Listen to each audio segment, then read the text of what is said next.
someone. Yeah, one thing to hold a grudge over one mistake. Oh, one mistake isn't much to make. It's one mistake, and you're sorry, you're so sorry. But it's just the calm before the storm. Someday the clouds will break so that the sun can shine.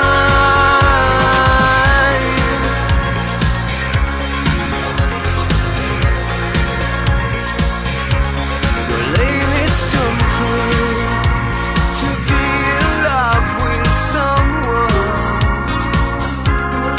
Ain't it shameful when they do the dirty deed? Oh, that's one mistake. Hey everybody, how you doing? Steve Stockton here with you live from New England. And look at this camera, trying to figure out where you guys are at here. You're over here. I've got cameras over here and over here. Let's see who we got here with us tonight. Now, some of you have joined me from, I was over with Lee G, First War Audio, Songs from the Mothership. Cam Cakes, here, Pam Smith. Mud, how you doing? One of my wonderful moderators. Who else? Triforce Welder. Hola there, buddy. Bean Buddy in Colorado. Up here in New England, Massachusetts, to be exact. KG, how you doing? Green Gypsy Bird, good to see you. Abia, I'm not sure how to say it. RP Skaza, thanks for joining us over here. You were over on there with me with Lee's channel too. I'm not always on camera over there with Lee, but I try to get over there as much as I can. Can everybody hear me okay? I'm on a different system tonight. Alyssa Calbos.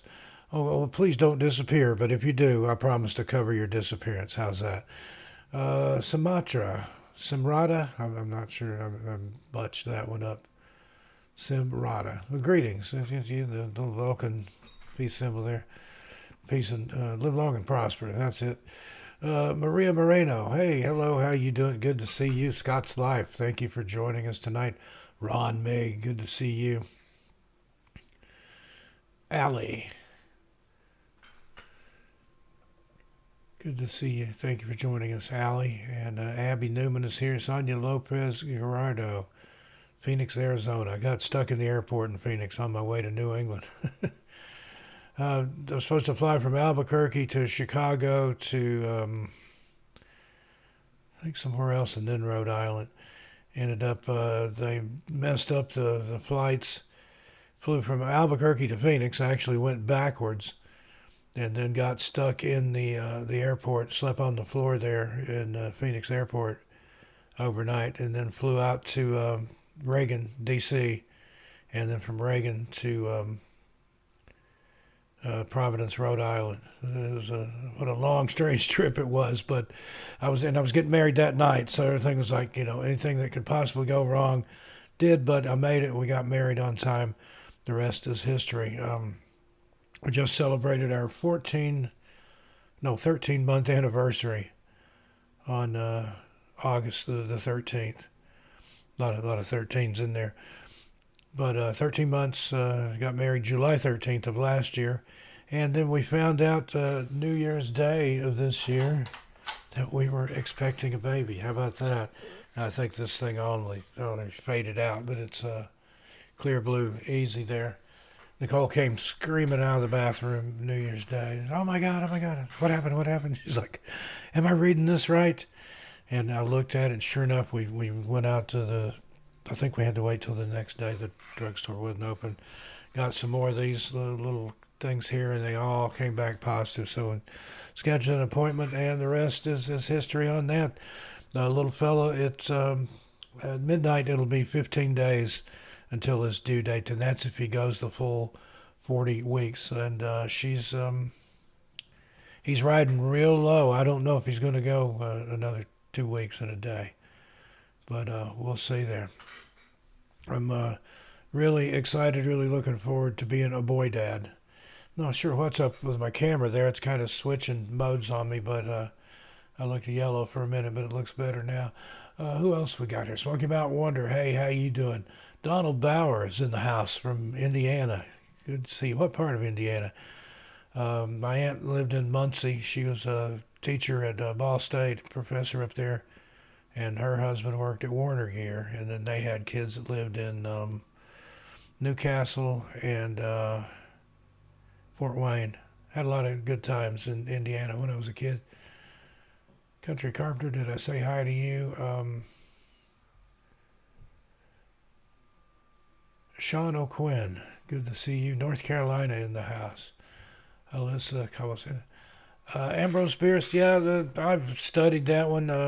I think he was just a casualty there, but who knows? I think when there was one of the Mexican insurrections there. I don't remember, but I know he disappeared while in battle. Or he maybe just decided to, hey, I'm done. I'm going to disappear and live the rest of his life in obscurity. Who knows? It's easy to significant. Easy to significant. I don't even know what I've got baby brain. Easy to speculate is what I was trying to say on significant cases like that.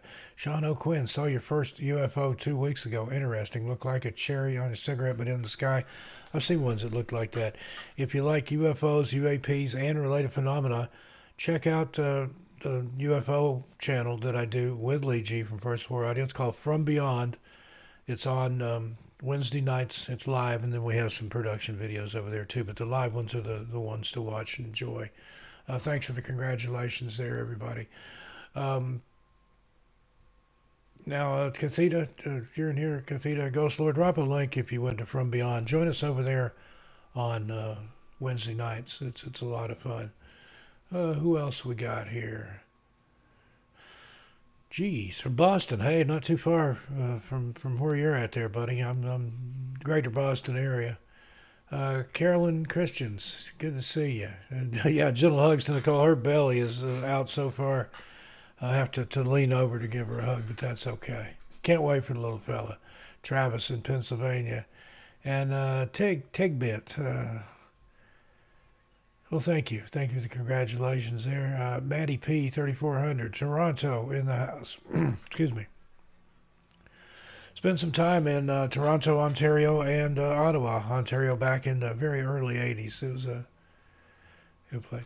The beard, it's a little bit out of control. I just had a trim Thursday, and you can't really tell it, but she got the hair pretty good, I think. It got it short like I like it, but the beard, Nicole likes the beard long. She likes me to tickle her nose with it when I kiss her, so I let it grow out. Now I'm just waiting. The baby's going to grab it with both hands and then put his feet in my face and pull on it, probably, but that's okay.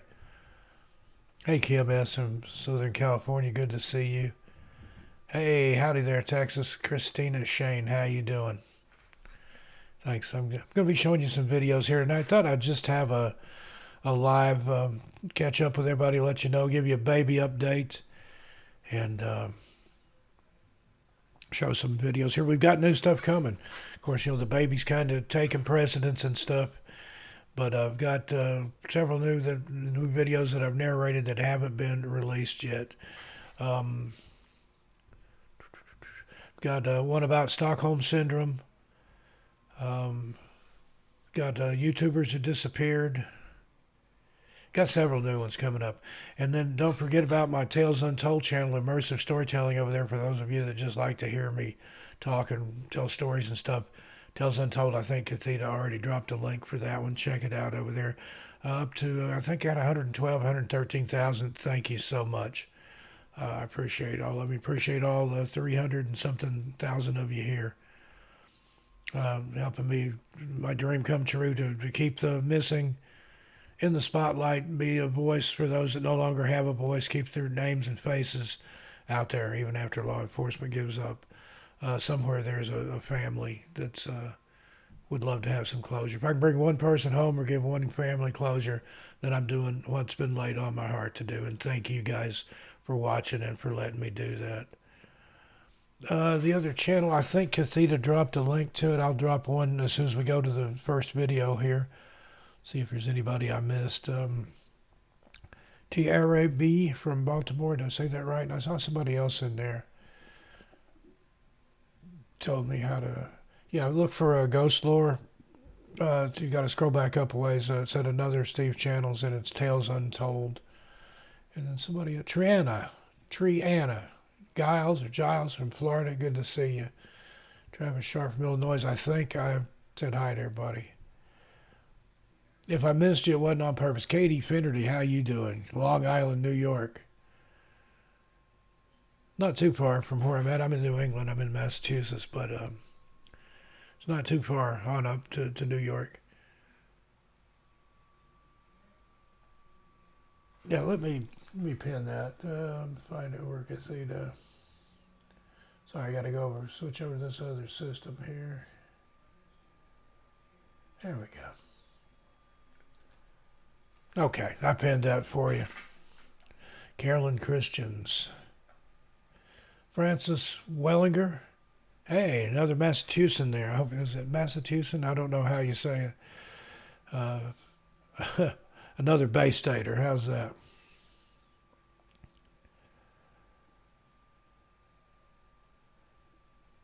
Hey, Dark Gray. Jumbo Johnson, how you doing? Lowell, Mass. You got a lot of New Englanders in the house, Massachusetts people in particular. I'm glad to be one of you, a transplant. Moved here from the high desert in New Mexico, but I love it here in New England, especially now that we're going into spooky season. Lisa Holmes, how you doing? Everybody ready for spooky season? Starbucks, Dunkin' Donuts. I love their coffee. I've got it here with got my New England Patriots koozie there, 5 times champs. This is old, though. They may have won it more than that then. Hey, KG. Hanging AZ, how you doing? But next week, I think it's the 27th or the 28th, the Pumpkin Spice will be back. Hey, Chris Jarvis, how you doing? Haven't seen you in a long time. But we're already having pumpkin spice here. I got some cold foam in a can, barista spray, and I get up and make her coffee in the mornings, and pretty crazy. But yeah, we've already got our Halloween decorations up, and the leaves are just starting to turn a little bit here. But mass holes. Yeah, I have heard that term a few times. Lipsha Morrissey, good to see you. I feel like if some of these I've said hi to a couple of times, I'm sorry. I said I've got baby brain. 2 weeks before the little feller gets here. Just a little over 2 weeks. If he goes full term. He may not go full term. Hey, Pam Rickards from, can't see the bottom of that. Somewhere in Michigan, looks like. From southeast of Michigan, is that right? Sister Laura, also from Massachusetts. The White Man. Freetown, Massachusetts. Wow, a lot of you Bay Staters here. All right, we're going to kick it off here. I'm going to play some videos for you, and then I'll pop back in. Now, I do have the picture-in-picture set up over here, so you get a little Steve in the corner. I'll pop in sometimes during the video just to let you know I'm still here. But I don't know how long I'll be doing this tonight, just till I get tired and have to go to bed. I've been up since before daylight, but I kind of got a second wind here. It was over on Lee's show, First Floor Audio. Anybody seen Lee G? He was going to be in the chat here, but I haven't seen him. Of course, it's 2 a.m., 2:15 a.m. in the UK, so he may not pop in. But anyway, we'll go ahead and start some strange disappearances here. Let's start it out. This one's kind of spooky. I like this one. 2 of the strangest disappearances ever. I'll go ahead and play this one. It's about 17 minutes, and then I'll pop back in and talk with you. So I'd like to discuss this one just a little bit and get your thoughts on it. So I'll see you right after this.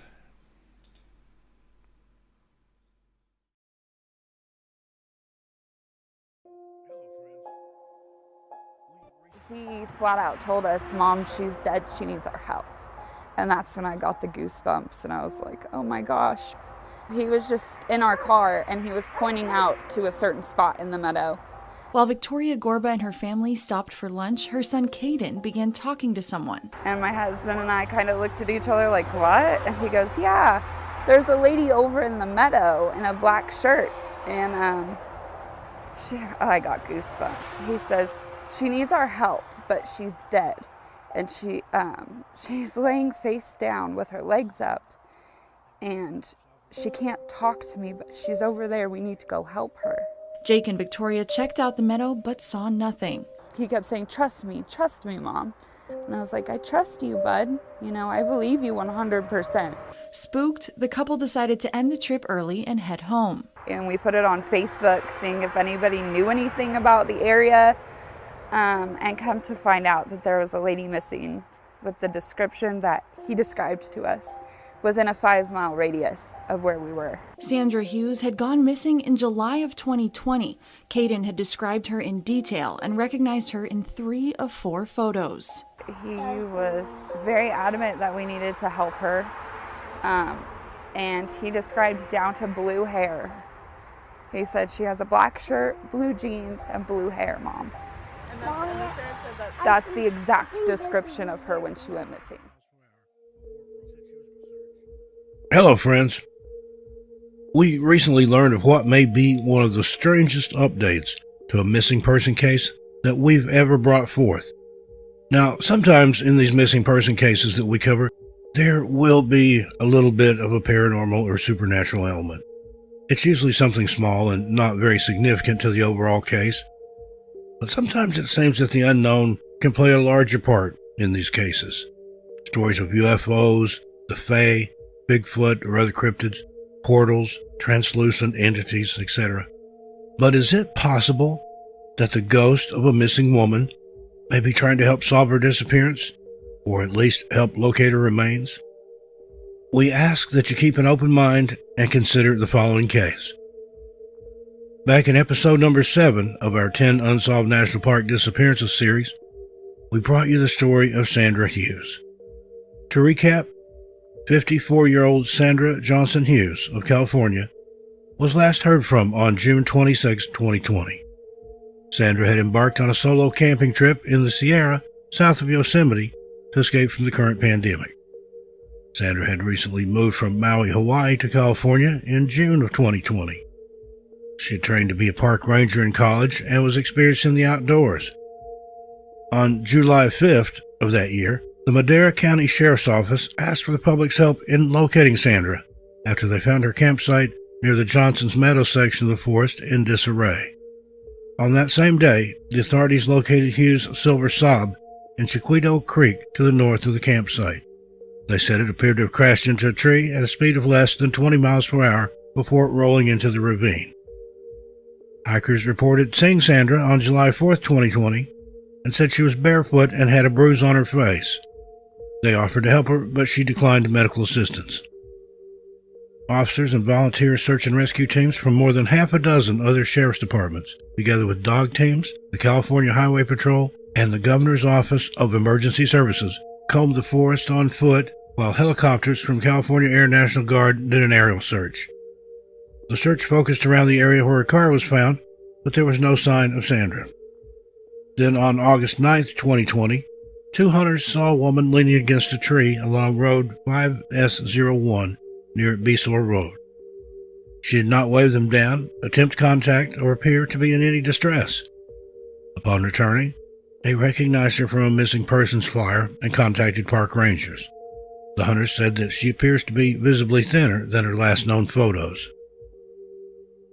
At the time of her disappearance, Sandra was a 54-year-old white female with blue shoulder-length hair. Her natural color is brown. She has brown eyes, is approximately 5 foot 3 inches tall, and weighs about 150 pounds. The search for Sandra was ongoing but limited. Now, flash forward to almost exactly 1 year later. This strange update to the case comes from the Madera County Sheriff's Office in Madera, California. It seems that a family from nearby Coarsegold, California, experienced a bizarre broad daylight ghost sighting in the Madera County Mountains on Wednesday, July 21st, 2021. The event was so strange and disturbing that the Madera County Sheriff's Office felt the need to further investigate. It seems that a man named Jake Gorba, his wife Victoria, and their 3 children decided to take their four-wheeler up to the Shut-Eye Peak on that fateful Wednesday. While on this family outing, they stopped to have something to eat beside the trail, and that's when things started to get strange. The couple's 3-year-old son, Caden, suddenly began animatedly talking to someone nearby. He was just in our four-wheeler, and he was pointing out to a certain spot in the meadow, said his mom, Victoria. The normally reserved and somewhat quiet Caden excitedly told his parents that there in the meadow by where the family was having lunch was a woman lying face down with her legs straight up in the air. Furthermore, Caden stated that the woman was unable to speak or move and needed help. He began pleading with his parents to help this poor woman. He flat out told us, "Mom, she's already dead, but she needs our help." And that's when I got the goosebumps. I was like, "Oh my gosh," Victoria said. He goes, "Yeah, there's a lady over in the meadow in a black shirt, blue jeans, and blue hair." And I got goosebumps, said Victoria. He says, "She needs our help, but she's dead and she's lying face down with her legs up. She can't talk to me, but she's over there. We need to go help her." So, in order to calm young Caden down, Jake and Victoria walked over and checked out the meadow, but saw absolutely nothing. Caden continued to insist. He kept saying, trust me, Mom." And I was like, I trust you. I believe you 100%, said Victoria.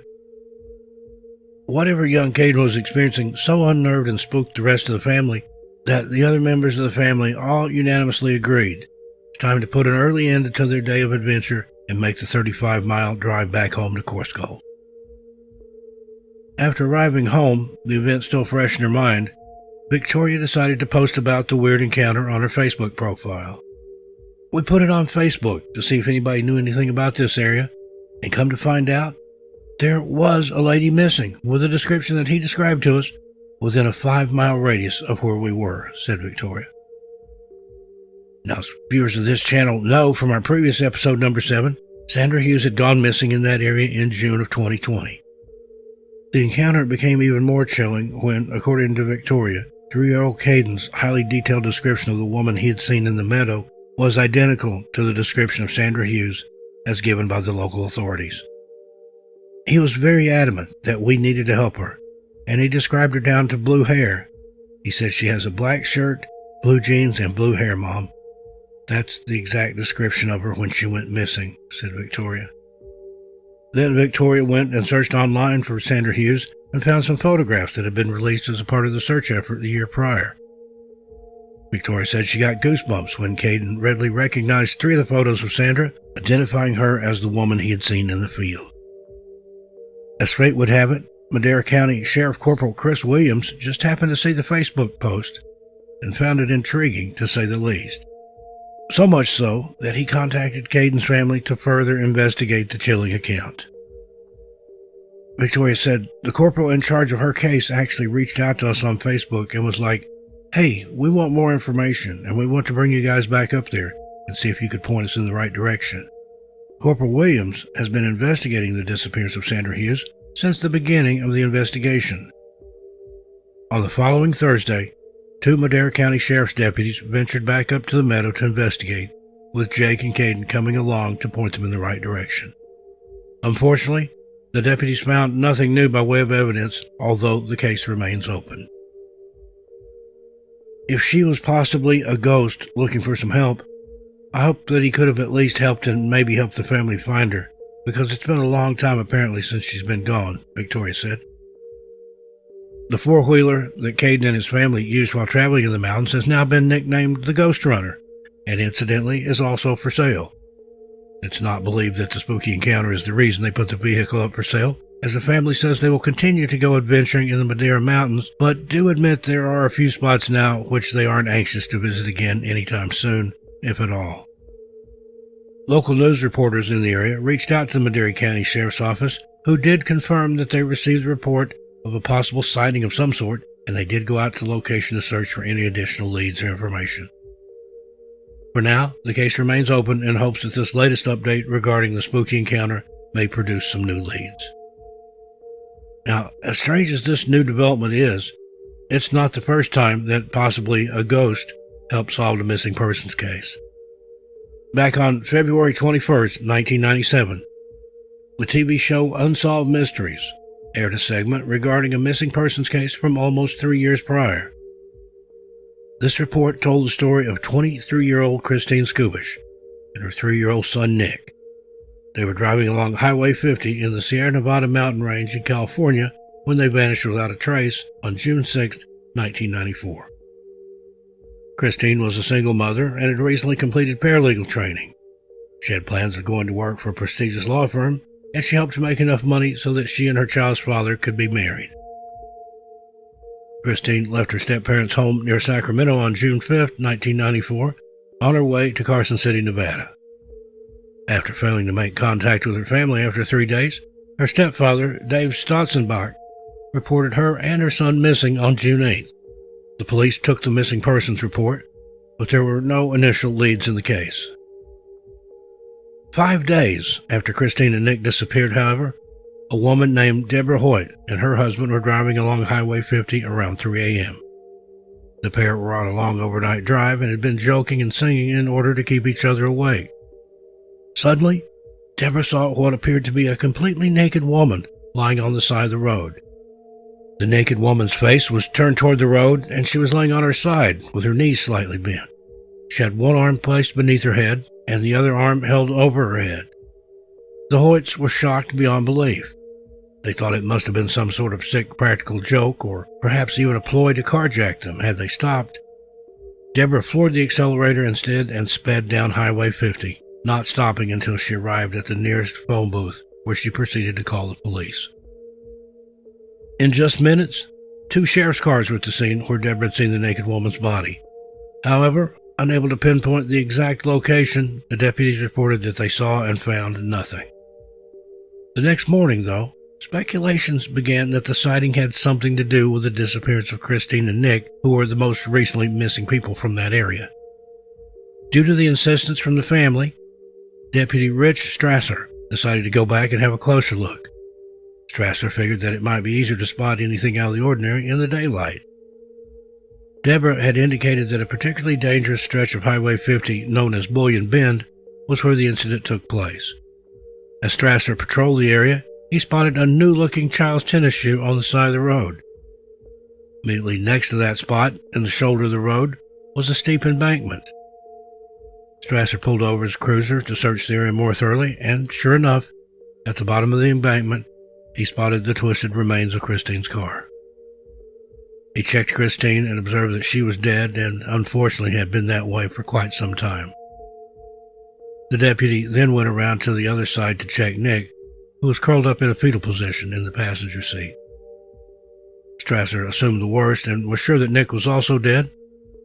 However, when he touched the little boy's neck to find a pulse, it appeared that Nick took a breath. Strasser immediately radioed for an ambulance. Little Nick had been alone in the car for 5 days, yet he was somehow still clinging to life. Officials believe that sometime around 2 a.m. on June 6th, Christine must have fallen asleep at the wheel. The car veered off the road and plunged to the bottom of the ditch, striking a tree. Due to the embankment being so steep, other drivers drove right past the accident scene for days, unaware that it was just over the side of the road. It was later determined that Christine had been killed instantly on impact with a tree. 3-year-old Nick was all alone with no way out and no one to talk to. Christine's mother says that she believes that little Nick spent the time talking to his mother, unaware that she was dead. Against all odds, he survived 5 days of intense heat and 4 nights of cold, trapped within the twisted remains of the car. Doctors who examined Nick stated that he was in such bad shape that he would have most likely died within a couple of hours had he not been found when he was. The strange encounter that saved Nick's life seems to defy any rational explanation. If Deborah had not seen the naked woman lying on the side of the road, Nick would have not survived. Now, it's absolutely impossible for Christine to have been the naked woman. She was still fully clothed and wearing her seatbelt when found, and the medical examiner stated that she was most likely killed on impact. Deborah Hoyt is 100% certain that she saw a naked woman on the side of the road. Both she and Christine's family believe it was Christine's spirit who saved Nick that day. The spirit had apparently appeared in the nude in order to draw attention. Nick years later, as an adult, was interviewed on a television show, Paranormal Witness. He remembers seeing a bright light surrounding the car following the accident. To this day, he believes that his mother was watching over him following the accident and helped him to be rescued. The show also revealed that Christine's aunt had several dreams or premonitions about the accident before Christine and Nick were even reported missing. She dreamed of seeing them lying in their car in a ditch. She also saw the number 16 in the dream, which turned out to be the number for the mile marker nearest the accident site. Well, there you have it. What do you think about the apparition that little Caden observed, which she identified as Sandra Hughes, even down to the color of her hair, which was dyed blue when she went missing? Is it possible that Sandra's spirit is attempting to communicate with the living in a desire that her remains be found and her friend and loved ones have closure? It certainly appears that way. And what about the 2 other times she was spotted by hikers? Was that actually her, or was that an apparition? Thank you for listening, and we look forward to your comments on this strange case. As always, we ask that you please remain respectful of the victims mentioned, their family and friends, and the opinions of other commenters. Until we meet again, take care of yourselves and each other. Until we meet again, take care of yourselves and each other. I'm Steve Stockton, and I'll see you a little farther on down the road. I'll talk to you next time.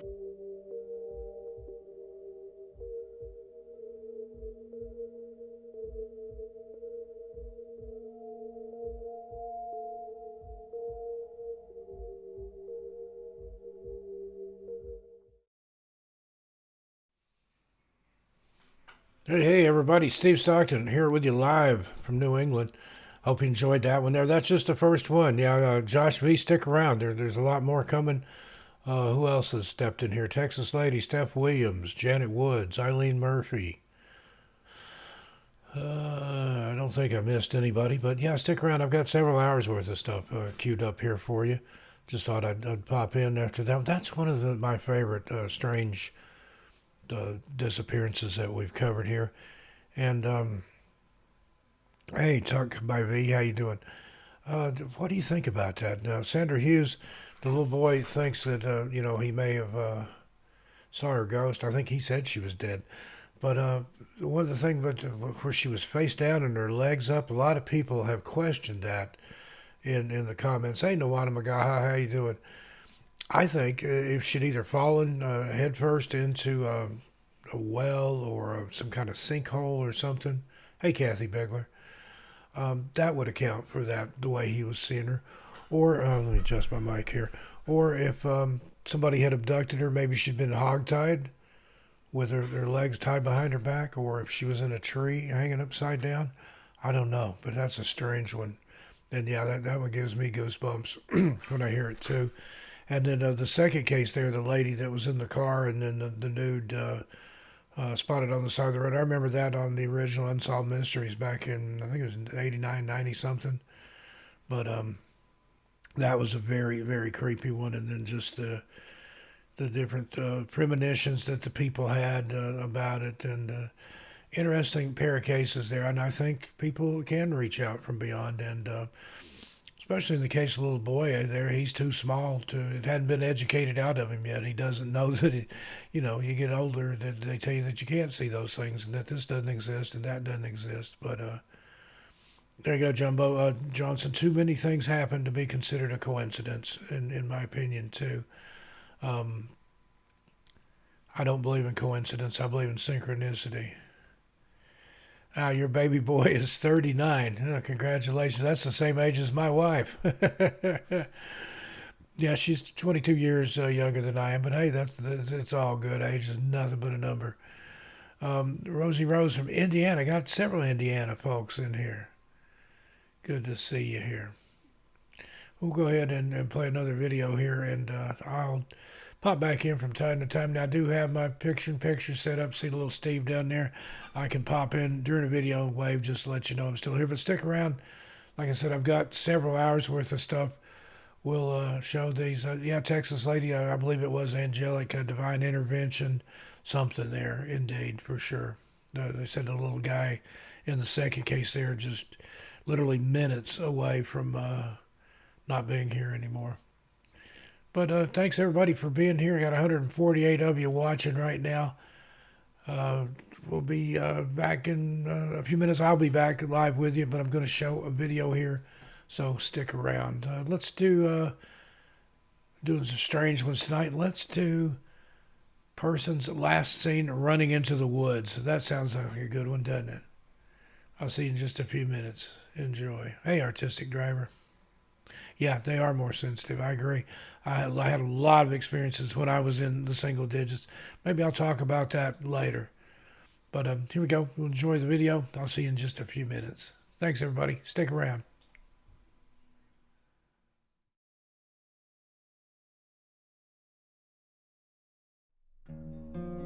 Hello, friends. Steve Stockton here with you. Welcome to our latest video.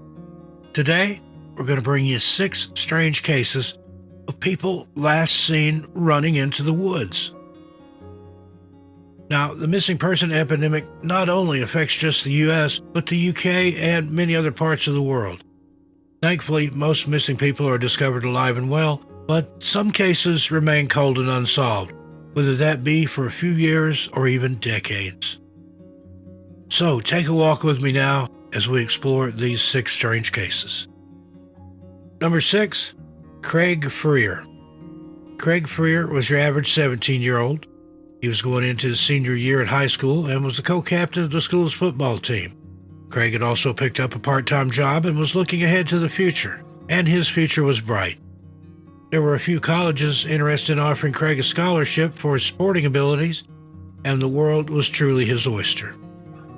Unfortunately, any chance at a bright future was taken away from him one fateful day in June 2004.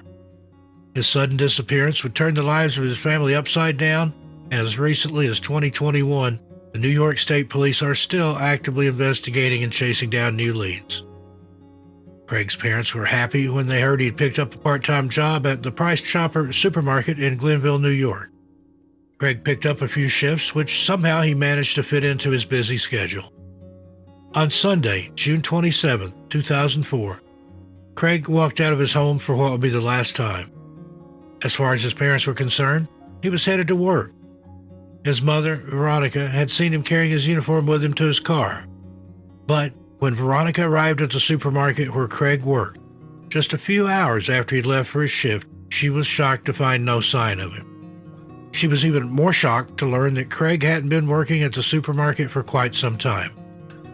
Whether it was shame, embarrassment, or something else that made Craig hide the fact that he got sacked, we'll never know.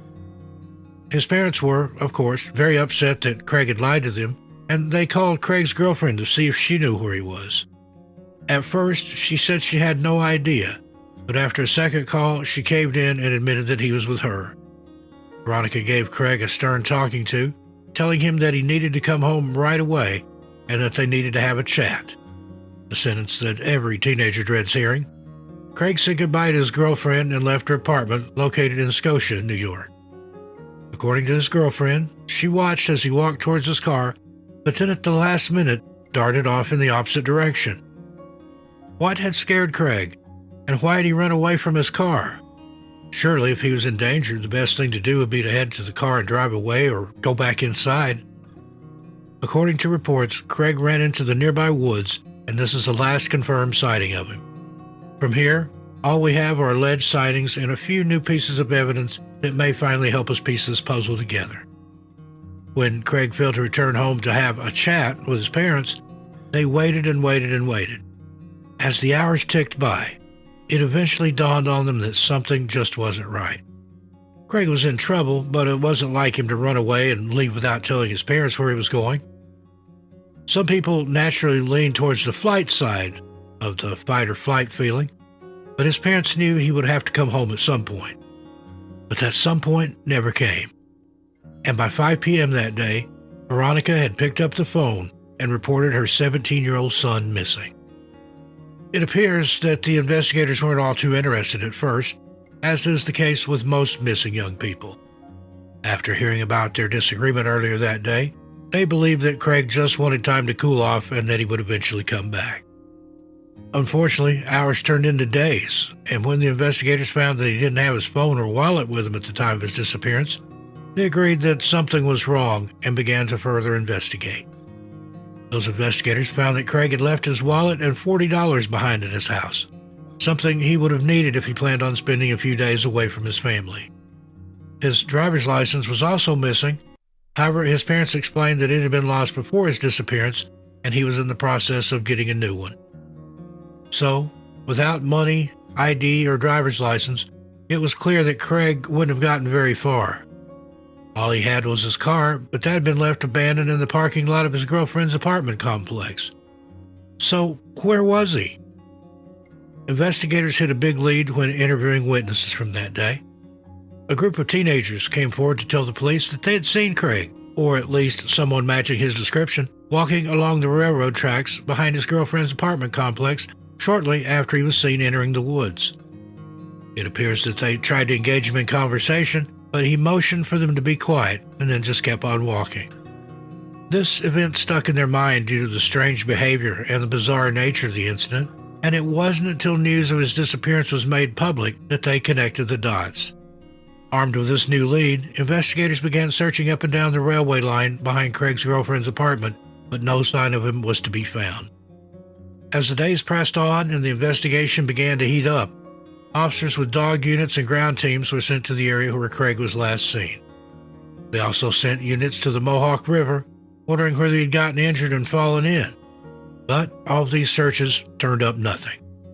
It seemed as if Craig had vanished into thin air, as if he were here at one moment and then gone the next. Craig's family and friends were all administered polygraph tests, and it appears that everyone passed, although, as we know, polygraph tests are a debatable technique in and of themselves and are not admissible in court in most countries. Hundreds of hours of interviews were conducted, but nothing ever came to fruition. How could a bright, promising 17-year-old just vanish into the woods? Searches continue for Craig and have done so over the years, although they have been majorly scaled back, of course.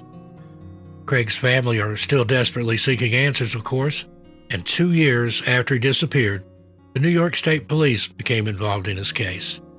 In 2021, a new lead was discovered, and investigators hope this is the clue they need. One of Craig's co-workers at the Price Chopper supermarket told investigators that sometime between June 27th and July 2nd, 2004, he saw Craig in the passenger seat of a car traveling north on Route 50 in Glenville. According to this witness, the car stopped at the traffic lights on Sheffield Road before turning left, and that's when the witness lost sight of the car. This sighting has not been confirmed as of yet. However, it is the largest piece of information in regards to Craig's whereabouts that's turned up lately. Craig's parents have never given up and are hoping that one day they will learn the truth about what happened to their son. Craig Freer is described as a white male, red hair, brown eyes, 5 foot 11 inches tall, and weighs approximately 190 pounds. He was last seen going into the woods behind the Cambridge Manor apartment complex in Scotia, New York, on June 27, 2004. When last seen, he was wearing a white short-sleeved t-shirt, blue jeans or jean shorts, white Adidas tennis shoes with 3 black stripes, and a gold chain with a St. Christopher medallion. Craig also had all 4 of his wisdom teeth removed in April 2004 and may wear his facial hair in a goatee. Anyone with any information is asked to please contact the New York State Police at 518-630-1700. Number 5, Jeremy Alex. 28-year-old Jeremy Alex was doing well for himself. He and his girlfriend were in the process of moving in together in Northport, Maine, and he was working as a self-employed landscape gardener in Lincolnville, Maine. When not at work, Jeremy enjoyed skateboarding and playing the guitar, and he spent much of his young adult life traveling around the U.S. and had even gotten involved with the organization Greenpeace at one point. By all accounts, Jeremy seemed like a fun-loving free spirit who was great to be around. In April 2004, Jeremy turned 28 years old and was at a key point in his life. As previously mentioned, he and his girlfriend were getting ready to move in together, and they were excited to start this new chapter in their lives. On April 23, 2004, Jeremy's parents drove from Portsmouth, New Hampshire, to his home in Lincolnville, Maine, to celebrate his 28th birthday that had just passed. They sat down for a meal, spoke about Jeremy's upcoming move, and talked about any possible plans he had for the future. Sadly, however, his parents' world would be turned upside down just 24 hours later. On April 24, 2004, the day after Jeremy's birthday dinner with his parents, Jeremy arrived at his girlfriend's house at around 11 a.m. to help her move. From the moment he arrived, she could tell that something was off. The once happy, smiling Jeremy had been replaced with a scared and paranoid person. Jeremy was very frustrated and blurted out to his girlfriend that, quote, bad people were after him. No amount of consoling or comforting could change Jeremy's mind, and he decided to leave instead of staying to help her move. This in itself was incredibly bizarre and very out of character, and the following events of that day would bring about even more questions. At around 5:20 p.m., a woman saw Jeremy running out of the woods, and people noticed that Jeremy was clutching money in his hand. By the time the woman had gone inside to call the police, Jeremy had broken free from her husband's grip and took off running into the woods once more. Other witnesses reported seeing a man fitting Jeremy's description on Route 1, and after this, he has never been seen or heard from again. The police quickly arrived at the scene and took statements from the husband and wife duo. The next day, Jeremy's van was found abandoned near Pound Hill Road at the Waldo County Humane Society. Inside the van were his keys and phone, but sadly, no sign of Jeremy. Searches of the woods where Jeremy's car had been found were conducted, but no sign of him could be found there either. Investigators then began interviewing his girlfriend and found out that Jeremy may have fallen into old habits. Jeremy was in recovery from drug addiction, and according to his girlfriend, in recent months he had unfortunately relapsed.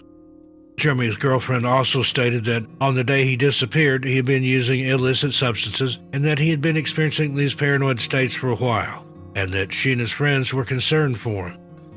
Was Jeremy's disappearance and his ramblings about the bad men substance-related psychosis, or was someone really after him?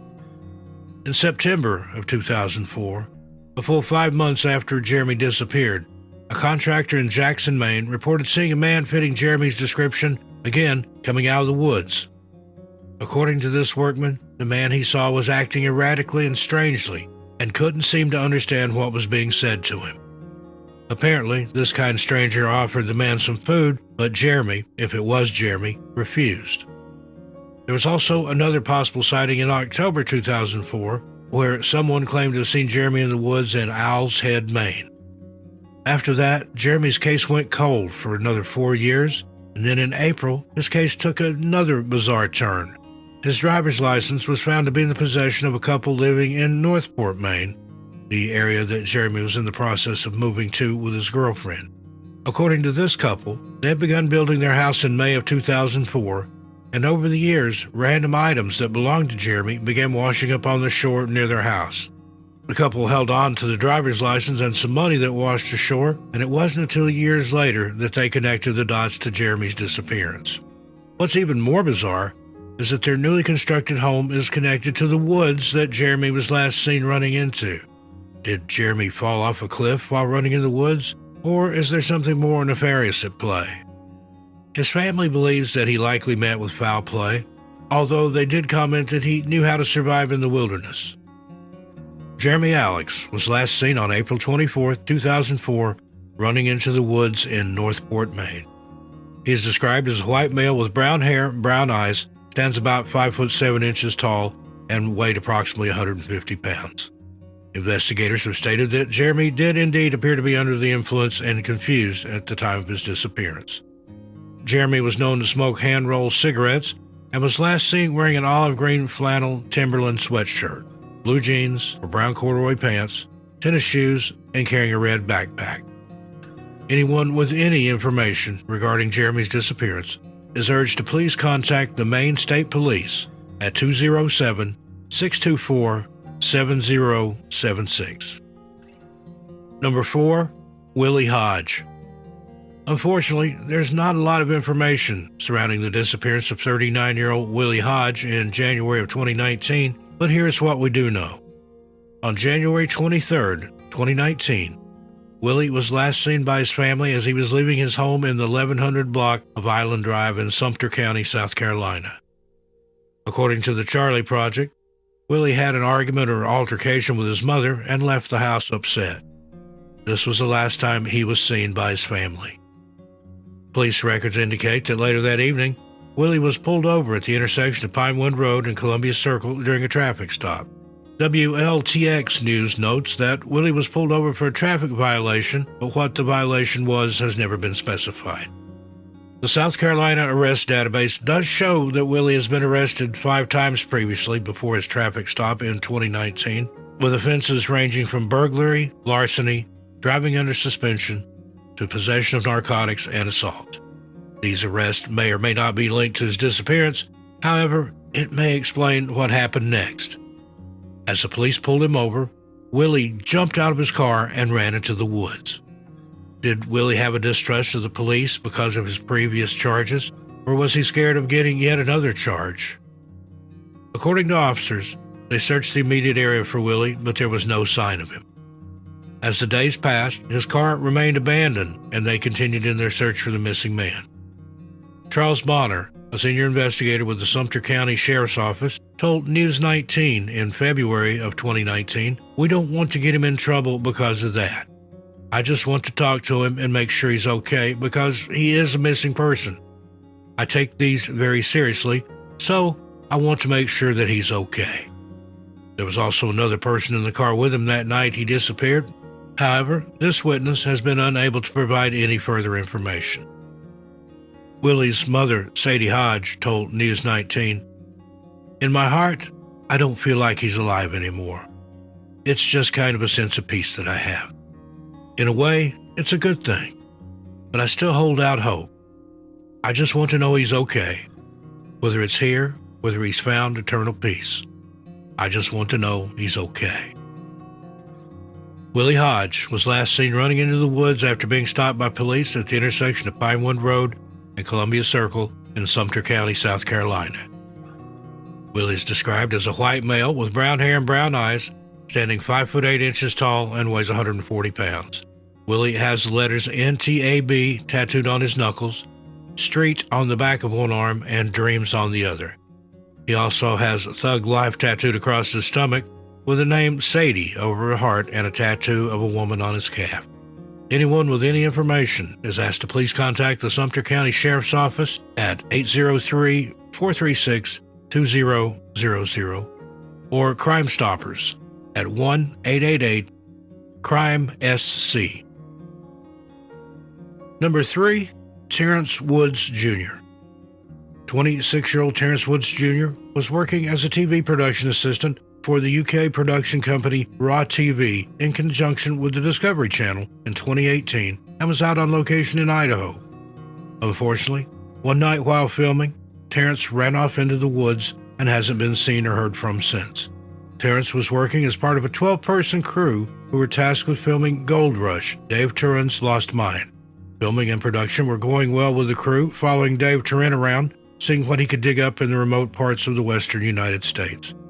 Then, on the evening of October 5th, 2018, everything changed. According to Vice, the crew had wrapped up filming for the day in Penman Mine near Oro Grande, Idaho County, when Terrence told 2 of the other crew members that he had to go and use the bathroom. Then, just seconds later, the associate producer, Simon G., who Terrence worked under, saw Terrence drop his radio and take off running into the trees. Terrence apparently ran down a steep cliff into a forest before disappearing into the thick woods. Those on set called out Terrence's name and desperately tried to catch up with him to see what was the matter, but the area he had apparently run into was rough and unpredictable, according to the crew. The crew spent some time searching for Terrence before realizing that they needed to call it in to the police. At 6:41 p.m., Terrence Woods Jr. was reported missing to the Idaho County Sheriff's Office. Somewhat disturbingly, the Sheriff's Office didn't arrive at the scene to begin the search for Terrence until the next morning. Their excuse was that the call was made at a late hour. This is just one of the disturbing facts surrounding Terrence's case. When the Idaho County Sheriff's Office finally arrived, they sent dog units, ATVs, helicopters, as well as boots on the ground to look for any sign of Terrence. The Idaho County Sheriff's Office found no sign of him. The dogs failed to pick up on any scent, and sadly, after 6 days, the search was called off. The Idaho County Sheriff's Office failed to act quickly in Terrence's disappearance, but they are not the only ones who acted strangely following his vanishing act. According to Valerie Woods, Terrence Jr.'s mother, the first thing Simon said on the phone, and when I met him in the police department, was, "I had high expectations for your son, but when I met him, he didn't stand up to them." Vice ran an article in 2020 about Terrence's disappearance and the allegations of the toxic work culture at Raw TV, and included an interesting detail. The article reads, quoting here, "The original Idaho County Sheriff's Office report, seen by Vice, says that Terrence was having a really hard time emotionally and had a mental breakdown earlier today. When the 911 call was made, the caller, who was not part of the Raw TV crew, alleged that Terrence had been dealing with mental issues throughout the shoot. However, when pushed to confirm these statements by Terrence's family in the weeks following his disappearance, they were retracted." End quote. This article also includes information from Terrence's mother, Valerie. She says, "He was responsible. He wouldn't run away without good reason unless he was scared." The article goes on to say, they believe Terrence felt intimidated or mistreated by his colleagues. They say that he wanted to return to his home in Maryland. An ex-Raw TV employee also told Vice there was a laddie culture at the company. There was a toxic undercurrent which made me feel very uncomfortable. There were conversations where they would make disparaging comments about people they were looking to hire. It made me feel quite uncomfortable. With all this information about Raw TV, it still remains to be seen whether they had anything to do with Terrence's disappearance. As of 2020, the Idaho County Sheriff's Office said that Terrence's case is still open but not active, and that they are not actively searching for him. Terrence Woods Jr. was last seen running into the woods near Oro Grande in Idaho County, Idaho, on October 5, 2018, after telling 2 colleagues that he needed to use the bathroom. Terrence is described as an African-American male with black hair, brown eyes, 5 foot 9 inches tall, and 150 pounds. Terrence has a tattoo of a black oval on the inside of his left wrist and was last seen wearing a light brown jacket and black cargo pants. Anyone with any information is urged to please contact Lieutenant Jerry Johnson of the Idaho County Sheriff's Office at 208-983-1100 and reference case 1810081. Number 2, Lars Mittank. The case of Lars Mittank is perhaps one of the most perplexing disappearances in recent true crime history, and while there are numerous theories surrounding his mysterious disappearance, we are still no closer to uncovering the truth of what happened in 2014. On June 30th of that year, 28-year-old Lars Mittank and a group of his friends traveled from their home in Germany to the Golden Sands Resort in Varna, Bulgaria. This was the perfect party destination for 28-year-old Lars and his friends, and parts of Bulgaria have picked up a reputation over the years for being party hotspots for young European tourists. The sun is blazing, drinks are cheap, and clubs are open all night long, making it the perfect place for young people to go and let their hair down, and that's exactly what Lars and his friends did. The first few days of the holiday went by without incident, with the group soaking up the sun and enjoying everything that the Golden Sands Resort had to offer. Then on July 6th, just a day before they were due to head home, something strange happened. While out at a bar, Lars got into an argument with a rival football fan. Lars was a Werder Bremen fan, while the other person was a Bayern Munich fan. In Europe, they take football very seriously, and for some it's more of a religion than a sport, so it isn't surprising to hear that the argument became heated very quickly. The argument was dissipated after harsh words were thrown around, and Lars left the bar first without his friends. His friends figured that he was likely heading back to the hotel and that they would be able to catch up with him later. It wasn't until the next morning, however, that Lars returned to the hotel room with a ruptured eardrum and an injured jaw. According to reports, his friends gave investigators differing accounts of what had happened that night. Some of his friends said that after Lars left the bar, the men that he had been arguing with earlier jumped him, causing the injuries, while others claimed that the men in the bar had paid a local man to do their dirty work for them. Either way, Lars was left with a pretty serious injury that would kickstart a bizarre chain of events. His friends took him to see a doctor at the airport who confirmed that his eardrum had ruptured and he would not be able to fly until it was healed. Lars was given 500 milligrams of cefprozil to help curb infection and was advised to remain in Bulgaria for a few days. His friends rallied around him, insisting that they would stay with him until he was cleared to fly. But oddly, Lars declined their offer.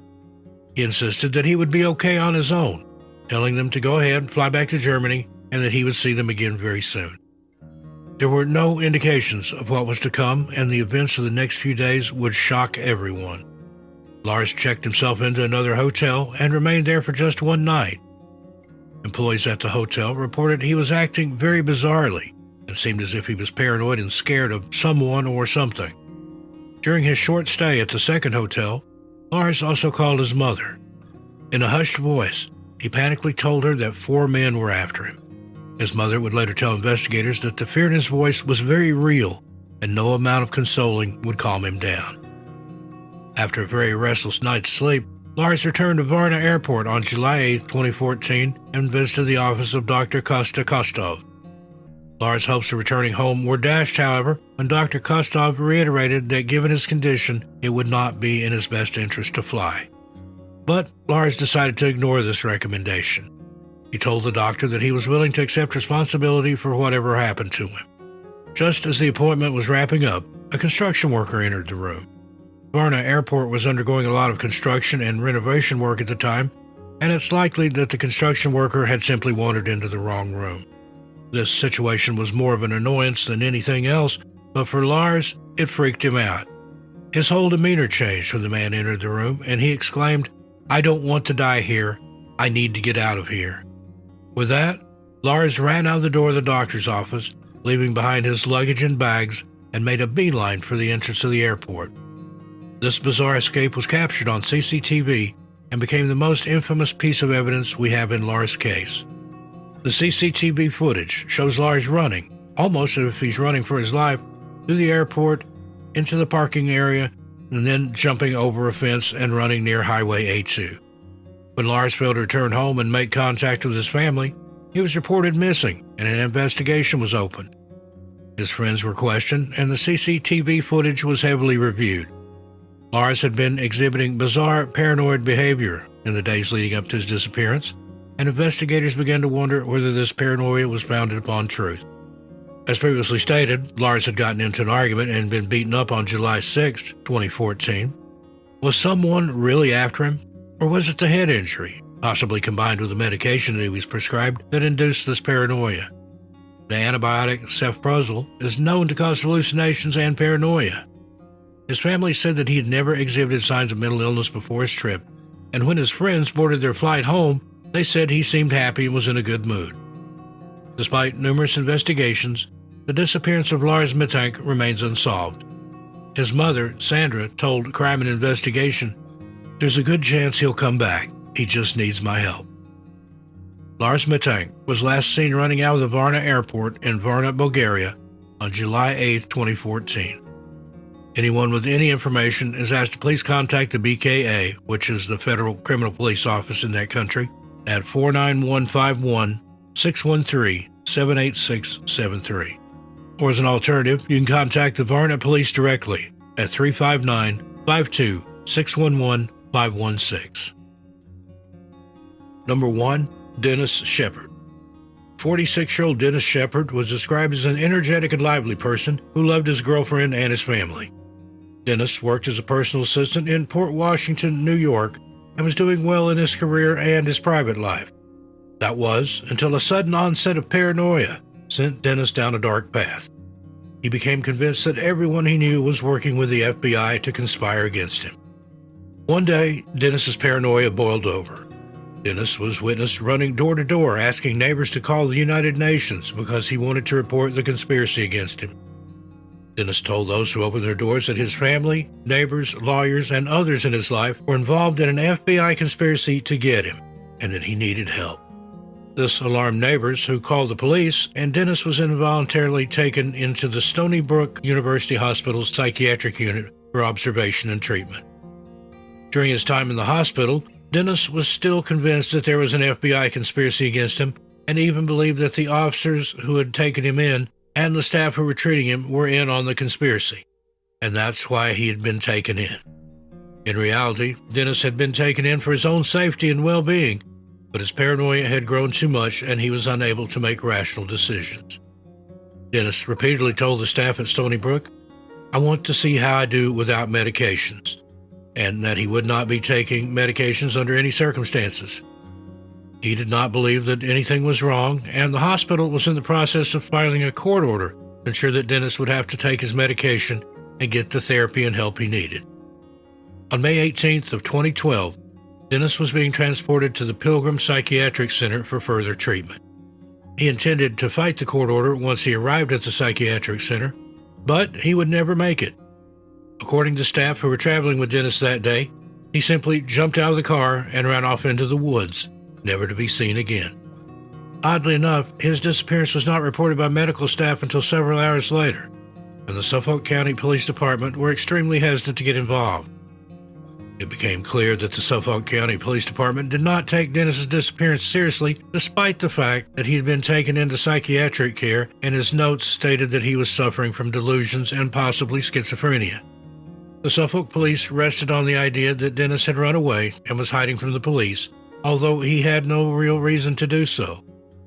Disturbingly, no golden alert, which is for a missing vulnerable adult, was issued when Dennis disappeared, a fact that has greatly angered his family. These alerts have been proven to save lives and have been used in different iterations across countless states. Had a golden alert been issued, the outcome of Dennis' story may have been a lot different than the outcome I'm telling you now. The Pilgrim Psychiatric Center sits across from the Oak Brush Plains State Reserve, a sprawling park of over 813 acres. Is it possible that Dennis ran through the woods and made his way into this reserve? Since his disappearance, little progress has been made in this case, and his family has since filed a $5 million lawsuit against the Stony Brook Institution for allowing Dennis to escape.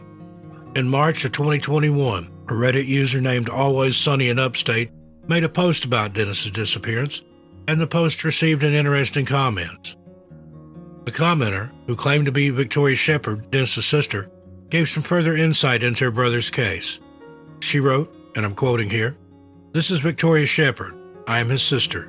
The police have been of no help at all. He is still missing. His dental records and our mom and another sister's DNA is on record. They did not even alert the police until several hours after he went missing. He was a limo driver and avid bike rider, so he knows Long Island very well. He lived in Nassau County when he went missing, and we lived in Suffolk for many years. He really could be anywhere, but we know no activity on bank accounts, credit cards, or social security number, so that makes us lose hope. Hopefully, one day he will be found. His family misses him terribly, especially his mom. She's been heartbroken since the day he went missing." End quote. Dennis Shepard was last seen running into the woods near the Pilgrim Psychiatric Center in Brentwood, New York, on May 18th of 2012. Dennis is described as a white male with blonde hair and blue eyes, stands about 6 feet tall, and weighed approximately 190 pounds. Dennis may be suffering from schizophrenia, and at the time of his disappearance, he was suffering from paranoid delusions. He was last seen wearing a black t-shirt, tan pants, and tan tennis shoes.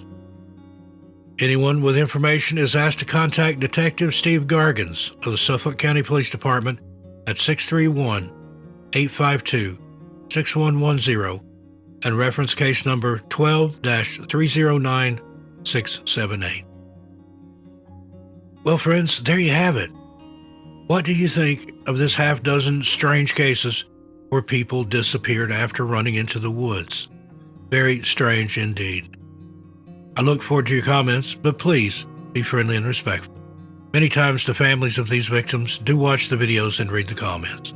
So please, don't comment anything you wouldn't want to read if it was your family member or loved one being discussed.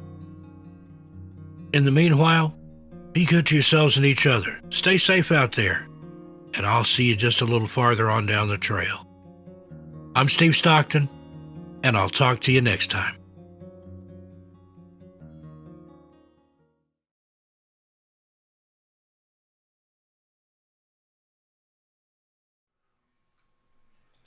Hey, everybody. Steve Stockton back here live with you, excuse me, from New England. 67 degrees looks like here right now in my part of New England. Some new people coming in there. Hey, First Floor Audio Lee, how you doing? Enjoyed being over there on your show with you tonight. Had a good time over there. Heard some great music. Had a premiere here, another cryptid video. Then we all went over to Lee's for a couple of hours. And then now we're back over here. Let's see, who else have we had wander in here? Gene Brown, how you doing? Gory Tiger, good to see you again. Nora Harris, welcome back. Sonia Lopez, I said hi to you earlier, but hello again. Jimmy Jam, how you doing? There are a lot of people missing on the West Coast. Say the Great Smoky Mountains National Park. It's the most visited national park in the country. Sits right on the border, almost equidistant there between, or straddling Tennessee and North Carolina. Even with all the stuff that was going on a few years ago, the lockdown and everything, it saw over 12 million visitors that year. And the next runner-up is Yosemite National Park in California.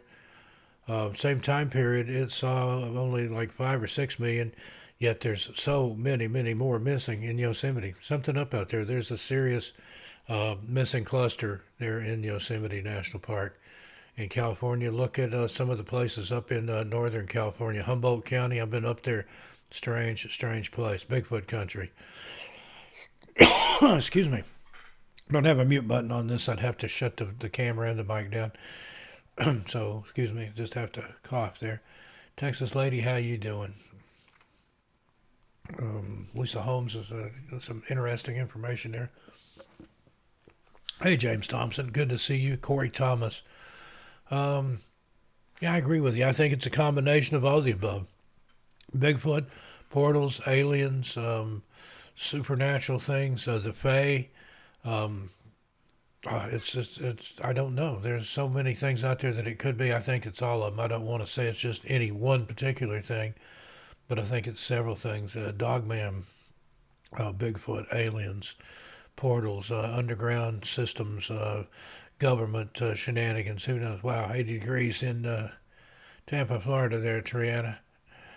Don't miss that. I lived in Orlando for a little while when I worked for Nickelodeon. And, okay, it's dropped a little bit here. 65 degrees and clear here in my part of New England. And indeed, Country Carpenter, I love for all missing family members. Excuse me. Got a little catch in my throat there. Hey, Michael Specs, and it is indeed every parent's worst nightmare. And yeah, talking about that size 16 boot, that's a pretty good size. I wear a 12 myself, and 16 is huge. So they found a size 16 Red Wing. That's a pretty big camper or hiker there that's missing. 105 degrees. Don't like heat like that. Just the older I get, seems like the less I like the heat. I'm ready for fall weather. I posted a thing on my Facebook. My favorite part of summer is when it's almost over.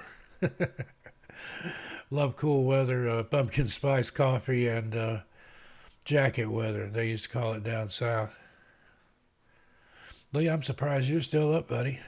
It's like after 3 a.m. there in the UK, but thank you for joining us. And you can join Lee and I from First Floor Audio on Wednesday nights on UFO, USO, UAP, and Related Phenomena channel. Everything out there. Ghost Lore posted a link. I've got it pinned to the channel in the comments here. But come over and check us out on Wednesday night. We have a lot of fun over there looking at strange beings. This week from a lost media tape from... old Reader's Digest series back in the 1990s. So, should be fun. Yeah, Nicole and I love the weather here in the Northeast and New England. But I moved here from the high desert. I've lived in some hot places. I've lived in some not so hot places. Grew up in East Tennessee. Doesn't get too awful hot there, but it's humid. And then I went from there to Florida for a few years when I worked for Nickelodeon. When Nickelodeon closed up, moved everything to Burbank as far as their actual studios. I didn't want to go to California at that time, so I stayed, went to work for Disney in show production. and got kind of disillusioned with that. Took off for Vegas. It gets hot in Vegas. Don't let anybody fool you. And a couple times went through Death Valley. That's a hot place. And From Beyond, yeah, everything out there is my radio show. Thanks for correcting me there, Lee. From Beyond is our UFO show. Everything out there is my radio show on the Clyde Lewis Ground Zero Radio Network. Plays live every Sunday night from 9 to 11 p.m. I'll drop a link for that if Ghost Lore didn't already. But I lived in Las Vegas for a few years, and yeah, it gets hot in Death Valley and in the Mojave in general. Then I went to the Pacific Northwest, lived in Oregon for a few years, Portland and general vicinity, St. Helens, Oregon, and some other places like that. Toured around the Pacific Northwest. Then I went to the high desert of New Mexico, up near the Colorado-New Mexico border, lived there for about a year. And then here I am in Massachusetts, moved here last July, July 13th. Nicole and I got married. And so we're 14 months into the marriage and almost 9 months into the baby. The baby is supposed to be here just any time. If he goes the full 14 weeks, full 40 weeks, it's got just about 2 weeks, so 15 days, I think, from, after midnight, it'll be 15 days. So he's riding low and heavy, so I don't know if he'll make it all the way until the September 9th is the projected due date. Let's see, Tim Houston. Oz, how you doing? Good to see you. Yeah, From Beyond. I get it mixed up. Like I said, I'm tired and I got baby brain. But I'll drop a link for radio show, everything out there. If you have a show or a story to tell, get in touch with me. I'm always looking for guests for my radio show. This week, the guest is Jessica Jones from the Cryptid Huntress. Do you know her? She used to be on Spaced Out Radio, I think the weekends or overnight. She got her own channel and her own show. She came over and spent a couple of hours with me. And next week, it's going to be Eric Freeman Sims from the Unseen Paranormal podcast. Eric will also be with Cisco and I this Monday night over on her show, talking about he and his partner bought a haunted house in somewhere in Kentucky, and they're turning it in. They're doing tours and hauntings and stuff there. Hopkinsville, Kentucky, also home of the Kelly Hopkinsville Goblins. Triana, you've been to Las Vegas? It's a fun city, but it's a 24-hour town. Runs wide open all the time, and it'll wear on you after a while. It's a grind to live there and work there. But I was a professional photographer out there, among other things, and enjoyed my time in Vegas, but I was ready to go somewhere else. But for now, happy here in New England. We're going to get back into some stories here. Let's do, let's see, that was Last Seen Running into the Woods. Let's do Vanished Without a Trace. That's a new series we're doing. I'll do a couple from that series. Let's start out with Vanished Without a Trace, Missing Farmers. Salt of the earth, farm people, had farmers on both sides of my family, among other things. Farmers and restaurateurs on my mom's side, and farmers, lawyers, and educators on my dad's side, so go figure. But yeah, let's take a look here. Vanished Without a Trace, Missing Farmers. This one's about 17 minutes long. I may play a couple in a row, or I might see you again in 17 minutes. If not, I'll break in with a little picture-in-picture here and wave at everybody, just to let you know I'm still up and around. I'm going to be here for a couple more hours anyway. It's 10:20 p.m. on the East Coast, 20 minutes after the hour. So let's jump back into the videos here. Thanks for hanging out with me here. 174 of you right now, or 198, depending on which thing I look at over here on my YouTube statistics. It was over 200 a little bit ago. I already had 1,426 views, so thanks for being here. And lots more to come. So we'll see you in just a few minutes, or I will. And I'm going to go check on Nicole and the baby and make sure they're sleeping comfortably. And see you in a few minutes. All right. Thanks, folks. Enjoy this video.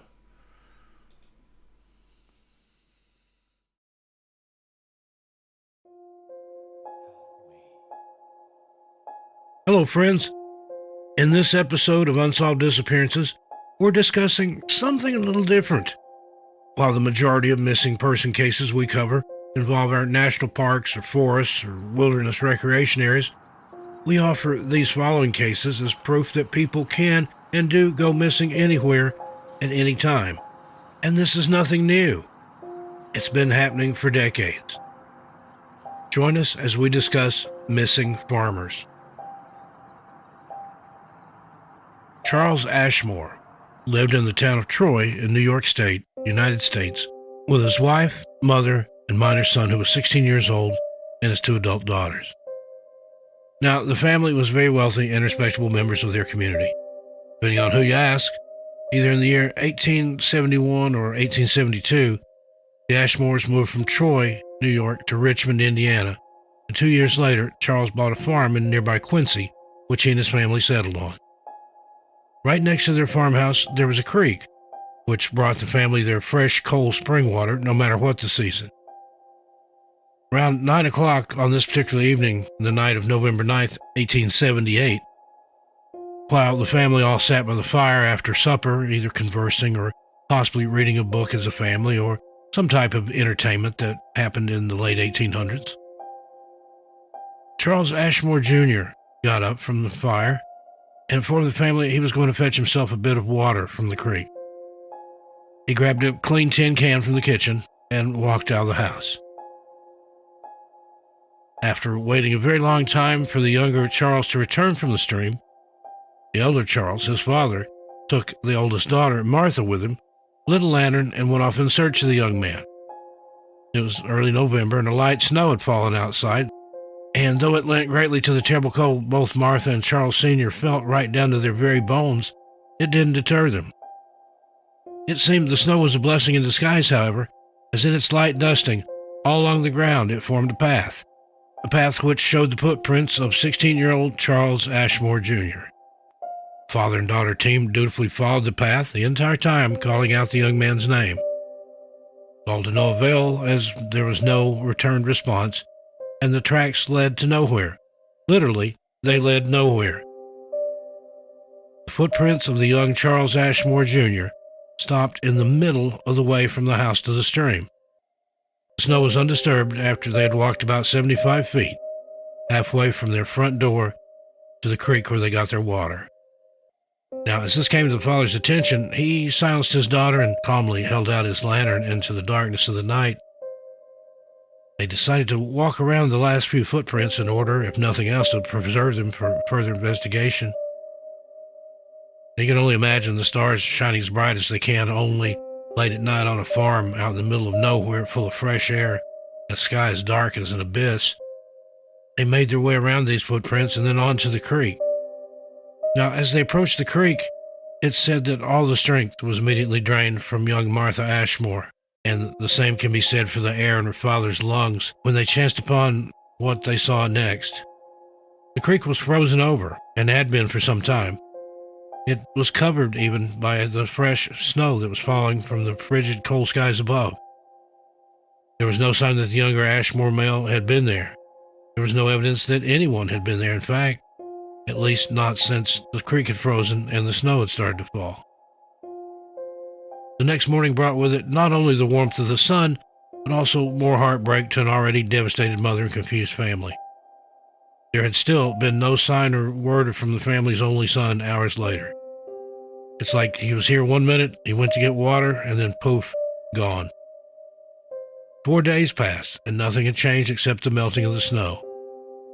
Miss Ashmore, Charles Jr.'s mother, had went to the creek to fetch herself some water. No one was around at that time to get it for her as they had been previously. She had been hesitant to leave the house and go near where her son had gone missing. Today, though, it was unavoidable if she wanted a drink. But the closer she got to the creek, the faster her heart began to beat. About halfway there, in fact, right around the same area where the last footprints of her son were seen, even though they had been washed away by the elements of the melting snow, she began to hear Charles Jr.'s voice calling for help. Help me. As sure as a mother could be, not just of what she was hearing, but of what she was feeling as well. her mother's intuition, you might call it. She was sure of it. Her son was right there near the creek, and though she couldn't yet see him, she could hear him very well, calling out for help. Help me. It seemed, however, that the closer she got to the creek, the stranger things became. As she called out to her son again and again and then silenced herself to listen from which direction his cries were coming from, it suddenly seemed like they were coming from everywhere all at once, Help me. but somehow also from nowhere, as she still couldn't see him. Not a single sign of him. Finally, the woman ran home as fast as her legs could carry her to wait for her husband to get home so she could tell him what she'd heard. Now, she was obviously very confused and nervous. After all, she had just heard the voice of her son calling to her for help, yet couldn't figure out where the voice was coming from. Actually, was he calling for help? Was he there at all? When questioned later on about what she'd heard and experienced, all of which was chalked up to a delirious woman, unfortunately a common diagnosis at the time, this was a mother who was so heartbroken over the loss of her only son and youngest child that she had gone momentarily mad, hallucinating that she had heard him calling to her. Now, this opinion was further backed up, at least by some, as when she was asked what she heard, she exclaimed that she wasn't sure of what her son was actually saying, other than that he was actually calling for her. She had stated that his words were entirely clear. She heard them as though he were standing right next to her, yet she also remembered not understanding what those words were, strangely. Was something supernatural going on here? Now, in the next few months, with no discernible pattern, other members of the family would, at random times, hear the voice of young Charles Ashmore Jr. calling out for help. Though the voice always seemed to be coming near the creek where he had seemingly disappeared, the closer they got to the voice, the farther away it seemed to move until, by all appearances, it blinked right out of existence. Again, this fell in line with what the mother claimed to have experienced. One thing each person in the family who heard the voice knew for absolute certain, however, is that the voice they were hearing was definitely that of the younger Ashmore. And again, no one was ever able to repeat what he had said, for though they claim his voice was so clear, it was as if he were standing right there. At the same time, it had still been too far away for them to understand the words. Even if he had been giving directions to his family wasn't able to comprehend them. No, this sounds strange. The sounds of help calling from the creek went on intermittently through the rest of the winter and spring, and would seemingly pick a family member at random to experience this and hear these words. Come summer, though, the calling voice seemed to come at further and further intervals, until finally, at the point of around about a year later, it stopped altogether. Charles Ashmore Jr. was never seen or heard from again, and no one was ever able to say exactly what had happened to him. No one even had a reasonable idea as to who or what the culprit could have been. So there was no choice but for the family to move on, with a devastating loss not only to their family unit, but to their very hearts and souls. Now, in the magazine Fate, in June of 1953, a very similar disappearance story was published. Depending on who you ask, you'll hear people swear to the truth of the legend, and still others will attest the story has been thoroughly debunked. Whatever you choose to believe about what happened to David Lang and his family, whether it be a well-written story which originated in the late 1800s, or a true account of something that really happened to a man in the same time period, I hope we can all certainly agree we are hearing more and more true stories just like this in modern times. In Fate magazine, the article was called How My Father Disappeared, and was allegedly taken straight from an interview with the daughter of the man who was said to have vanished into thin air. Now, she was a witness to the strange happenings that day and the days to come. Her name was Sarah Lang, and the story of her father disappearing mid-step right in front of her very eyes is one of legend, whether true or not. This is what she allegedly told the journalist interviewing her. On September 23, 1880, a farmer named David Lang was walking through a field not far from his house. His 2 young children, George and the aforementioned Sarah, played in the courtyard between where their mother, his wife, stood on the porch and where he, their father, was walking in the field. Right at this moment in time, 2 men, a lawyer named Judge August Peck and his brother-in-law, whose name has since been lost to the mists of time and retelling, were approaching the house in a horse-drawn vehicle. All at once, David Lang's wife dropped what she had in her hands and screamed, while the 2 men in the buggy stopped, open-mouthed, and astonished at what they'd just seen. Children also froze in shock and terror.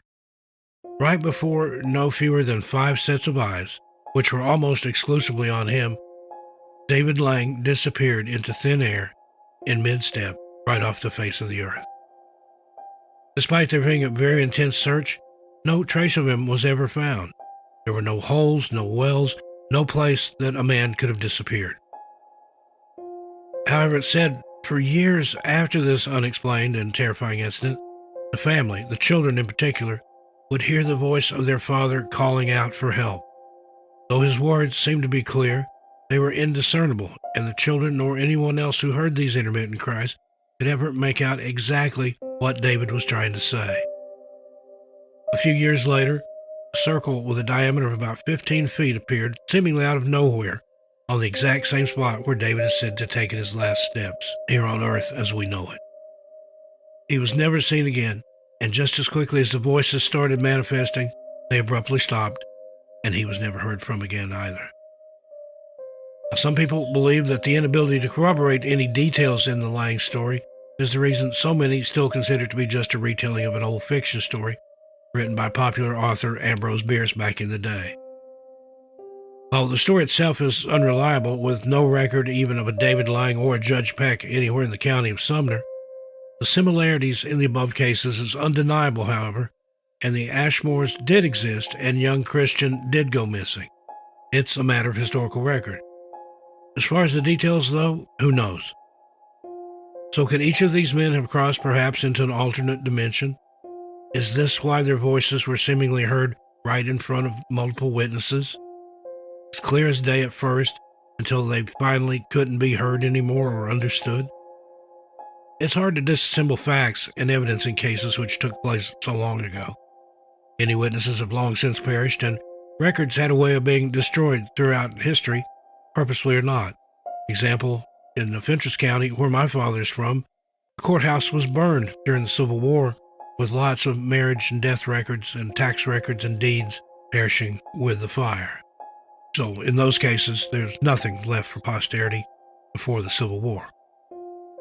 As bizarre as it is for someone to seemingly vanish without a trace, it's even more strange and even somewhat terrifying, especially to those of us in the paranormal community who are somewhat aware and think we may have some answers or at least theories as to what's happening in some of these cases, for this to happen to someone in clear and full view of other people.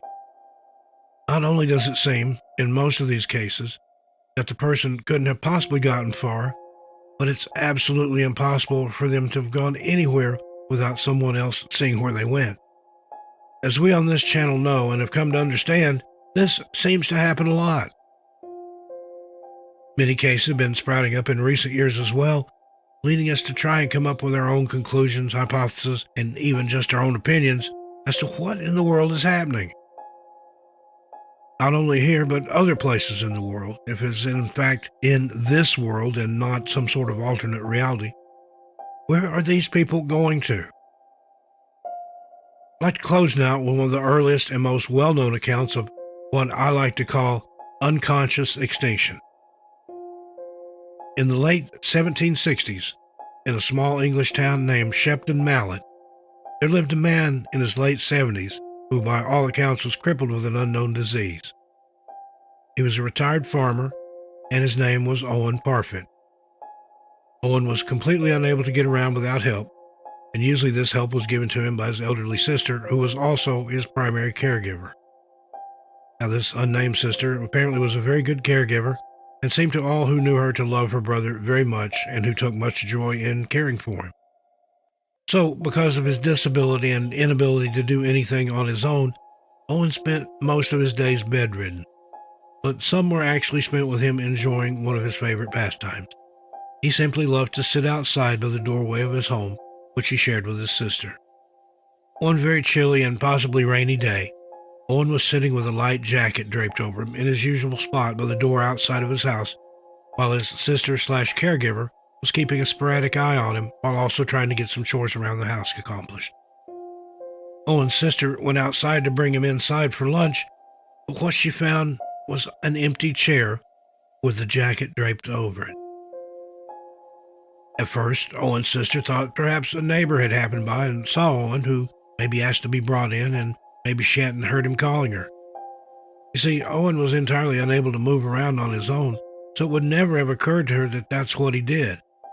She searched the entire house, all the surrounding property, and then asked the neighbors, but to no avail. Owen was nowhere to be found, and no one had seen him. The neighbors did confirm that they had seen Owen sitting in his usual spot by the door in front of the house all day long, just as his sister had said.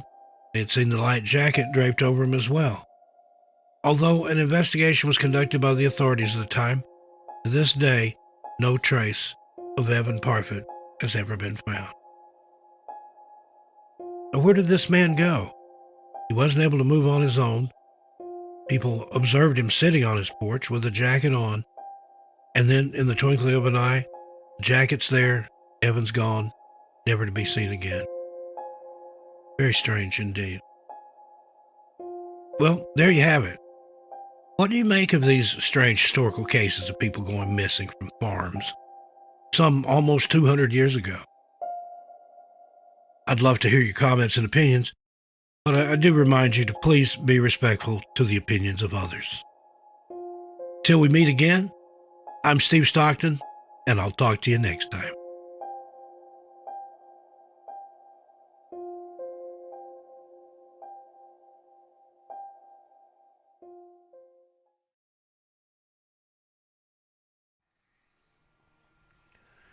Hey, everybody. Steve Stockton back here with you again live. How you doing? Let's see. We've had a few new people join us here in the chat.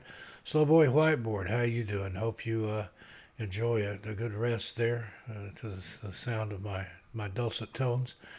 Adam Wilder, hello again. You were at the premiere earlier. Saw you there. A.O., yeah, congratulations. Thank you. We appreciate that. Getting some sleep while we can here. We're going to have to sleep in shifts, I think, after the baby gets here. And I did drop a link there for my radio show. Everything out there airs live on Sunday nights from 9 to 11 p.m. Go to that link and click to listen live up in the, I think it's in the right-hand corner. Or you can download them and listen to them at your leisure. Same with the audio for this channel. If you go to Spreaker, we've got all the audio loaded up there, even some of the 3 and 4 hour marathons and things, so you can listen to those. So download them and listen to them offline while you sleep, do chores, whatever you want to do. Christina Emerson, how you doing? Good to see you. Well, thank you. I appreciate the compliments there. Anybody else? Haley Patterson.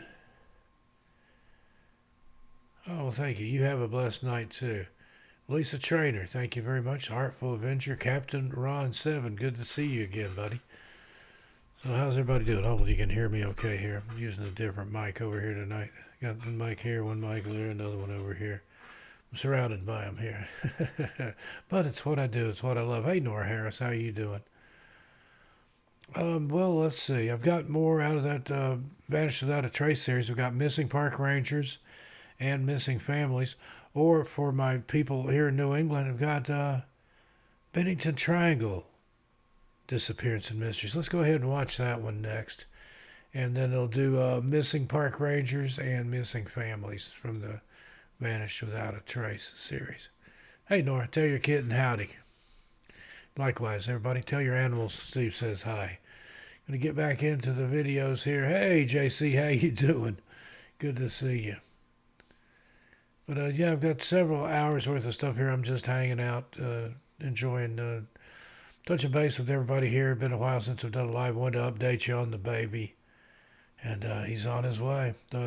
After midnight, it'll be 15 days if he goes the full 40 weeks. I'm thinking right around, it's already been a full moon. That was the 19th. That was the blue moon, the sturgeon moon, the super moon A lot of babies are born during a full moon, but that would have been a little early for him. But a lot of babies are also born during a new moon. Now, this is according to my granny.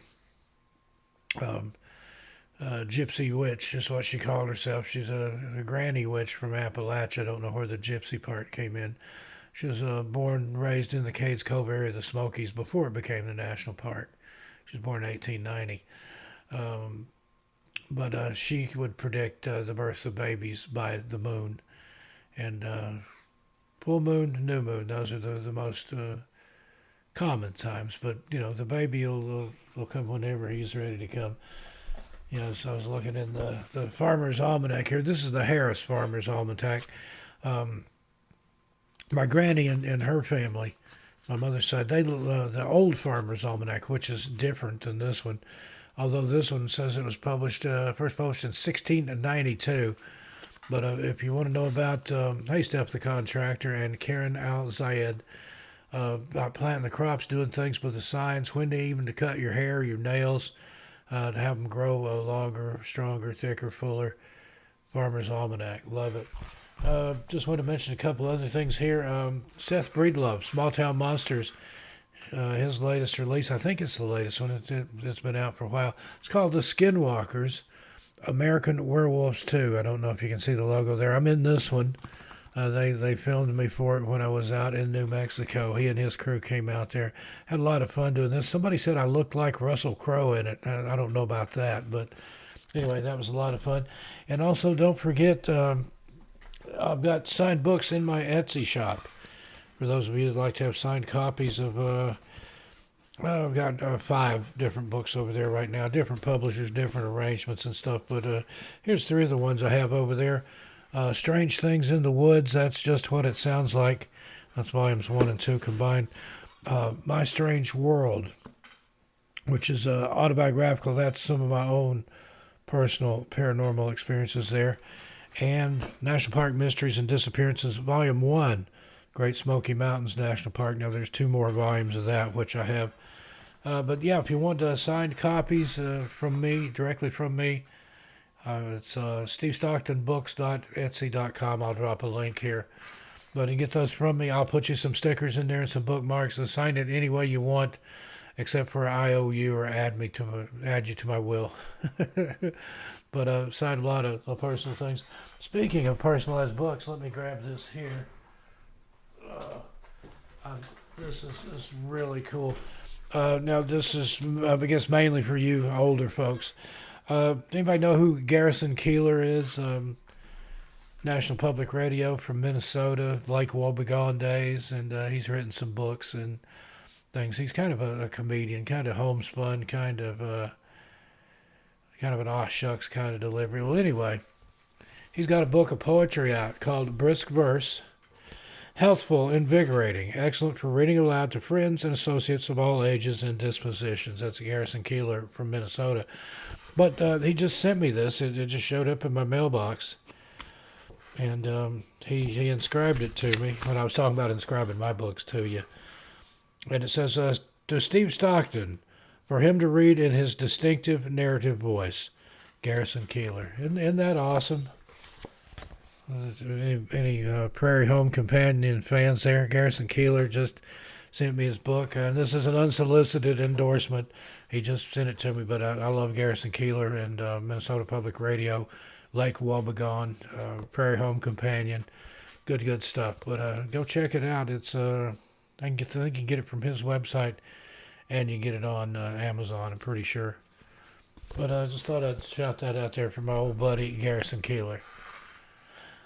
Haley Patterson says she's from North Carolina and loves hearing stories from her own state.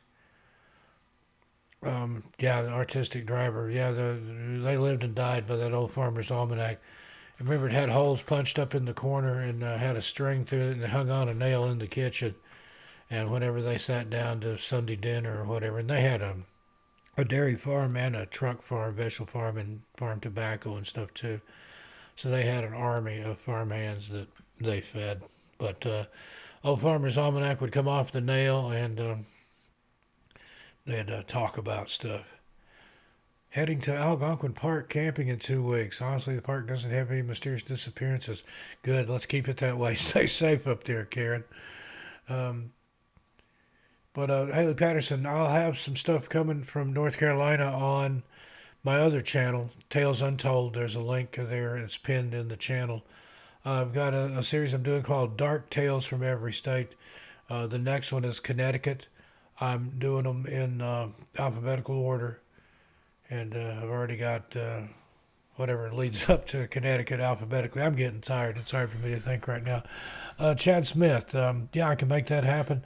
I'll drop a link to my Etsy shop in here after I start the video. Supplies are limited, though. Get them while you can. Spooky season's coming up. I always sell out this time of year.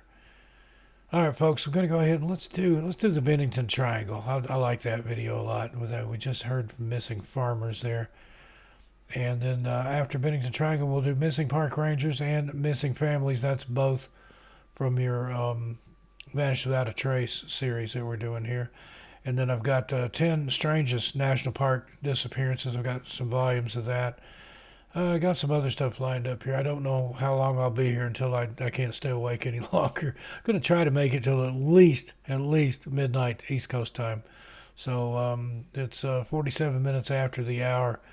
So, 13, 11. I got an hour, at least an hour and 13 minutes left here with you tonight. Yeah, that is a good show, AO, Prairie Home Companion and Lake Wobegon Days and all that. And they had some good musical guests on there, too, of folk variety, folk music, country music. Okay, folks, we're going to hop back into the videos here, and I'll join you in about 15 minutes. But right now, let's take a trip to the Bennington Triangle and some strange disappearances. See you in a little bit, everybody. Thanks for being here.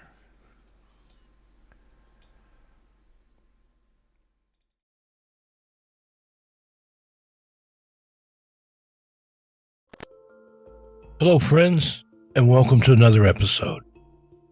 In this video, we invite you to join us for a trip down the strange rabbit hole that some refer to as the Bennington Triangle. The area known as the Bennington Triangle, which surrounds Glastonbury Mountain in the New England state of Vermont, has a long, strange history of bizarre occurrences.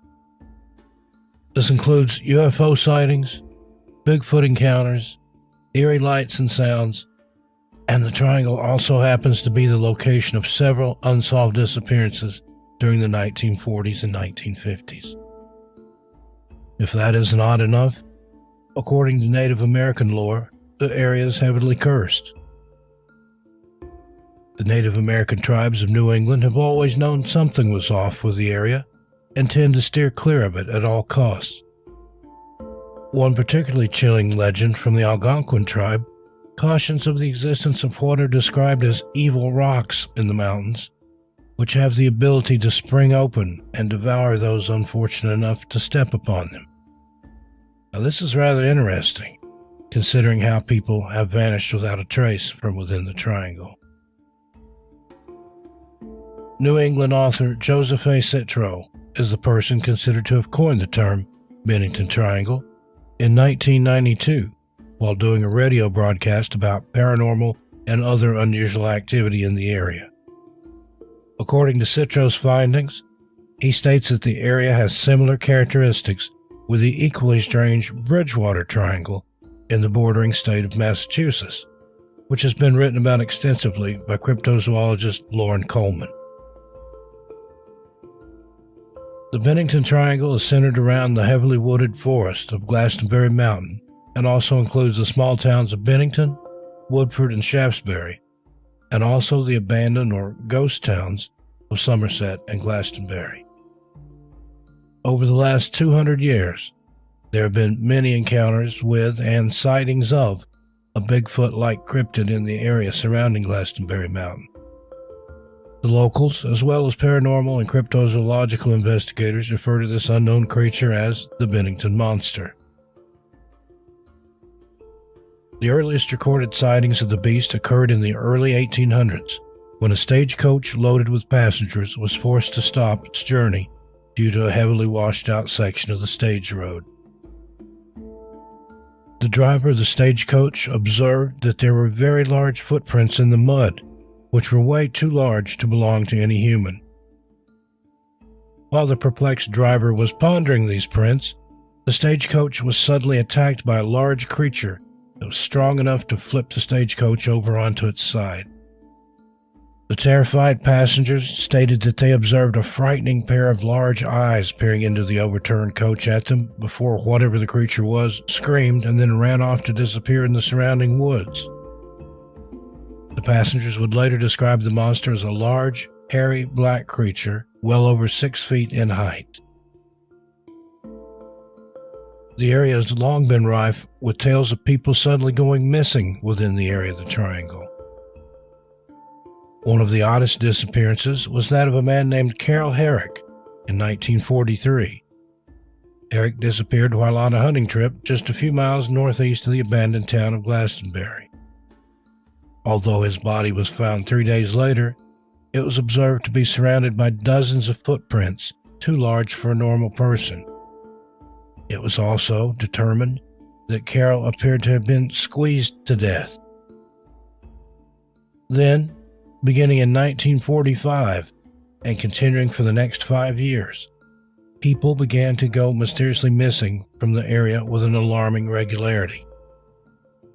A man named Mitty Rivers, a 74-year-old hunting guide very familiar with the area, went missing on November 12, 1945. Rivers, who had led many hunting parties in the area over decades, was taking a group of 4 hunters to the oddly named Hell Hollow area, which is located within the southwest forest of Glastonbury.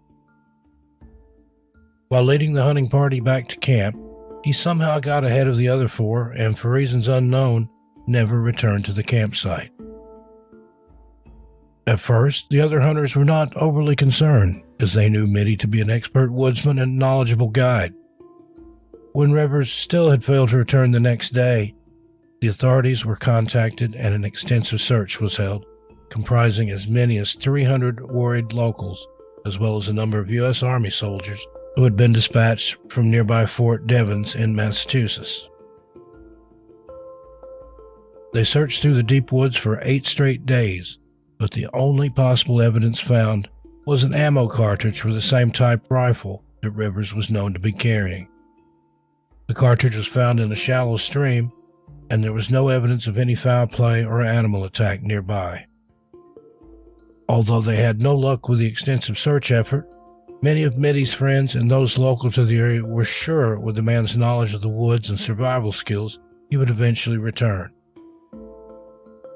However, this never came to be, and no trace of the missing guide has ever been found. The area from which Rivers vanished is near Long Trail Road and Vermont State Route 9.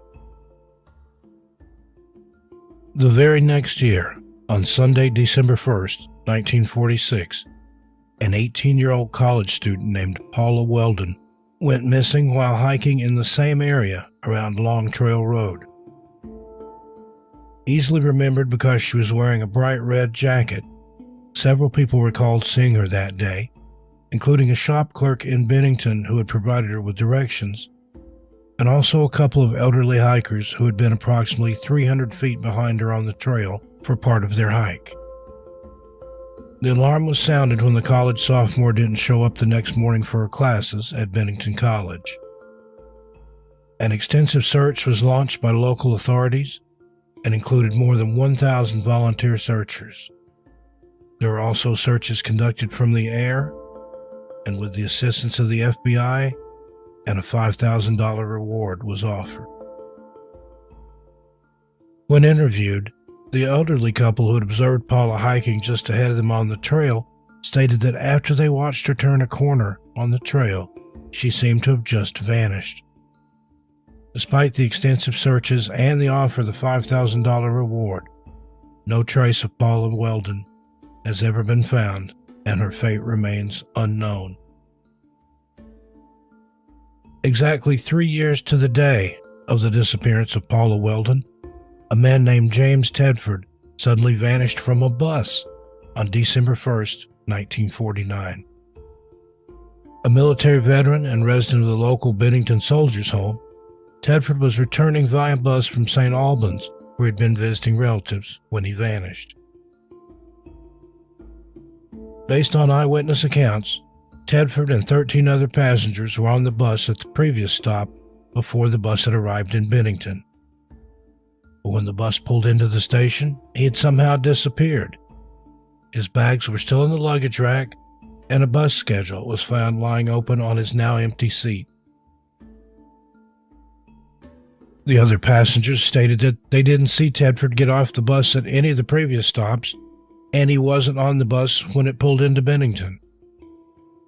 Authorities investigated the disappearance and were convinced that no one had seen anything, and there were no suspicious incidents which had occurred during the bus trip.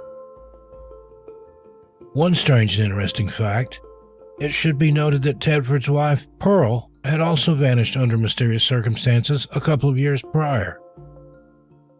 Now, there aren't many details about his early life, but in 1940, Tedford was listed as a resident in Franklin, Vermont, with his wife, Pearl, who was much younger, her age being 28 while he was 56. The strangeness began following Tedford's return to Vermont after the end of his second round of military service near the end of World War II. Upon his return, he found that Pearl had vanished, no trace of her to be found, and the house the couple had rented in Franklin, Vermont, was found to have been left abandoned. Tedford's family claimed no knowledge as to the whereabouts of the missing wife, and stated the last time they had seen her was as she was on her way to the Amoco gas station in Franklin. There was speculation among the locals that rather than having met with foul play, she had understandably grown tired of waiting for her much older husband to return from war and had simply taken off. Whatever the cause, she was never to be seen or heard from again. Tedford was crushed and moved into the local home for soldiers, where he still lived when he vanished. The next year, on October 12, 1950, an 8-year-old boy named Paul Jepson was the next in the area to go missing. Jepson was last seen in the cab of his mother's pickup truck in Bennington, where she had left him to play while she briefly tended to her pigs. When the mother returned, she found that the boy was gone. She quickly looked for him in the nearby immediate area with no luck, after which she reported him missing, and soon hundreds of volunteers had assembled to help search for the missing boy. Tracking dogs were brought in to aid in the search for the missing boy. The dogs were able to pick up his scent and followed it towards Glastonbury Mountain. However, when the scent was lost at a nearby crossroads, it was thought that perhaps the boy had either been abducted by a stranger or had otherwise accepted a ride in a passing automobile. Paul's father stated that, oddly enough, the boy had talked about visiting the mountain almost non-stop for the last week or so. The area around Glastonbury Mountain was searched extensively for the next several days, but sadly no trace of Paul has ever been found. Then, 16 days after Paul Jepson's mysterious disappearance, a woman named Frida Langer disappeared on October 28, 1950. Frida was camping with several other family members in the forest near Glastonbury Mountain. Langer, then aged 53, along with her cousin, Herbert Elsner, had ventured away from the family's woodland campsite to go on a hike near the Somerset Reservoir. They had managed to hike just a few hundred yards from their campsite when Frida lost her footing and fell into a mountain stream, completely soaking her shoes and clothing. Due to the chilly fall temperature in the mountains, Frida told her cousin to wait while she ran back to their campsite to change into some dry clothes. Her cousin stated that he waited for what seemed like a sufficient amount of time, and when Frida still hadn't returned, he decided to go back to the camp to see if she was okay. However, upon his return, he was shocked to learn that Frida hadn't returned to the campsite at all. She had instead apparently vanished in broad daylight in the distance of a few hundred yards. Frida was reported missing, and over the next several weeks, search parties, with as many as 400 people, including concerned volunteers, law enforcement, firefighters, and military, as well as some aircraft, searched for her and came up empty-handed. Sadly, the search was eventually abandoned. 7 months later, however, on May 12, 1951, Frida's body was discovered near Somerset Reservoir. Strangely enough, in an area that had been extensively searched many times previously. The advanced decomposition of her remains meant that no cause of death could be determined, and her case is still unsolved. And then, just as strangely and suddenly as they had begun, the string of disappearances stopped. Frida Langer was the last person to vanish mysteriously during this time frame, and the only missing persons whose remains were found. Other than the geographic locations and time frame, no other connection has been discovered that tie these cases to one another, although some have speculated that a serial killer may be responsible for these strange disappearances. Some blame the Native American curse, or simply claim that the paranormal is to blame, as there appears to be an active portal here into the unexplained. There's also the theory that the area is very unstable due to the unusually chaotic and confusing wind and weather patterns on the mountain, which can cause people to easily become disoriented and then lost as a result. Regardless of what is to be believed, the Bennington Triangle is known to be home to strange and mysterious paranormal phenomena. As well as the aforementioned Bigfoot encounters and the string of mysterious disappearances, there are many, many reports of strange floating orbs of light, sightings of other bizarre forest creatures, and even the occasional UFO sighting. Well, there you have it. A small glimpse into the unknown, courtesy of the enigma known as the Bennington Triangle. I hope you've enjoyed these stories, and if there are other strange areas you'd like for us to cover, feel free to leave your suggestions in the comments below.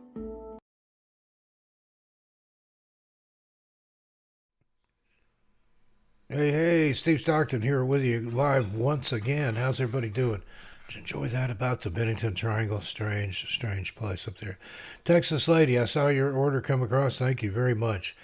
I didn't notice any personalization in there.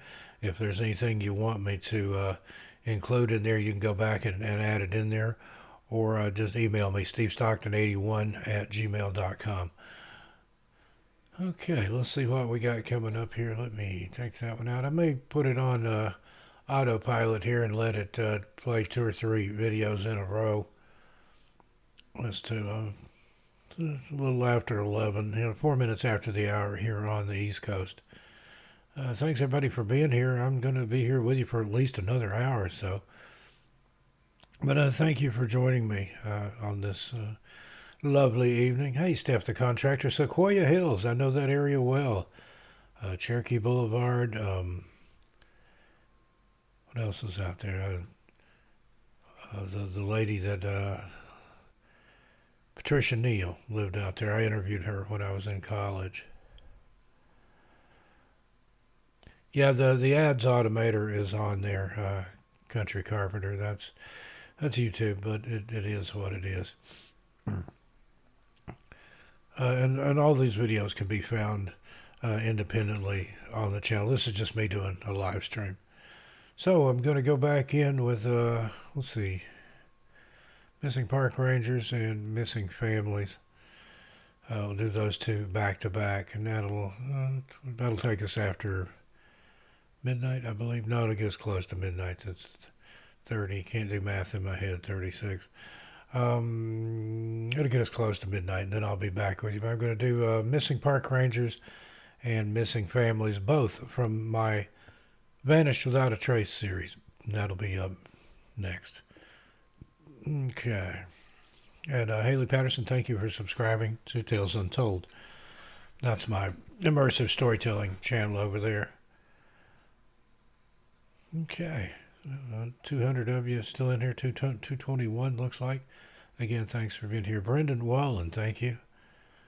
And anybody else that I've missed?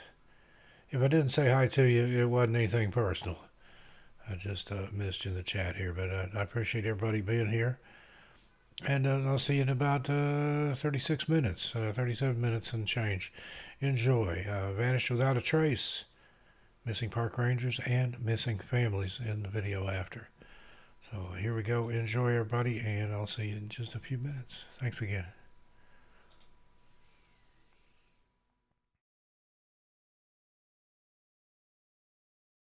Hello, friends. In this video, we're going to discuss the strange disappearances of some of the people you'd most likely unexpect to go missing. Park rangers. Now, we're using parks as a broad term in the scope of this video, as it could include lands protected culturally or historically, including national parks, state parks, and other designated wildlife, wilderness, and recreational areas. Different countries use different names for this position. Warden is the favorite term in Canada, Ireland, and the United Kingdom. Within the United States, the National Park Service refers to the position as a park ranger. The U.S. Forest Service refers to the position as a forest ranger. Other countries use the term park warden or even game warden to describe this occupation.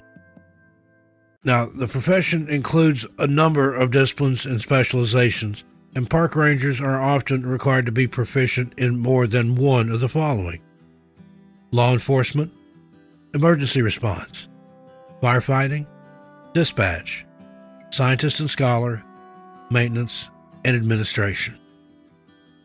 These individuals, particularly those in administration, are often heavily cross-trained in several of the aforementioned areas in order to allow for knowledge of all other areas and duties under their authority. As a result, when people become lost or go missing in a park, the park rangers are usually the first ones on the scene to document the case and to start search and rescue efforts into motion. More than anyone, park rangers are very familiar with the missing person phenomenon, which happens in parks around the world, and were actually among the first to write about it. But what happens when one of these rangers themselves go missing? I invite you to join me now as we explore 5 strange cases of missing park rangers. With that said, let's begin. Number 1, Ranger Ralph W. Heath. Ralph W. Heath was a park ranger at Baxter State Park in Maine, United States, who allegedly died of exposure while attempting to rescue a woman who was lost on Mount Katahdin in 1963. On Monday, October 28th of that year, 2 women, Helen Mower and Margaret Ibisek, both from Concord, Massachusetts, took the Cathedral Trail and climbed Baxter Peak on the mountain. They reached the summit and stopped to have lunch at around 1:30 in the afternoon. When the 2 friends decided to start their hike again and head back down, they had a small argument over the route Margaret wanted to take. Helen simply wanted to go back the way they came, but Margaret wanted to bushwhack, which, very simply put, means to leave the established trail or get off the beaten path, as it were. Helen knew how risky this was, although Margaret had more hiking experience than she did, not by much, and only 3 years total. She thought it way too dangerous and stormed off to take Dudley Trail, which was the original trail they had taken to get there in the first place, and let her friend make her own mistakes and go her own way. It was a decision she would later regret very much. Margaret, on the other hand, thought she was taking a shortcut and laughed off her friend's warnings, and they went their separate ways, agreeing to meet at the Chimney Pond lean-to. When Helen reached the final destination and saw there was no sign of Margaret, she decided to wait, but got very worried very quickly. Though it was a nice and sunny day out that day, a nor'easter was blowing in, and the weather was about to very quickly take a turn for the worse. She started calling for Margaret at the headwell near and towards the mountain itself. She was pleasantly surprised when she heard her friend respond and started calling back, despite the fact she was asking for help. Margaret yelled that she was not hurt, but was stuck in the treacherous terrain and wouldn't possibly be able to continue her turn back, and pleaded with Helen to go and get some help. This is when Helen made her way to the ranger station and encountered Ranger Ralph Heath having dinner. She explained the situation, and Ralph immediately knew how dangerous that path was and how serious a problem they had. He was, however, thanking his lucky stars, in his mind at least, that there hadn't been any snowfall, at least not yet. As any other year, for as far back as he could remember, there would have been snow covering the mountain for weeks at that point in the year. Ralph followed Helen back to Chimney Point and yelled out in the direction of Margaret and instructed her in a very calm and clear voice to stay where she was and not try to move or go anywhere. Help was on the way. With the wind increasing like it was, Ralph knew that the situation could go from scary to deadly in a matter of just seconds. He had to act fast. He took Helen back to the ranger station and radioed his supervisor, Helan Taylor, and told him there was a hiker stranded in the upper basin on the mountain. Now, a little background on Mr. Ralph Heath to show what a brave man he was indeed, and how he was definitely not someone to shy away from trouble. He served in World War II and was honorably discharged. However, a house fire destroyed everything he owned but the clothes on his back, including his discharge papers. He was redrafted to serve in the Korean War before anyone could verify he had already been discharged and had finished his service to the country. Ralph, however, went without hesitation to serve, only for his wife to decide she didn't want to deal with another tour, especially one he shouldn't have had to have gone on, and file for divorce. So, this was a man who was seeking solitude and peace in his life after all of this tragedy and heartbreak, and he absolutely loved his job as a ranger and the beauty of the mountains.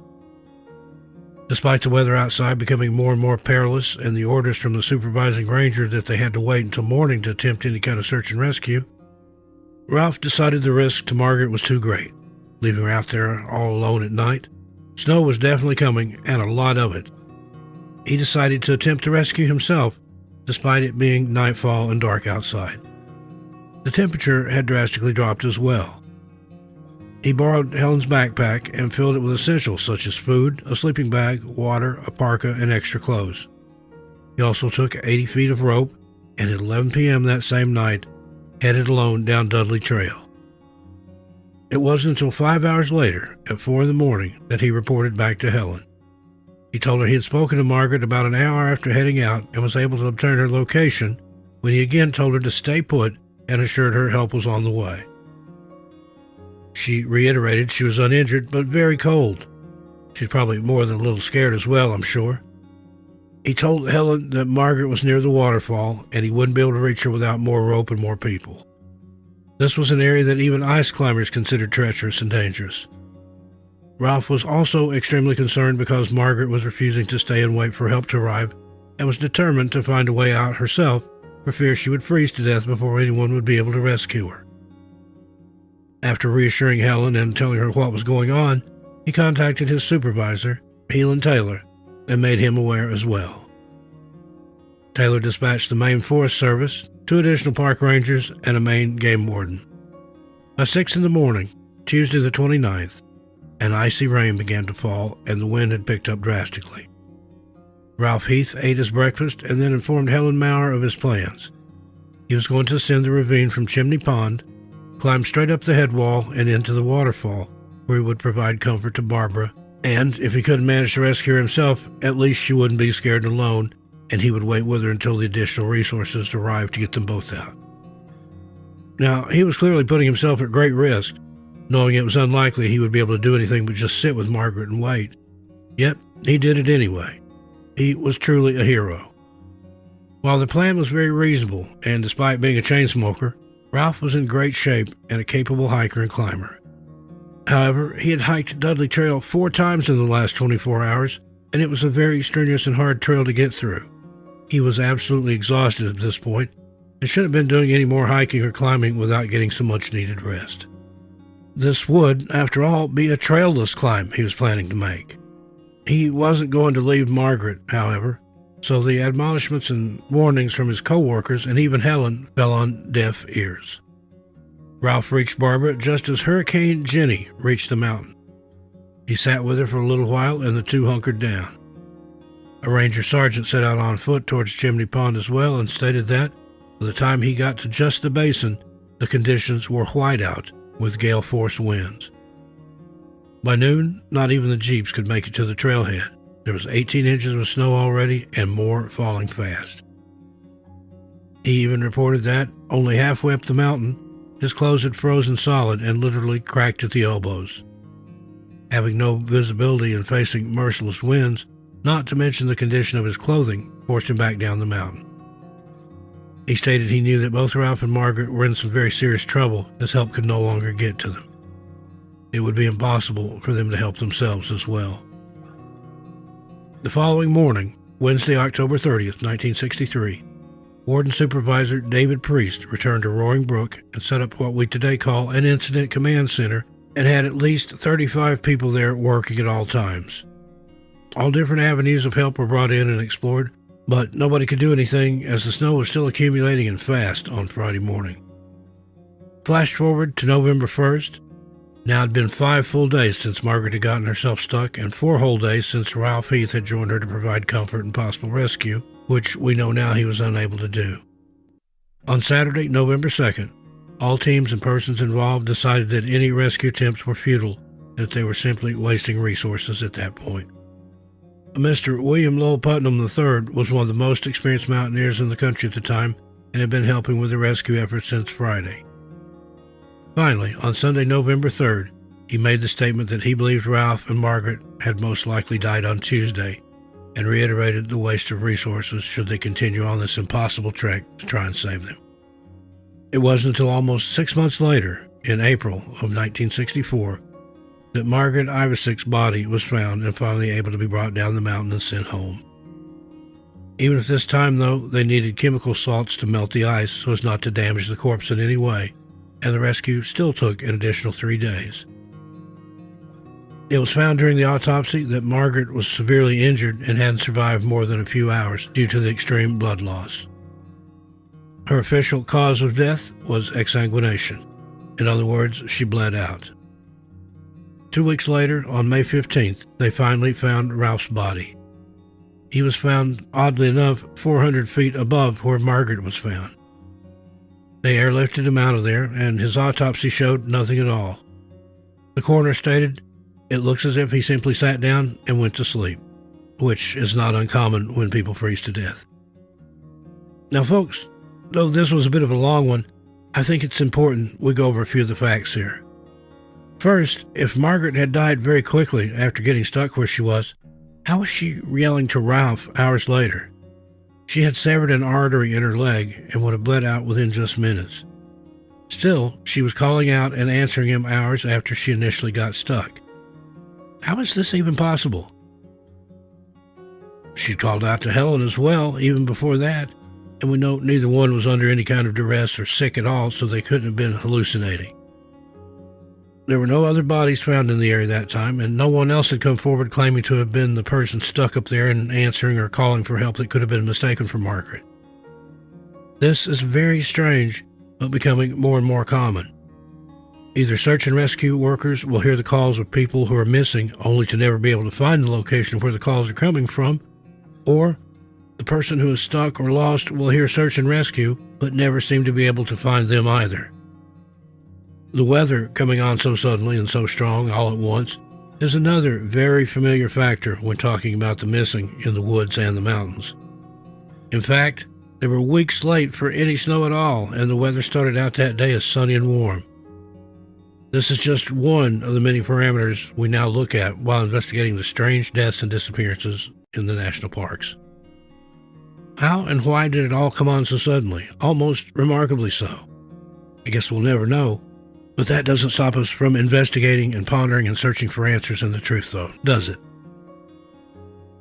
Number 2, Ranger Randy Morganson. In July of 1996, Ranger Randy Morganson was working as a backcountry ranger at Sequoia and Kings Canyon National Parks. He was the most ranger in the High Sierras, having been a backwoods ranger for 28 years at that time. On this particular day, July 21st, 1996, Randy loaded his pack and went on his routine and regular patrol of his station. He was 64 years old and in almost perfect health. Some of his co-workers even thought he was invincible and impervious to the perils that came with the job. It was just about daybreak when he headed out to patrol near Bench Lake, taking nothing with him but an old ski pole to use as a hiking stick. He was never seen or heard from again.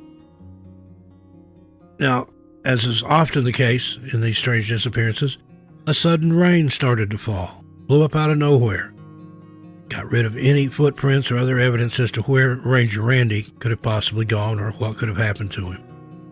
Over the following days, there was plenty of frustration as dogs followed scents that seemed to abruptly stop, and random pieces of gear were found in several different locations, but none could be positively linked to Randy. a FLIR helicopter equipped with an infrared camera picked up a campfire burning on a hillside, but with no one in sight tending it. Eventually, the search was called off, with no sign of Randy or a body. Then, a letter arrived at Randy and Judy Morgansen's home in Sedona, Arizona, from Randy. Judy opened the letter and noted it had been postmarked 2 days after his apparent disappearance. Since there is no postal service in the national park, Judy didn't understand just how Randy could have mailed the letter. That added to the suspicions that he had simply left the area to start a new life away from the National Park Service. 13 days after Randy had been reported missing, in early August 1996, the official search, which included helicopters, dog teams, and dozens upon dozens of volunteers, was called off. Not a single trace of Randy had been found, not even a footprint. Finally, in July 2001, 5 years after the search was called off for Randy, a 19-year-old member of a California Conservation Corps trail building crew ventured off trail and found some remains. The worker found some new evidence near a creek and a gorge in the Widow Peak drainage, very near the outermost borders of the search area, below the pools of a waterfall. Rangers were called in to search and soon discovered a tattered shirt with Morgansen's badge attached. Then a backpack with a buckle fastened, and a boot. On close examination of the single boot, which was half submerged in water, it had something white protruding from it. A leg bone. The boot and pack seemed to match the description of gear that Randy reportedly had been using that day. Teams for both investigation and recovery were flown in, and shortly after, a functioning park-issue radio was discovered resting on top of the falls, not at the bottom like the other evidence. It was turned to the on position. This discovery confused matters even more. Although these remains seemed to confirm Randy had been in the mountains the whole time, investigators weren't certain whether this is where Randy had died. Rangers had remembered already searching this gorge and crossing at the exact spot where the radio was found. Retired Sierra Sub-District Ranger Alden Nash believes Morgansen had fallen through a snow bridge and broken his leg, and his body had simply been hidden beneath ice throughout the search. Weirdly, during the rescue attempt in 1996, Randy's wife Judy had dreamed of a dead man floating in a lake. I don't think it was an accident, says Eric Blem, author of The Last Season, a book about the disappearance of Randy Morgansen, which is well worth a read, by the way. Blem says Randy may have wanted to appear to have died on the job just to make sure Judy, who was still his wife at the time, got the benefit from the government, a policy not honored in the case of taking one's own life. If he wanted to throw off the dogs or sucker people into believing something happened, he did a great job, Blem says. After so many years, with the bones gnawed, there's no way to say exactly what happened. The National Park Service named a peak in memory of Randy. The unofficial Mount Morgansen, so named in his memory, is the first peak west of Mount Russell, a half a mile away, and just north of Mount Whitney. Mount Morgansen should be distinguished from the west peak of Mount Russell, the higher of the Russell's twin summits, which are only separated by a tenth of a mile. A summit registered with the name Mount Randy Morgansen, 13,920 feet, was taken to the top by two park veterans in 2007. A peak bagger named Richard Petrowski found the original register missing when he climbed Mount Morgansen on June 20, 2008. He placed a temporary one that day and made a huge effort to return to the summit 1 week later with a weatherproof ammo can and a replacement journal. Barely a handful of people, if any, signed it each year. Number 3, Ranger Brendan Unit.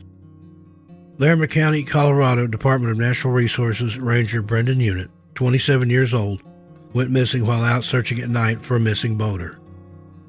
While there had been nothing reported about the results of the initial missing person who Brendan was looking for, it seems a sudden high wind event caused him to capsize in his boat and die of what was officially said to be freshwater drowning.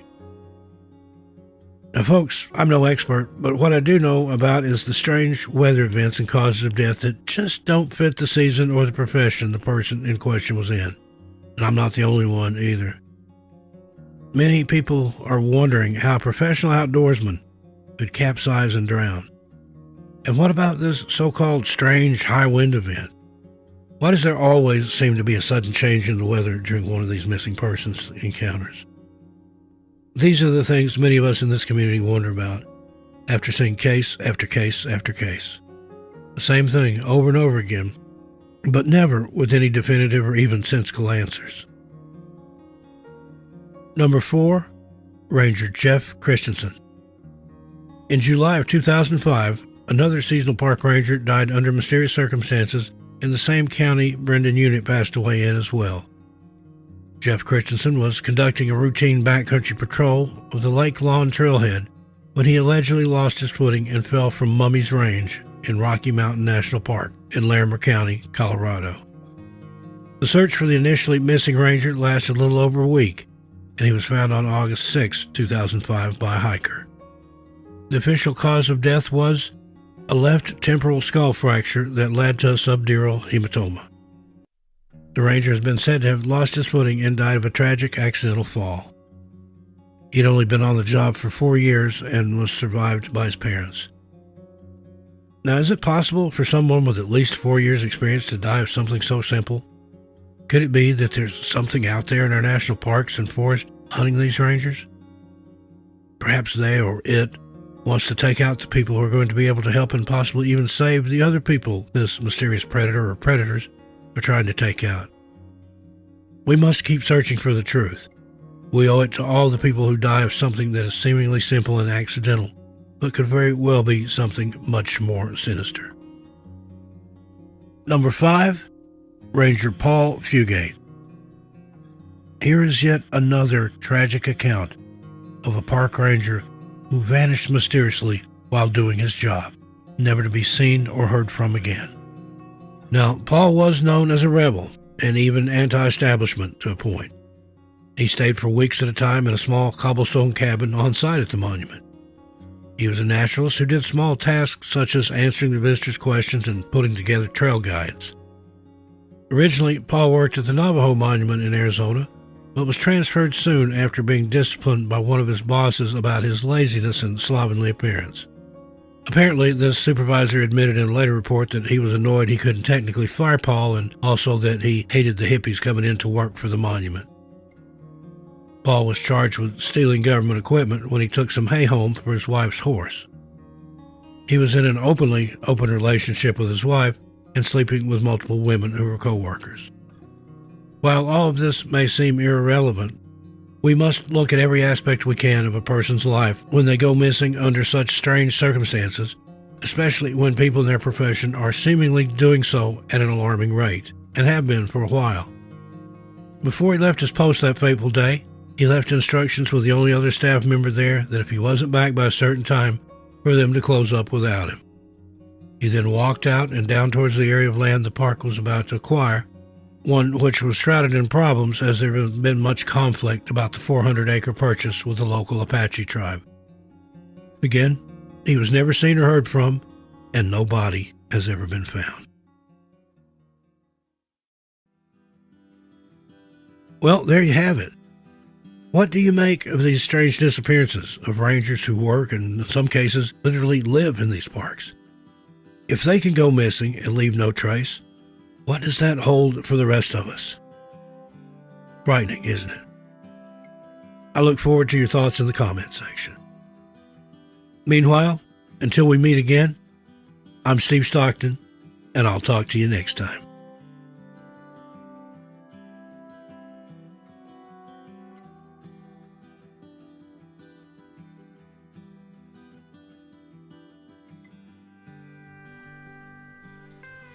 Hey, everybody, Steve Stockton back here with you live again from New England, 30 minutes before midnight here on the East Coast. How's everybody doing? Thanks for joining us. Trevor Archer, how you doing? That's just such an English name. I love that. Reminds me of Tasman Archer. Had a hit back in the 80s, or maybe early 90s, a song called Sleeping Satellite about the moon. Lake 17, how you doing? Good to see you. Valerie Naves, hey there, that's a good thought. Hey, Danny Davis, thank you for being here. Got another one in that Vanished Without a Trace series, Missing Families, up next. And then I've got Unexplained Disappearances, a gateway to another world. It explores the possibility that some of these missing people venture through portals, either knowingly or unknowingly. So, food for thought anyway. It looks like 210 of you still here watching. Depending on which source I look at there. YouTube doesn't agree on all its surfaces there as to how many there is in here. But again, thanks for being here on this Saturday night into Sunday morning. I've got several videos queued up here that I can show, but I'm starting to get a little tired. I got up before daylight, so I may have to cut out of here soon, but I'll stick around as long as I can. Hey, Puffar, am I saying that right? Hello to you and your cat. Now, I could put it on autopilot and just let it play videos, but don't want to do that. If something happens or, it messes up, then I'm just sitting here with dead air blasting, not blasting, as the case may be. But I'll go ahead and play a couple more videos anyway. Again, I want to thank you for being here. And I'll be right back live with you after this. Vanished. I may move both of these together. I said I was going to do that last time, but I decided to jump in here. But I've got Vanished Without a Trace, Missing Families episode of that series lined up, and then the Unexplained Disappearances, Gateway to Another World. Hey, Adam Wilder, good to see you, buddy. Oh, excuse me. It's the hour, not the company. I love being here with all you guys. All right, here we go. Back into the videos. Enjoy, folks. I'll see you in a few minutes.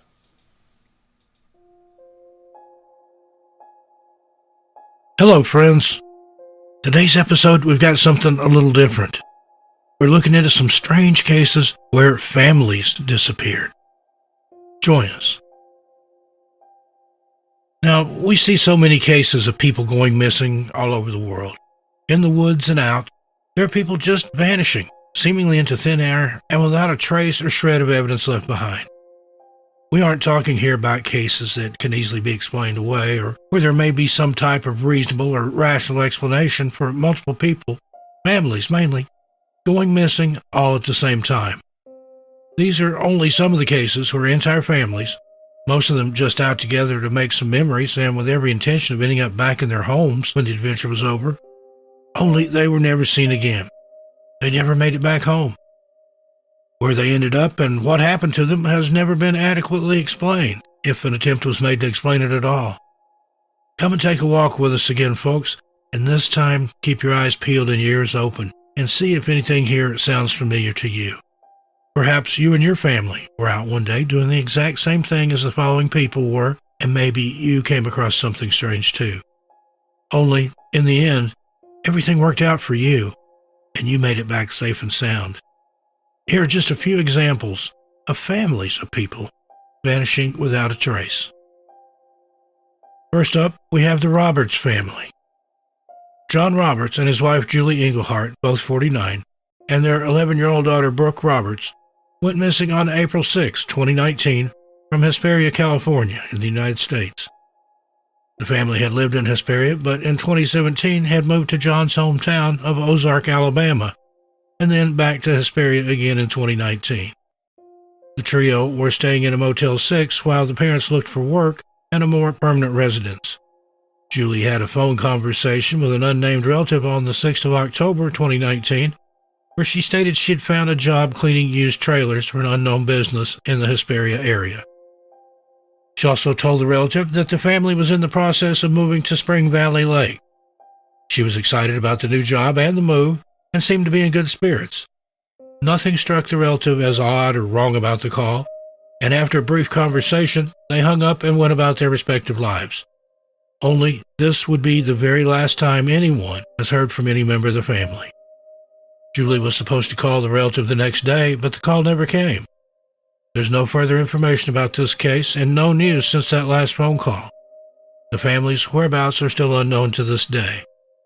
Detectives are seeking contact from anyone who may have information on the whereabouts of John, Julie, or Brooke, and are asked to contact Detective Jason Schroeder at the Hesperia Sheriff Station on 760-947-1500.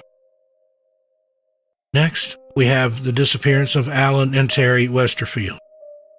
On September 12, 1964, brothers Alan and Terry Westerfield vanished without a trace. Alan was just 6 years old and Terry was 11. On this day, their stepfather, Carl Bach, dropped the boys off in front of the Broadway Theater on Hay Street in downtown Fayetteville, North Carolina.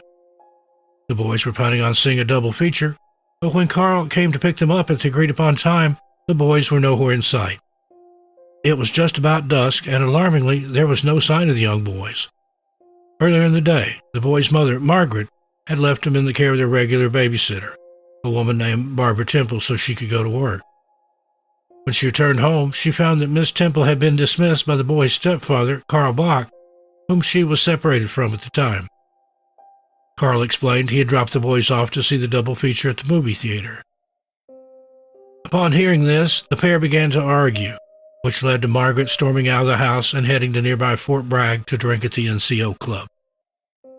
When she returned home, it was 1 o'clock in the morning, and her children still weren't home. Margaret then confronted Carl, and he explained to her how he'd gone to the theater at approximately 7:45 p.m. to pick the boys up and bring them home, but could find no trace of them. He said he had waited there at the theater until about 9:30 before considering they may have walked home or that their mom had picked them up instead. Immediately upon hearing this, Margaret called the police and reported her sons as missing. There were many discrepancies found in Carl Bach's story, including his own girlfriend at the time who worked at the theater, telling investigators she did not remember seeing the two boys at the theater that night. At around 3:30 in the afternoon, one of Terry's friends had come over and asked if he could come out and play, to which Carl informed the child that Terry was being punished and could not come outside at the moment. Also, Miss Temple, the babysitter who Carl sent away, claims she insisted that she stay with the boys until their mother Margaret returned, but Carl insisted even more that she leave and said he would care for the boys until their mother returned. Eventually, Barbara Temple gave up the argument and left as she was told. Margaret, Carl, and at least a dozen other people were brought in for questioning, but nothing ever came of any of it. In the year 2000, when the case was being looked at again, it's been reported that Carl Bach was brought in and was at first incredibly nervous. However, when he was told he wasn't being charged with anything, he suddenly became arrogant and uncooperative with the authorities. So, what happened to these two boys? While many believe the stepfather was involved somehow in their disappearance and that he was somehow looking for a way to get his revenge on their mother, Margaret, for ending their relationship, and while no evidence points toward anything he said about dropping them off at the theater that night or picking them up could be confirmed, the fact remains that these two little boys were never found. No trace of them, and no evidence showing one way or another what possible fate could have befallen them. To this day, no one has ever been charged with anything, and police are apparently no closer to solving this, North Carolina's oldest missing person case. Now we have the Salomon family. On October 13, 1982, Stacy Pearman, one of the neighbors of the Salomon family, called the police when she noticed the family's pool was overflowing in their backyard. She and her mother went and knocked on the door first, but when nobody answered, they became concerned. When the police walked into the home that day, they were not expecting what they found. There was no one inside the residence, but everything seemed perfectly normal. A bit too normal, actually. Even the bed in the master bedroom was made up beautifully, and there seemed to be nothing out of place. This was, of course, upon first glance. As the investigators looked a little deeper, they found 14-year-old Michelle Salmon's bedroom in absolute disarray. Her bed frame was broken, the bedding was missing, and there were some spots of what looked like blood on her mattress.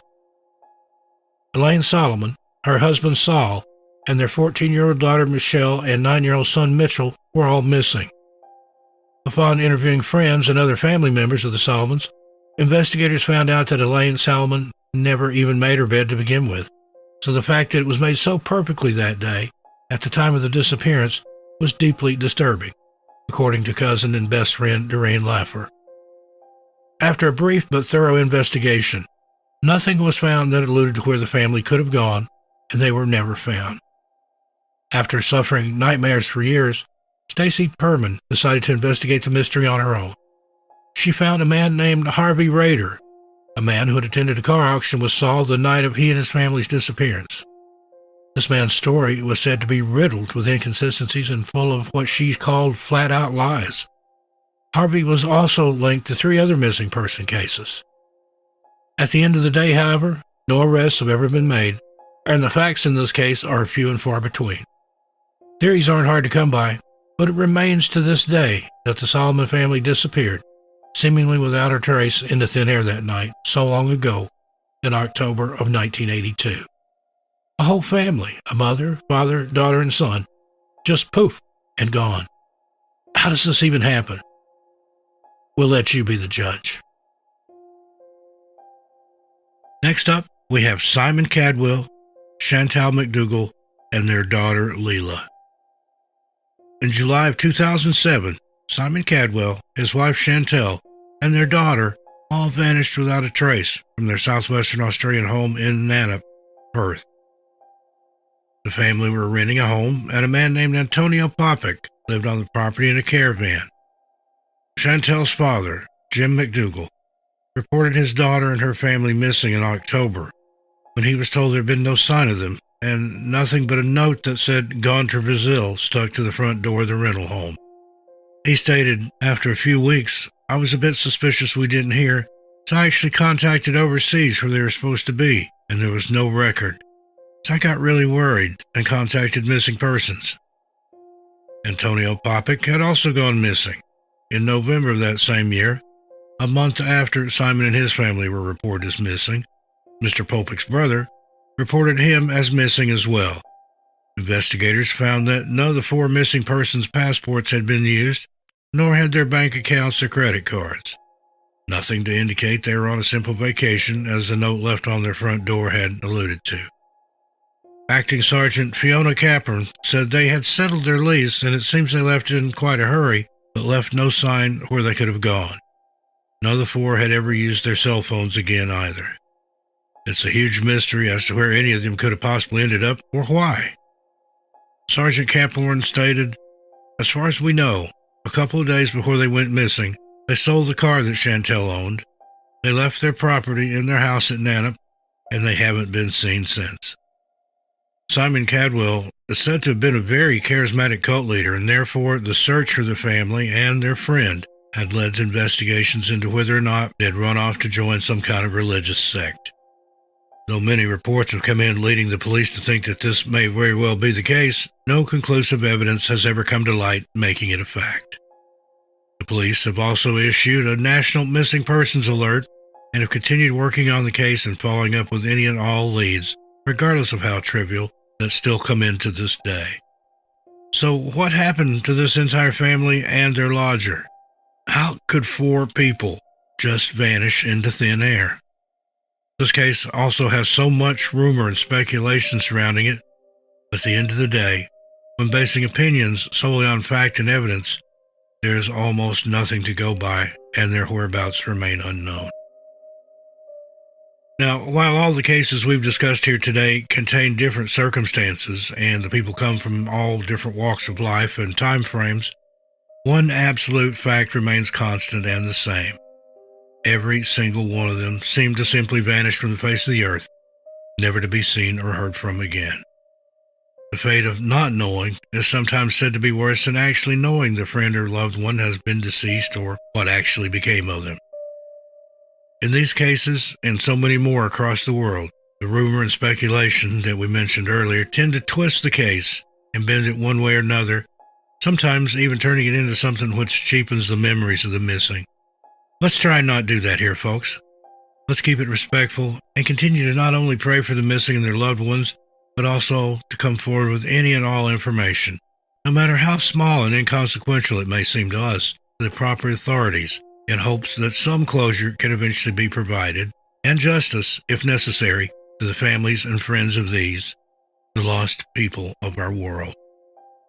Some very, very strange disappearances indeed. I look forward to your comments, but please keep it friendly and respectful.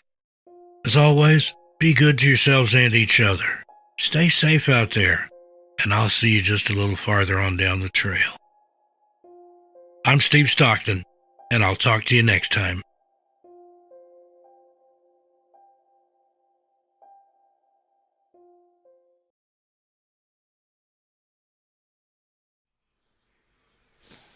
Hey, everybody. Steve Stockton back here with you, 46 after the hour, rolling up on midnight here on the East Coast. Richard Seaton, thanks for joining us. Alex, the Red Room. Smoky Mountain Girl. Grew up near the Smokies myself. Emma Tootie and Marcy Brooke. Thank you, Marcy. And yeah, if you're not getting your notifications, try turning them off and back on. Sometimes that'll fix it. Yeah, isn't that crazy? All those missing people. Well, I'm going to try to hold out here with you till midnight East Coast time. That's we got about 14 minutes. Another video I'm going to play here. Unexplained Disappearances. A Gateway to Another World. Going to kind of look at the possibility that portals may be involved in some of these disappearances. I don't know. What do you think? Could be. Makes as much sense as any other explanation. Okay, I'll be back with you in about 14 minutes and 53 seconds. Enjoy. I'm Steve Stockton. Tell your animals I said hi. I'll be right back in a little bit. Stick around, folks. Thank you.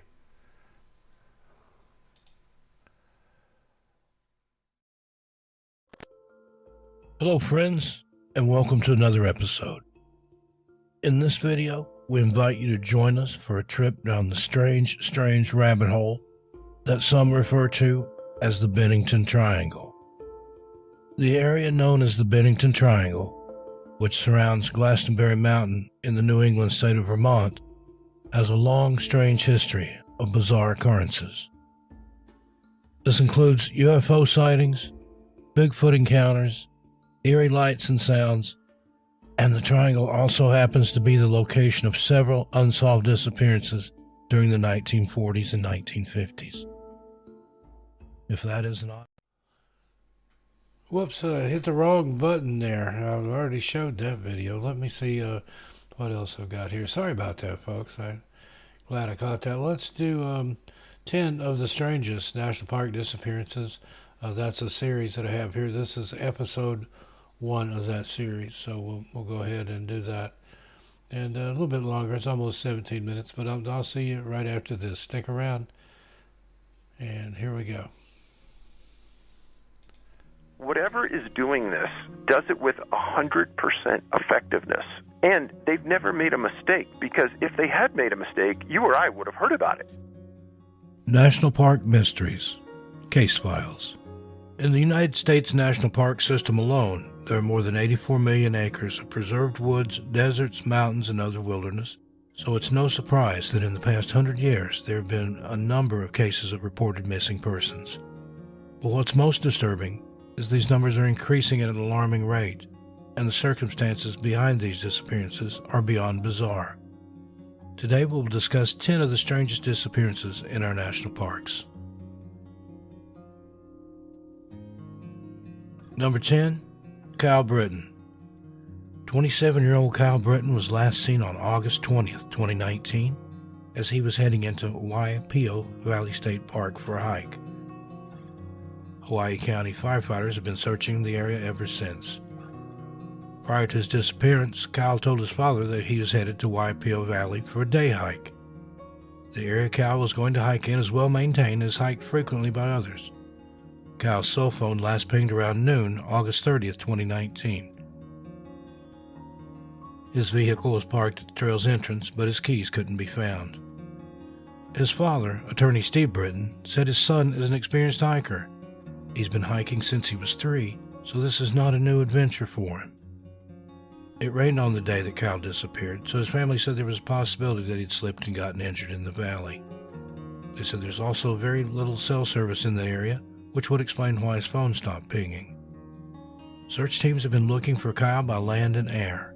They've also grown in size, having added helicopters, dogs, and rescuers.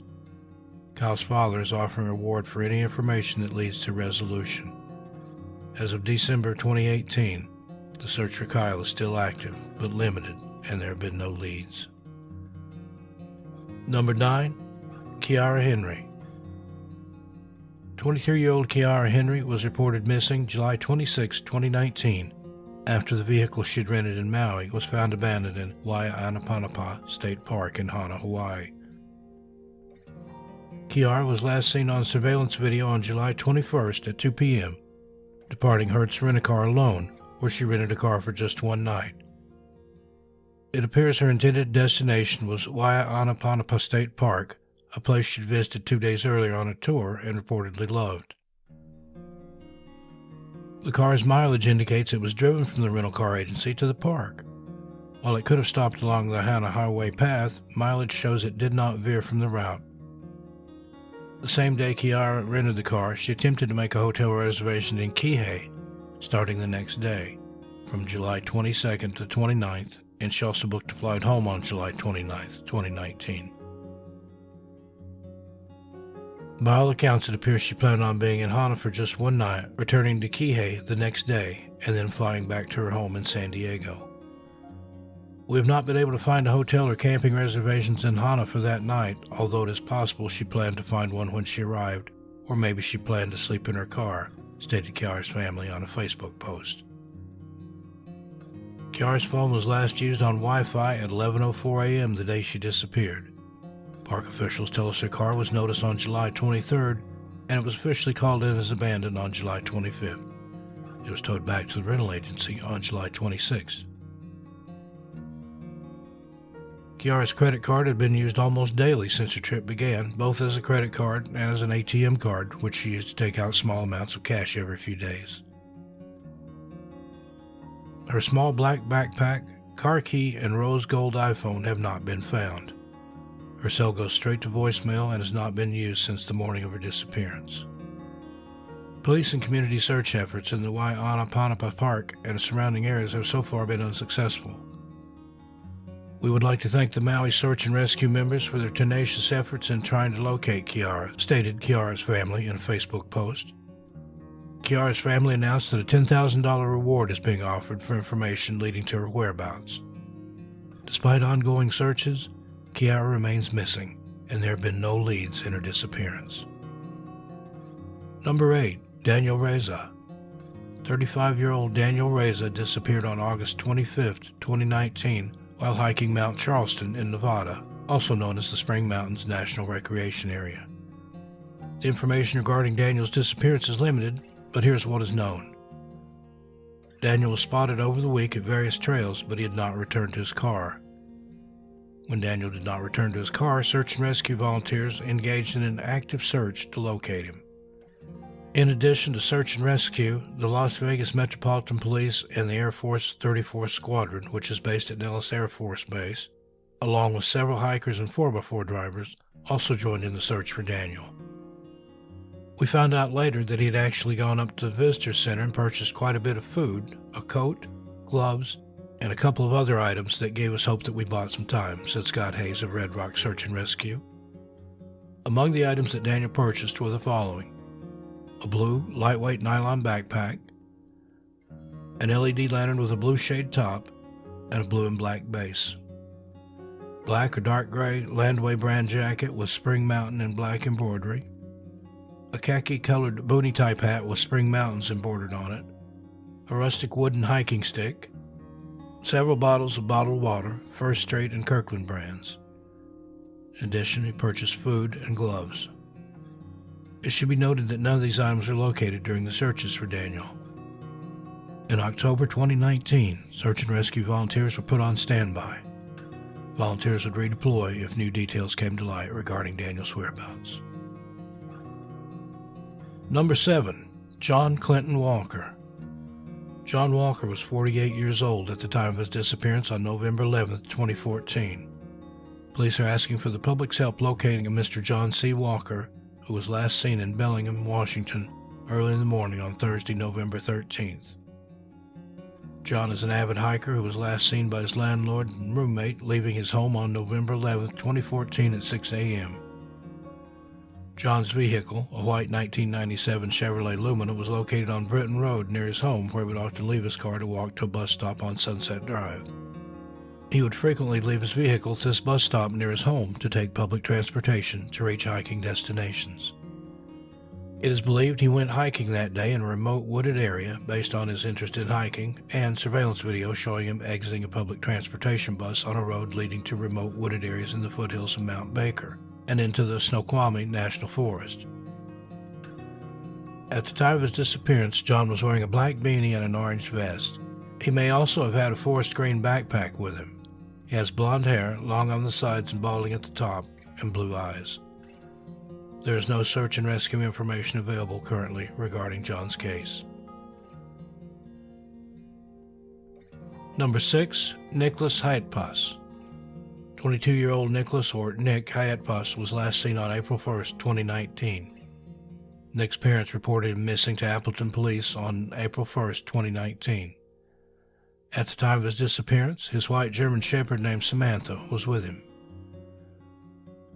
On April 18th, 2019, 18 days after he disappeared, his black 2012 Ford Fusion was found along a forest road in the 1.5 million-acre Chequamegon-Nicolet National Forest, near Highway 64 and Shadow Lake Road, west of Mountain, Wisconsin, in Oconto County. It looked like it had been there for some time. There was some snow on it, apparently from the snow that fell April 11th, said the Appleton police in a Facebook post.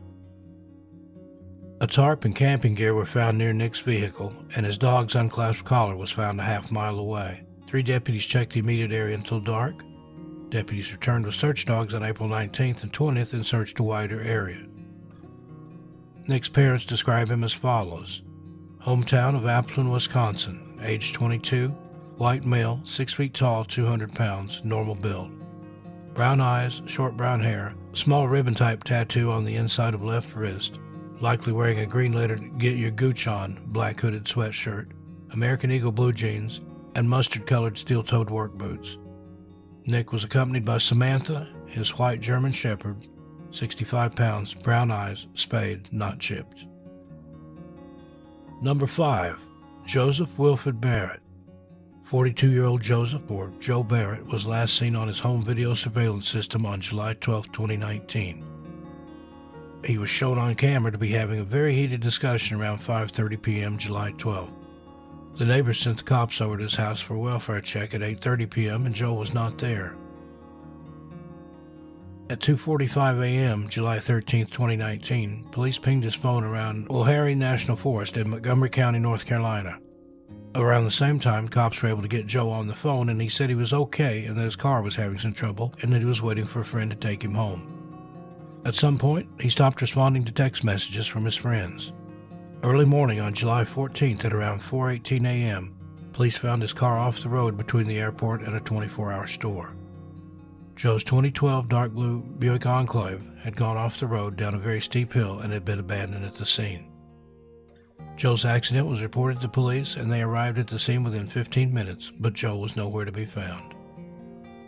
Inside the car, he left his wallet, which contained all his credit cards and driver's license. He also left his cell phone, $453 in cash, and the car keys were still in the ignition.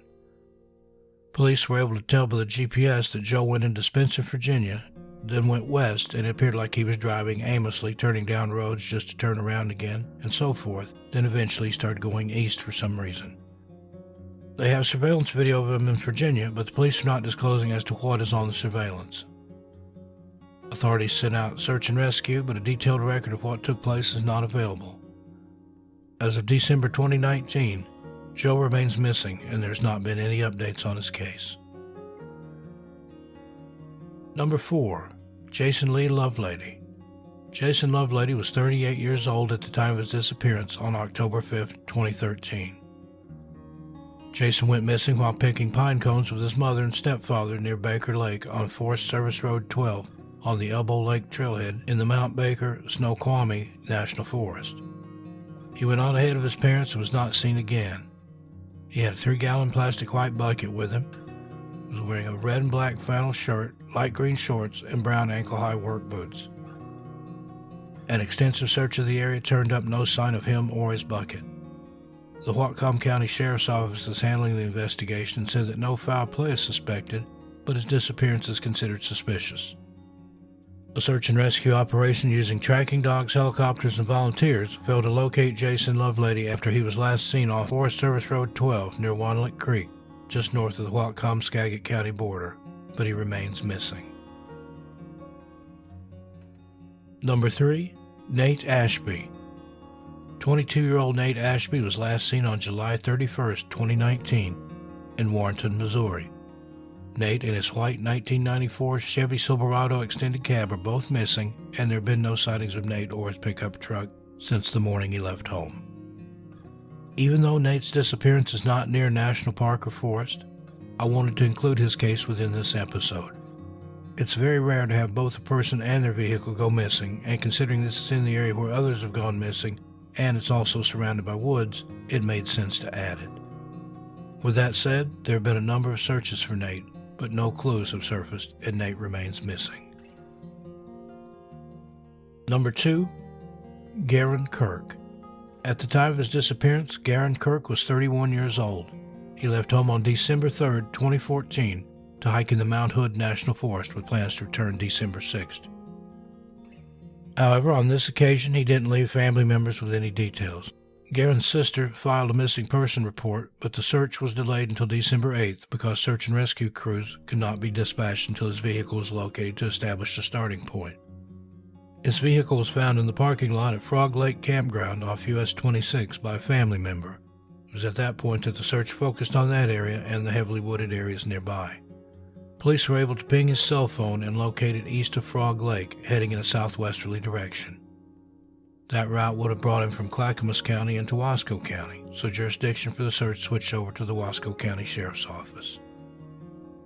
Searches included Pacific Northwest Search and Rescue, Mountain Wave Emergency Communications, Clackamas County Sheriff's Search and Rescue, Multnomah County Search and Rescue, Klickitat County Sheriff's Office, Lake County Search and Rescue, Wallowa County Sheriff's Search and Rescue, Clatsop County Sheriff's Office, the Salvation Army, Trauma Intervention Program, and businesses in Government Camp, Zigzag, Welch's, and Sandy, plus Bud's Towing of Oregon City and the Milwaukee Presbyterian Church. Despite the search efforts, no trace of Garen has been found. It was strange that his cell phone was pinging to the southwest of Frog Lake in the direction of Clear Lake, but search efforts seemed to focus on the area to the northeast in the area of Twin Lakes, unless the media misreported the location. To this day, Brian and Annette Kirk and siblings keep his memory alive at the Facebook page in loving memory of Garen Kirk. Number 1. Melvin Mel Nadel. Melvin Nadel was 61 at the time of his disappearance on September 6, 2009. He was last seen bow hunting with 2 friends in the Elk Mountain area in the Santa Fe National Forest near Pecos, New Mexico. He took a .44 special revolver and a camouflage print Martin bow with black and white zebra-striped arrows with him. At 4:30 p.m., Mel left the campsite, telling his friends he would not travel far and would be back by nightfall, but he never returned and was never seen or heard from again.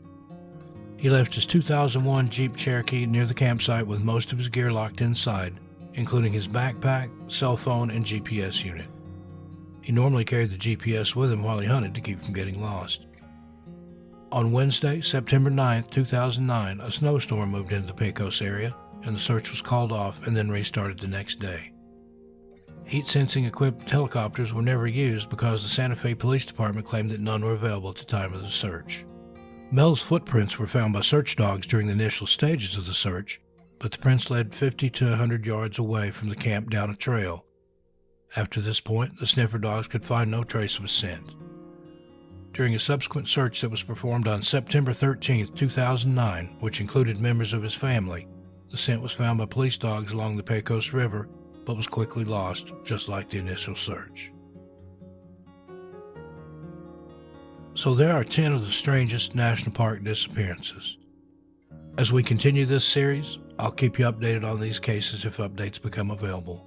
Take care of yourself and each other. If you enjoyed this video, make sure you hit that like button and don't forget to subscribe.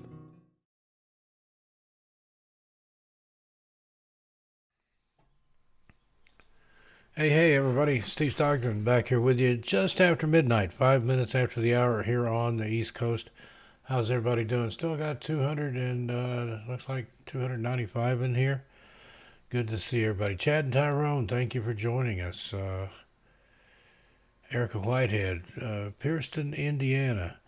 Well, I've got some more videos here queued up. Let's see. Let me see how much. I got about 4 more hours worth of stuff left. I'm getting tired. I was thinking I might just let the videos play and take a nap, and then I'll get back up and chat with you some more. Does that sound okay? Everybody okay with that? Just chat amongst yourself, watch some video, listen, fall asleep, relax, study, snooze, whatever you want to do. Hey, Code Blue Gal. I'll get it out in a minute. Glad you're enjoying it. I'll let it run here. I'll put it on autopilot, and I'll hop back in here shortly. Hey, Brad Ford, hello there from Utah. Beautiful country up there. Love Zion National Park. Okay, I'm going to go ahead and put some more videos in here for you. Everybody enjoy, and I'll see you again soon, but we'll just let the live run. Hey, Deanna Sherry Amor, too. Good to see you. Thanks for being here. I'll pop back in a little bit later on, even if it's just on the picture-in-picture. See little Steve down there? I'm going to go check on my wife and unborn baby, make sure they're doing okay. Getting close. Hey, Felix Savage, Ottawa, Ontario, Canada. Spent some time around Carlton Place back in the early 80s. Loved it up there, having the good times. Good night, RP. Thanks for being here. I'll see you tomorrow. If I'm doing something tomorrow. I think I may have another premiere tomorrow. Hey, it's from Germany. Is that Feel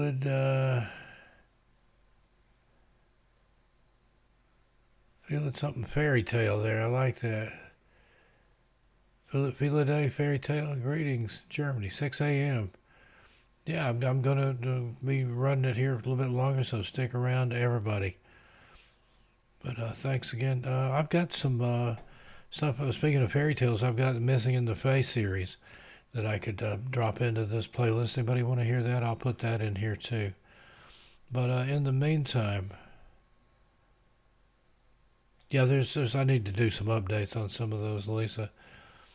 We're right in the middle. Let's see, we've got another episode of 10 Strangest National Park Disappearances, Volume 2, and then I've got Creepiest Cases of People Disappearing, Volumes 3, 4, and 5. And then I'll go ahead and drop in the Missing in the Face series, 4 parts of that. You know, it's an interesting thing. People that talk about Bigfoot and UFOs and Dogman, things like that. You mention the fairy folk, and they'll kind of giggle at you. But if you look back into particularly some of the Celtic countries where the fairy folk was and maybe still is almost a religion, all those stories coincide. It's all connected. Part of the fae folk, there are hairy giants. There's your Bigfoot. There was a story from, I think, the 1800s where some gentlemen encountered 2 little men in a horseless carriage that came down from the sky. There's your UFO encounter. It's all connected. Thank you, Sunshine Coast Trail Camp. I'm getting sleepy here. I am going to go lay down and take a little nap with the wife and baby, and I'll monitor it, and I'll be back up. Hopefully nothing goes awry here. But I'll see you in a little bit. But stick around. Normally I would just end the stream, but there's almost 300 of you in here watching and enjoying, so have a good time as best you can. And if you see something, say something. Let's bring as many of these people home as we can, okay? I've always said, my mission statement, if I can bring one person home or give one family closure, then I'm doing what's been laid on my heart to do. Hey, we had a slow boy whiteboard. Now there's crazy white boy. The man behind the voice. Good to see you. This is me. This is what I look like. Had people accuse me of being AI and all that. Nope, this is as real as it gets, folks. Had this voice all my life. It didn't sound like this, and except for the last few years. But all right, mods, keep a lid on it there. Don't let anybody get out of line. Let's be friendly and respectful. Have a good time, and I'll see you in a little bit. But here we go with some more videos. Thanks, everybody.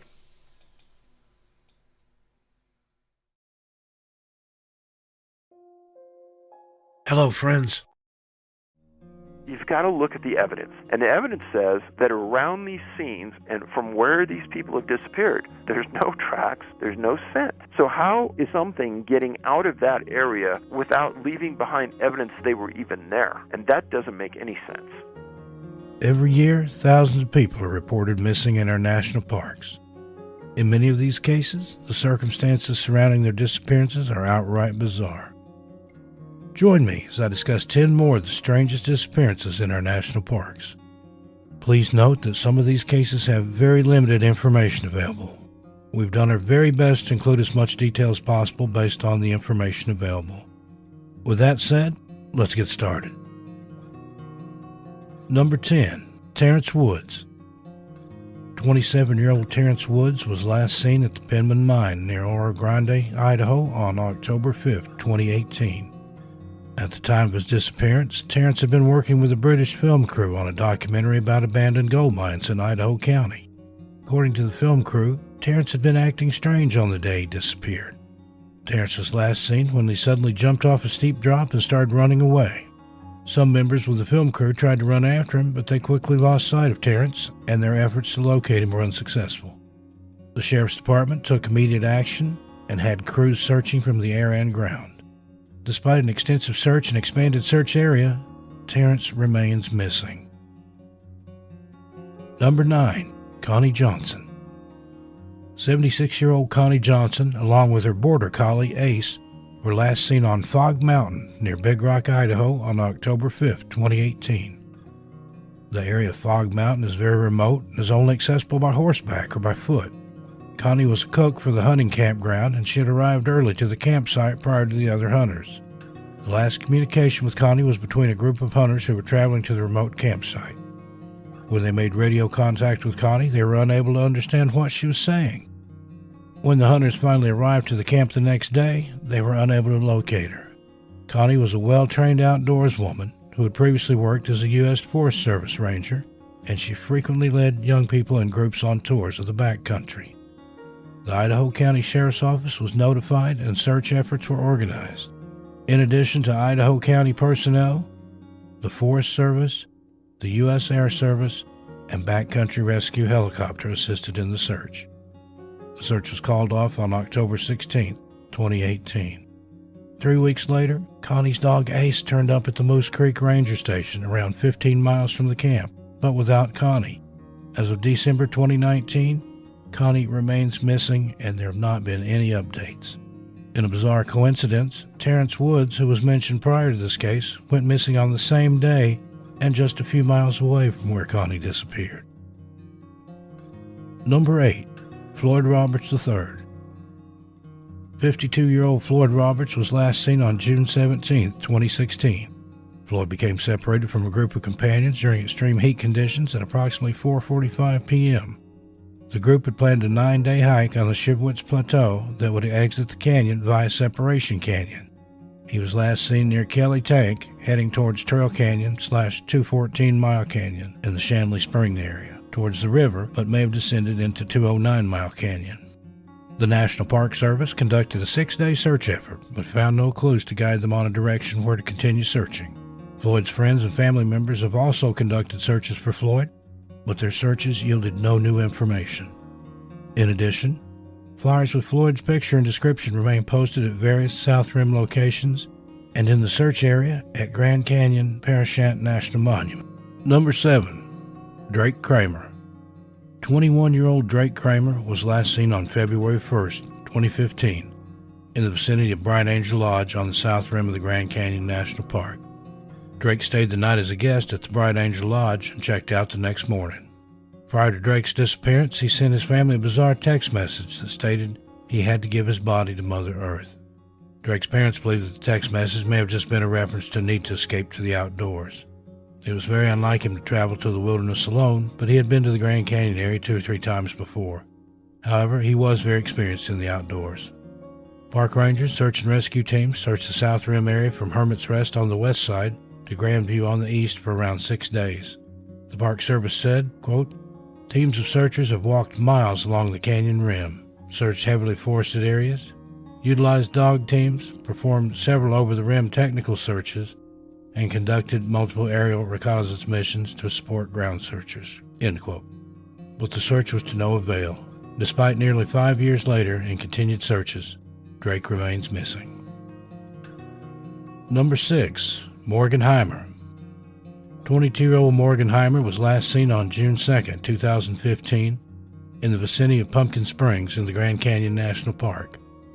At the time of his disappearance, Morgan was working as a commercial guide for a rafting company.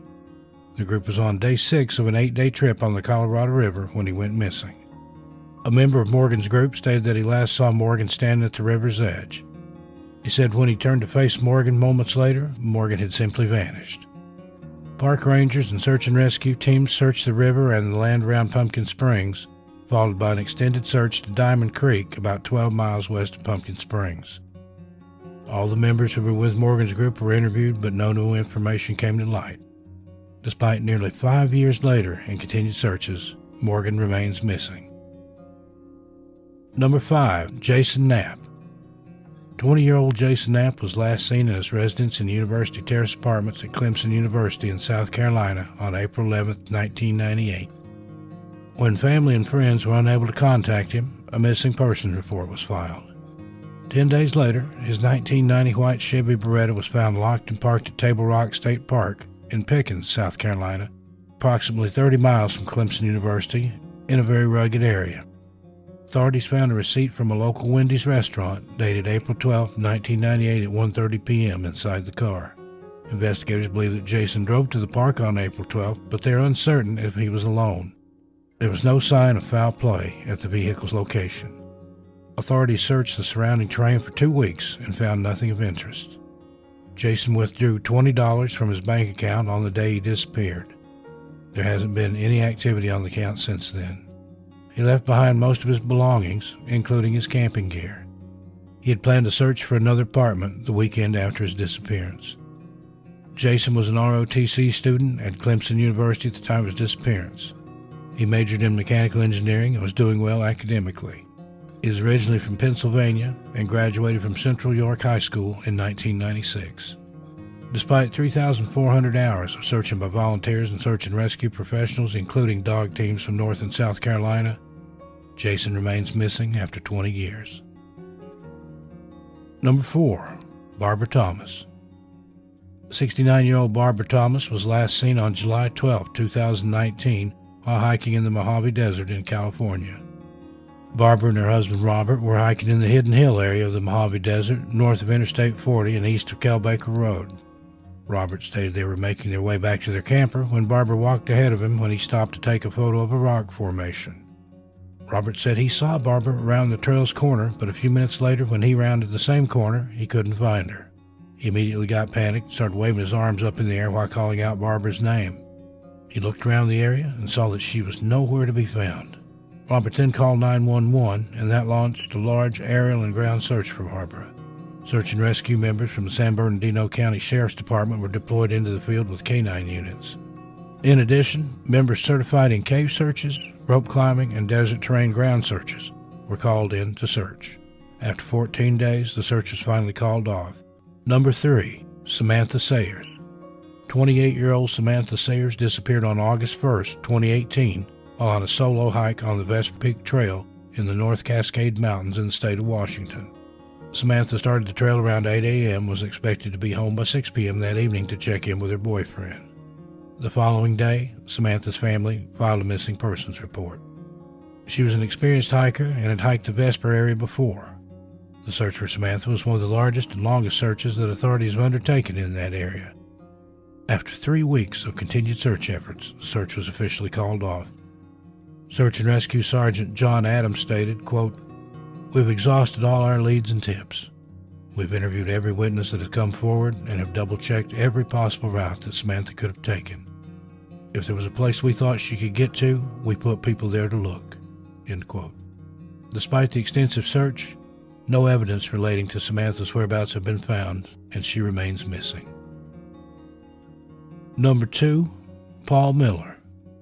51-year-old Paul Miller disappeared on July 13, 2018, in the Joshua Tree National Park in California. Paul was on vacation with his wife Stephanie to celebrate their 26th wedding anniversary. As they were getting ready to leave their hotel room in 29 Palms, Paul told his wife that he wanted to go out on one last hike in hopes of photographing some of the bighorn sheep that are native to the area. Paul left the hotel alone at around 9 a.m. and drove to the 49 Palms Oasis Trail in Joshua Tree National Park. Paul promised Stephanie that he would be back later that morning. Stephanie wanted to go with Paul, but due to time constraints pressuring them on their last day, she decided to stay at the hotel and pack. The couple had both hiked in Joshua Tree National Park one day prior to this and on previous trips to the area, so Paul knew the trails and area fairly well. When Paul hadn't returned by 11 a.m., Stephanie called park officials, who began to search for Paul at approximately 12:30 p.m. Paul's rental car was quickly located at the 49 Palms Oasis trailhead, and his cell phone was left behind at the hotel. Despite an extensive search involving 600 people putting in over 6,000 hours, over 20 dog teams, an ATV search team, and helicopters, no sign of Paul has ever been found. Despite a large number of canine teams, the dogs are unable to pick up a scent.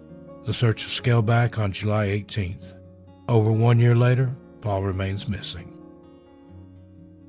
Number 1. Devin Williams. The last week of May in the year 1995, a 29-year-old truck driver by the name of Devin Williams headed out towards California to make a delivery. Even though Devin had taken this route several times before, he would never make it back home. Devin would also leave behind a baffling mystery that goes unsolved to this very day. The mystery starts in the Tonto National Forest near Kingman, Arizona. Devin's massive 10-ton, 18-wheeler semi-truck had suddenly appeared out of nowhere and went barreling through a campground, sending people running and scattering in a panic trying to seek cover. The truck then careened away down the narrow campground and out of sight. The next time anyone would see the truck, it would be stalled in a field surrounded by woods some distance away. It was then that 2 hikers stumbled upon the truck and a seemingly dazed and confused Devin Williams.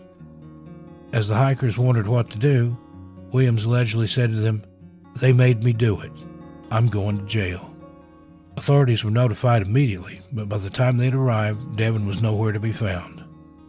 Considering the testimony of the hikers, it was thought that some sort of foul play was going on, but the inside of the truck was found to be clean and well cared for, with no sign of any struggle. Devin had left behind his briefcase, nothing seemed to be missing, and the cargo was completely intact. The truck was positively identified as being Devin's, but no one could figure out what had possessed him to take a detour to Arizona off the highway to go rampaging through a crowded campground he had never been to before, only to drive out into the forest and abandon his truck and cargo. Things would get even stranger when the next day 2 campers driving through the park drove by Devin. They described him as walking along in some sort of trance and talking to himself. They then stopped to ask him if he needed help, and Devin responded by saying, quote, "I gotta light the grill," end quote. He then proceeded to take a rock and strike it against a $20 bill he was holding.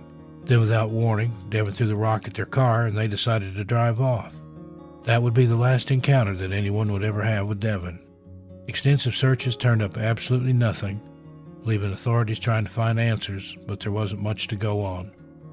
It wasn't until May 2nd, 1997, when a human skull was found just a quarter of a mile from where he was last seen. The skull was positively identified as belonging to Devin Williams. But considering that there was no trauma or injury found on it, it's impossible to know how he died. The proximity of the skull to where he had disappeared was also a conundrum, as the area had been searched quite extensively in the days after he disappeared, and far from some remote wilderness, this is a very popular outdoor recreation area visited by scores of people. So how did his skull go unnoticed for all those years? It doesn't make sense. None of it does. There's been no real theory that neatly ties it all together, and it all remains an enigma. What do you think happened to Devin Williams? Please let me know what you think in the comment section below. Case updates. There were a couple of potential updates on 2 of the cases we've covered. The case of Nate Ashby from episode number 1. Last week, Nate's truck was pulled from the Missouri River. Inside of the truck, authorities found human remains believed to be that of Nate Ashby. Once more information is available, we'll keep you updated. Also, Paul Miller from today's episode. Human remains were found in Joshua Tree Park last week. Those remains are believed to be that of Paul Miller. Again, information is limited, but once there's more information available, we'll update these cases in detail. With that said, we would like to send our thoughts and prayers to the families of Nate and Paul as they await confirmation. So there are 10 more of the strangest national park disappearances. As we continue this series, I'll keep you updated on these cases if updates become available. If you have a case you'd like to see featured in this series, please email us at disappearanceof@gmail.com. If you enjoyed this video, make sure you hit that like button and don't forget to subscribe. Until next time, take care of yourself and each other.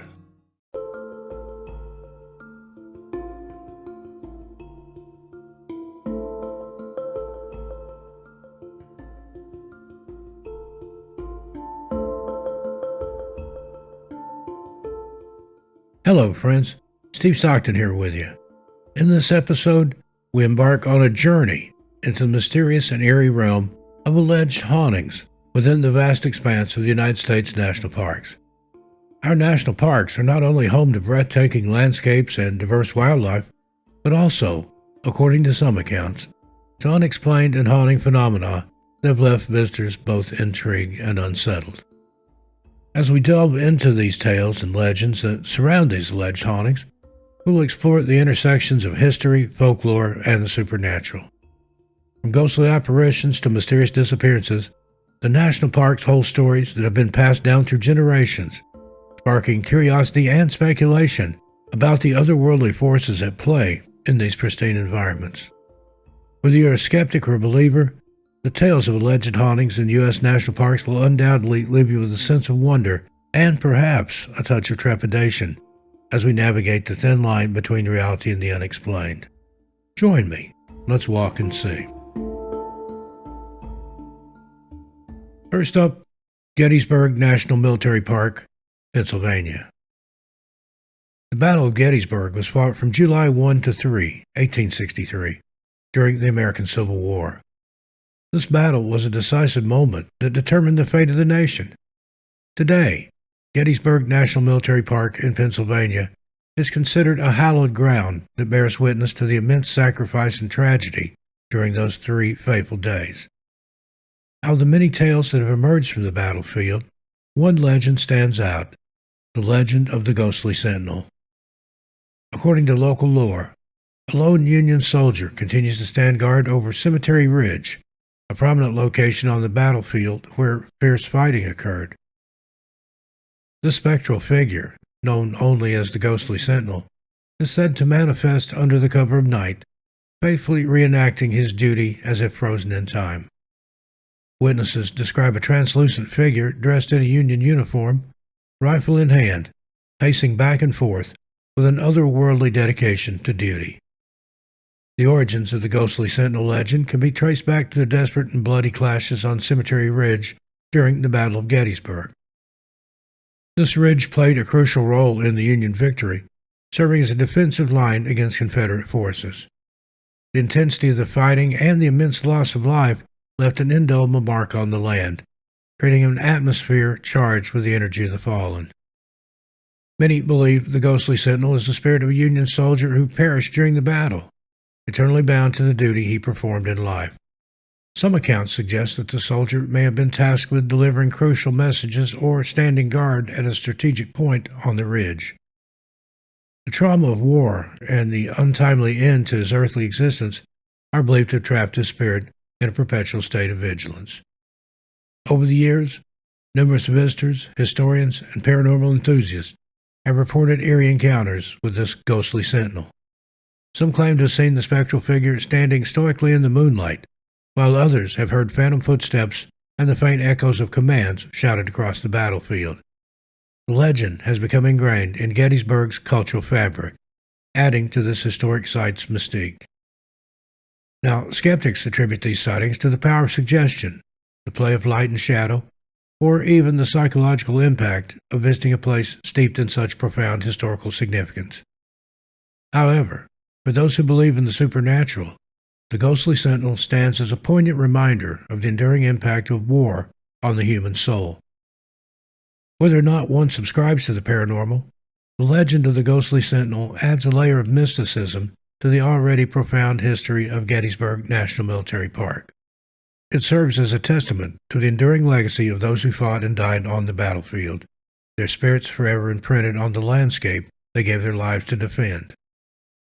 As visitors explore the hallowed grounds, they may find themselves contemplating the sacrifices made and, perhaps, catch a glimpse of the Ghostly Sentinel standing watch over the echoes of a bygone era. Next, The Vanishing Hitchhiker, of Shenandoah National Park, Virginia. The legend of the vanishing hitchhiker is a timeless and eerie tale told in various forms across different cultures and regions. One of the most haunting versions of this urban legend is associated with Shenandoah National Park in Virginia. This spine-chilling narrative has been passed down through generations, captivating the imaginations of those who venture into the park's misty mountains and dense forests. As the story goes, a lone traveler drives along the winding roads of Shenandoah National Park late at night. The atmosphere is thick with an otherworldly stillness, and the only sound is the haunting call of nocturnal creatures. Suddenly, the driver notices a figure on the side of the road, a hitchhiker needing assistance. Perhaps feeling a sense of compassion, the driver decides to stop and offer a ride to the mysterious stranger. The hitchhiker, often described as a woman with a pale face and a distant gaze, silently enters the car without uttering a word. The driver, attempting to converse politely, soon realizes that the hitchhiker is strangely cold, and her responses are vague and unsettling. As the car winds through the darkened forest, the atmosphere becomes increasingly tense. Upon reaching a certain point in the park, the driver turns to speak to the hitchhiker, only to discover that she has vanished without a trace. The sudden disappearance leaves the driver in a state of shock and disbelief. Confused and frightened, the driver continues the journey with a lingering sense of unease. The legend takes a chilling turn when the driver, eager to unravel the mystery, decides to inquire about the hitchhiker's identity. Local residents and park rangers share a common realization. The hitchhiker matches the description of a woman who met a tragic fate in the park years ago. According to the tale, the woman perished in an accident along the same stretch of road where she continues to seek rides in the afterlife. Many variations of the vanishing hitchhiker legend exist, each with its own unique details and local twists. Some accounts claim that the ghostly hitchhiker may leave behind a memento or a token, serving as a chilling reminder of their spectral presence. Others suggest encountering the vanishing hitchhiker is an omen or warning, foretelling misfortune or tragedy. Whether a cautionary tale or a ghostly encounter, the legend of the vanishing hitchhiker in Shenandoah National Park adds an extra layer of mystery to the already enchanting landscape. Park visitors may find themselves glancing nervously at the side of the road, half expecting to catch a glimpse of the ethereal hitchhiker, forever trapped between the realms of the living and the dead in this picturesque yet haunted wilderness. Next, we have the Lady in White, Rocky Mountain National Park, Colorado. Now, Rocky Mountain National Park in Colorado is renowned for its breathtaking landscapes and diverse wildlife and harbors a mystical legend that has intrigued visitors for generations. The legend of the Lady in White. Nestled amongst the towering peaks and pristine alpine meadows, this spooky tale adds an air of mystery to the already enchanting park atmosphere. The legend begins with a young woman, supposedly named Eleanor, who, in the late 19th century, lived in a small cabin near what is now known as Bear Lake. Eleanor was known for ethereal beauty, with long flowing hair as dark as the night and eyes that sparkled like the stars above. She was deeply in love with a young ranger who worked in the park, and the two shared a love that seemed destined to last a lifetime.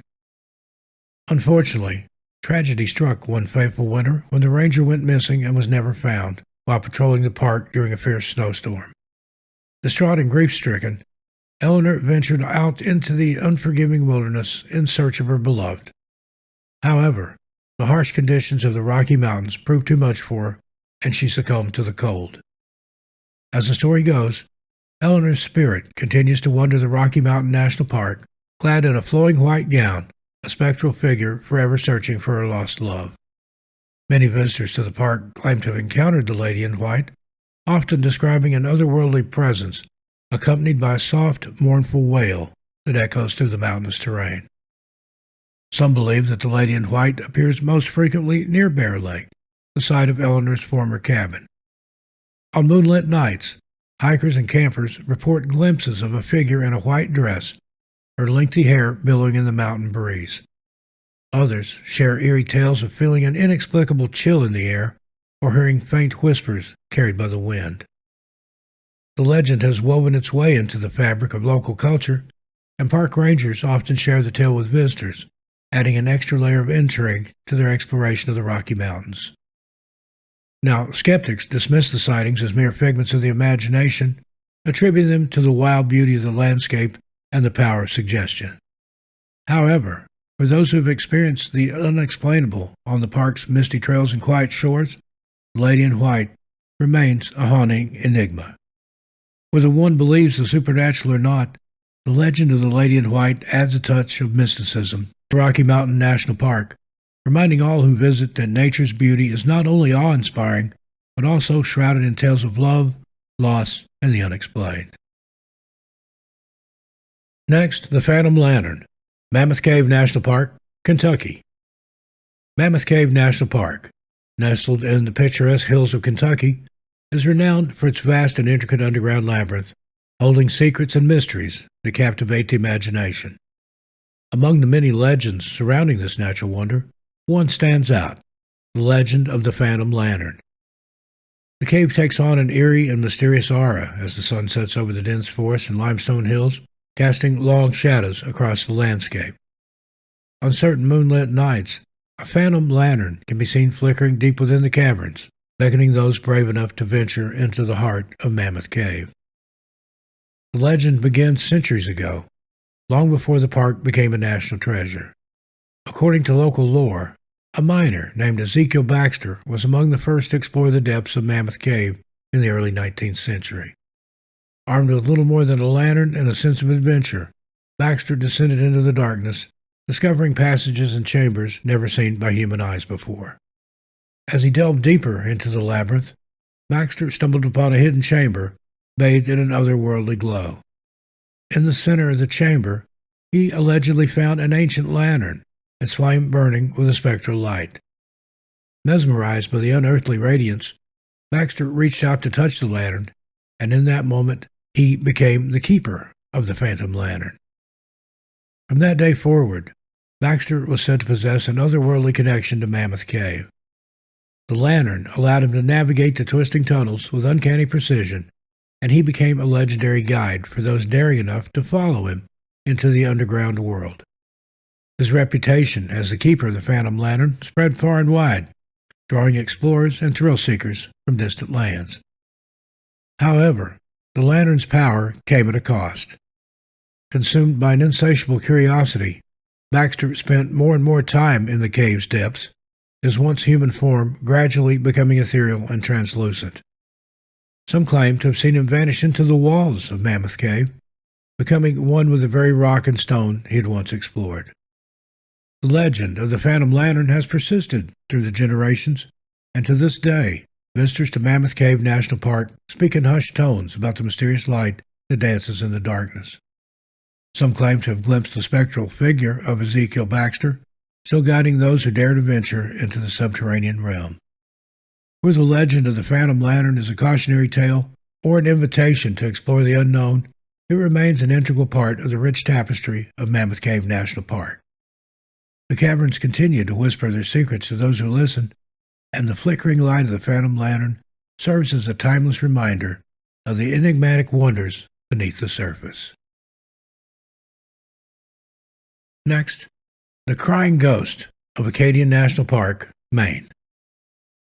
In the heart of Acadian National Park, nestled among the rugged landscapes and towering pine trees, lives a tale as old as time itself, the legend of the Crying Ghost.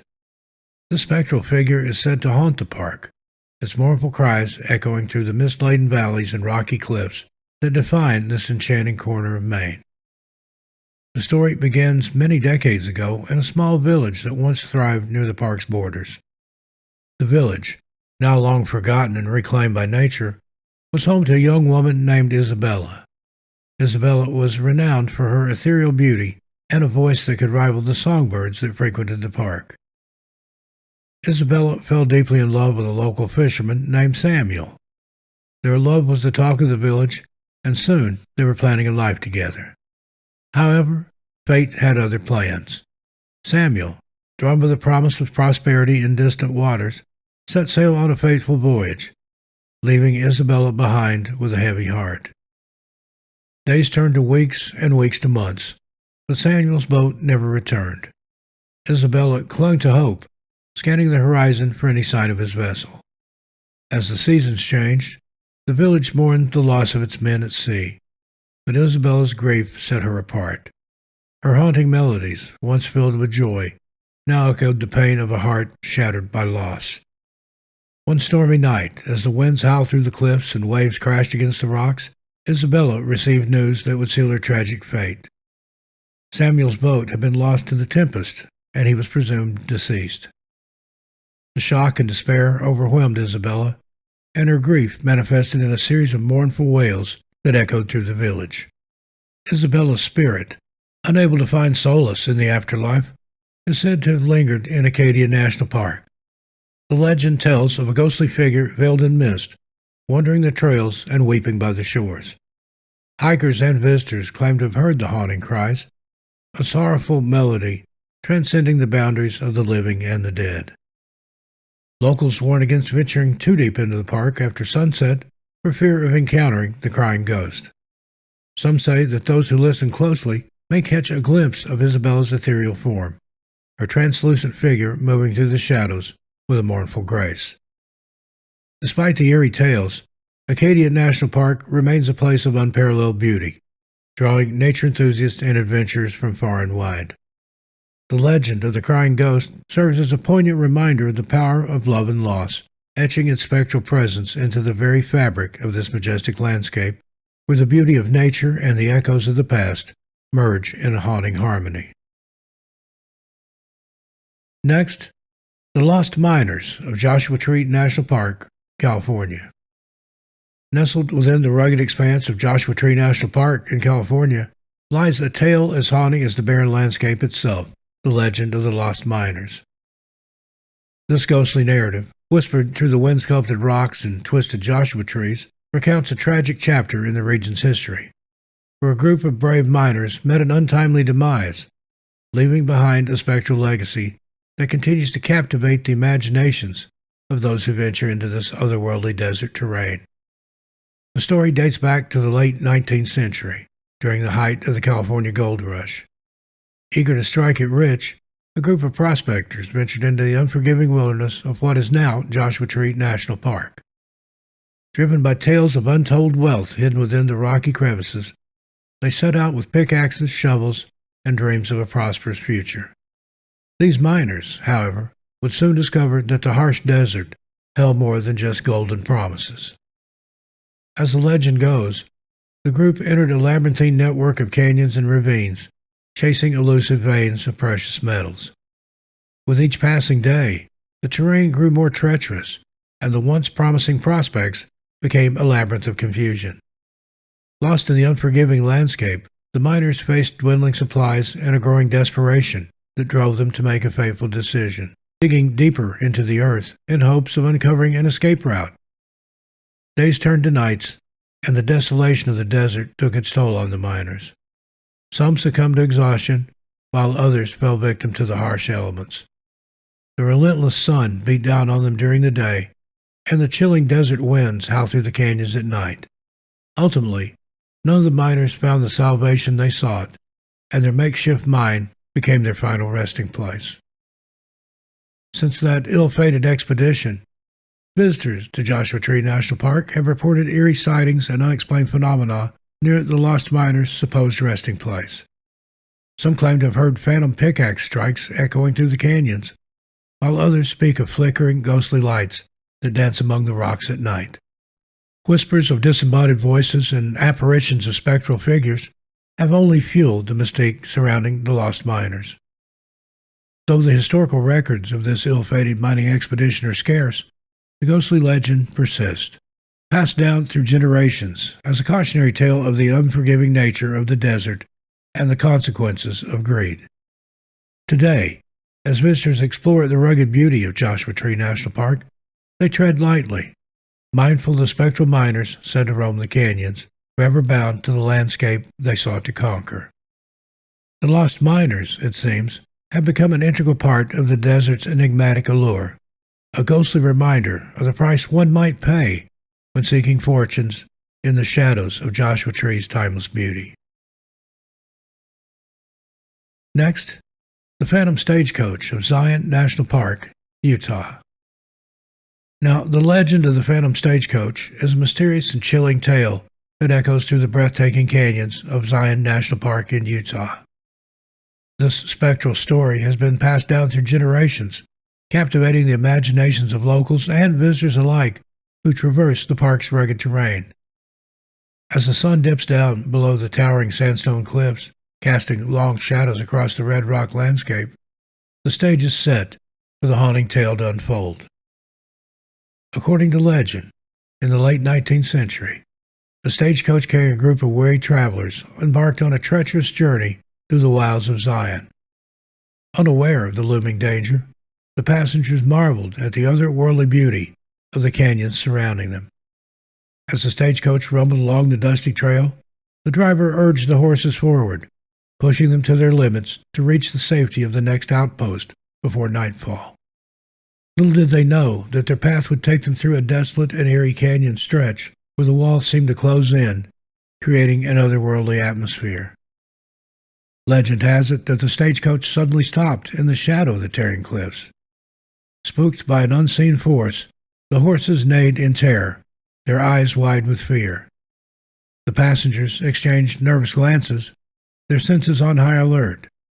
Then, a ghostly figure materialized before them, the Phantom Stagecoach. The apparition, shrouded in a misty glow, seemed frozen in time. The passengers, paralyzed with fear, watched in awe as the ghostly stagecoach and its spectral horses stood before them. The air became thick with an unnatural silence, broken only by the faint whispers of the wind through the canyon. As the legend goes, the Phantom Stagecoach appears only when the sun sets over at Zion National Park, and those who witness its ghostly presence are said to be marked by an otherworldly connection to the spirit realm. Some claim to hear the faint echoes of laughter and conversation from the ghostly passengers, while others speak of a haunting feeling that lingers long after the apparition disappears into the shadows. Over the years, many have tried to unravel the mystery of the Phantom Stagecoach. Still, the legend endures, adding an extra layer of intrigue to the already enchanting landscape of Zion National Park. Whether a product of the imagination or a glimpse into the past, the tale of the Phantom Stagecoach continues to capture the hearts and minds of those who venture into the canyons, creating a spectral aura that lingers in the air long after the sun has set and the moon has risen. And finally, the spirit of Chief Black Elk, Wind Cave National Park, South Dakota. Now, Wind Cave National Park in South Dakota is renowned for its mesmerizing cave systems and steeped in Native American history and legends. Among the many stories that echo through the park, one of the most captivating is the legend of the spirit of Chief Black Elk. Chief Black Elk, an Oglala Lakota Sioux, was a revered spiritual leader and medicine man born in 1863. He played a significant role in the history of the Lakota people and was present at the Battle of the Little Bighorn in 1876. However, his connection to Wind Cave gives rise to the mystical tale.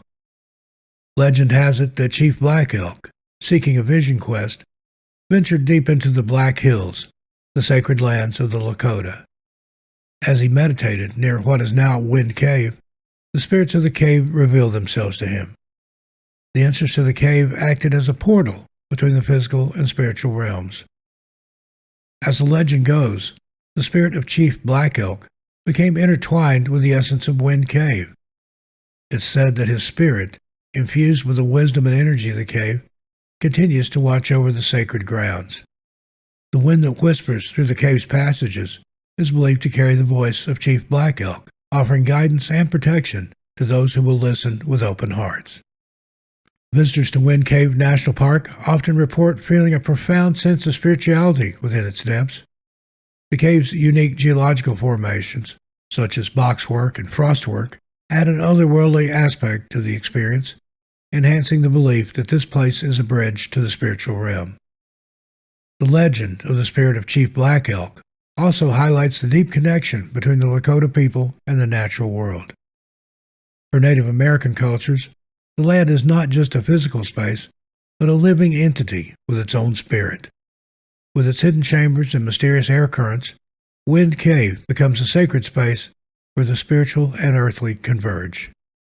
To honor Chief Black Elk and the spiritual significance of Wind Cave, the National Park Service has worked closely with the Native American communities to preserve and interpret the cultural heritage of the area.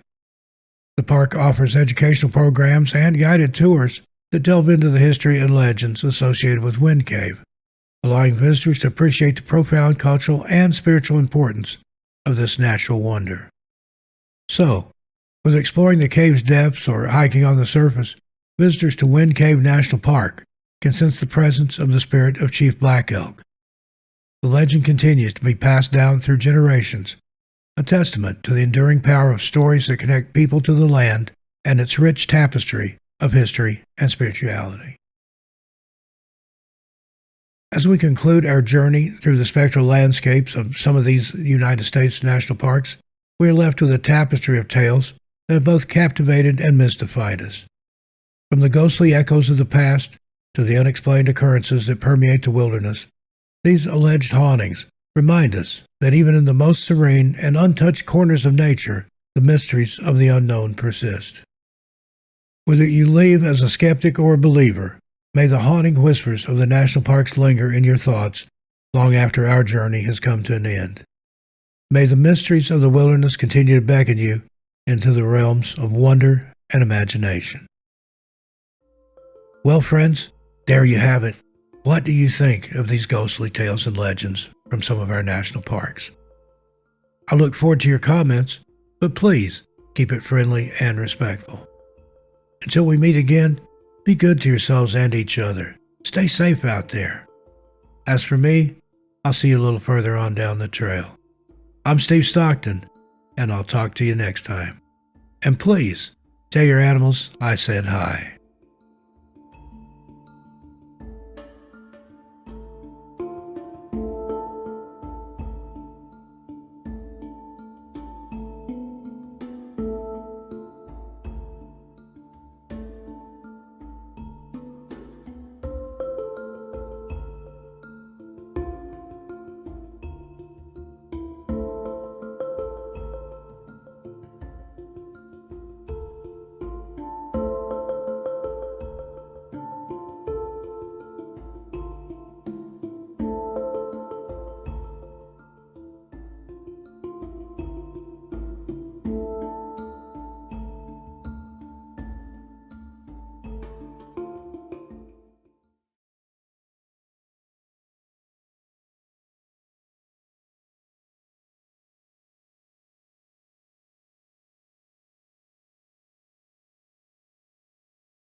Did you ever wonder why, in recent years, more and more people seem to be disappearing from our national parks, and at such a higher rate than ever before?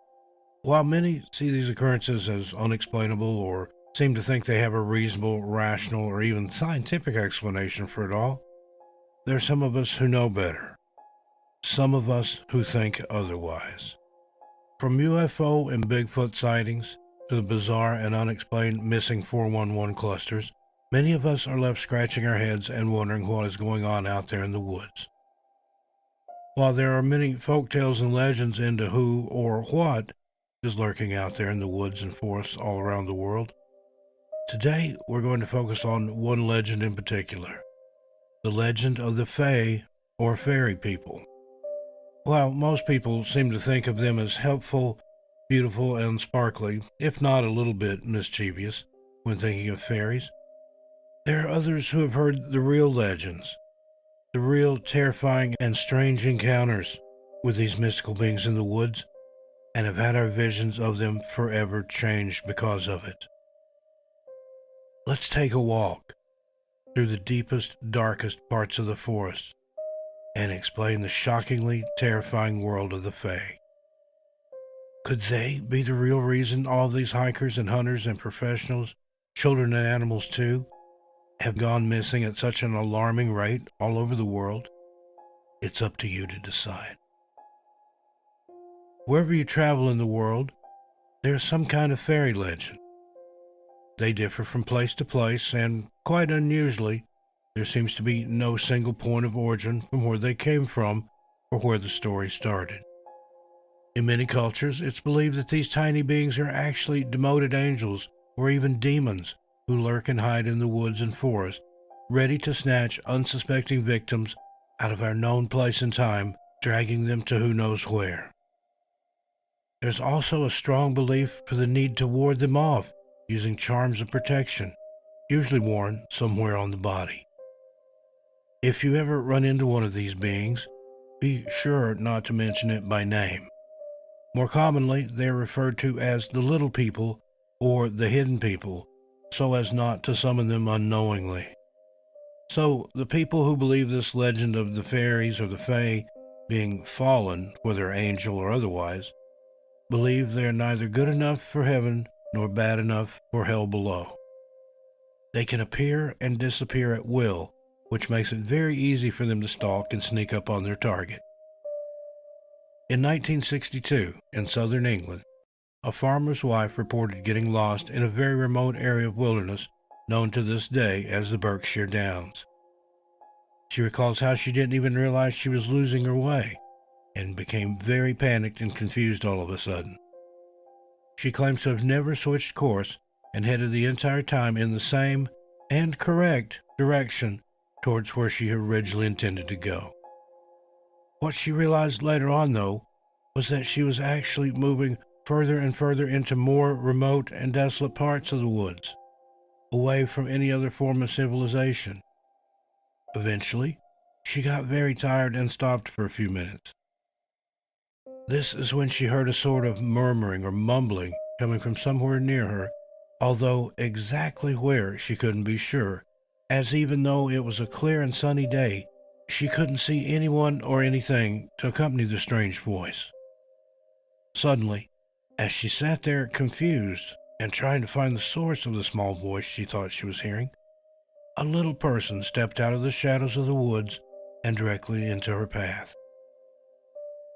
The bizarre thing here, though, the figure she describes as most likely male and dressed all in green appeared behind her, though somehow she claims she could see him and knew for a fact he was there.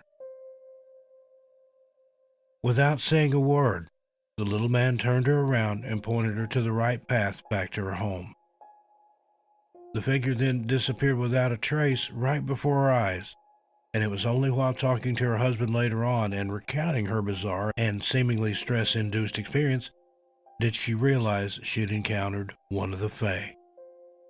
Lucky for her, this was one of the helpful ones, and not the more commonly known ones who purposefully lure unsuspecting wanderers off their track and bring them to places unknown where they will never be able to find their way back. In Celtic lore, the fae, or little people, are said to live underground, and any travelers who either knowingly or unknowingly trespass too near these hidden places are said to go missing and are never seen or heard from again. Many people who have had an encounter have reported to being in a place they had never seen or knew existed before, seemingly in the blink of an eye, with no knowledge or recollection of how they got there. Although this seemingly new place was definitely not where they were just a second ago, it still looked enough like where they had just been to make them question their own sanity. These places are familiar, yet unfamiliar, simply giving one an instinctual feeling that they are somewhere other. When they finally, and seemingly just as suddenly, return to where they had left from, always much more time has passed than they had anticipated. With what seemed to be like mere minutes had actually been hours or even days in some cases. Now, let's go to the United States and explore the early Native American legends of Mount Shasta. There were many complaints of even the earliest native settlers on and near this particular mountain of members of their tribe, specifically their hunting parties, who had vanished without a trace, never to be seen or heard from again. This happened so often, in fact, they started to believe the whole area was cursed. They also spoke of a bright stone which traversed the mountain and seemingly swallowed people whole. They were convinced that this stone had something to do with the fairies. Do you believe this area could be cursed?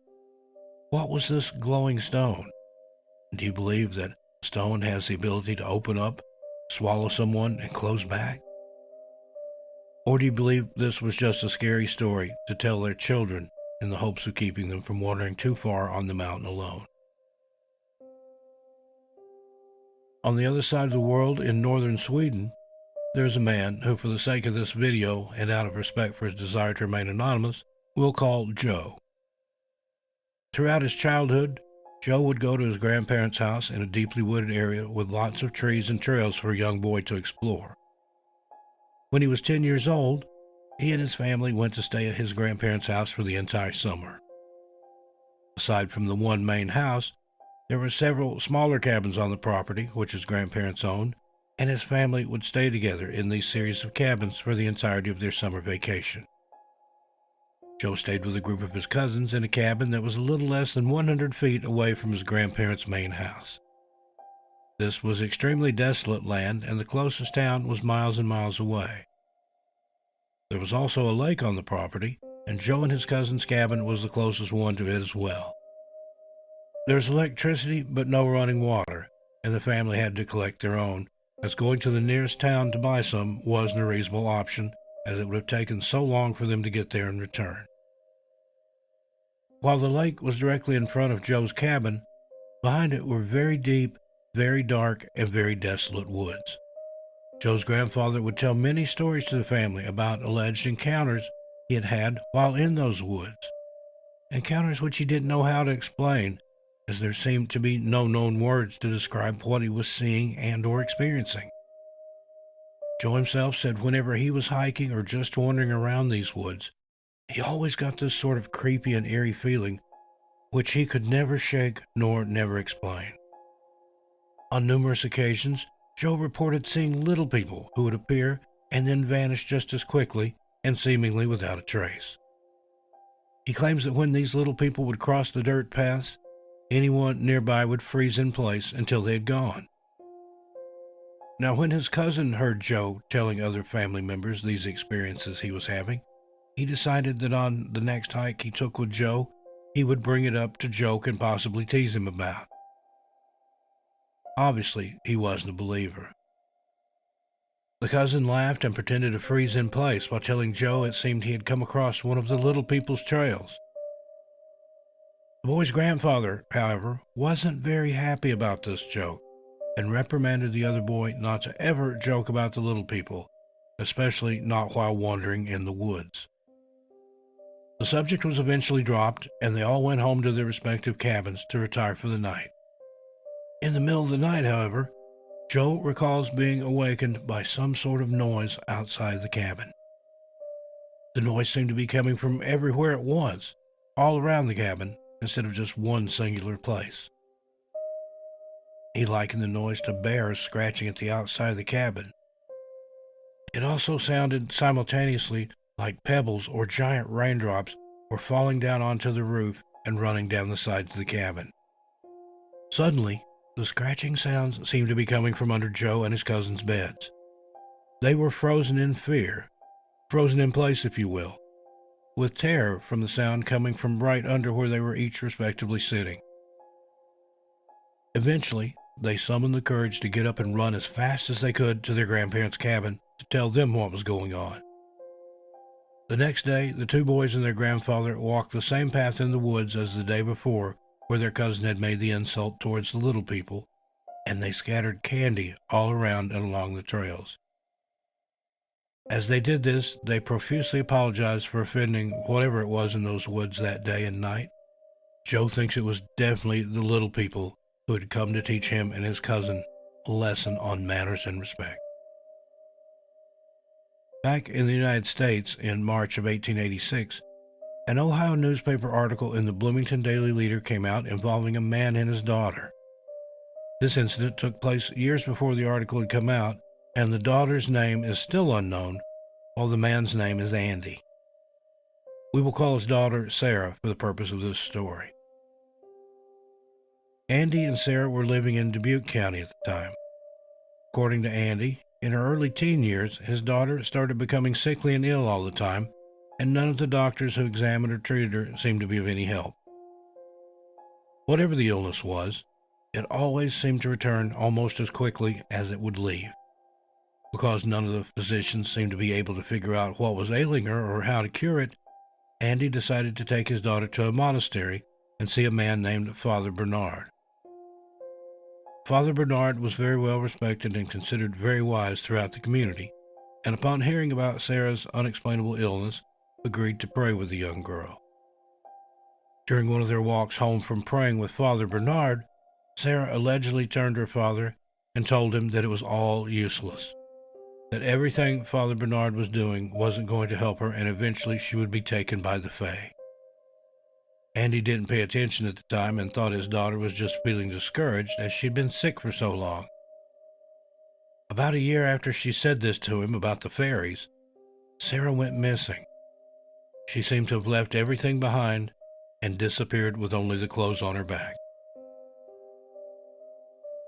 Searchers almost immediately dragged the creeks in the area and conducted foot searches deep into the neighboring woods for miles and miles, but no one ever found a single trace of Sarah. Because of the lack of any sign of her or evidence as to where she had gone, the locals and law enforcement set their sights on Andy as the culprit who had done something to his own daughter. However, luckily, before any charges were pressed against him, Sarah returned. The story she told as to what happened to her was unbelievable to most, and it's for you to decide now if you believe it or not. Sarah claimed that she had simply been traveling the country with the fairies the entire time she was gone. She recounted being in strange vehicles, invisible to the naked eye. The third day of her return, Sarah informed everyone that the Fae would soon be back for her and she would have to leave again with them. Indubitably, she left again not long after and was never seen or heard from again. The newspaper reported that Andy never changed his story about what had happened to his daughter, and when asked what he believed, he responded with the tales of the fairies from Ireland. Now, if you're thinking all of this talk of real fairies and the Fae folk has started perhaps with the modern-day versions of fairy tales and people letting their imagination run wild, then maybe think again. Here's another story that takes place all the way back in the 16th century. This is an account of what allegedly happened to a woman named Anne Jeffries. Anne was born in 1626 and passed away in 1698. There was a wealthy neighboring family named the Pitts who employed Anne as a domestic servant and were able and willing to verify all of Anne's accounts and claimed witness to some as well. Now let's travel back in time and hear the remarkable stories of Anne's encounters. Now the documentation of these encounters came from a man named Moses Pitt, who wrote it all down and sent it to one Reverend Dr. Edward Fowler, who was the Bishop of Gloucester at the time of the strange occurrences. Moses was seeking the Reverend's advice on the matter. Let's hear what he has to say. In 1645, when Anne was just 19 years old, is when the unusual experiences are said to have started. Anne secured a job as a domestic servant for the wealthy Pitt family and started working in their home. While it's unclear exactly how long she'd been working for them at the time of this first encounter, we know it wasn't very long after she started. One morning, after Anne had finished up all her household chores, she went outside and sat in the garden of the huge estate home. Anne claims that, while sitting there silently, taking in the nice weather and relaxing on the comfortable arbor there in the backyard of that home, she heard someone or something in the woods very close to her. She said it sounded like someone was walking, very lightly, towards her. She first thought maybe it was one of the family members or maybe just a visitor to the home. She quickly disregarded this thought, however, when she began to hear strange ringing sounds, seemingly coming from every direction around her all at once. Although scared, Anne recalled that the day was so bright and beautiful, she also felt as though nothing could harm her. Also, she reasoned, there were people all around her, in the front of the house and inside as well. Many witnesses, if you will. While the ringing was still going on, very loudly, and while Anne was trying to get her bearings, 6 small men, dressed all in green, suddenly appeared out of nowhere from the bright and sunny woods nearby. She described them as cute and charming looking, with big eyes and tiny little legs. She later started referring to them as fairies. Now, there's no information as to what made her use this particular title for a description, or what made her think this is what these little men in green were. Anne also claimed that upon laying her eyes on the men, she had become paralyzed or frozen in place, and after a minute or two, she noticed a slight change in her environment before it changed altogether, and she saw the little men had brought her to what she called a castle in the sky. It is here where Anne claimed that these men had relations with her. The Pitt family verified that Anne did in fact go missing for that entire day, and though they searched far and wide, they never could locate her. Anne reappeared on her own, though, groggy, laying disheveled and in the fetal position on the lawn in the front yard. Anne kept quiet about her encounter for fear of being called insane or possibly even losing her job. However, she started speaking out and telling people her tale when she claims the little men, or fairies, started to return to her on occasion. This became her torment, and she started opening up to one member of the Pitt family about her ordeal. Unfortunately for Anne, she placed her trust in the wrong family member, because shortly after confessing what was troubling her, recounting her tale of little men dressed in green doing those things to her in a castle in the sky, this person reported her to the local authorities, and in short order, Anne was arrested and charged with witchcraft. She was even sent to jail for it. A piece of mail, written by the mayor of this small town where all this is said to have occurred, has been kept and preserved throughout history and can now be found in the Clarendon Manuscripts Archives. This document not only contains verification that Anne was held for quite some time in the jail, there's also a small portion that seems to back up her claim that the little men were in fact still coming to visit. It states how, despite being starved for several months, Anne never got sick and didn't ever seem to be starving or even hungry, as though someone were bringing her food regularly. Anne herself later confirmed this suspicion by telling Moses Pitt how the fairies did in fact feed her by bringing her unusual bread. However, the explanation as to what exactly she meant by unusual bread is either lost in time or never was. Obviously, this could have been very helpful to proving her innocence of not practicing witchcraft, especially back in the late 1600s. For whatever reason, Anne was eventually released from prison and the charges against her were dropped. She moved on with her life and eventually married a laborer named William Warren. She would later state, when pursuing a new career in nursing, that she wasn't sure how or why it had happened, why they had chosen her, but that the fairies had given her a wealth of knowledge in the medical and nursing fields, and she wanted desperately to use it to help others. And she eventually did become a nurse. In 1693, Moses Pitt, who had remained friends with Anne, though after she was accused in jail for witchcraft he did so in secret, decided to send a journalist friend of his named Humphrey Martin to interview Anne about all of her strange encounters and dealings with these little men dressed all in green.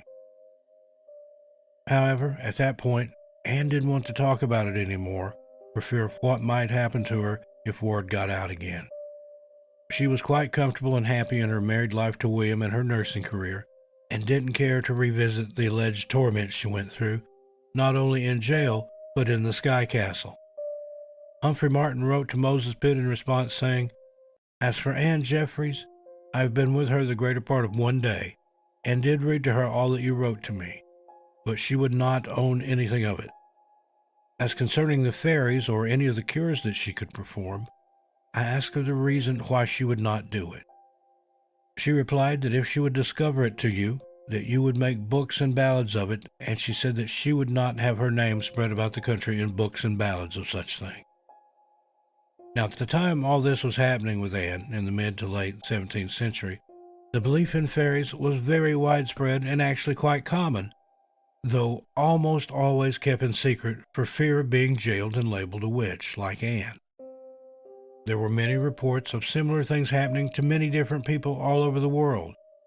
These castle-in-the-sky encounters were the most common. While this is almost always related to a totally different type of abduction nowadays, it was always related to the Fae then. Continuing, I think it would be completely remiss of us to be speaking of the fairies and not mention the origin of fairy tales. Now, according to Wikipedia, the oral tradition of the fairy tale came along before the written page.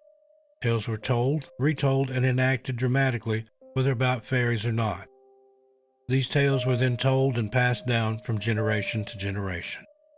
Mystical and magical happenings and beings seem to be more a part of the fairy tale itself than actual fairies being included in such stories. The first written collections which attempted to preserve not only the theme and characters told in such tales were by the Brothers Grimm. While they had to later rewrite all the tales to make them more acceptable and also more profitable, due to the original content having mostly sexual overtones and not being child-friendly at all, any kind of talking animal, grotesque goblin, troll, beast, or monster can be considered a fairy tale.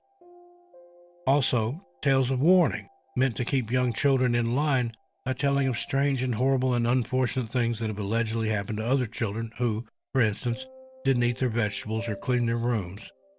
Those kids who didn't brush their teeth and told lies.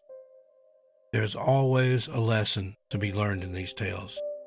Take them for what they're worth to you. While this is just the beginning of the vast information about a few different tales and legends of fairies, we've only begun to scratch the surface.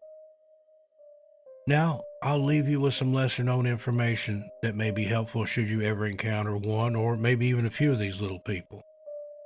Know that, while the above stories seem to show a more benevolent side to these fairy legends, which in modern times have been Disneyfied, they are often known to be much more evil and complicated to pin down from one country to another in real life.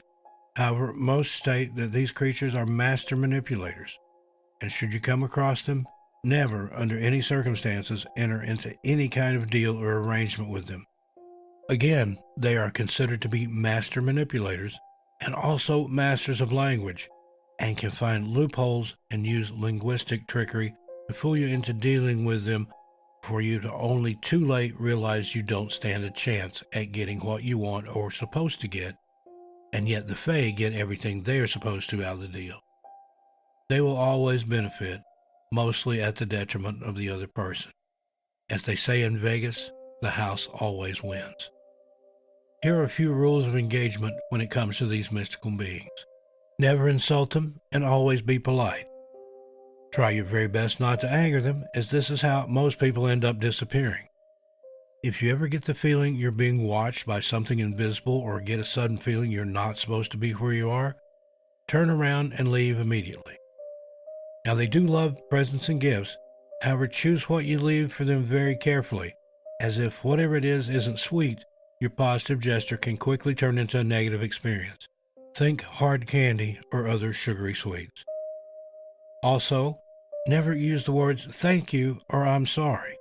For some reason, it is only acceptable to state pardon me and I appreciate that. The fairies have been known to sometimes speak in riddles, and there's almost always some kind of hidden meaning underneath what they're saying, so pay close attention and listen carefully. For instance, as one commenter on another video pointed out, I'm sorry admits fault, while pardon me simply asks for forgiveness. Also, thank you will put you in their debt, whereas I appreciate that simply expresses gratitude. And what do you think of all these encounters?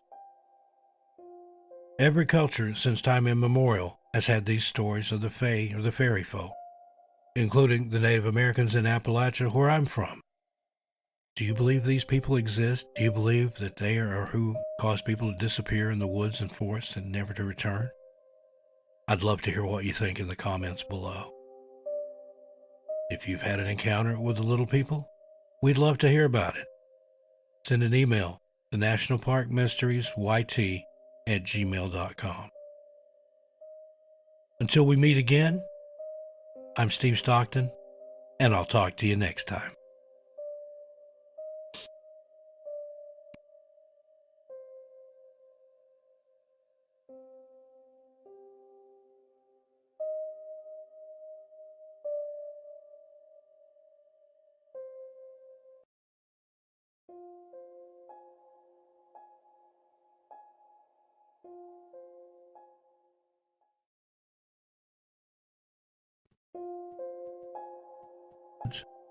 Is this all a very carefully carried out plan to take the focus away from the world of the unknown, to make sure we don't get too close to figuring out the truth about what really goes on behind the scenes? The things the powerful elite and possible government entities who we are indoctrinated to trust since the time we learned to talk don't want us to see? What is it they're trying to distract us from? Well, what we're going to focus on today is a continuation in the bizarre disappearances in the woods. After all, the families of the missing can never be distracted into forgetting that their loved one was here one minute and poof, gone the next. In researching the Fae and the connection with those who vanish, I have a feeling inside that I came so very close to touching on something. To lifting, or at least thinning out the veil that separates the actual truth from the reality we're taught to believe. After all, if you're subscribed to this channel and interested in this title, it stands to reason that you, too, are wondering what exactly is lurking in the woods. In the deep, dark parts of the world's forests and national parks, something is snatching and stalking helpless humans, seemingly right out of existence. Come and take another walk with me, folks, as I explore the deepest depths of not only the reality we see right in front of us, but perhaps the hidden worlds of the unknown, in the deepest, darkest depths of our very minds. But be careful. Don't be the first or last in line. Don't go near the boulder fields. Don't pick berries. Don't wear red. And don't insult that which you're unfamiliar with. And please, whatever you do, don't turn a corner and separate from the group. Here's part 2 of The Missing and the Fae. Before we begin, let's all try and get the images out of our head of the fairies, fae folk, that we were taught about as small children. The tiny, sparkly, and happy, always trying to help and devastatingly beautiful creatures who flutter around us wildly, sometimes sprinkling us with sparkly fairy dust to help us to sleep. Well, maybe something like that, as far as the fairy dust is concerned. But I'm convinced that there is something much more sinister afoot, that these very small, usually ornery and not so helpful beings use to confuse and put humans to sleep so they can steal them away, take them from the here that is known to there, which is unknown, or the other. If only it were simple and cutesy and fun as a little sprinkle of glittery dust and poof, all our troubles go away. In reality, however, it's more like sudden confusion which causes unrelenting panic as the hapless victims of these clever little tricksters, in the blink of an eye, find themselves completely lost, completely turned around, dazed and confused as to what just happened and where they are. Sometimes days are lost, sometimes more, and sometimes the victim is gone forever, lost to whatever game the fairies decided to make them a part of. Imagine, completely helpless, alone and afraid, screaming at the top of their lungs, only to find that they have no voice. Now, these little people are not always so little. While the majority of them are said to be under 4 feet tall, most even shorter, some have been said to be as tall as 7 feet. Just like humans, the way they look varies drastically from one to the other, with all having different facial features and personalities. Let's talk about some similarities between what's going on in the woods with all the clusters of missing people all over the world and what we know about the Fae. First off, boulder fields, and circles of stones in particular, should never be disturbed. This is where they live and play, and you do not want to disturb their home or resting place. They don't take kindly to anything they see disrespectful, and as seemingly very sensitive little creatures, that's most anything they don't give you permission to say or do. Do not even approach such places unless you're prepared for the fate that lay ahead of you, should you dare. After all, how could you be granted permission to do anything by entities in which you can't see with your human eyes unless they should choose to allow you to look upon them, which they most often do not give? If they ever should grant you this permission to gaze upon them, be wary, for they almost always have something up their sleeves. If you do not come prepared with gifts of sweets, alcohol, and or tobacco, do not expect a very generous welcome. In fact, if you do not bring such gifts, I suggest stay away altogether, as this will anger them, and they carry such great wrath for being so very tiny in size for the most part. There seems to also be an inordinate amount of people who go missing near berry bushes. You may be struck with an unexplained need to go and fill several baskets with juicy plump black or huckle or red or blueberries. There are too many kinds to name out there in the wild. We see all the time in movies about survival in the deep woods and forests that you should always beware of eating the berries to stay alive, for they might just be poisonous and, ironically, the very thing that kills you off. However, who do you think has poisoned the berries? Struck with a sudden and irresistible impulse to go and gather the fresh fruit, you're most likely lured by the fae to your doom. They like to play, after all, and among the bushes and brambles of the berry patches is where they're known to do their dancing and mating. This is where they embrace the earth and sing with all their heart, sometimes fully visible, and most of the time at least audible to humans who are unfortunate enough to be in the general vicinity of them. If you should catch a glimpse of a dance or even a whisper of a tune, turn back, for they do not like to be disturbed. Again, they only like to be seen and heard if they choose it. If their choice should be taken away, then there will be consequences. Could this be the fate of so many who have disappeared among a berry patch in recent years? My advice? Go to your local grocer's produce section. They may not be as fresh picked, but hey, at least you won't be lost forever in the produce aisle. Fairies are known for more when it comes to disappearing things than taking humans and putting them somewhere else, either for a little while or for the rest of their days. If you aren't extremely careful in which paths you take and follow while out in the woods, you could just happen upon a fairy procession. They mostly take part in this activity by the light of the full moon, and should you stumble upon it, you just may be allowed to escape back to your home and your family and all that is loved by you, only to lose your mind within days, as the fae have powerful magic. Just a look into their eyes, and your senses can be lost forever, with your physical body being wherever you are, while your mind is viewing their lives through their eyes, only you cannot decipher the difference. Should a fairy dressed in red approach and slap you about the body, surely you will die.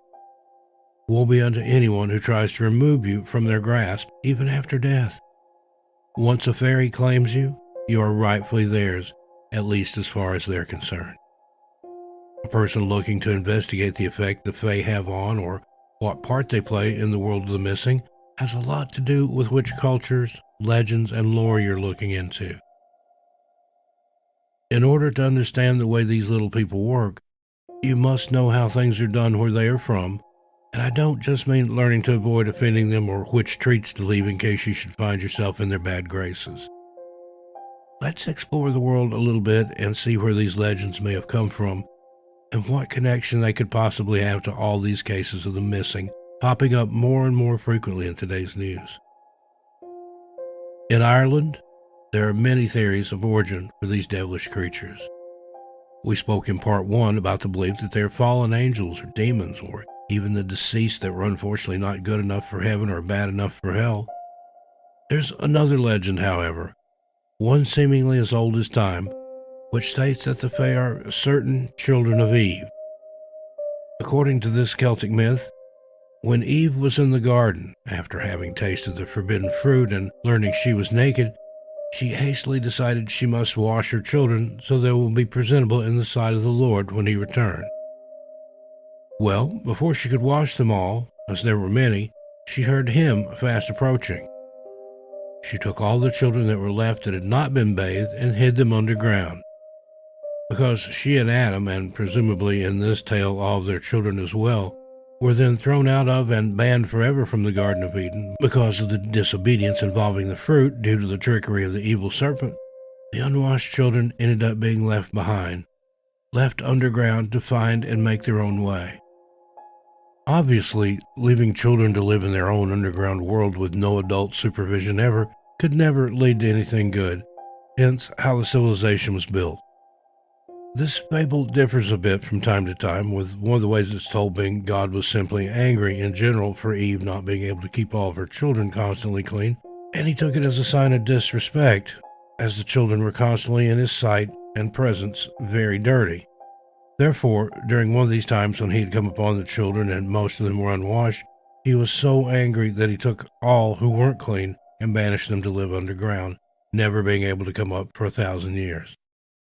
This punishment would ensure that Eve would never see them again and therefore be more diligent in making her children presentable in the sight of the Lord. Either way, it seems, the children were then left underground to their own devices and to fend for themselves, eventually cultivating and growing this community of little people who are seemingly childlike, but who keep ancient and dark magic within them. They hold the secrets to this magic very tightly and use it only when there's no other choice. Like, for example, if someone should disrespect them or their territory, as previously mentioned. Another theory of the Emerald Isle is that the Fae are an ancient race that preceded even the Celts in inhabiting the land we now know as Ireland, and England as well. The Celts then came in and drove the little creatures out of the land by destroying their civilizations and viciously slaughtering these little people, forcing those that survived to go underground and take part in a one-sided revenge war for the rest of time. This is why sometimes it's said that the Fae have a deep-rooted hatred for human beings, even though most modern-day legends and lore leave that part out, claiming simply that they are mischievous and mostly harmless. Either way, and no matter what you believe or which country's legends and lore you choose to set store by, they possess this ancient magic which no other human or creature possesses, and also which no one and nothing else can replicate. The last Irish legend we're going to discuss today is one that is most widely accepted as being the possible reason for the connection between the Fae and the missing 411 phenomenon, though we will only touch on the surface of it here. This legend says that the Fae are actually some form of interdimensional beings whose universe is somehow bumped up against or intertwined with ours. This makes sense for why sometimes we can see them and then in the blink of an eye they're gone. It could also explain why, once you've been selected and taken by them, you are never seen again. What is underground to us may be, for them, their very universe, their world. In fact, they may not even really be going underground at all, only seeming to, as this is the way they return to their own place and time.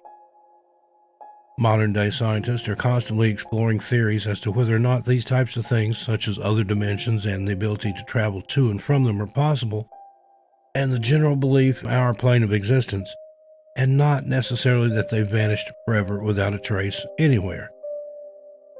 Now, let's get back to our world travels and see what some other countries have to say about where the Fae and the seemingly endless amounts of legends regarding them could have come from.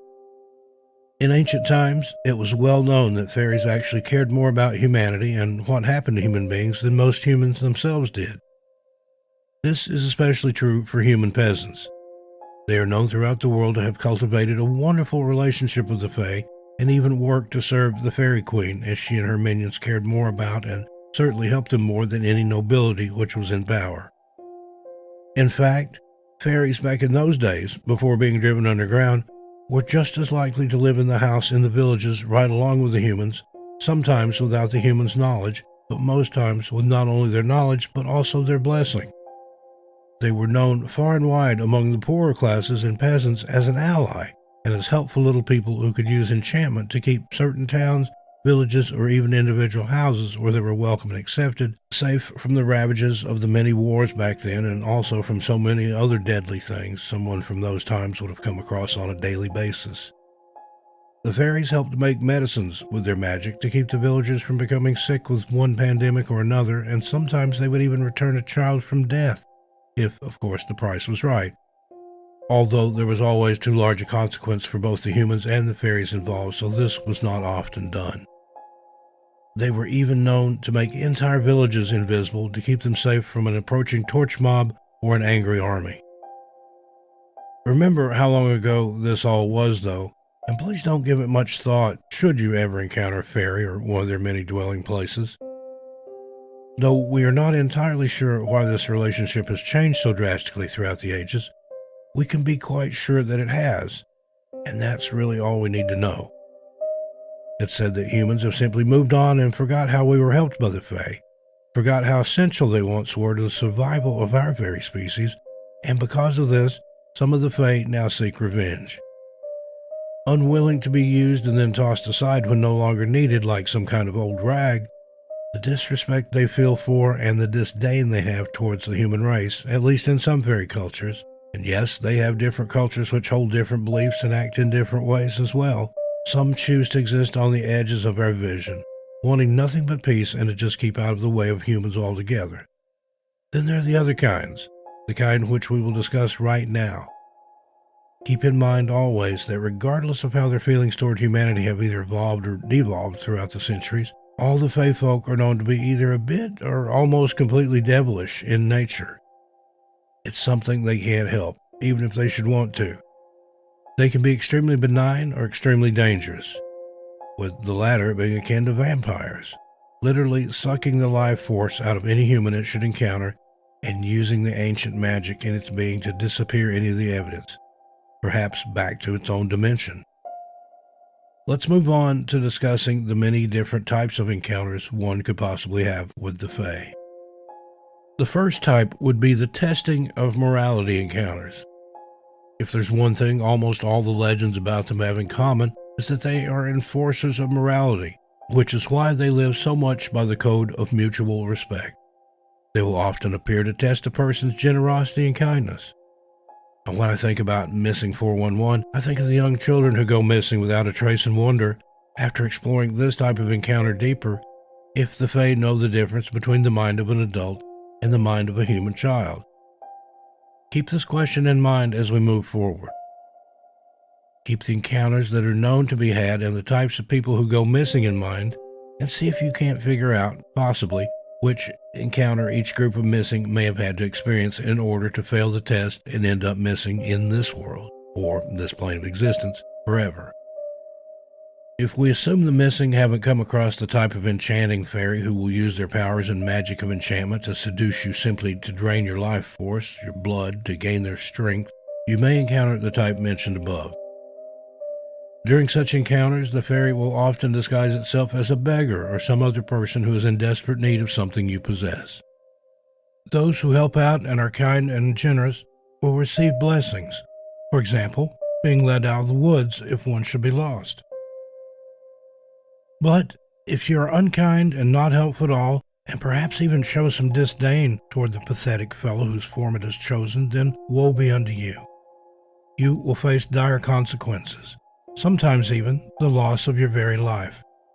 Perhaps even worse, you might be led to be invisible to the human eye and left to wander about circling the same part of the forest again and again in some kind of enchantment where there is never a way out. Perhaps there you'll be for all eternity, with your loved ones or even the authorities right within your reach, only you will forever be unable to grasp them. The Fae were known to bury entire villages in avalanches or drown them in floods, because of just one bad encounter with just one unsympathetic human who very well could have just been having a bad day. The second type of encounter one might have is when a fairy chooses you to help them carry out some kind of work they need to do. Should you accept and help the Fae again, you will receive some form of blessing, although you quite possibly won't have any memory of the encounter or the work in which you helped them carry out. However, if you should refuse, you could very well be driven into madness. A madness so deep you will never come out of it. A madness that some might say is worse than even death itself. Keep in mind always, despite the intention of the little person you encounter, they have a spitefulness and mean streak deeply ingrained into them, especially when it comes to the human race, who so callously abandoned them once they were released from the throes of poverty and destitution of ancient times. In this modern world, to most, they are nothing more than fairy tale creatures, and obviously this offends them greatly. Some cultures, even to this day, believe that this is where mental illness comes in. Remember how we established the Fae used to live side by side in the same home as humans, and some of them still choose to visit a home from time to time? In fact, some hauntings can even be possibly attributed simply to an offended little person.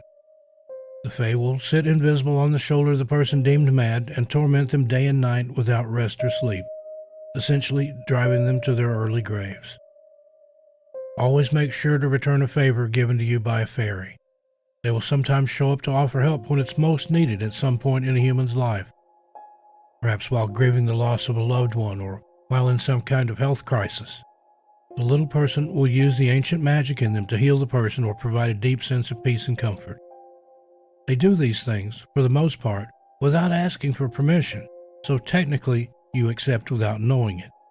Then you are forever indebted to the Fae, and all the bad luck and misfortune will find you should you not repay these favors immediately when called upon to do so. As we already discussed, there are many different types of Fae folk, just as human beings.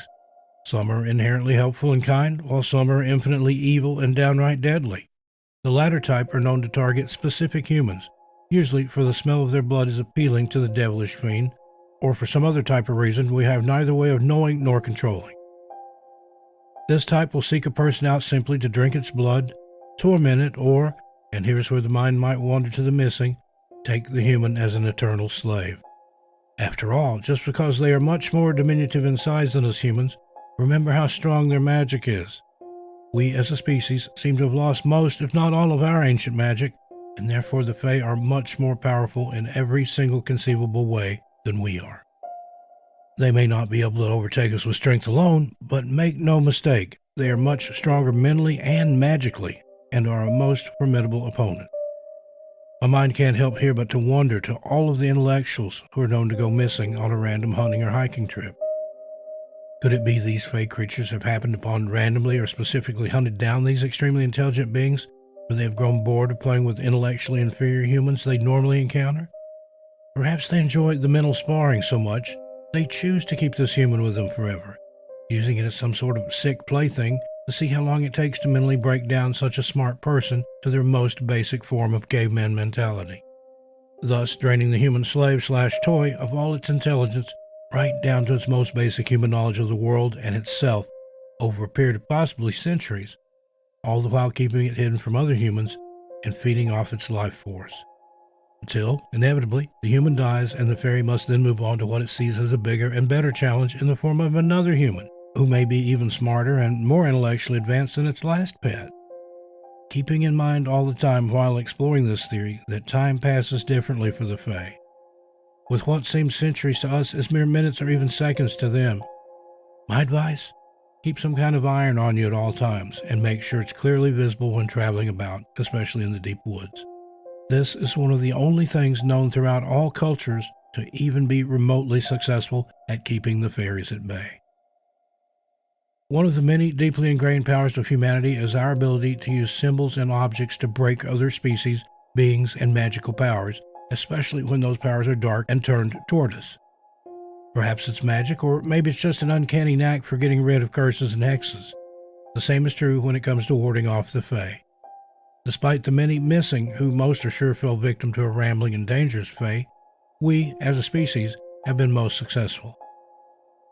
Let's talk now about symbols and objects known to break magical power, including the magic of the Fae. Historically, these include but aren't limited to rabbit's feet, inside-out clothing, crosses, and believe it or not, even pictures of a Japanese emperor have all been known to successfully prevent further or initial attacks on humans. Some of you may be familiar with these things, and some may not. Either way, it's definitely something we should all know, especially those of us who spend any time at all in the woods or forests. Okay, let's be honest, even if we spend time in our own backyard.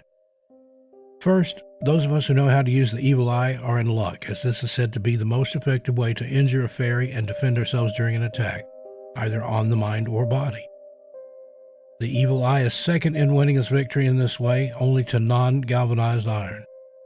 It is said that some races can't even be looked upon by humans without being injured. Others can't use their magic against us when presented with the evil eye. So, if you aren't aware of what this is or how to effectively use it, maybe you should learn. Unless a fairy has attached itself to you as a familiar, and trust me, you will know if this has happened, never accept its hospitality. It's completely impossible to tell the difference between a well-meaning and helpful fae who cares deeply about humanity and an evil one who is pretending so it can lure you into its web for either the reason of making you a slave or a snack. Trust me when I say you won't know until it's far too late. You don't have to verbally accept anything or even acknowledge these small, seemingly benign and insignificant gestures of so-called hospitality either. All you have to do is anything other than clearly stating no. Remember, though, not to be offensive or insulting in any way unless you're prepared to fight. Once you have danced with, accepted food from, or even allowed a fairy to brush your hair, you are in their complete and total debt. So be sure and keep your wits about you, and don't be fooled. The nice and friendly kind are far harder to come by, as humanity and its wars and destruction of the very forest they make their homes in is definitely on almost all species of fairies' naughty list. And many are just aching for revenge. Keep in mind here too, even if the fairy wishes no ill intent towards you and has no plans to kill or enslave you for accepting these gestures of goodwill from them, even if the gestures are genuine, once you accept, you are automatically in the fairy realm and no longer in our world. In that case, even if the fairy you're canoodling with means you no harm, once in their realm, it will be all the more harder for you to protect yourself against any attacks from the more vengeful and bloodthirsty type among them. See, unless the fairy is a familiar of yours, and this doesn't simply mean you know it well or its friend, I'm talking more like a witch's familiar, like they have sometimes in black cats or other animals. It will be unable and more than likely unwilling to protect you while in the realm of the other fae. They will face dire consequences and repercussions simply for befriending a human and offering this hospitality to you, and can face certain death from fairies higher up in the realm than they are, and will never be willing to risk or sacrifice themselves to protect you. They could even be compelled to join in your torture. Make no mistake that they will, too, if it means saving themselves. It's basically impossible to return to our own world or realm once we have entered that of the Fae. We will be forever lost, possibly a story in someone's missing person in the woods video here on YouTube. There's always the chance you'll just waste away, whether or not you could get back had you eaten or danced with these little beings. Many a human has been known to wander between realms, never again experiencing happiness or pleasure, not even on the smallest scale, after having dined, danced, or spent time with the Fae. Many who are of the opinion fairies are directly responsible for many, if not most, of the missing 411 in the woods and forest encounters will tell you that sometimes it's just a twist of fate or bad luck to have stumbled upon a fairy or its colony. It can happen, and more often than not does, that without the human or the fairy planning it at all, the human will stumble upon it or their paths will somehow cross. In this case, it's best not to try and reason with them or explain yourself, as this is when, throughout history, humans have been most well known to try and steal their treasures. Best to just apologize and move along as quickly as possible, provided that is that they allow you to. Perhaps when in the forest, keep a bit of alcohol, tobacco, or sweets with you in case something like this should happen. You're more likely to be allowed to leave in one piece if you can give them a gift, a peace offering, if you will. There are certain times, though, very, very limited in nature, that a Fae folk may truly be in need of human assistance and will therefore honestly try and hire you to do some work for them. Examples may include when their colony comes under attack, say by a deity or a ghost or spirit who wishes to overtake their colony, cause general mischief, or even kill and overthrow the fairy queen. The fairies will then seek to employ a human being to draw a cross on the trees where they've made their home. This somehow allows the Fae to hide safely within the tree without being seen by the evil entities. Keep in mind that this can be a very dangerous job for the human, as these beings can also, as most of us know, either possess, cause harm to, stalk, or even kill us or our loved ones. The Fae are all but defenseless against them, which is why they need us in the first place. However, if you should succeed in helping the fairies to hide from these mortal enemies and help to save and preserve their colony and queen, you will be rewarded just as you would be by a Germanic woodwife, which is with a full bag of lovely scented wood chips. Be sure to thank and graciously accept this payment, as it's said that as soon as you leave the forest with this treasure, that is indeed what it becomes as the chips turn to pure gold.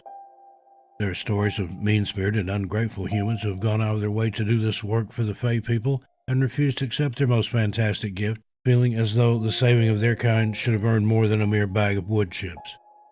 This did not work out well for that person, as they are said to now roam the forest where they committed this slight against the Fae, and they're left as mere phantoms, knowing not whether they're coming or going, never knowing themselves or anything out of space and time again. A perpetual circle in the forest, left like prey to any and all other creatures and entities that roam those same forests, a sheep perpetually being led to some horrible fate and definite slaughter.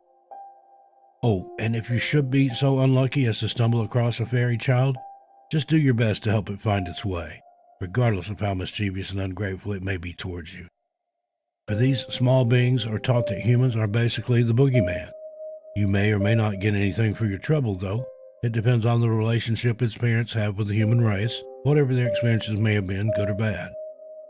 However, if you refuse to help or insult the child in some way, woe be unto you, as you'll end up in the aforementioned perpetual phantom state. Finally, the Fae folk most often will seek the help of certain humans, depending on your aura field, which they can very easily read, to clean their fields, birth their children, guard their queen, and watch their cattle. Should you do a good job, you will earn the wage of gold or the relief from something that is ailing you. The fairies are known to not only be able to cause, but to cure most human aches and pains, but also some diseases as well.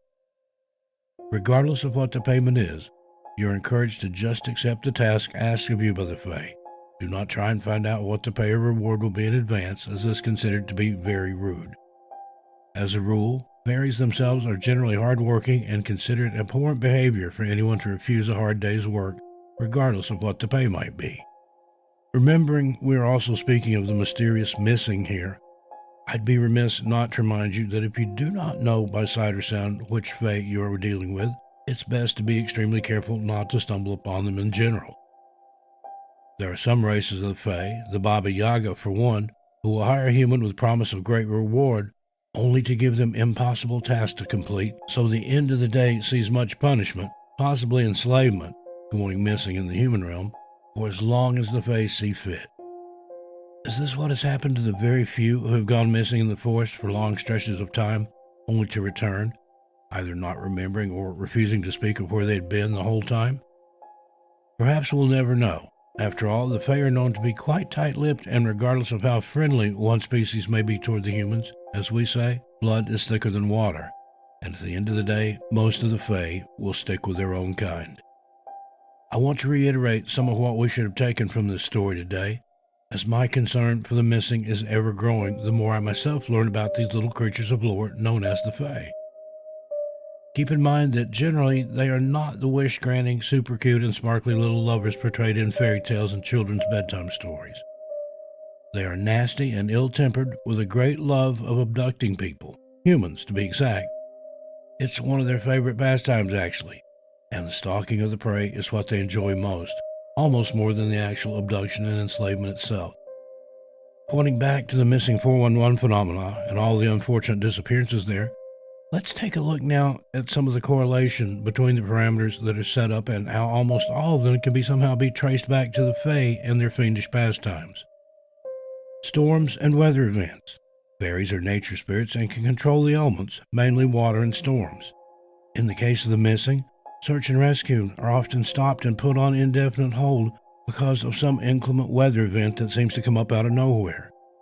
If you were a fairy and had abducted some poor unsuspecting human, would you not use all of your power over the elements to stop the human from being found?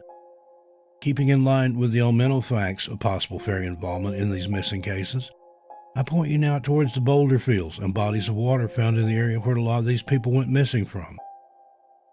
In folklore, bodies of water, particularly streams and brooks found in most forests and national parks, are known to belong to elemental beings, which the Fae definitely are, and the element they manipulate the most is thought by some to be water. Boulder fields, on the other hand, are known all over the world as the domains of the Fae. You'd be hard-pressed to find a fairy legend where they did not have dominion over all the boulder fields and small bodies of water in the forest. Not only in the missing 411 phenomena cases, but also in UFO, Sasquatch, and cryptid literature, you will find a general refusal from most animals, search dogs in particular, refusing to venture into woods that once they would have explored without hesitation. These dogs are usually trained to search and rescue and hunt. However, in so many cases of the missing, we find that the canines just absolutely refuse to do the job they were born and trained to do. A job which any other time they love to do. The dogs are scared. Plain and simple, and looking into much of fairy folklore, you will see precisely why this happens. This behavior is not only rife in fairy lore, but also becoming more and more common in each missing person case we've come across where a search and rescue canine was employed. They simply refuse to pick up the scent. The same is true for the missing's pets, who unfortunately accompanied them out into the wilderness and most likely witnessed the fairy abduction. The dogs are afraid of the fray, as I reiterate. They are nasty and mean little creatures and sometimes put a hex of confusion on the poor mutts, making it chase and bite its own tail, sometimes going so far as to invisibly injure the animal. That's right, they use fairy magic and play a game with their children, sort of like the human version of piñata, only with magical needles that make the animal bleed but leave no mark. I won't explain further, just use your imagination. The next connection I want to help you understand is one many find the most creepy of all: the disembodied sounds heard by search and rescue people and volunteers. They will hear disembodied screams for help or moaning sounds of pain coming from somewhere deep in the wilderness, yet nowhere. The issue? The sounds are the voices of the missing individual they are currently out searching for. The person is already enslaved by the time the searchers come to the rescue, remembering the inclement weather and refusal of animals to hunt, which buys the fairy more time to capture its victim, and perhaps to hunt them and have their fun for a little while longer. By the time the fae lifts all these magic, it's too late. Though the victim hasn't figured that out yet and still clings to the hope he or she will be heard, not knowing they are already lost forever. Doomed to a life of slavery worse than anything imaginable, worse even than death. Ever wonder why some people turn up dead and some are just lost forever, never to be found, not hide nor hair of them? Well, the explanation for this is actually quite simple for anyone familiar with the Fae and their ways. You see, it's all about usefulness. Who of the humans will pose the biggest challenge to them? They don't, for example, want to hunt someone who isn't going to give them a run for their money. This is also why people who are extremely smart and very athletic, even avid hunters, are never found and seemingly lost in the very blink of an eye. The Fae want a challenge. After they've played enough, it's time to test the human's intellectual strength and or physical prowess, depending upon their particular need for that particular slave for that day. If the person proves to be useful, either physically, intellectually, or both, the Fae will keep them. If not, they will be killed and returned to our dimension, our realm, if you will. The reason places are searched dozens of times just for the person to turn up days later in the exact same spot is because the Fae was kind of interviewing them, if you will, only not for a job. Oh no, they were being interviewed for what kind of slave they'd make best. After it's decided that they are indeed useful, they will be magically transported into the Fae realm, never to be seen or heard from again, leaving absolutely no trace. How familiar does this sound to some missing person cases? Every once in a while, a mischievous and especially cruel Fae, usually a child or young adult, will place articles of clothing here or there simply to watch the searchers find it and get a renewed sense of hope. Then they stand by for days, watching and waiting until they see the hopes suddenly dashed upon the realization that they would find nothing more. In the case of the shoes, it's simple. The Fae are extremely clean folk, and shoes are very, very dirty, especially after someone has been chased through the forest, which is why the shoes are left behind. The final focus point in some of these missing persons cases I want to discuss is the berry picking. This is the simplest of all explanations, which is why I chose to do it last. Berries that grow in the forest are considered by the Fae to be their own food. They love the delicious and plump seasonal fare that grows all over some bushes near water. After all, they collect and store them, in case of a shortage of maybe human blood that year, and therefore to simply pick a single berry, let alone dare to taste or eat a bunch of them, is considered thievery to the Fae, and will be punishable by eternal enslavement and possibly death. In closing, is there really any truth to these legends and lore? If not, then why do they exist, and why were they told in the first place? Is there some nugget of truth in these? While it's easy to connect the dots in reverse, are we really just embracing some of these old stories to put our minds at ease because there is no real scientific or rational explanation for these cases where people have gone missing without leaving a single trace of anything behind? As Charles Fort once wrote, one measures a circle beginning anywhere. If nothing else, these stories and legends of the Fae give our minds something to focus on besides the truly unthinkable, that people can and do disappear, and we have no idea why or where they have gone. As we delve into some of these stories for future additions to this series, I'd love to hear your thoughts in the comment section. Meanwhile, stay safe out there in the woods. I'm Steve Stockton, and I'll talk to you next time.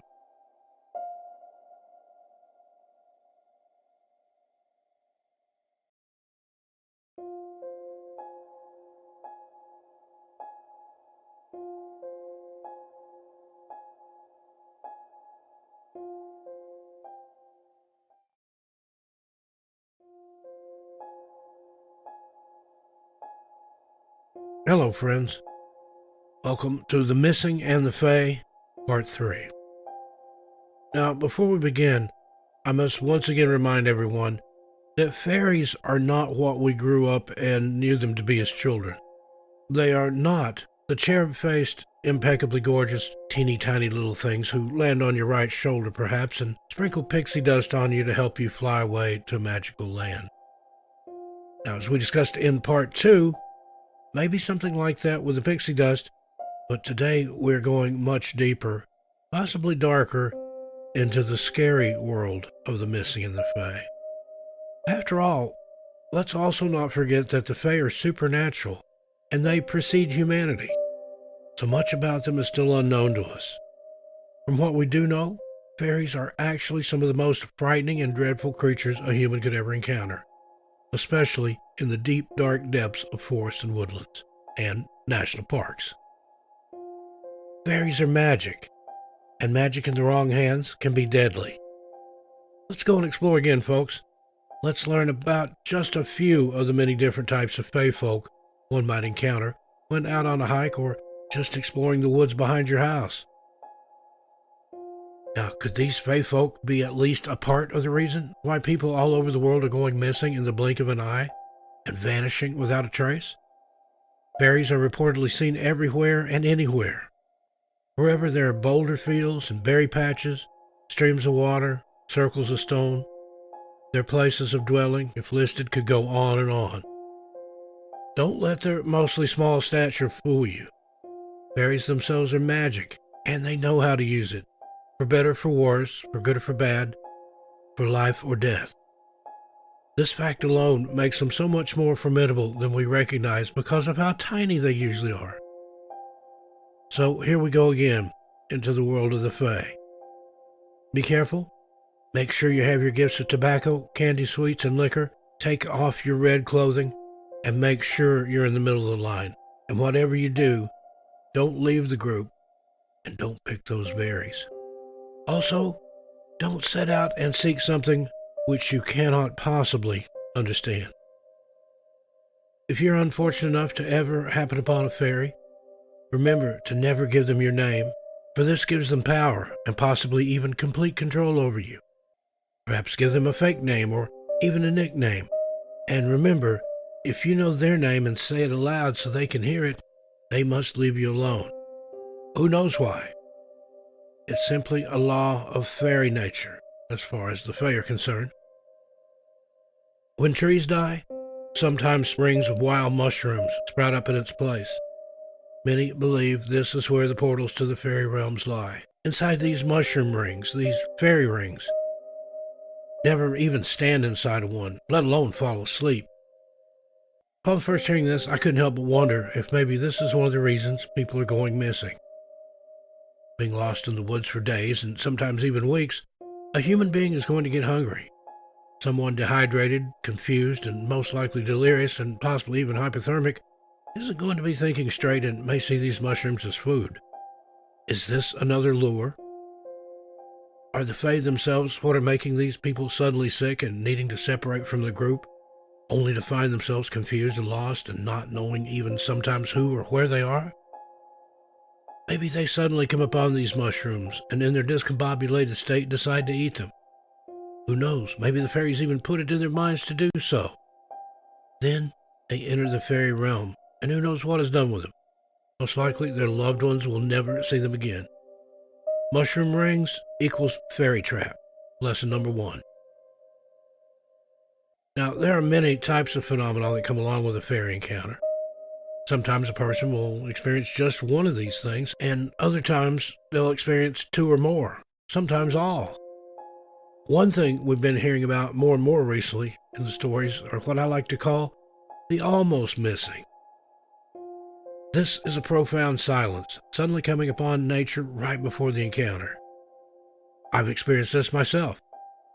Kind of static electricity, energy type feeling will enter the air as well, leaving all the hairs on your bodies to stand completely on end. One of those electric charges like right before a loud and particularly violent thunderstorm. There will be a sense of losing time somehow. Of course, with no way of knowing why or how the time was lost, and sometimes even where it went to. Many people report, while experiencing a Fae encounter, one they thought they had just happened to come across randomly, whether to their great or terrible luck. There's a sense in the back of the mind somehow, perhaps even in their subconscious, that whatever display they're witnessing is being put on just for them, as though it wasn't such a random or chance encounter at all.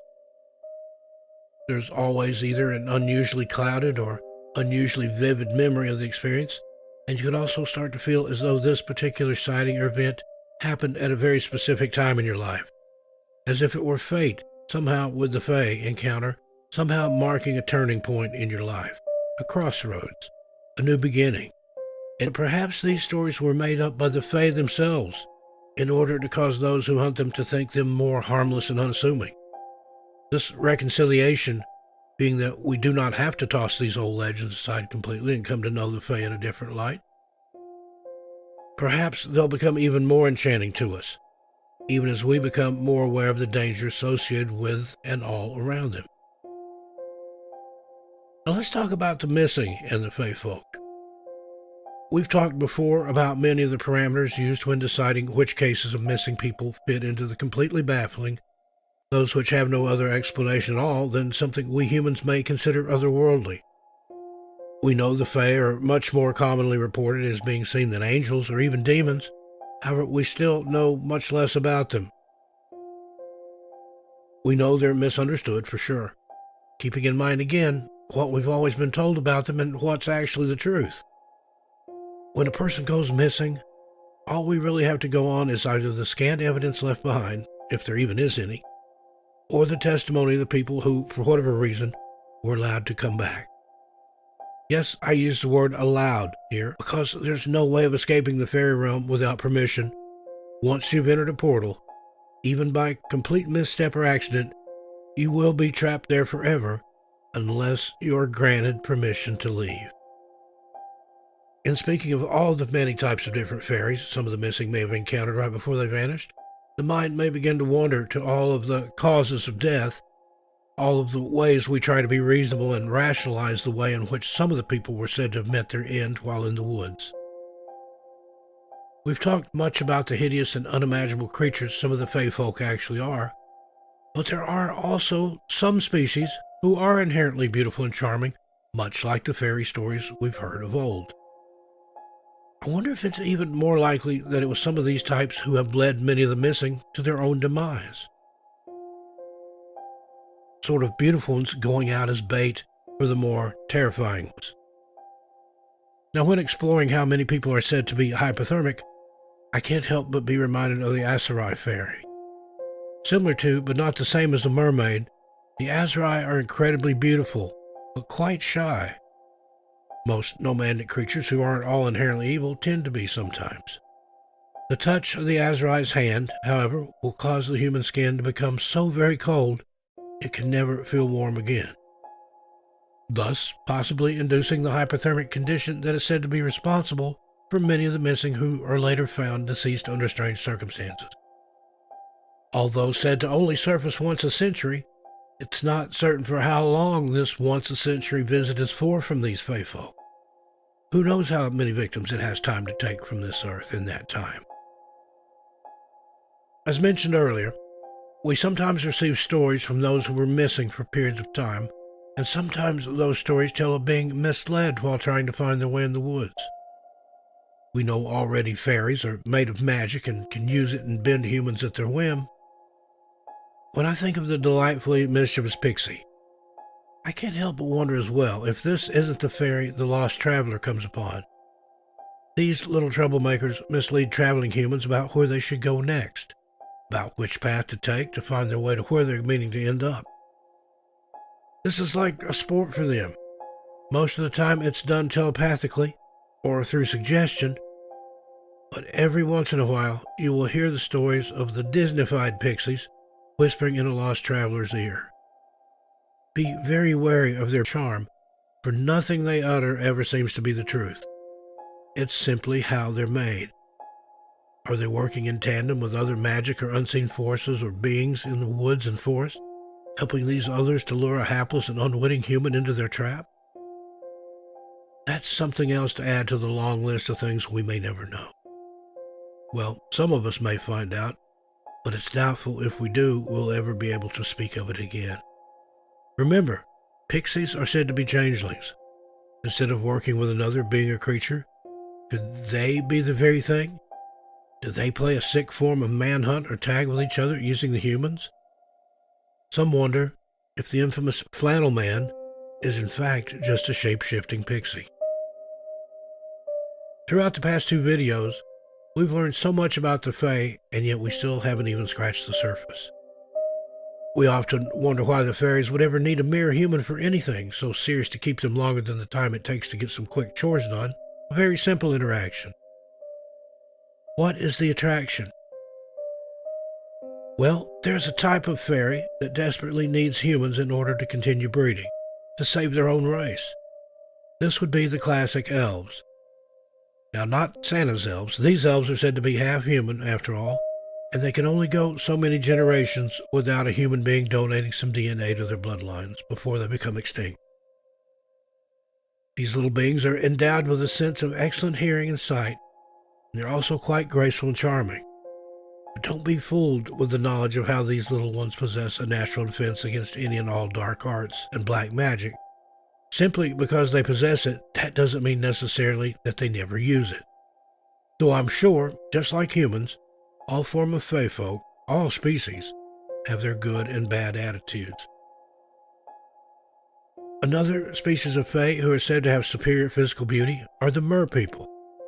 This, of course, is depending on who you ask, as in recent years humans believe that they have come to know that these species of half human and half fish would have fangs like a piranha and no need for hair, even the females. However, let's suppose, just for a minute, that what most of the research said about these mer people is in fact accurate. Let's imagine for a moment that they are aesthetically pleasing and almost too beautiful to look at directly. They're quite known to be the ones who lure sailors and seamen to their deaths. The female's enchanting beauty is absolutely irresistible to the human man. These half-fish, half-human bombshells must do this sometimes to save their own species as well. While we are simply speaking of the missing in the woods, I'll move on. But make no mistake that those sirens are just waiting for some poor fisherman to cross their path. Think of all the missing who have ended up in the water and were never captured on any cameras going in, and with no eyewitnesses either. Could it be a form of mer-person that's involved with these abductions? Of course, it's not the seawater dwelling type, but who knows, perhaps there are freshwater versions too. Who could ever really know all the possible types and species of any creature? It's been said that every year in the Amazon, tens of thousands of new species of creatures that we do know of are found. What about the species that we don't have any knowledge of? How many of those are out there?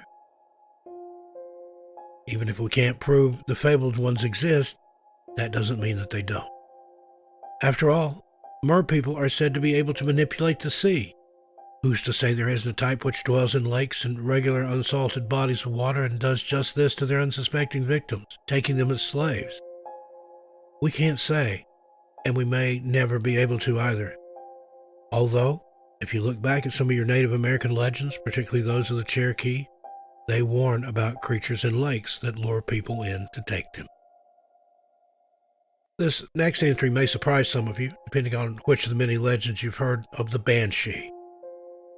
The Irish legend of the Wailing Woman, whose vocal trillings warn of someone about to meet their demise. Depending on which tale you're familiar with, The banshee is either a beautiful enchantress or a raggedy old hag. Regardless of what she looks like, no household or member of it can escape her torturous wailing. When the banshee comes a-calling, her looks aren't going to matter to you. Not every single species of fairy is inherently mischievous, malevolent, or evil. There are very few exceptions, sure, but exceptions there are. Take the brownie, for example. Have you ever wondered about all the people that have survived such rough and exhausting weeks and months in the deepest, darkest parts of the woods and forests, only to have some strange story of miraculous survival? Well, could it be the brownies? Brownies get their name from their brown skin and hair. While not visible to ordinary people, only those with the second sight are said to be able to see these little ones. They are able to shapeshift into anything they like. They are another breed of changeling, and although they usually take the image of farm or domestic animals when doing so, they sometimes take on the form of what or whoever the person lost and ill would be most comfortable with. Even staging the meeting sometimes as an hallucination, putting the human in kind of a dream state, so as to blur the lines of memory, lest they never discover it was in fact a brownie who had healed them and nursed them back to health before sending them on their way to safety. Perhaps even protecting them from the other, more mischievous and dangerous type of fey creatures. Remember that the legends of the Fae come from every culture all around the world. Is this just a coincidence? That every culture, dating almost to the beginning of time, has had some sort of legend regarding some sort of fairy type? Probably not. It's probably because they actually do exist, just the sightings of them are becoming less reported. In general, the Fae folk and their rules are very different from ours, and we will most likely never be able to know about or even understand all of their little synchronicities. Even if the more benevolent, even if a little bit mischievous types can cause so much damage as mentioned above, how about the other more dark and sinister types? What role could they possibly play in these missing and vanishing events happening all over the globe these days?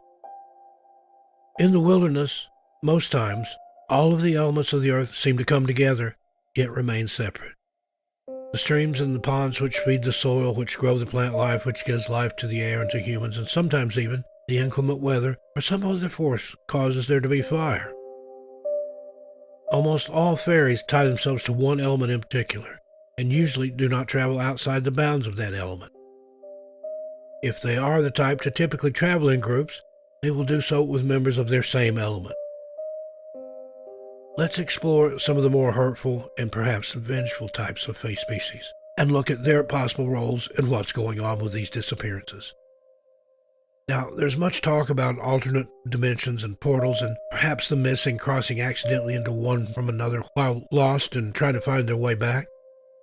Sometimes even being led or completely compelled to do so by an outside force, fairy or otherwise. It's true, fairies usually live close to humans. However, their dwelling places are always distinctly separate, and most of the time they are on a plane or in a dimension even, right above or below our human one. The real changelings, as in fairy children which have been swapped for a human child, are one of the most terrifying types of malevolent fae. While technology has made it almost impossible for fairies to go around swapping their babies with humans, it does happen every now and again. The child, as it grows, will always have trouble fitting in. Not only will they always be more beautiful than the rest of the children their age, but they will also have trouble relating. This leads to a life of constant isolation, which can make some of them snap. Now, this could explain a whole other type of human problem in society for the past few decades or so. The child murderer, the child who kills. That's not what we're here to discuss today, but maybe another time indeed. Divas, or devas, are tiny fairies which resemble fireflies. In fact, if you live or are in, for whatever reason, a wooded area, you're almost certainly going to come across a deva.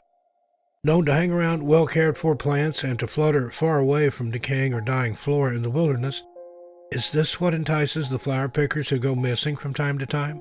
Could be. Are these the creatures who either intentionally or otherwise lure the little children into the woods, never to be seen or heard from again? Now just picture that. A small child chases fireflies to collect in a jar and keep its light for a few minutes, and as the diva or the firefly flies away, away, away, so the child roams and follows and follows and follows till they're inexplicably lost, maybe never to be seen again. Maybe, perhaps, to be kept in a fairy child's jar, where its cries can be kept quiet for a while, till the fairy child loses interest, just the same as the human child does after a while of the firefly's beautiful glow. The last topic it would do us well to spend just a little more time on in this episode are the missing children. Not the ones who return to tell the tales of their grandmother being a robot and taking them underground, or that a bear kept them warm and fed them berries. No, I'm talking about the ones who never returned, who left no trace, like little Dennis Martin, who disappeared seemingly into thin air, right off the face of the earth, out of existence, or so it seems.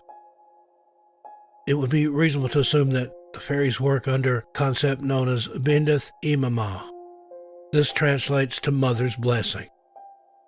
Could it be possible that the Fae see themselves this way? These lesser-known fairies who indulge in the nefarious act of actual kidnapping?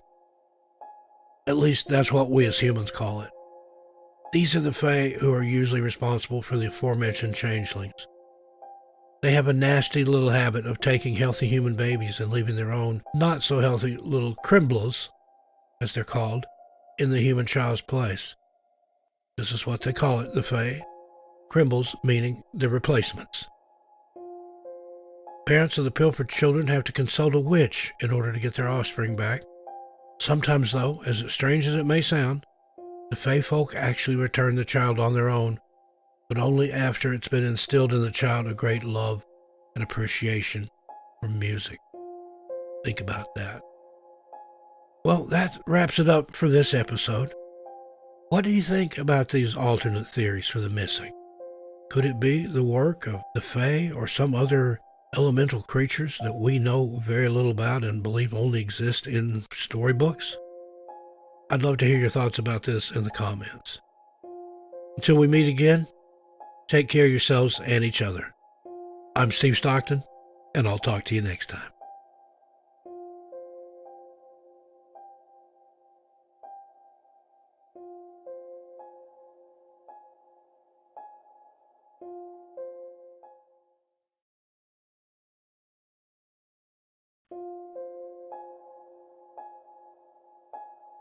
Hello, friends. As we've learned from previous videos on this subject, fairies have been around since the beginning of recorded time, perhaps even earlier. They play an important role in many cultures' folklore all around the world.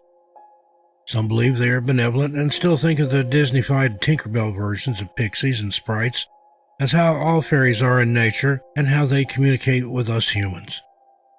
Others, however, know better and know the truth, just as we in this community are starting to learn through this series. Fairies, or the Fae, are portrayed as demons, fallen angels, elementals, nature spirits. The list goes on and on for each culture's explanation of the Fae. They are known to have all kinds of supernatural powers and accused of being responsible for all types of magical and even paranormal activities. We've gone through some of the types of the Fae and what we believe their purpose is here in our realm. We've talked about how some species enslave humans and to what end they do so. Today, we're going to walk through the account of fairy sightings and interactions. Is there a specific type of person more likely to see them? Are they more inspired to kidnap and take back to their realm one type of human over another? What type of mischief do they cause? Let's take a look at some Fae encounters through the ages and see if we can make some connections. Welcome to The Missing and the Fae, Part 4. Believe it or not, there is one place in the United States that has had so many Fae encounters that to those of us who are interested in and researching these topics could possibly give this place the name the Fairy Capital of the United States. What mysterious and unknown woodland or forest am I speaking of here? Well, neither. Would you believe Detroit, Michigan? Now, this is not just a couple of sightings by New Age intellectuals trying to push the fairies are real and can live in urban areas too agenda. For centuries, there have been reports of gnomes and other species of little people in the Detroit area. Some of them date back even before the Europeans settled here. So basically, before it was even named Detroit, possibly before the state of Michigan even existed. Is it something about the land there? Did the settlers intrude on some magical place where the veil between our world and theirs is so much more thin? Let's look at some of these Fae encounters and see if we can figure it out. The origins of our first story lie within the Ottawa tribe. These are the natives who were living on the land before the English and French settlers came in and took it over. This particular encounter tells of the Red Dwarf, as the natives called them. These little people are just as mischievous as their brother and sister species, and can be just as mean and evil. However, and it's interesting, as it always is when dealing with the Fae, that this particular type of Fae are the protectors of the land and the caretakers of the earth. Extremely powerful nature spirits who are most likely provoked by colonization of any sort that doesn't recognize the Fae and respect the land itself. When the French settlers came into that area, they brought with them their own legends of the Fae. Theirs were called Luten, which actually have their origins in Nordic folklore. However, the French seemed to believe very much in these devious little tricksters who went about playing pranks on the settlers and anyone they could get a good shot at. They disliked humans and even displayed at times some behaviors which we would consider to be similar to the effects of having a poltergeist or noisy spirit in our home. So, suffice to say, these Fae used their magic and enjoyed doing so. They are very mean-spirited and sometimes even downright evil. So, as the French colonized the land there where Detroit is now, and mixed with the natives, these two legends ended up combining. The Europeans came in, and with their own legends of the Fae, which were that these creatures were more than merely mysterious forest entities who played mean-spirited pranks, but rather malevolent harbingers of doom, chaos, and destruction. The founder of Detroit, Antoine de la Mothe Cadillac, on March 10, 1701, decided to throw a party. During the party, as he was greeting his guests, he noticed some people he didn't invite and who definitely weren't dressed for the occasion. One was a woman who looked more like a fortune teller and had a cat on her shoulder. She immediately took his palm and told him that while he was destined to start a great city, it would be a place of much violence and bloodshed for ages to come. The old hag also gave a warning to dear Antoine. Pay homage to and heed the Red Dwarfs, and do not, for any reason, upset them. She went on to explain that to do so would be his downfall. Now, Antoine, being a modern man for his age, didn't believe in such things as fortune tellers, palm readings, and fey creatures, and laughed at the woman and kicked her out of his party.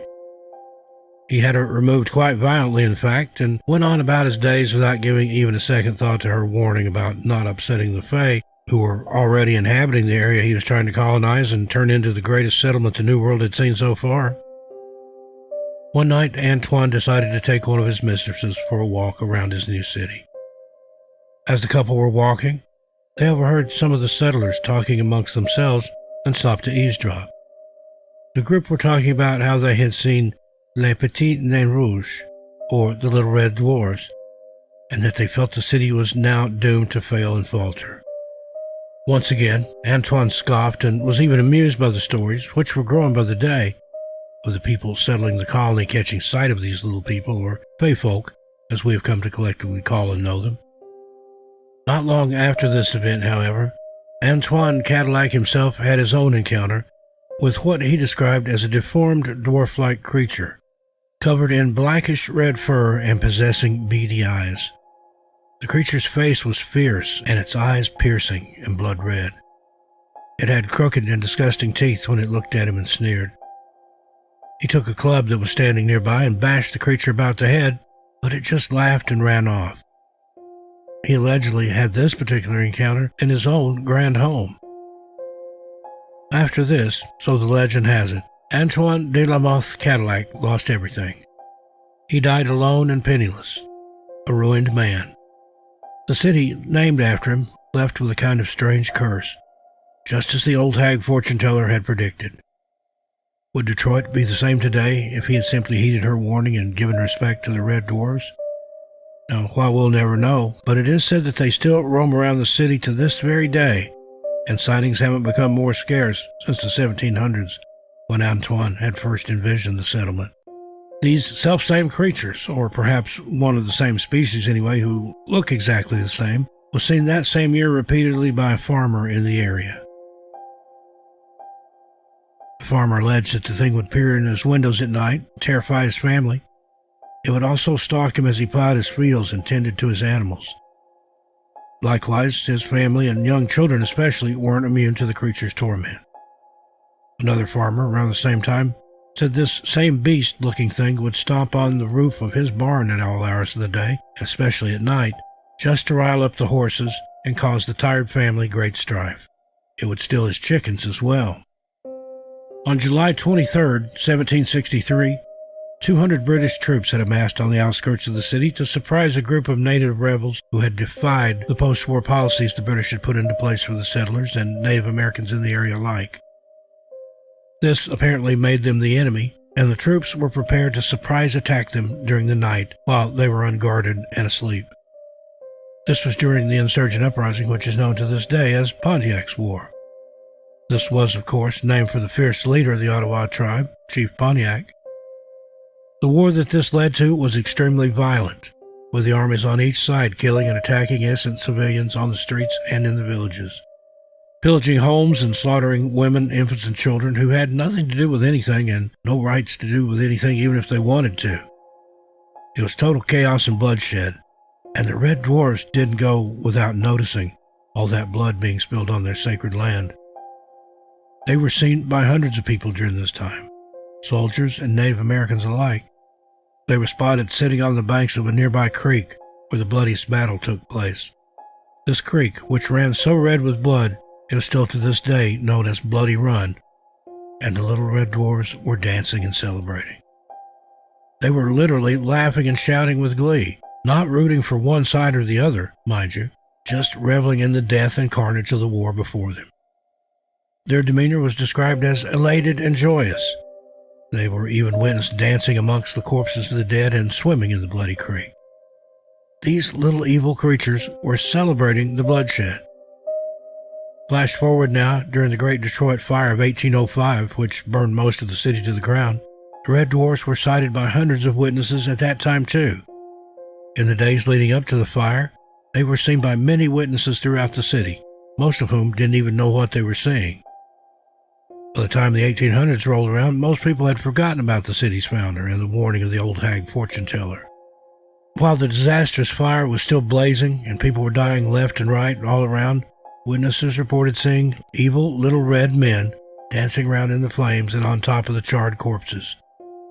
They were seen in the aftermath of the War of 1812 and all the way up into modern times, including the race riots in the 1960s and the extreme desolation and abandoned buildings that occupy Detroit to this day.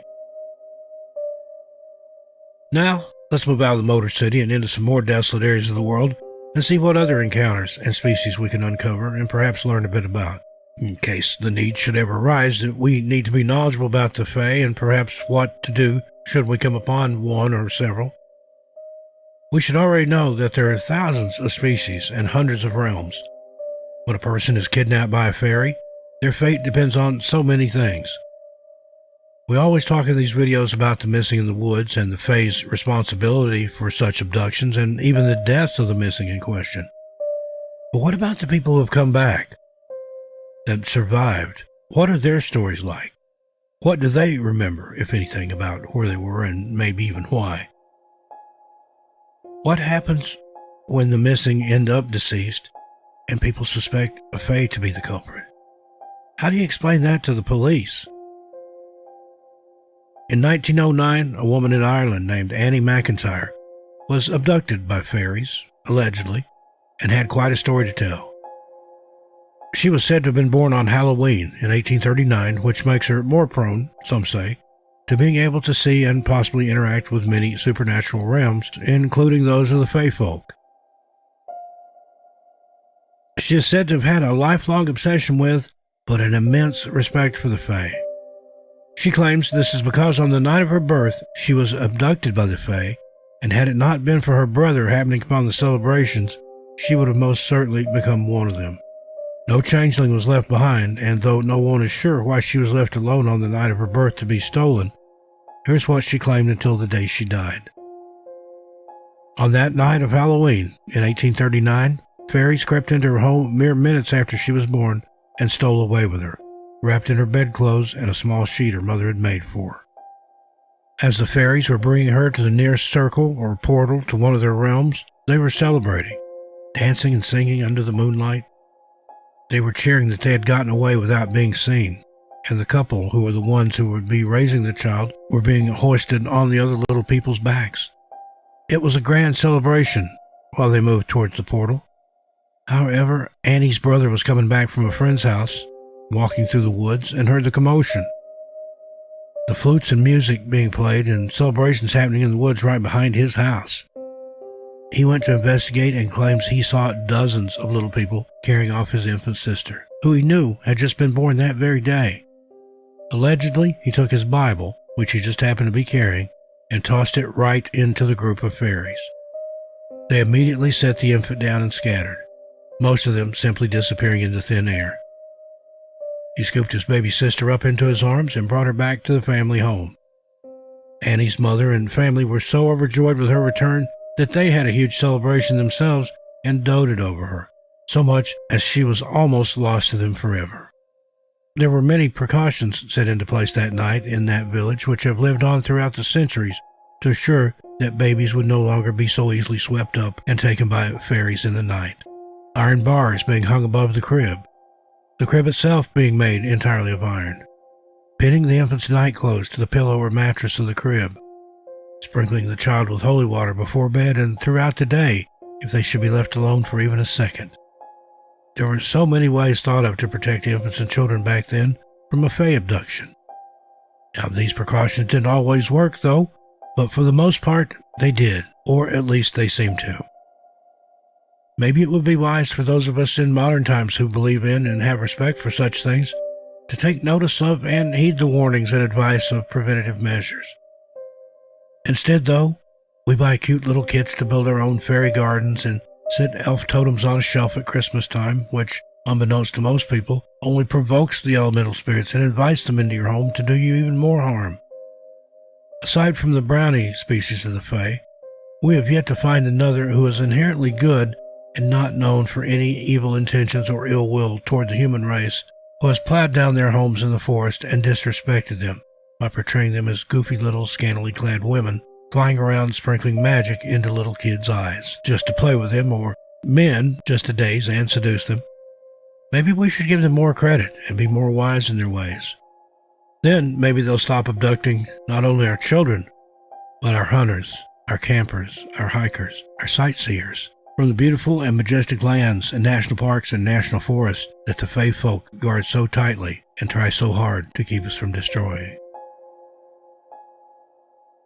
Well, there you have it, folks. What do you think about these fae people? I know many people that readily believe in UFOs and Bigfoot will kind of giggle at you if you mention the fae, but if you look deep enough into the fae, you'll find that Bigfoot-type elementals and men from the stars in flying vehicles were also told in fae encounters as well, centuries ago. I look forward to reading your comments, but please keep it friendly and respect each other's opinions. Meanwhile, be good to yourselves and each other. I'll see you just a little farther on down the trail. I'm Steve Stockton, and I'll talk to you next time.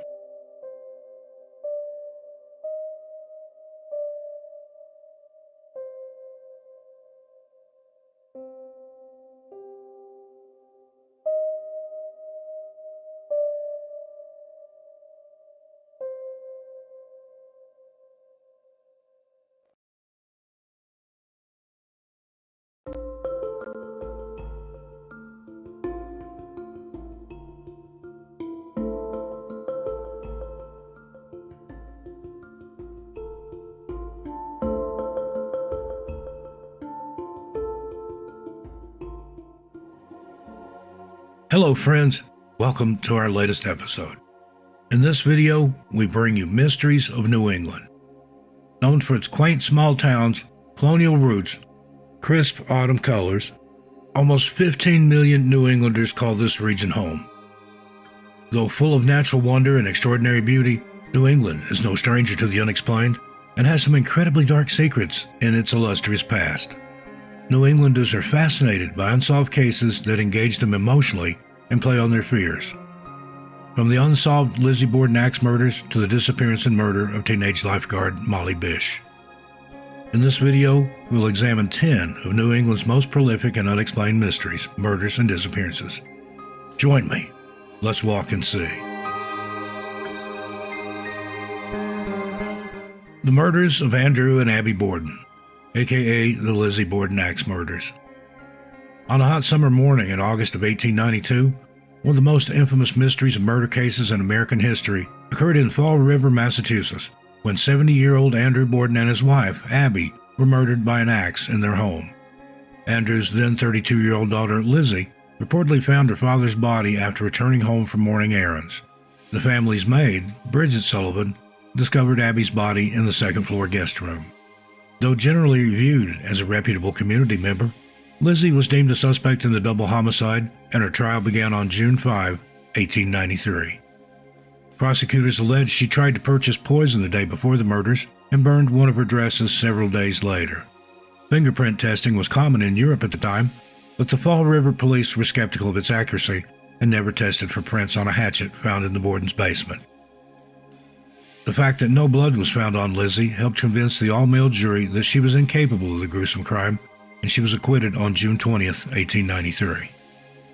Some have speculated that the killer was Andrew Borden's illegitimate son, William Borden, who snapped after Andrew failed to submit to his extortion demands regarding finances. However, no other suspects were ever charged with the murders, and Lizzie succumbed to pneumonia in Fall River on June 1, 1927. The Borden family home has since been transformed into the Lizzie Borden Bed and Breakfast Museum, which continues to attract visitors to this day. Located at 230 2nd Street, visitors at the bed and breakfast report doors opening and closing on their own, along with a mysterious floral scent that some attribute to the Borden's restless spirits. Next, we have the kidnapping and murder of Holly Paranen. On August 5, 1993, 10-year-old Holly Paranen returned to her grandparents' rural summer cottage on South Pond in Sturbridge, Massachusetts, where she was vacationing with her family. Holly spent the morning swimming with her father and two brothers. After returning to the cottage, Holly and her 5-year-old brother, Zach, walked a few hundred yards to a fence at the back of a neighbor's yard to visit a litter of collie puppies. Zach returned without Holly a short time later. The family looked for Holly, but only one of her sneakers was found near the roadway. A massive search was launched, but sadly, 73 days later, on October 23, 1993, Holly's remains were found in a wooded area near Five Bridge Road in Brimfield, Massachusetts. Now, while there's no shortage of persons of interest, Holly's killer has never been found. In 2023, the district attorney's office announced a slight breakthrough after a tank top was located at the crime scene, and the public was asked to help identify where the shirt came from or who it belonged to. Anyone with any information on the disappearance and murder of Holly is asked to call the Massachusetts State Police Detective Unit at 413-505-5993 or text a tip to crimes, that's 274-637, and type Solve Holly Paranen and your tip in the message. Now we have the kidnapping and murder of Molly Bish. On June 27, 2000, 16-year-old Molly Bish of Warren, Massachusetts, vanished just a day after she started working as a lifeguard at a pond in her hometown. The search to find her became the most extensive search for a missing person in Massachusetts history. Molly's story would later become the focus of a 2002 feature by Mel Allen, an editor for Yankee magazine. At the time of the article, Molly's parents still had hope that their daughter was alive. Sadly, Molly's remains were recovered just 5 miles from her home the following year. The party or parties responsible have never been found, making Molly's case one of New England's most frustrating unsolved mysteries. Massachusetts State Police encourage anyone with information on Molly's case to call their anonymous tip line at 508-453-7575. Next, the Smutty Nose murders. On March 6, 1873, Karen Christensen and her sister-in-law Anathay were brutally murdered by an axe after midnight on the island of Smutty Nose, located off the Portsmouth, New Hampshire coast. Karen's sister, Maren Hontvedt, survived the attack and testified in the trial against the accused killer, Louis Wagner. Wagner, a drifter, was once a boarder at their Smutty Nose house. Maren's accounts of the attack horrified and fascinated the nation. Wagner was convicted and hanged at the Maine State Prison in Thomaston on June 25, 1875. Whether Wagner was actually responsible for the murders has been up for debate since his arrest and subsequent hanging. In March of 1980, Yankee Magazine published a story about the gruesome crime, which sparked a letter from L. Morrow Burke, an associate professor at the University of Southern Maine. Burke concluded, quote, "The blood on Wagner's clothes was likely fish blood," end quote. The real culprit, in his analysis, was Maren Hontvedt. Professor Burke claimed that the wounds on the two victims were erratically placed, superficial, and inflicted by a, quote, "feminine arm rather than a man who could row the 12 miles to Smutty Nose in a dory," end quote. Burke went on to say not only did Maren survive the attack, but she was completely uninjured. Others speculate Maren's husband, John, is the killer. The Smutty Nose murders remain one of New England's most puzzling mysteries. The Berkshire UFO incident, also known as the Great Barrington UFO sighting, is one of American history's most famous UFO sightings. It occurred on the night of September 1st, 1969, in the small town of Sheffield, Massachusetts, located in the Berkshire Mountains. The incident began when a 36-year-old farmer named Tom Reed drove home from a family gathering with his mother, brother, and two friends. As they drove along a deserted road, they saw a bright light in the sky that seemed to follow them. The light grew larger and brighter until it was directly over their car. Suddenly, the car's engine stalled, and they heard a loud, pulsating sound. The next thing they knew, they were sitting in the car on the side of the road, about 300 feet from where they had been previously. They all had strange, unexplainable injuries and a sense of confusion and disorientation. Tom Reed later reported that he had a triangular burn mark on his neck, while his mother had a similar pattern on her wrist. The group returned home and reported the incident to the local police. The story quickly made headlines, and soon other witnesses came forward with their accounts of strange lights in the sky that night. The most compelling testimony came from a local radio station employee who claimed to have seen a large metallic craft hovering over the town. The incident gained national attention, and even the United States Air Force got involved. They sent investigators to the scene and conducted a thorough investigation, which included interviews with eyewitnesses and an analysis of the physical evidence. However, their report concluded that there was no evidence to support the existence of a UFO and that the incident was likely due to, quote, "natural phenomena," end quote. Despite the Air Force's conclusion, many believe the Berkshire UFO incident was an extraterrestrial encounter. Numerous books, articles, and documentaries have been written and filmed in the years since the incident, and it has become a staple of UFO lore. One of the most intriguing aspects of the Berkshire UFO incident is the number of witnesses who came forward. While the original group consisted of only 5 people, more than 40 others reported seeing strange lights in the sky that night. Many of these witnesses were highly respected members of the community, including police officers, firefighters, and government officials. Another puzzling aspect of this incident is the physical evidence.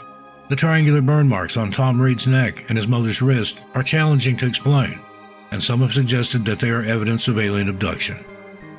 The fact that the car's engine stalled and the group sensed a sense of disorientation is also consistent with other UFO encounters. The Berkshire UFO incident is one of American history's most intriguing sightings. While the Air Force investigation concluded that there was no evidence to support the existence of a UFO, many people remain convinced that the incident was an actual extraterrestrial encounter. The number of witnesses and the physical evidence make the incident challenging to dismiss. And now, Frozen to Death, another of New England's most unusual unsolved mysteries, was chronicled by former Yankee editor-in-chief Judson Hale, who recounted the tale in his 1982 book, Inside New England. In 1939, Dr. Temple S. Fay of Philadelphia, who experimented with freezing human organs, gave a lecture in Providence, Rhode Island, in which he related a grotesque story he believed to be valid. Fay said the incident occurred just outside Montpelier, Vermont, around 1900. Dr. Fay read from an old diary kept by his late uncle, Williams. Williams visited a remote community outside Montpelier on January 7th and found all the community's elders lying on a cabin floor, drugged and unconscious. Williams describes how the elders were nude except for a single garment, carried outside into the bitter cold air and placed on logs. Williams continued, quote, "And the full moon, occasionally obscured by flying clouds, shone on their upturned, ghastly faces, and a horrible fascination kept me by the bodies as long as I could endure the severe cold. Soon the noses, ears, and fingers began to turn white. Then the limbs and faces assumed a tallow look. I could stand the cold no longer and went inside, where I found the friends in cheerful conversation. In about an hour, I went out and looked at the bodies. They were fast freezing," end quote. Fay continues, quote, "The next day, the bodies were covered with straw, placed in layers in a huge wooden enclosure to protect them from animals, and left there," end quote. The following May, all the frozen elders were brought inside and placed in tubs of warm water with hemlock until they revived, after which they went about their business refreshed by their long sleep of 4 months. What actually occurred in Montpelier that winter remains a mystery. That brings us to the Isabella Stewart Gardner Museum heist. On March 18, 1990, 2 men posing as police officers responding to a disturbance call entered the Isabella Stewart Gardner Museum in Boston, Massachusetts. Ultimately, this was only a scheme to swipe valuable works of art. The suspects tied up the guards and stole 13 pieces of art valued at more than $500 million, including works by Vermeer, Rembrandt, Degas, and Manet. It is the most significant theft of private property in terms of sheer value in history. It is speculated that the robbery was the work of a criminal organization, but no arrests have ever been made. The Gardner Museum continues to offer a monetary reward for information leading to the recovery of the art, and the spaces in the museum where the paintings once hung remain empty. Next, the strange disappearance of Brittany T. On January 10, 2023, 35-year-old Brittany T. vanished after leaving the Brookfield, Massachusetts home she shared with her boyfriend. Brittany's vehicle reportedly was not working, and she left on foot on one of the coldest nights of the year. Brittany's loved ones say it's unlike her to disappear without making contact. She was reported missing by her family a few days later, prompting an immediate search of the area. The case had a heavy social media presence from the beginning, and a Facebook group keeps the public notified of any updates. Local woods, backyards, parked cars, and parks such as Lewis Field, near where Brittany was last seen, were searched. Among those interviewed were Brittany's boyfriend, who was described as cooperative. Authorities said there is no evidence a crime was committed, and no suspects have been named. Brittany T. is 5 foot 6 inches tall with brown hair and blue eyes, and was last seen wearing a black winter coat, hoodie, jeans, and work boots. As previously mentioned, temperatures were near record lows when Brittany went missing. Anyone with any information on Brittany's disappearance or whereabouts is asked to call the dedicated tip line at 508-453-7589. Next, the Betty and Barney Hill incident. Now, there have been numerous UFO sightings since the first reported one in 1947. One of the most notable is that of Betty and Barney Hill, an American couple who became famous in the 1960s for claiming to be abducted by extraterrestrial beings. The Hills were driving back to their Portsmouth, New Hampshire home on September 19, 1961, after vacationing in Canada. While driving through the White Mountains, they noticed a bright light in the sky that seemed to follow them. At first, they thought it was a shooting star, but it soon became apparent that it was something else entirely. As they continued to drive, the light grew closer and brighter, and eventually they could see that it was a large, disc-shaped object that appeared to be hovering above the treetops and was utterly silent. Barney stopped the car, and they got out to look closer. According to their later accounts, the Hills saw several humanoid creatures looking out at them from the craft's windows. These beings were described as about 5 feet tall, with gray skin and large wraparound eyes. They were wearing black uniforms and seemed to be communicating with each other in a language that the Hills could not understand. Terrified, the Hills fled to their car and left as fast as possible. They began to experience strange sensations, including a tingling sensation in their bodies and a buzzing sound in their ears. They claimed the car was vibrating and the steering wheel was becoming difficult to control. The Hills realized that they could not account for 2 hours when they returned home. They also noticed physical evidence that something unusual had happened to them. Betty's dress was torn, the lining was ripped out, and Barney's shoes were scraped and scuffed in a way that suggested he had been dragged. Over the next few days, the Hills began to experience strange dreams and nightmares. Betty dreamed of being taken aboard the craft and subjected to a medical examination, while Barney dreamed of being interrogated by these beings. These dreams and nightmares continued for several weeks, and the Hills became increasingly convinced that aliens had abducted them. Eventually, they sought the help of a local psychiatrist named Dr. Benjamin Simon. Under hypnosis, Betty and Barney recounted their experiences in great detail, including their encounters with the beings and the medical procedures performed on them. According to Betty, the beings had shown her a map depicting a series of interconnected lines and dots representing various stars and star systems. She would later draw the star map for Dr. Simon. The Hills' story became the subject of much debate and controversy in the following years. Skeptics argued that the Hills' experiences could be explained by sleep paralysis or other psychological phenomena, while believers saw their story as proof of alien visitation. Despite the controversy, the Hills story has remained one of history's most well-known and influential cases of UFO abduction. It has inspired countless books, movies, and TV shows, and continues to fascinate and intrigue people worldwide. And finally, we have the disappearance of Kathy Moulton. On September 24, 1971, 16-year-old Kathy Marie Moulton disappeared after school in the downtown area of Portland, Maine, after being dropped off by her father to go shopping. Kathy was supposed to take her bus home for dinner and then attend a dance at the YWCA with friends later that night, but she never returned. Her father, Roy, drove around the city looking for her, while her mother, Claire, called neighbors and friends to see if anyone had seen Kathy. The search for Kathy was marked by frustration. Investigators seemingly failed to investigate why she'd gone missing, and witnesses were unwilling to explain what happened. Retired Portland detective Kevin Cady, who worked on the case in the 1990s, said, quote, "This wasn't in the press. This wasn't a big talked about thing like it might be today with social media. It certainly would have gotten a lot more fanfare now." End quote. The attitudes of the era were that she was probably just rebelling or protesting, or ran off with her boyfriend if he got drafted. It was not taken with the seriousness that it was to our family, said Kim Higgins, Kathy's younger sister. In the years since Kathy's disappearance, detectives painstakingly pieced together her movements on that fateful day. They theorized she was taken from Portland against her will by an older boyfriend and his acquaintance. She was prevented from leaving while working on a potato farm in Aroostook County, then died on a Maliseet-Tobique First Nations reservation in New Brunswick. The Moultons never stopped talking about Kathy and pushing the police to do more. Roy Moulton died at age 92 in 2017 without ever knowing what happened to his daughter. Kathy's body has never been recovered, and no official suspects have been named in the case. This remains one of the oldest active missing person cases in Maine and the United States.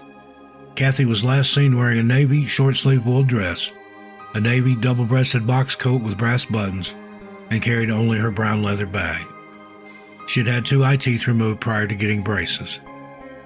If you have any information regarding the disappearance of Kathy Moulton, please contact the Portland Police Department at 207-874-8479.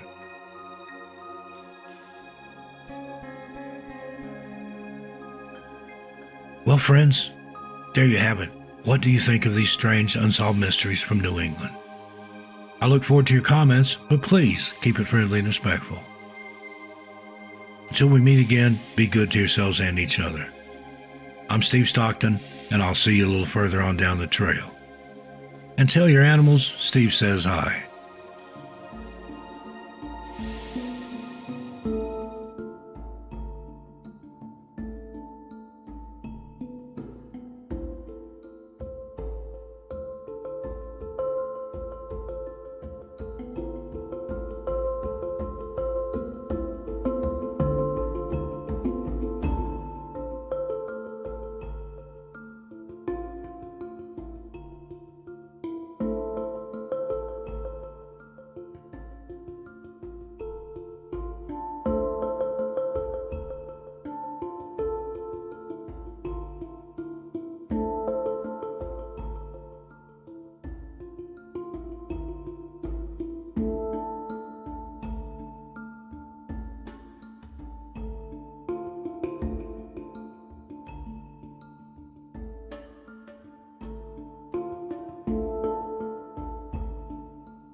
Hello, friends. Today, bringing you part 3 of our unbelievably bizarre and creepy disappearances series. These are some of the strangest disappearances we've come across in all our research. Now let's begin. Number 5, Chance Engelbert. 25-year-old Chance Engelbert was last seen leaving the 700 block of O Street in Gering, Nebraska at around 7:30 p.m. on Saturday, July 6, 2019. Chance, his wife Bailey, and their son Banks, who lived in Wyoming, had spent the sunny Saturday visiting Bailey's family, with articles reporting that they spent the day golfing.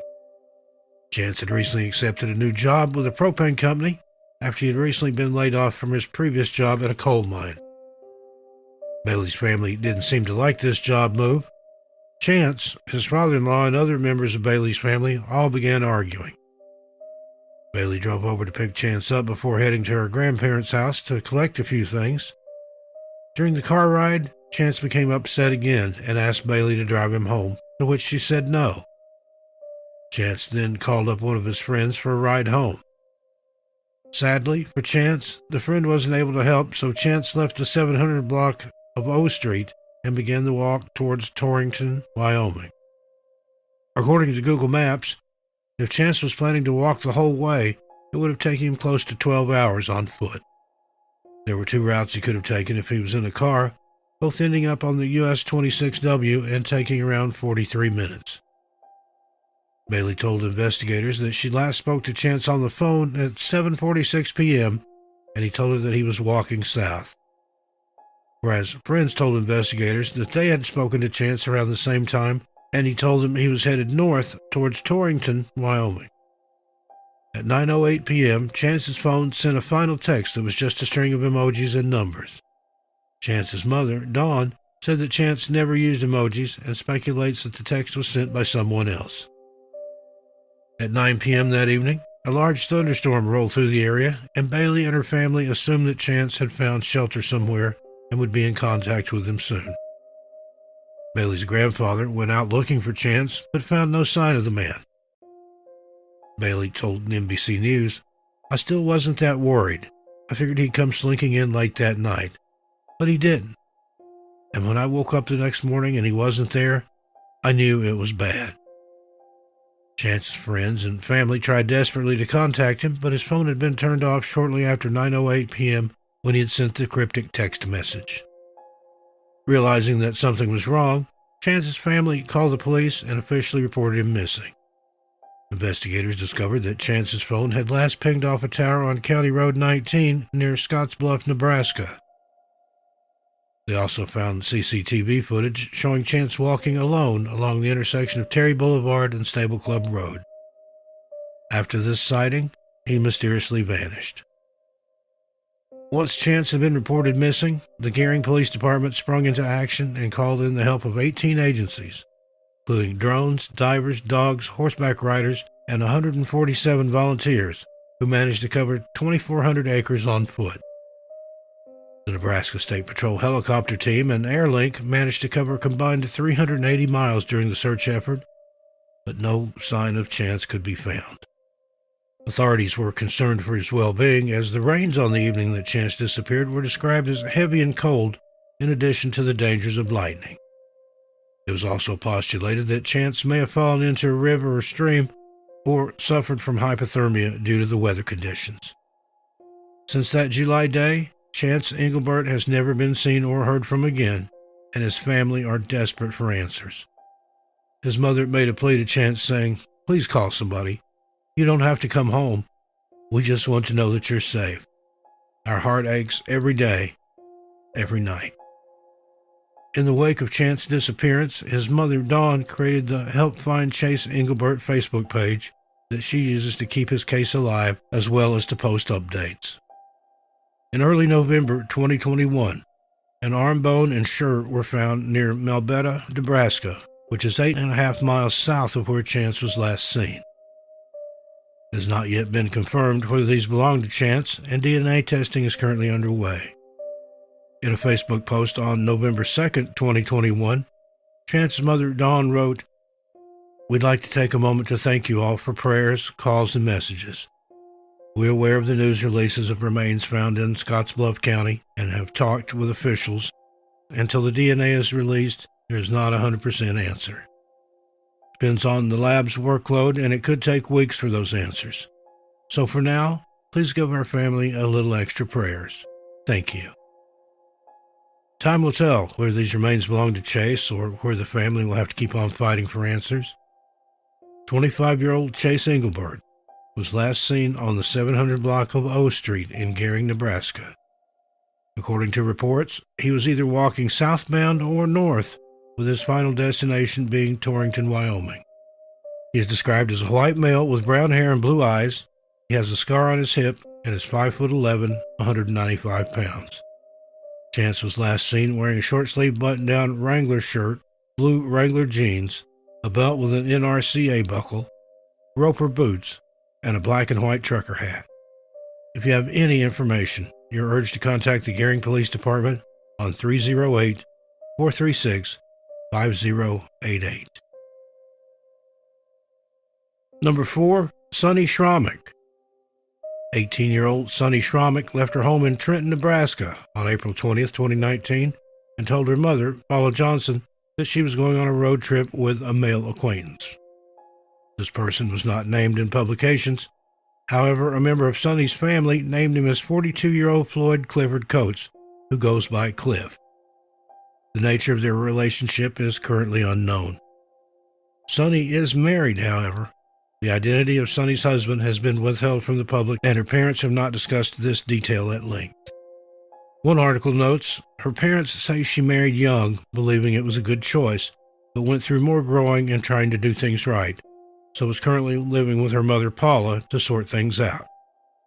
Paula watched her daughter get into the 2004 white Ford Explorer with Iowa license plate HGJ 341, and then watched as her daughter and the unknown man drove away. Little did Paula know that this would be the last time she would ever see her daughter, who she described as bright and artistic. At around 1 p.m. on April 20th, 2019, Sonny called her mom, Paula, to let her know that everything was going well and that they were possibly headed for Omaha, Nebraska.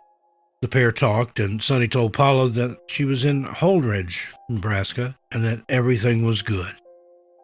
A KSMB local article states that Sonny had called using a borrowed phone because she left hers at home before embarking on the trip.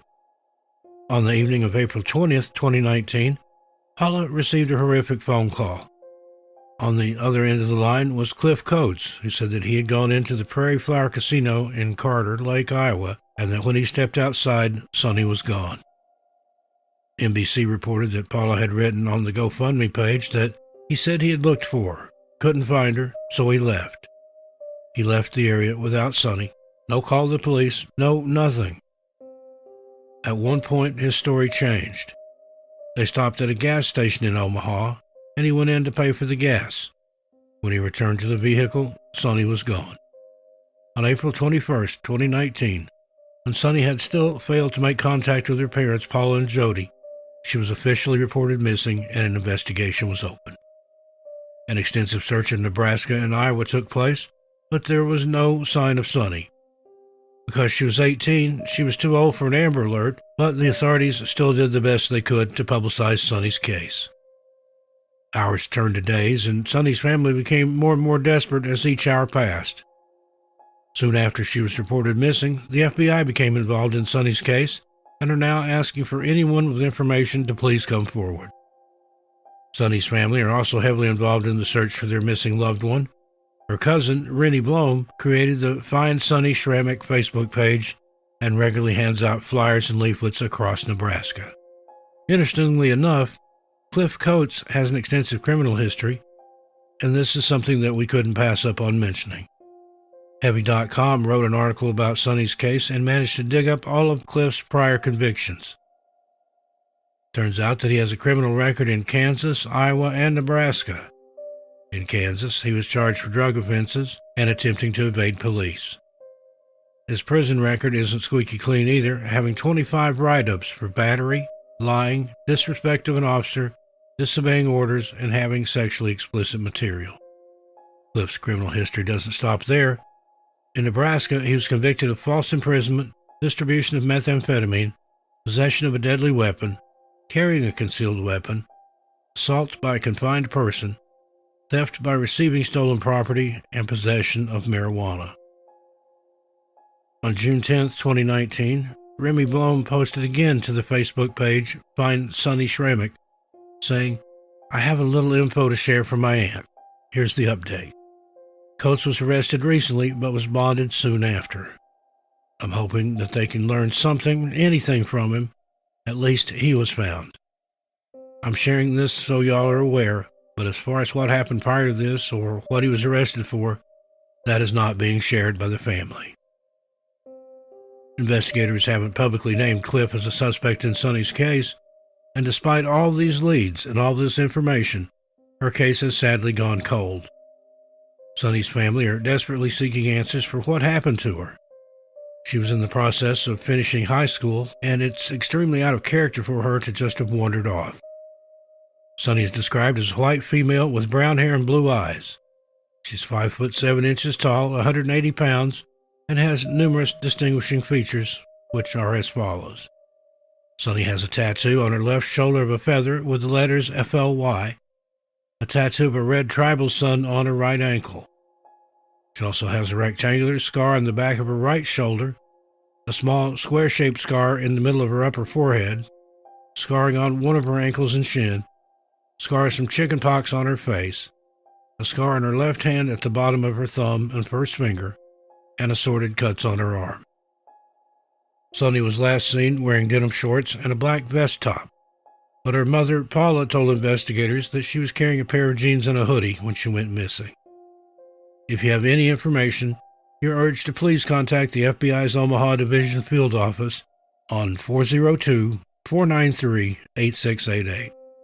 Alternatively, if you wish to remain anonymous, you can contact the Nebraska State Crime Stoppers on 1-800-422-1494. Number 3, Matthew Weaver Jr. 21-year-old Matthew Weaver Jr. was in a transitional period in his life. He had just moved into his own apartment in Granada Hills, California, to be closer to his job, and he had recently broken up with his long-term girlfriend.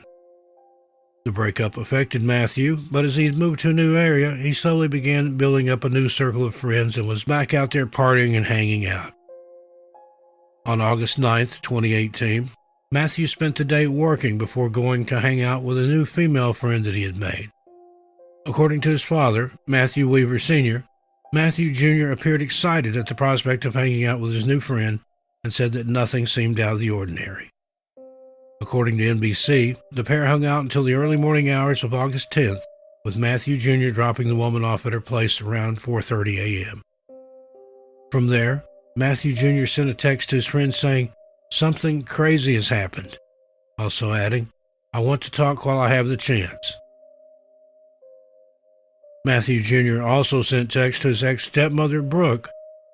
The two remained close friends even when Matthew Jr.'s father and she divorced, as she had raised him from a young age. Brooke claims that some of the texts were jumbled and didn't make much sense at all.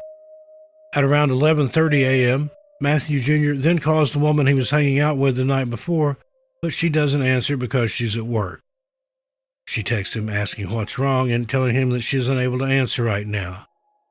Matthew never replied to the text from Brooke or the unknown woman, and since then he has mysteriously fallen off the map. Brooke told NBC that Matthew's phone is still linked to his ex-girlfriend's account, so they were able to retrieve phone records relatively quickly. These records showed that Matthew Jr.'s location at the time of sending those texts was the Las Rosas Overlook near Stunt and Saddle Peak Roads in the Santa Monica Mountains National Recreation Area. This was later confirmed when CCTV cameras in the area captured Matthew Jr.'s BMW driving along the road to Las Rosas Overlook. When Brooke hadn't received a reply from her stepson, she began to worry. She began calling all of his friends to see if they had heard from him, but to her horror, no one had. Unbeknownst to Brooke and Matthew Sr., the California Highway Patrol discovered Matthew Jr.'s car abandoned on the Topanga Tower motorway close to the Las Rosas Overlook. They traced the car's registration and found that it belonged to Matthew Weaver Jr. After speaking with his family, they realized that he had not made contact with him since August 11th. Subsequently, a missing person report was filed, and Matthew Weaver Jr. was officially listed as a missing person. Multiple searches have been conducted by multiple agencies, but no trace of Matthew has ever been found. Brooke told NBC, "There is no way that kid just fell off the grid and disappeared. For me, that's not possible. I'm super close with Matthew. He tells me everything. He calls me anytime he's in a bind. He would never let his little sibling sit there and think he might be dead." Then, in January 2019, hikers discovered Matthew Jr.'s car keys just 25 meters from where his car had been discovered. It's unknown whether these keys were overlooked during the initial search or whether they had been intentionally placed there at a later date. While out conducting his own search for his son, Matthew Sr. discovered shreds of a white T-shirt that he believes his son was wearing on the day he disappeared. A red Los Angeles Angels hat was also found, which Matthew Sr. also said belonged to his son. The Los Angeles Police Department's Missing Persons Unit has since taken over Matthew's case. Matthew Weaver Jr. is described as a white male with brown hair and brown eyes. He's 5 foot 9 inches tall and weighs 165 pounds. Matthew Jr. has a tattoo of the name Jeremiah on the left side of his chest. Some of Matthew Jr.'s friends say that he sustained a head injury in the days before his disappearance and that he may be concussed or have other behavior issues arising from this. Matthew Jr. was last seen wearing a plain black or white T-shirt, black Dickies pants, red shoes, and a Los Angeles Angels baseball cap. If you have any information, you're urged to please contact the Los Angeles Police Department's Missing Persons Unit on 213-996-1800. If you wish to remain anonymous, you can leave a tip with the LA Regional Crime Stoppers on 1-800-222-TIPS. Number 2, Erica Thompson. 53-year-old Erica Thompson had recently broken up from a 2-year relationship and was now living alone with her cats in her Brookfield, Illinois home. Erica's sister, Dana, said that the pair regularly kept in contact with each other and that Erica always kept in contact with her family. So, when Erica failed to show up for work on September 26, 2019, her co-workers noted that it was extremely out of character. Dana recalled that she had last spoken with her sister via email on September 23, 2019. Erica was captured on CCTV on September 25, 2019, making a deposit at a bank. She has not been seen or heard from since. Days passed, and Erica's family became more and more concerned when she didn't contact them. Finally, on October 1, 2019, Erica's son, Michael Russo, went to her Brookfield, Illinois home to see what was going on. Some reports state that Michael entered the house, while others state that the Brookfield Police Department were the ones who actually entered the home. Whoever entered the home found that the back door was open and that the air conditioning was running full blast. There were dirty, moldy dishes in the sink and cat vomit all over the house, something that Erica would never have tolerated. Her sister Dana told Dateline, "It was cause for concern because my sister would never have left a mess. She would have washed her dishes and taken care of her cats." Investigators also found, interestingly enough, that recent CCTV footage from Erica's home security cameras had been deleted, only adding to their suspicions. Erica's phone, bag, driver's license, house keys, and car keys, along with her 2014 dark purple Nissan Juke, Illinois plate E273380, were missing from the home, but her cats had been left behind. It's been said that Erica absolutely cherished her cats, and if she'd planned on leaving, she would have taken them with her. As Erica's phone was missing, investigators tracked it as far as they could and found that she had traveled through Brookfield, Decatur, and Mount Vermont on September 26, 2019. In addition to this, the phone had also pinged in Countryside, Hodgkins, McCook, Forest View, Summit, and Ridgeview. On October 2, 2019, her phone was found dumped in a ditch in Springfield, Missouri, some 502 miles away from her home in Brookfield, Illinois. Her sister, Dana, wrote a Facebook post on November 8th, 2019. It's a long post, so we'll just summarize the key parts. They've searched the forest preserves, impound lots, and truck yards in the previous towns mentioned for her car, assuming that they're leaving no stone unturned. Assuring me that they're leaving no stone unturned. Her info and her car info are listed in a system that law enforcement uses, meaning if her car has been left somewhere, the plates and or VIN will alert them that she's been reported missing. If tolls have been passed through or tow trucks come upon it, etc., an alert will pop up. We've registered her with NamUs, number MP61151. NamUs, number MP61151. Clear Channel has donated their billboard space openings to show her picture and where to call. I can't even express how grateful we are to them.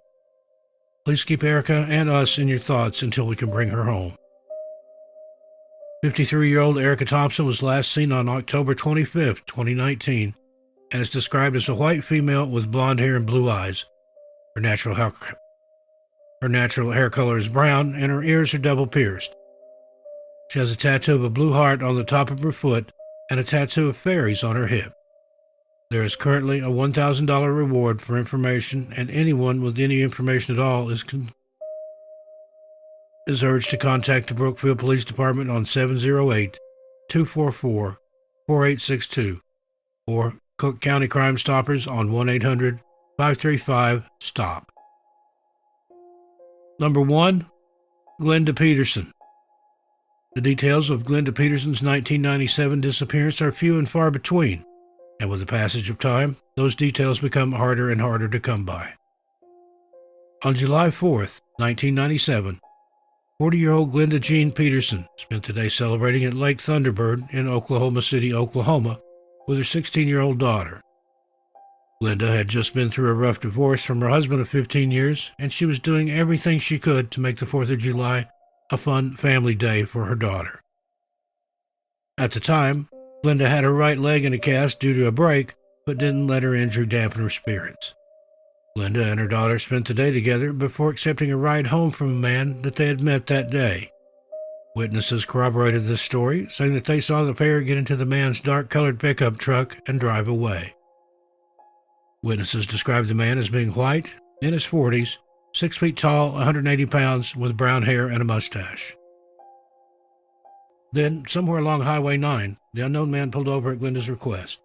Glenda handed her bag to her daughter, got out of the car, and was never seen or heard from again. This is about as much information as we have in Glenda's case. Glenda's niece Brandy told Dateline. Did she know she was in danger, so she just wanted to keep her daughter safe? There are so many holes in the story, we just don't know. Glenda's mysterious disappearance is one of those cases where we are simply left with more questions than answers. Multiple searches have been conducted by the Norman Police Department, and cadaver dogs were even called in, but nothing has ever been found. Each year, Glenda's children watch other families celebrating July 4th, hoping and praying that one day their mother will come home so they can do the same once again. Glenda Jean Peterson was last seen on the side of Highway 9 on July 4th, 1997. She is described as a white female with black hair and brown eyes, although the photographs provided of her show her with blonde hair. Glenda has a tattoo of the letter G on her left forearm, a letter B on her left hand, an artificial jaw, and a scar on her neck. At the time of her disappearance, Glenda's right leg was broken and was in a cast. The Charlie Project notes that Glenda goes by the nicknames Blondie and Sunshine, and may use the surnames Adams, Kernet, Darley, and Deal. Anyone with any information is urged to contact the Norman Police Department on 405-366-5211. Well, friends, there you have it. What do you think of these strange disappearances? I look forward to hearing your comments, but please keep it friendly and respectful. If you'd like to see more videos like this, check out the playlist that we have here on our channel. These playlists showcase our best content and videos that many of you may have never seen before. So check them out, see what you might have missed out. Till we meet again, be good to yourselves and each other. Stay safe out there. As for me, I'll see you a little further on down the trail. I'm Steve Stockton, and I'll talk to you next time.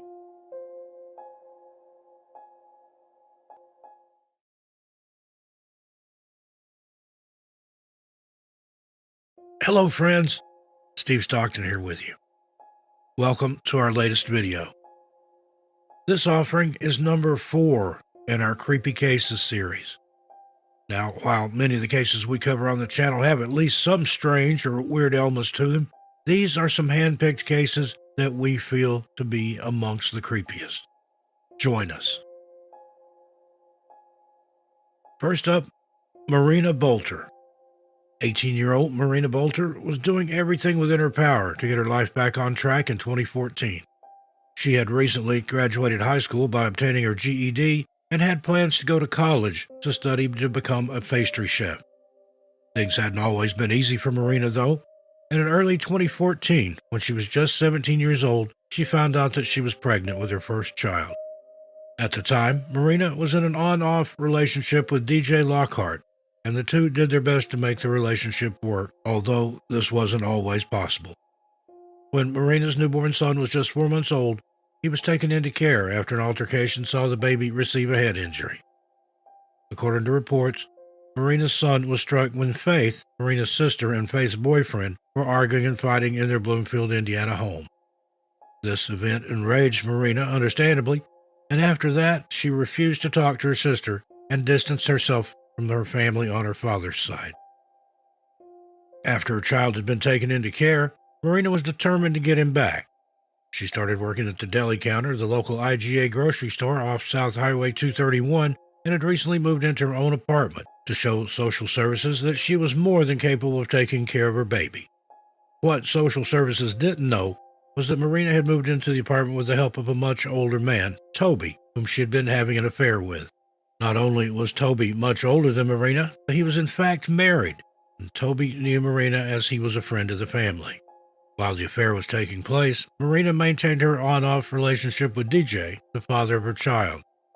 Their relationship was described as rocky at best, but Marina felt that there was a genuine connection between them and that one day they might finally settle their differences and be a proper couple again and raise their child. In December of 2014, things were starting to look up for Marina. She was doing well at her job, and the prospect of college admission was drawing ever closer. New Year's Eve quickly rolled around, and what should have been a night of celebration turned into a living nightmare for the Bolter family. On December 31st, 2014, New Year's Eve, Marina went about her day, as usual, finishing up her shift at the IGA grocery store at around 6 p.m. As she was leaving work, she ran into DJ, who asked her to attend a New Year's party with him. Knowing she had to work the next day, she politely declined. DJ made several attempts to convince Marina to attend the party with him, but she was having none of it. According to DJ, after the two had finished their conversation, he watched her walk across to the Sunoco gas station close to the IGA grocery store and get into a car with a middle-aged man. The man was described as white, in his 40s or 50s, with glasses, and he drove either a silver, beige, or gold Mercury Milan, year 2009 to 2011, with multi-spoke rims, a spoiler, and a Bluetooth or shark fin antenna on top. Witnesses would later confirm that the man in the car was indeed a regular customer at the IGA grocery store, and when questioned, this unnamed man claimed that he dropped Marina at a closed pizza shop near her apartment before driving away. He told investigators that he had dropped her off at the pizza shop because Marina didn't want him to know her full address. While this story seems sketchy, Marina's mother later confirmed that this sounded like something her daughter would indeed do in order to keep herself safe. As the clock ticked down to midnight and everyone was celebrating the coming of the new year, nobody had any idea that Marina hadn't yet made it home that night. It wasn't until the next morning, when she failed to show up for work, that the alarm was raised. This was extremely out of character for Marina, and her boss at the IGA grocery store immediately called her mother, Tressie, to make sure that everything was okay. Tressie knew immediately that something was terribly wrong and jumped into her car, racing over to Marina's apartment. As she approached the apartment, she noticed that the door was locked, there was no sign of a struggle, and Marina's phone and purse were missing. Marina's apartment gave no clues as to her whereabouts, and in a panic, Tressie called the Bloomfield Police Department to report her daughter missing. Within minutes, the Bloomfield Police Department had descended upon Marina's apartment, and a missing person investigation was underway. Investigators were able to track Marina's phone and found that it had last pinged at an unreleased location 10 minutes after she had left work. Investigators have not released any further information about this location because of their pending investigation.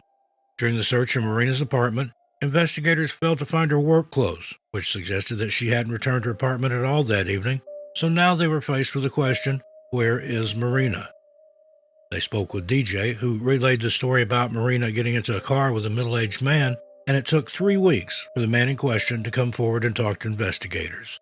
According to news reports, this unnamed man has previous convictions for abduction, along with other crimes too graphic to mention here. Although he was officially ruled out as a suspect by police during the initial investigation. During their investigation, the Bloomfield police also learned that Marina had been on the phone with Toby as she was leaving work on New Year's Eve, and that he was hosting a New Year's party that he tried to persuade her to attend. During their phone call, Marina allegedly said, "Oh shit, it's DJ," before hanging up the phone. Once news got out that Marina was missing, Toby refused to speak to Tressie and only cooperated with Marina's father and his side of the family. It is bizarre that Toby sided with Marina's father's side of the family, as Marina herself was estranged from them. It later transpired that Tressie had called Toby's wife to speak to her about the affair and discovered that Toby's wife had no idea and that she'd only found out because Tressie had phoned her. Was Toby angry that Tressie had tipped off his wife about his affair, or was he siding with Marina's father to cover his own guilt? Marina's father and that side of the family firmly believe that DJ is responsible for Marina's disappearance and maintain to this day that he had something to do with it. DJ was subjected to a polygraph and passed, but just weeks after Marina disappeared, another tragedy would strike.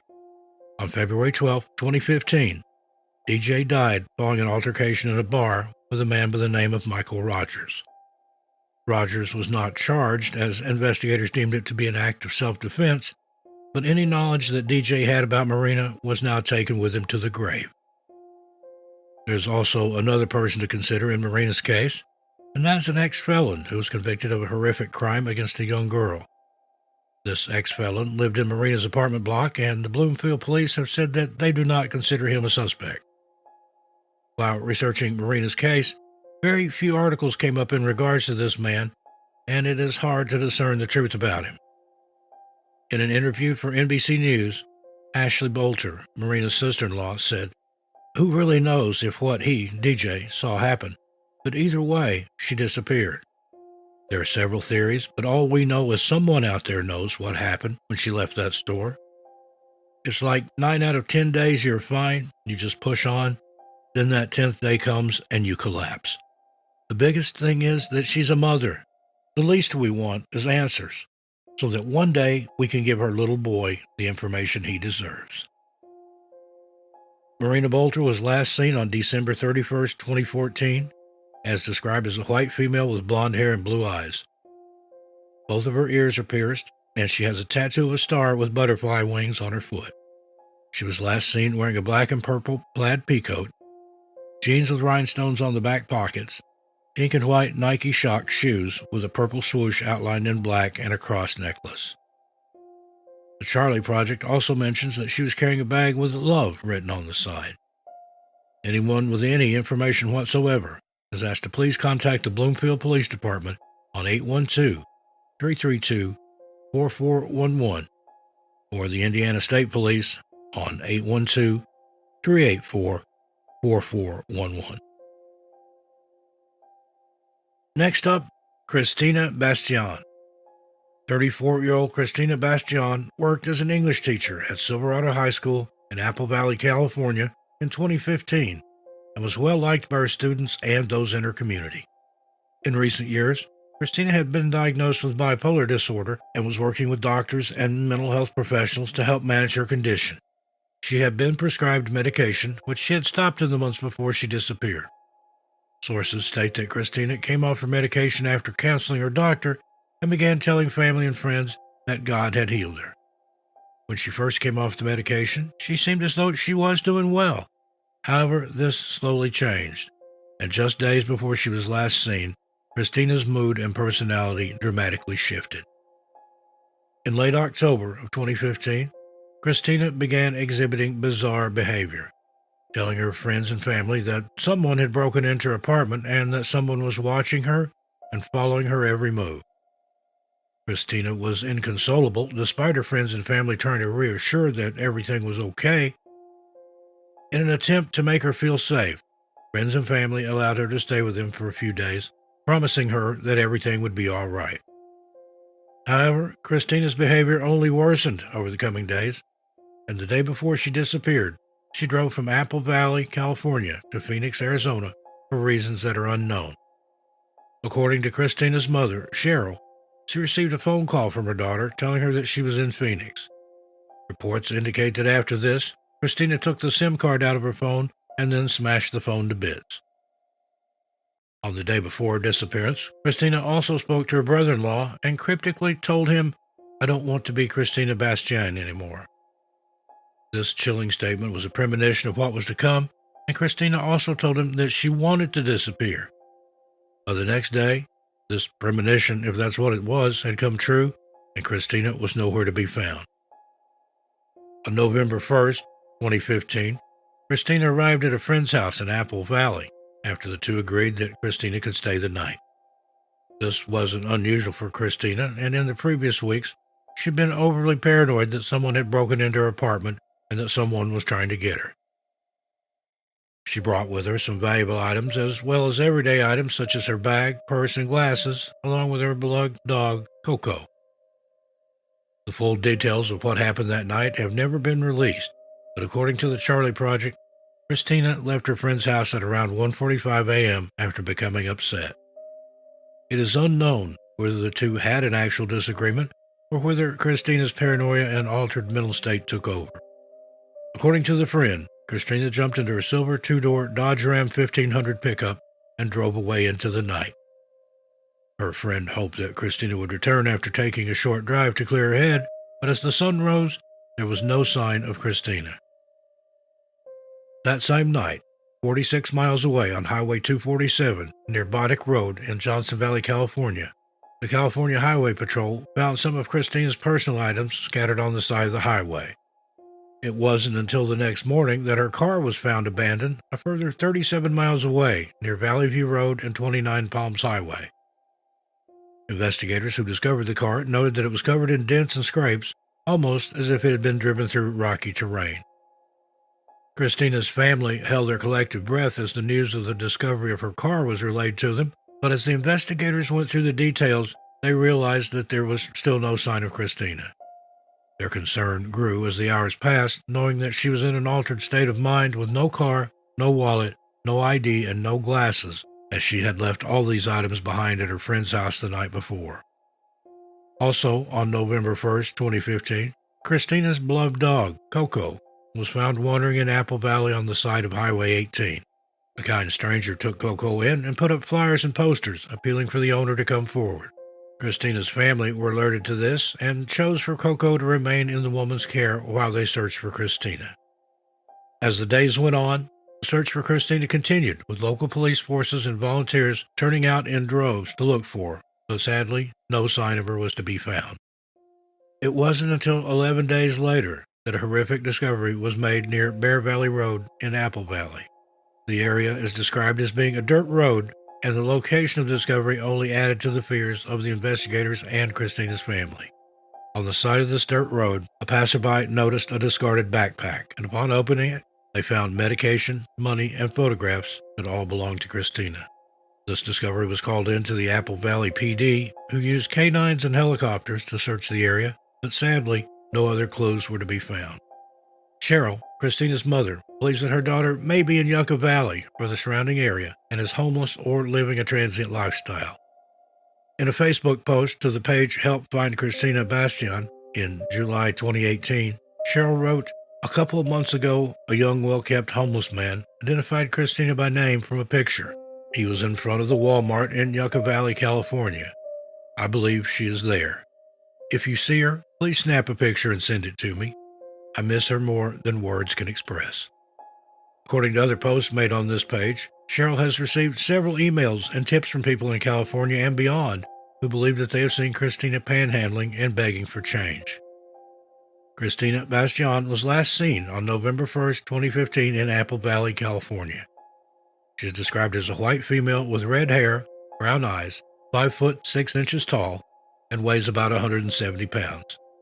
Christina's ears and cartilage are pierced. She has a scar on her thumb, a scar on her right eyebrow, and a tattoo of a cherry blossom with Chinese writing on her left ankle and foot. She also needs glasses to see, however, these were left behind at the time of her disappearance. Cheryl told the media that without her glasses, Christina can only see about 6 inches in front of her, and all she had with her at the time of her disappearance was the pair of contacts she was wearing. Christina was diagnosed with bipolar disorder and requires medication for her condition. However, she had stopped taking these months before she disappeared, apparently with her doctor's permission, according to her. Anyone with any information is asked to contact the San Bernardino Sheriff's Department at 909-387-3690 or the Apple Valley PD at 760-240-7400. Next, we have Kaya Taylor. 28-year-old Kaya Taylor has been described by friends and family as a lively, warm, and affectionate person who would go out of her way to help those in need. At the time of her disappearance, Kaya was living in Plant City, Florida with her boyfriend, although some reports state that she was couch surfing and staying with friends. Kaya's family have created the Facebook page Finding Kaya in an attempt to gather as much information as possible and spread the word about her disappearance. Her family has also been very vocal about the lack of progress made in her case. In August of 2020, her family made a post to the Facebook page laying out the facts of Kaya's case and asking anyone with information to contact the Hillsborough County Sheriff's Office. Kaya Taylor was last seen at around 4 p.m. on February 6, 2020, dropping her boyfriend off at his friend's house located off Cowart and Trapnell Road in Plant City, Florida. According to her boyfriend, his friend, and his friend's father, they all saw Kaya dropping off her boyfriend before leaving to make her way to Lakeland, where she was due to stay with a friend. Unfortunately, Kaya never arrived at her friend's house in Lakeland, and this friend informed her boyfriend that she'd never shown up days later. Just 3 hours after Kaya was last seen, her car was discovered abandoned on the railway tracks on Trapnell Road. Kaya's family has stated that this railway was out of use and maintenance works were being carried out on the tracks. A concerned citizen noticed the car and called the police to alert them to the situation and get it moved. Plant City Police Department arrived at the scene and found that Kaya's car was still running, with the windows open, facing northbound, and that her phone was on the floor of the vehicle.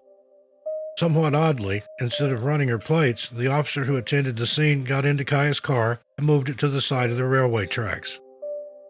For another 3 days, Kaya's car sat at the edge of these tracks until her boyfriend's mother saw it sitting there. She went over to her son's house to let him know what was going on, and he told his mother that Kaya was supposed to be in Lakeland, so he couldn't understand why her car had been abandoned where it was. During the worst, Kaya's boyfriend called a friend in Lakeland who confirmed that she'd never arrived. After this, Kaya's boyfriend called her mother to let her know that her daughter hadn't been seen since February 6 and that her car had been abandoned. After being notified that her daughter had gone missing, Kaya's mother went to collect her car that had been left at the side of the railroad tracks. Inside the car, she found Kaya's phone and wallet. This sent alarm bells ringing, and Kaya's mother called the Hillsborough County Sheriff's Office to report her daughter missing. 4 days after she was last seen, Kaya Taylor was officially listed as a missing person, and an investigation was opened. In the days following Kaya's disappearance, friends, family, and members of the local community gathered to help canvass the area and aid the police in their search for her. The police used scent dogs, helicopters, as well as officers on the ground, all combing through the area looking for Kaya. A forensic examination was conducted on Kaya's car, however, this yielded no results. Kaya's family remained strong, canvassing the area, putting up flyers, and talking to residents who may have seen something. They also held a vigil to help bring awareness to Kaya's disappearance, but despite the media coverage and attention, no one came forward with any information. The first clue didn't come until February 26, 2020, 20 days after Kaya had last been seen. According to the Facebook post made by Kaya's family, 20 days after Kaya's disappearance on February 26, her shoes were found located not too far from her car, next to a light pole that had her picture on it attached to a missing persons flyer. Family, friends, and police officers searched this area prior, and the shoes were not there. It's as if someone placed them there. Another puzzling clue that was uncovered during the investigation was Kaya's last text to her boyfriend, which read, So you are going to send your white supremacist friends to take care of me? A post written for the Bear Press mentioned that Kaya is biracial and that her boyfriend's social media was filled with posts of the Confederate flag and other racist propaganda. Kaya's mother also confirmed to People.com that Kaya had recently fallen in with a bad crowd and had possibly been experimenting with drugs.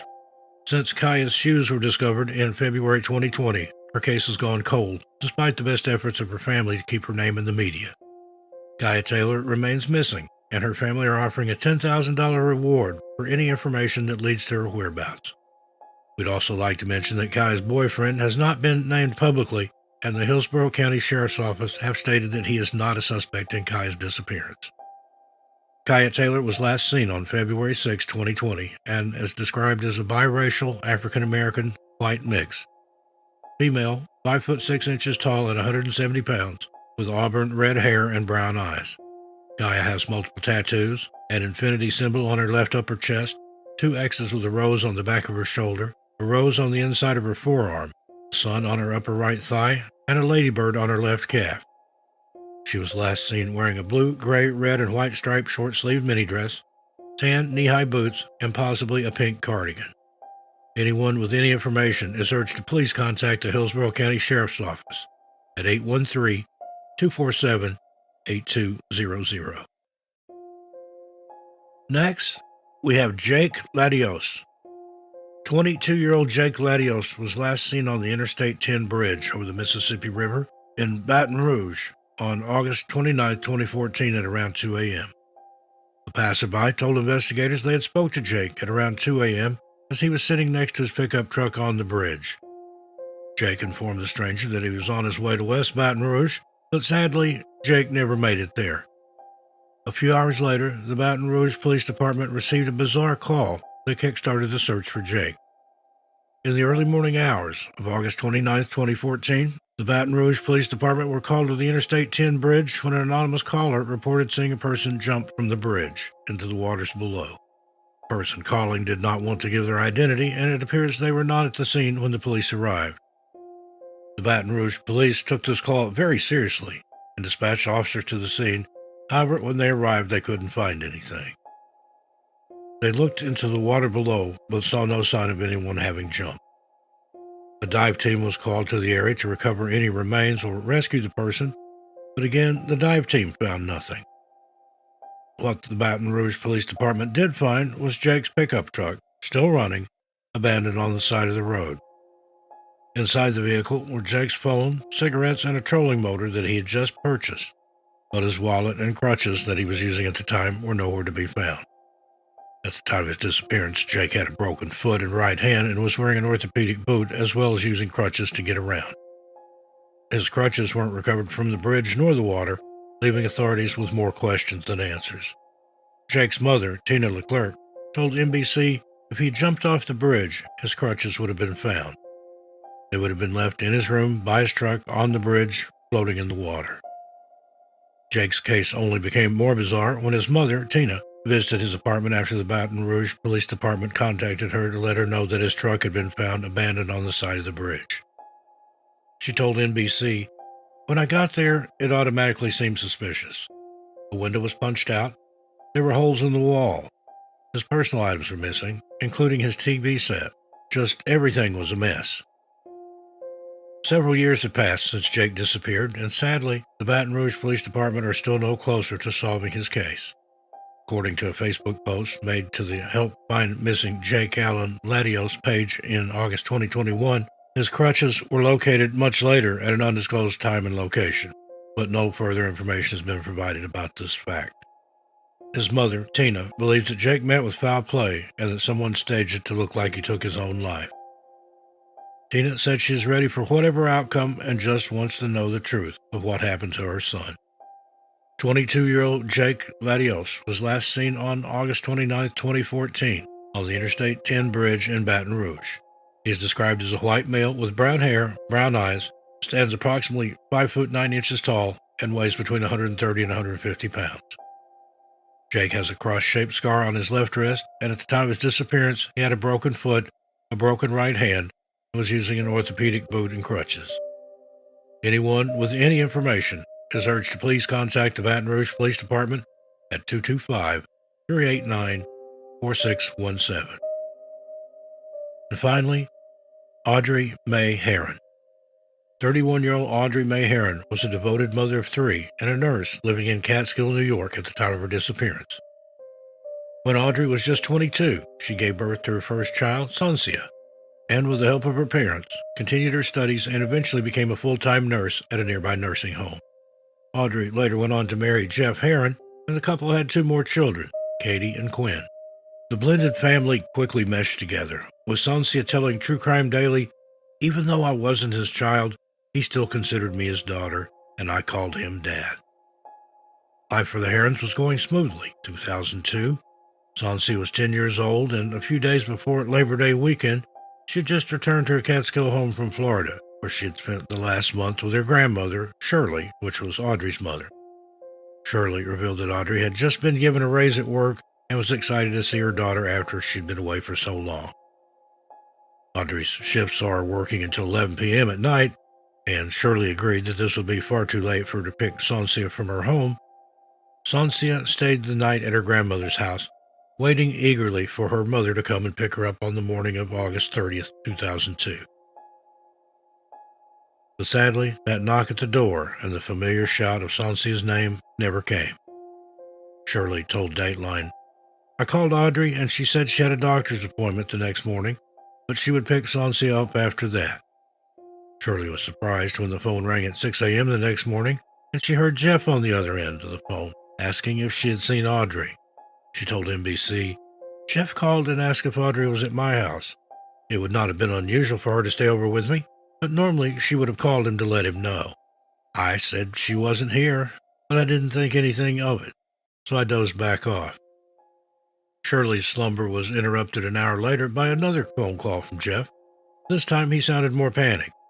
He told Shirley that Audrey hadn't returned home from work the previous evening.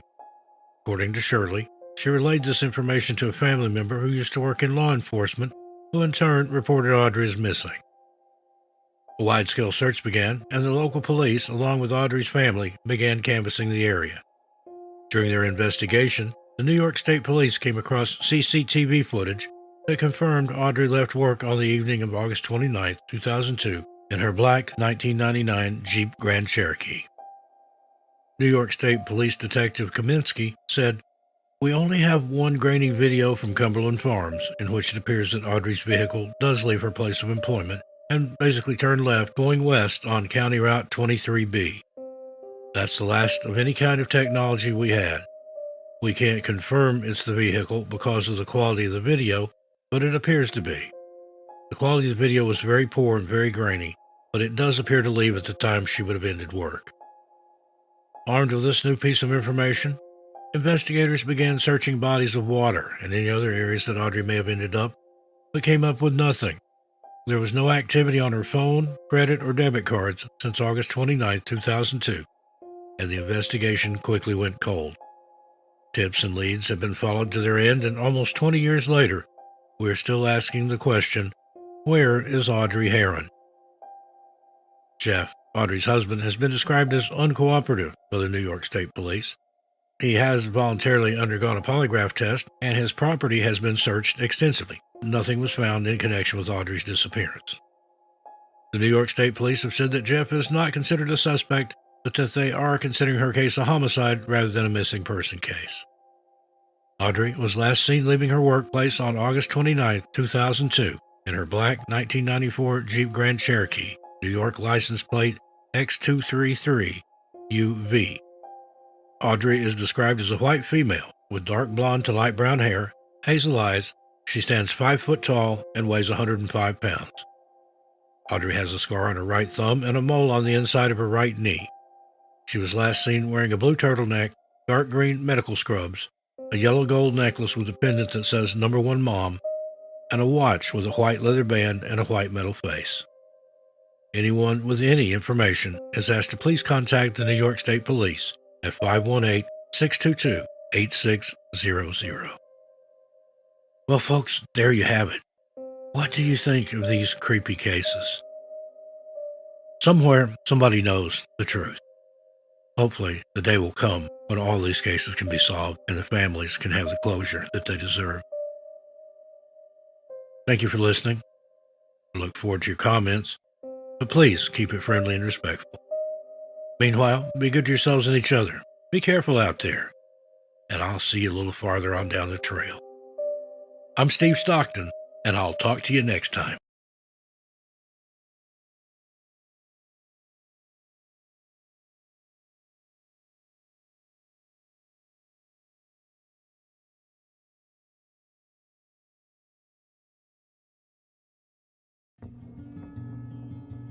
Hello, friends. This is episode number 5 in our Creepy Cases series. Although many of the cases we cover on the channel have at least some bizarre, strange element to them, these are 5 more hand-picked cases that we feel have the highest creep factor. Join us. Number 5, Marilyn Bergeron. 24-year-old Marilyn Bergeron was once a happy and positive young woman, but in late 2007, her family noticed a troubling change in her. Her outlook had changed from a positive one to a gloomy one, and it was clear that something was bothering her. She was often tearful and told her mother that she didn't have healthy relationships, but did not disclose exactly what the problem was. By early 2008, Marilyn had moved from her apartment in Hochelaga-Maisonneuve back to her parents' house in Quebec, telling them that she no longer felt safe living where she had been.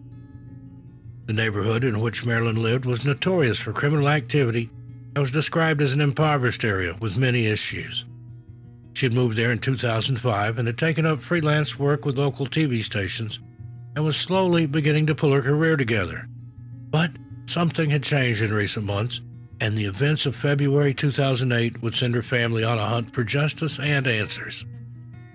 Between February 15th and 16th, Marilyn made trips between the two places, moving her things and saying goodbye to her friends. Everyone tried to talk to Marilyn, pleading with her to let them know what was wrong. Her family later told investigators that any attempt to talk to Marilyn about her problems would result in her breaking down and shutting down the conversation. She'd even cryptically asked her sister, "Is there a light at the end of the tunnel?" During the move, her family tried to coax more information out of her, but each time she shut them down, showing a blank expression or simply breaking down in tears. It was at this point that her family referred her to a psychologist and hoped that the move back home would provide her with a safe and comfortable place to recover and explore her issues with a medical professional. According to the psychologist that saw Marilyn, her case was big and would require hospitalization. Unfortunately, Marilyn disappeared before any further help or intervention could be offered. Her family were incredibly worried for her well-being and asked her if someone had hurt her or whether she had problems with a relationship, debt, etc. But each time, Marilyn said, "Oh, everything's fine." By February 17, 2008, Marilyn had moved all of her things back into the family home and was resettling herself in a familiar environment. She told her family that she wanted to leave her life in Montreal behind for good, and her family said that they would help her along the way. At around 11 a.m. on February 17, 2008, Marilyn left the family home for what unfortunately would be the last time. She told her mother that she was going for a walk and that she would be back soon. She stepped out of the house wearing only a long black coat with gray fake fur trim and boots and headed off on her walk. The next time that Marilyn would be spotted was on CCTV, and she had an unusual item with her. At 11:09 a.m., Marilyn was seen on CCTV at an ATM on Boulevard de Lomière, attempting to withdraw $60 Canadian, but the transaction failed. Her family believes that she had simply forgotten her PIN number, but her behavior while at the cash machine raised several alarms. The card that Marilyn attempted to use was a credit card that was linked to her father that she had been given in case of emergency. In the footage, Marilyn is seen looking over her shoulder several times and appears very paranoid. Marilyn's mother also noticed that she was wearing a black backpack over one shoulder, an item that she had not had with her when she left the house. So where had she gotten this strange backpack? And what were her plans? Things only grow more mysterious with the next confirmed sighting of Marilyn, which occurred at 4:03 p.m. in the Café Depot at St. Romuald. Now, going to a coffee shop isn't an out-of-the-ordinary activity, but the fact that this coffee shop was over 12 miles away from her home was rather suspicious. Why was Marilyn in a coffee shop so far away from home when the neighborhoods around her had plenty of coffee shops she could have visited? The barista who served Marilyn in this particular coffee shop was later questioned and confirmed that Marilyn was alone and paid with a credit card. She ordered her coffee and then walked out of the coffee shop, never to be seen again. After this sighting, Marilyn has never been seen or heard from. There's been no activity on her phone or the card, and it's as if she simply dropped off the map. Investigators believe that Marilyn was driven to the coffee shop 12 miles away from her home, as the weather conditions would have made it near impossible for her to walk that far. It is unknown whether the possibility of public transport has ever been explored in this instance. When Marilyn failed to return home, her family knew that something was very wrong and called the police straight away. After learning about Marilyn's situation and the circumstances leading up to her disappearance, the search for her began immediately, with police scouring the area and combing through her bank records and CCTV footage. Unfortunately, the 2 CCTV sightings previously mentioned are the only confirmed sightings of Marilyn. The police have put out numerous appeals for anyone who may have seen Marilyn or may have given her a ride to please come forward.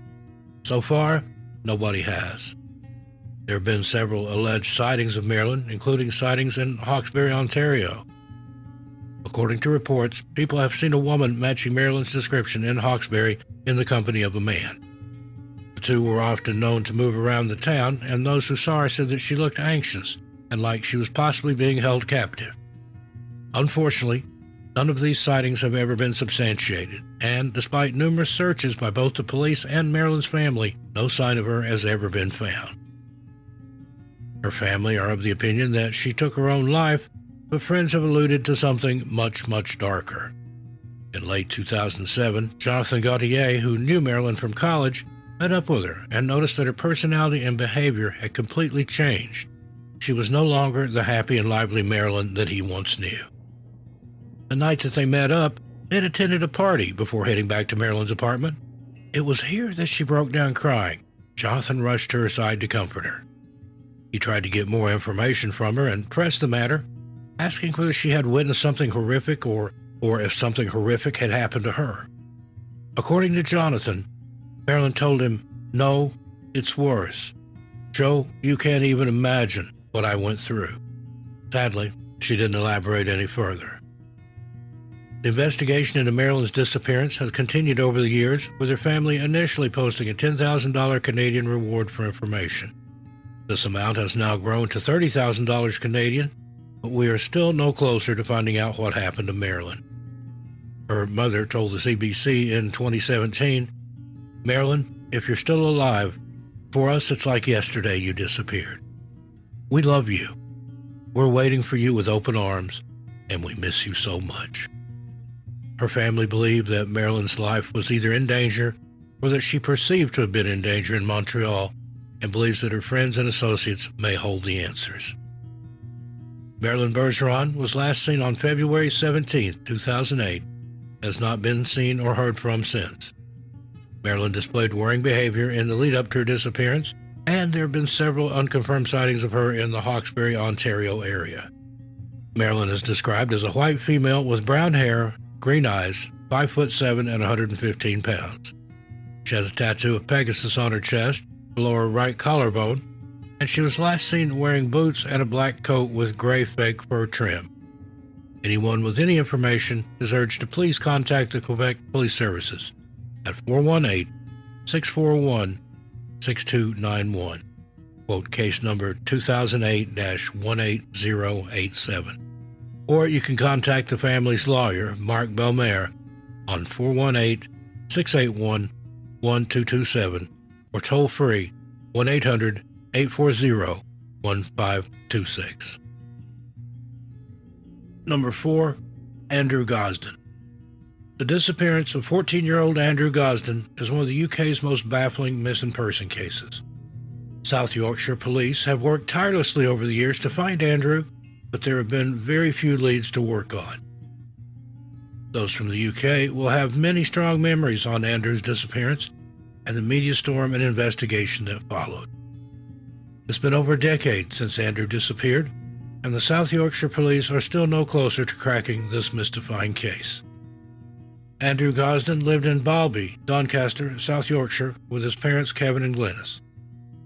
The two provided Andrew with a happy and stable home life, and as a result, he was flourishing academically. He was in the Young, Gifted, and Talented program at school and had a perfect attendance record. It was clear that Andrew was destined for great things academically, and he excelled in every subject at school. With this, Andrew's father Kevin said that he was not streetwise and preferred to stay home and play on his Xbox and listen to metal music. This behavior is not uncommon for teenagers, and his parents were happy that he was flourishing academically and did have a small social circle of friends, good, dependable ones. The lives of the Gosden family would be turned upside down one September afternoon, however, shortly after the new school year had started. Andrew had spent part of his summer holiday, which was 6 weeks, attending a Gifted and Talented program, and was apparently very happy and had a bright outlook for what lay ahead of him after he'd finished school. But September 14th, 2007 was different. Something inside Andrew had changed, and within the space of a few hours, his parents would be thrown into a missing person investigation that has spanned over a decade. On September 14th, 2007, Andrew got up and got ready for school as normal. He said goodbye to his parents and headed out the front door at around 8:05 a.m. By all accounts, this was just another day at school, and Andrew was seen heading toward the bus stop. However, instead of boarding the bus to school, Andrew kept walking and headed into the local park. Nobody knows why Andrew chose to skip school that day, but we do know that he waited in the park until around 8:30 a.m. By this time, his parents would have left for work, and Andrew knew that he would have the house to himself. This is just the beginning of the bizarre details surrounding the disappearance of Andrew Gosden, and things only become more mysterious from here. After waiting in the park, as we said, Andrew returned home, took off his school uniform, and put it straight into the washing machine. He changed into a Slipknot t-shirt, dark jeans, and packed his bag with his keys, wallet, and his PSP gaming system. Andrew didn't take his PSP charger with him, which indicated that he probably had every intention of coming back. But unfortunately, that is not what happened. As Glenys and Kevin went about their workday, they had no idea that their son was headed to Doncaster train station. Bank records confirmed that Andrew withdrew £200 from his account, leaving about £14 in the balance. Andrew walked into Doncaster train station, went up to the ticket office, and bought a one-way ticket to London. The woman who served Andrew recalled telling him that for just 50p extra, he could get a return ticket, but Andrew declined. He confidently stated that he wanted the one-way ticket, handed over the money, took the ticket, and made his way to the platform. No one knows why Andrew bought a ticket to London, nor why he only bought a one-way ticket. Was Andrew planning to meet with someone in London who had promised to take him back home, or did he plan to stay in London indefinitely? Witnesses reported seeing Andrew boarding the 9:35 a.m. train to London King's Cross Station, and by 11:25 a.m., he was captured on CCTV leaving King's Cross. This is the last confirmed sighting of Andrew, and over a decade later, we are still no closer to the truth. When Andrew's school noticed that he was absent that day, his parents were called. However, a clerical error was made and the wrong number was dialed.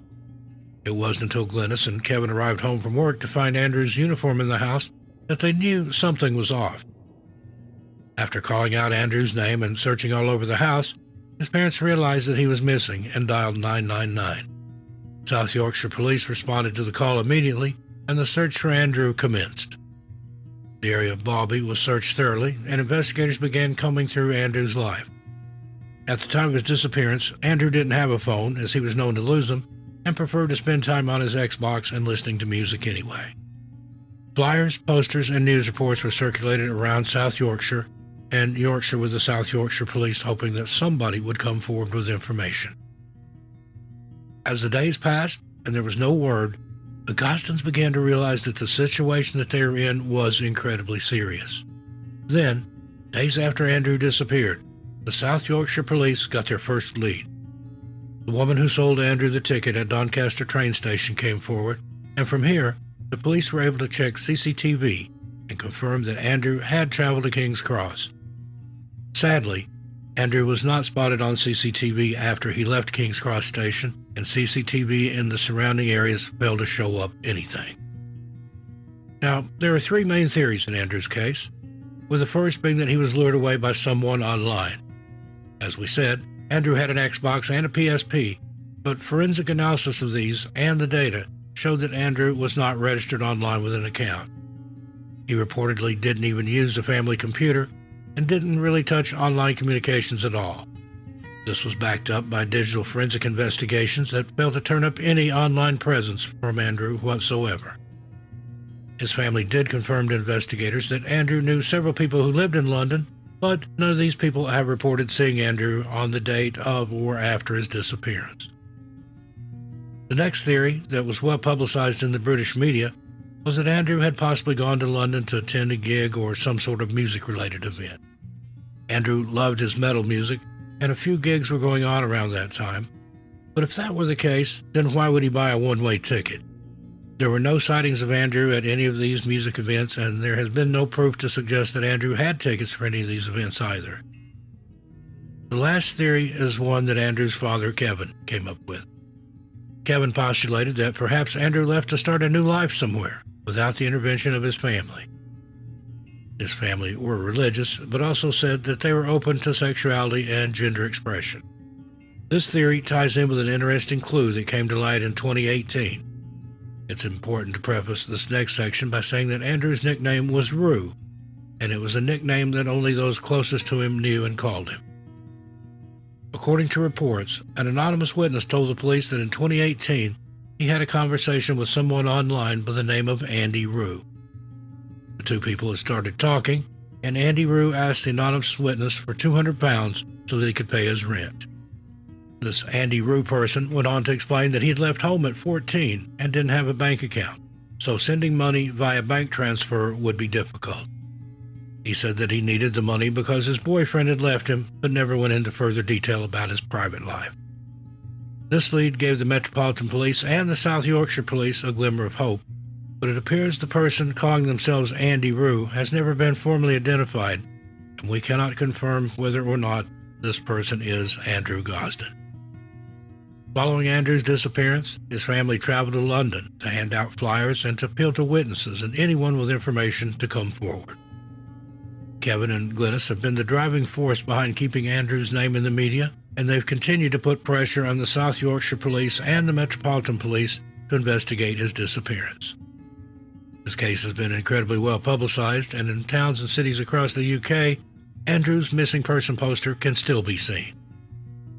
The charity UK Missing Persons works with the families of those who are missing to create posters, and they also run a tip line for those with information or for those who are missing and need someone to talk to.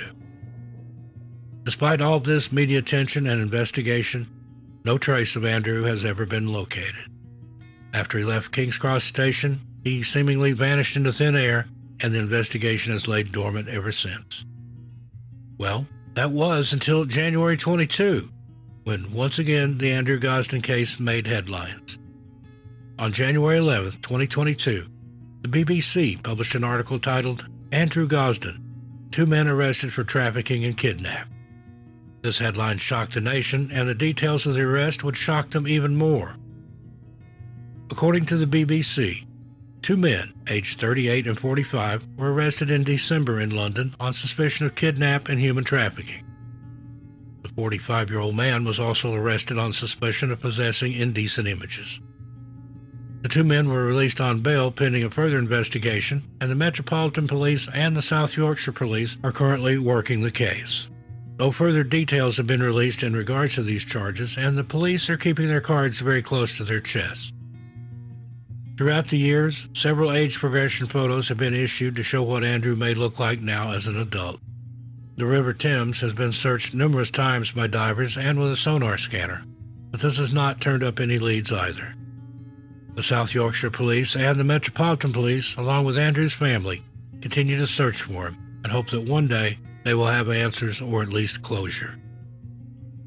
Andrew Gosden was last seen wearing a Slipknot t-shirt, dark jeans, and was carrying a bag containing his keys, wallet, and PSP gaming system.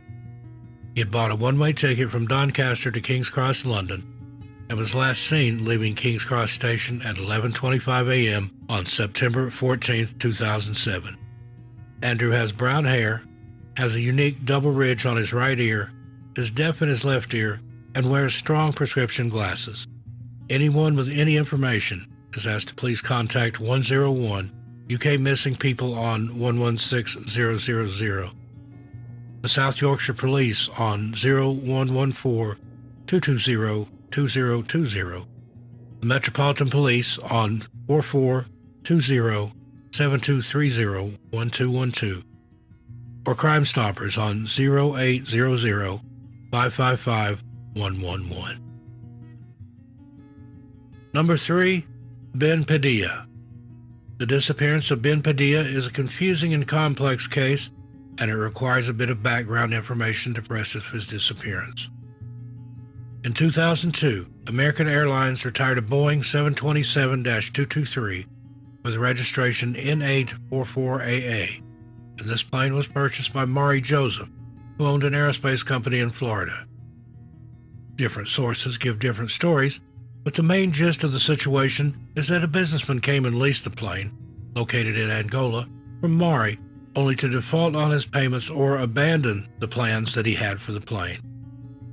Apparently, this businessman wanted to use the plane to transport oil to diamond mines across Angola, and this same businessman and Maury Joseph had come to a payment agreement that never came to fruition. This meant that the plane went back into storage and racked up over $4 million in airport fees. The plane with number N844AA was then back in the hands of Maury Joseph, who brought Ben Padilla on board. Ben was a certified aircraft mechanic, flight engineer, and pilot, and he was perfect for the job. The N844AA was 25 years old, and it needed repair work done to it before it was suitable for use. So Ben got to work fixing up the plane, and all was going well.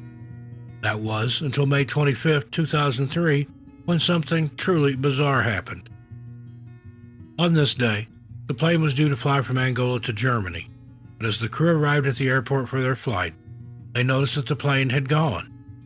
Everyone checked their watches to ensure that they had not made a mistake, but the events that would follow would only confuse them further. Shortly after the crew arrived, Air Traffic Control noticed Boeing 727 N844AA taxiing erratically on the runway. Several attempts were made by Air Traffic Control to establish contact, however, no one responded. All air traffic could do was watch on as the Boeing took off into the skies. The only two men on board were Ben Padilla and a man named John Michael Mutantu, who had been working alongside Ben as an aircraft technician. The plane had not been cleared for takeoff at that time, and had also not submitted a flight plan, which immediately caught the attention of Air Traffic Control. Several more attempts were made to establish contact, but as the plane soared higher into the sky, their attempts proved futile. Now, as the plane was being used for private business, the seats had been ripped out and it was made to carry diesel fuel.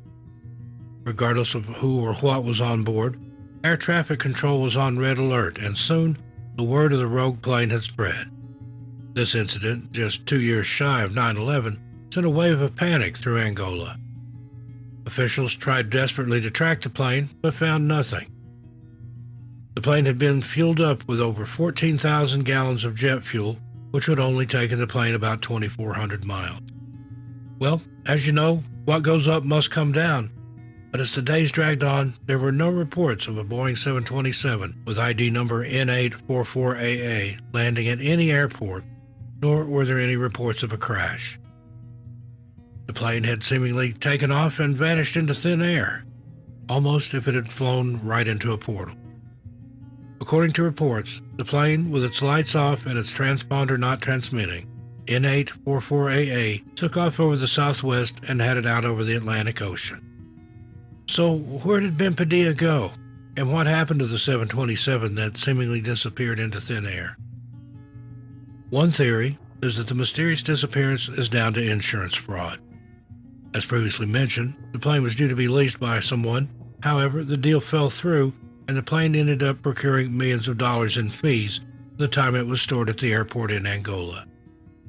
Some people are of the opinion that Maury Joseph and Ben Padilla planned the plane's disappearance in order to claim insurance to help pay those fees.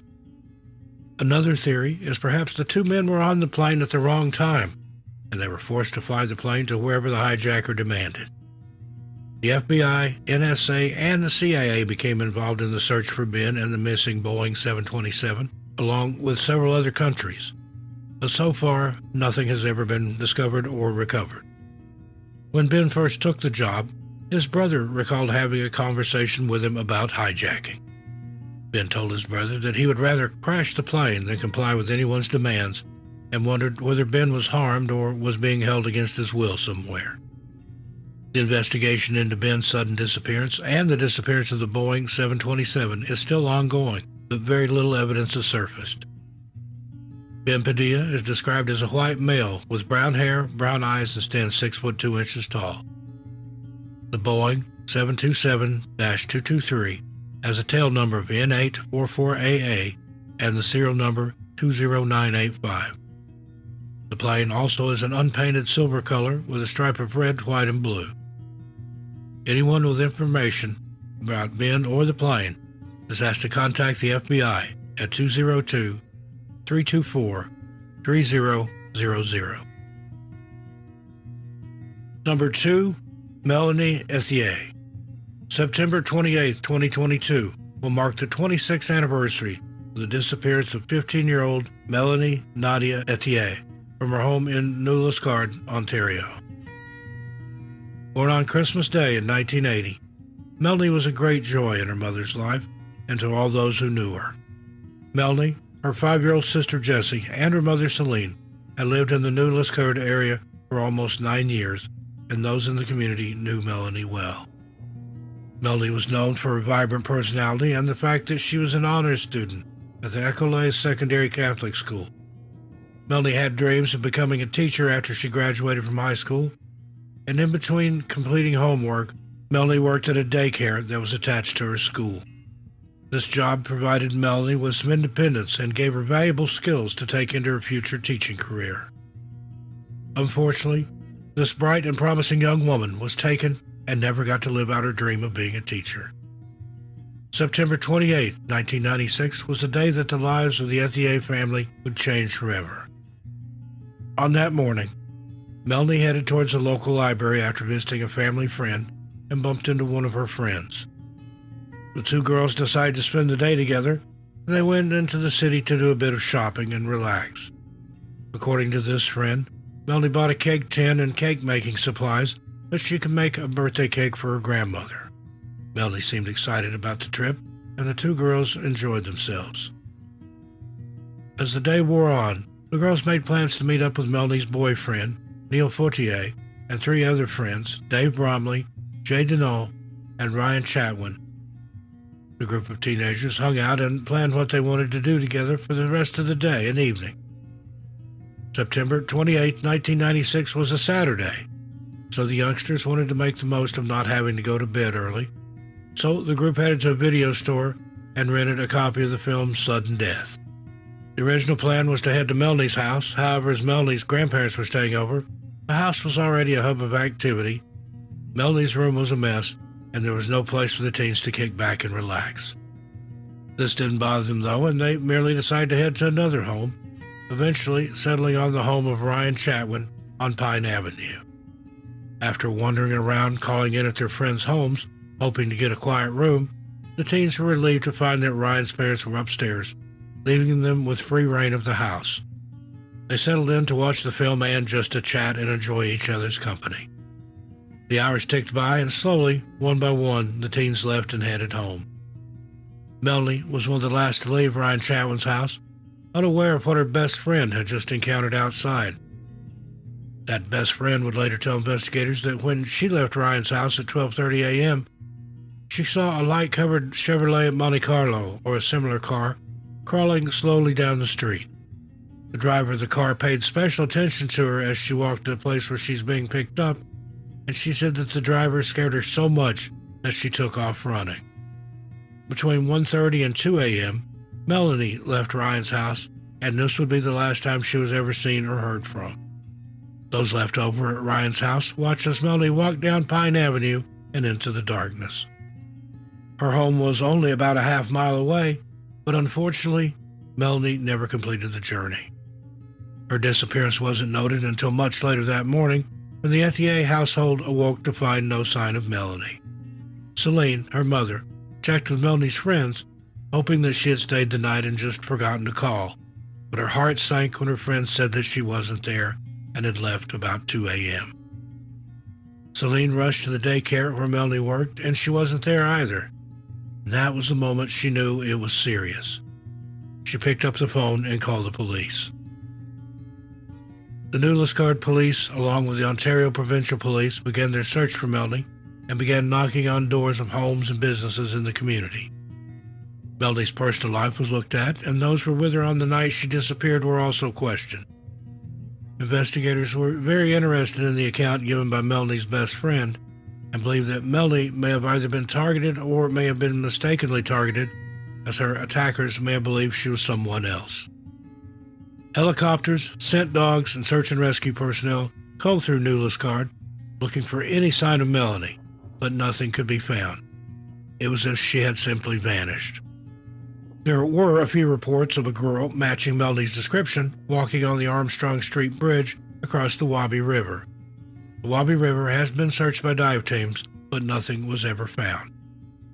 Multiple searches were conducted, but so far, the police have yet to find any evidence of what happened to Melanie. Her mother, Celine, made a post to the Let's Work Together to Find Melanie Etier Facebook group in November 2020. Here's part of that post. For many years, I've felt that Melanie is no longer alive, and I know that finding the truth about her disappearance will not change that. I'm not driven by justice, anger, or vengeance. I'm a mother searching for a missing child so that I can give her the dignified memorial she deserves and enable my family to finally grieve, find closure, and heal. You may not be able to bring Melanie back to life, but by providing the police with the information needed to bring back her body, you can help me and my family begin to rebuild ours. Also in the Facebook group, Celine and others have made numerous posts about Dennis Levier, who is a family friend. 3 days after Melanie's disappearance, Dennis made a chilling statement to Celine's mother, who had been staying at the home for birthday celebrations. According to the grandmother, which is Celine's mother, Dennis came round to the house and was smoking a cigarette in the basement, which was extremely out of character and something that Celine wouldn't have allowed. Then, as Dennis smoked his cigarette, he chillingly told the grandmother that the person responsible had to have been very strong.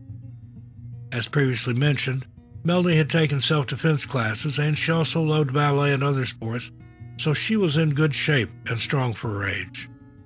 That wasn't the only chilling thing that Dennis said, though. He rolled up his sleeves and showed the grandmother fresh, deep nail marks on his arm. This discovery sent chills through the Etier family, but Dennis played it off and told Celine and the family that Melanie had done that to him while they were play fighting in the days before she disappeared. Nobody in the Etier family believed Dennis's version of events, and it later transpired that Dennis was known to try and inappropriately talk to and engage with minors. The scope of Melanie's case deserves a video of its own, and many theories come up in this case. Unfortunately, Dennis passed away in 2016, taking any secrets he had with him to the grave. Many people have came forward claiming that Dennis had admitted to them that he had harmed Melanie, but these claims could never be substantiated. Celine believes that Dennis is the most likely suspect in Melanie's disappearance, and while Dennis has now passed away, she believes that someone out there has the right information to bring the right person to justice for what they did to Melanie. There are many ins and outs in this case, and Celine has been the driving force behind keeping her daughter's name in the media. She's created numerous posters, billboards, and social media accounts to help keep her daughter's memory alive and to help bring her home. Melanie Etier was last seen on September 28, 1996, on Pine Avenue in New Liskeard, Ontario. She is described as a black female with long braided black hair, brown eyes, standing 5'5" and weighing 120 pounds. She was last seen wearing a green Nike jacket, blue jeans, a white t-shirt with a blue heart Pepe logo, and black boots.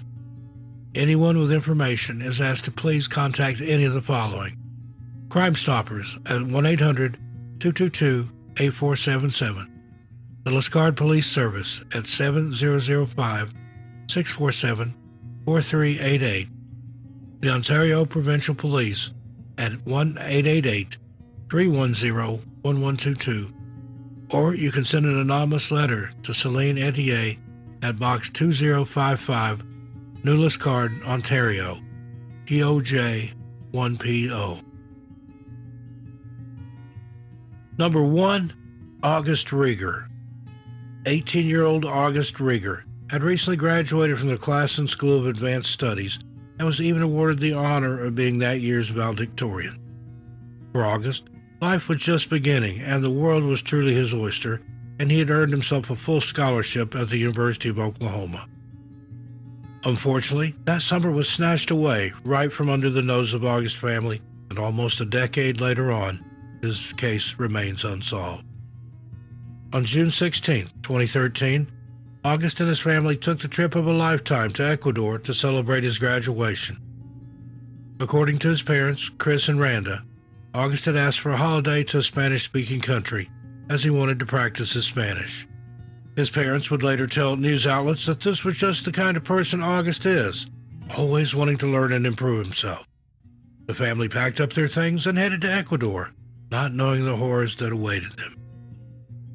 The family was staying in Banos, central Ecuador, and were counting down the days until their dream tour came around.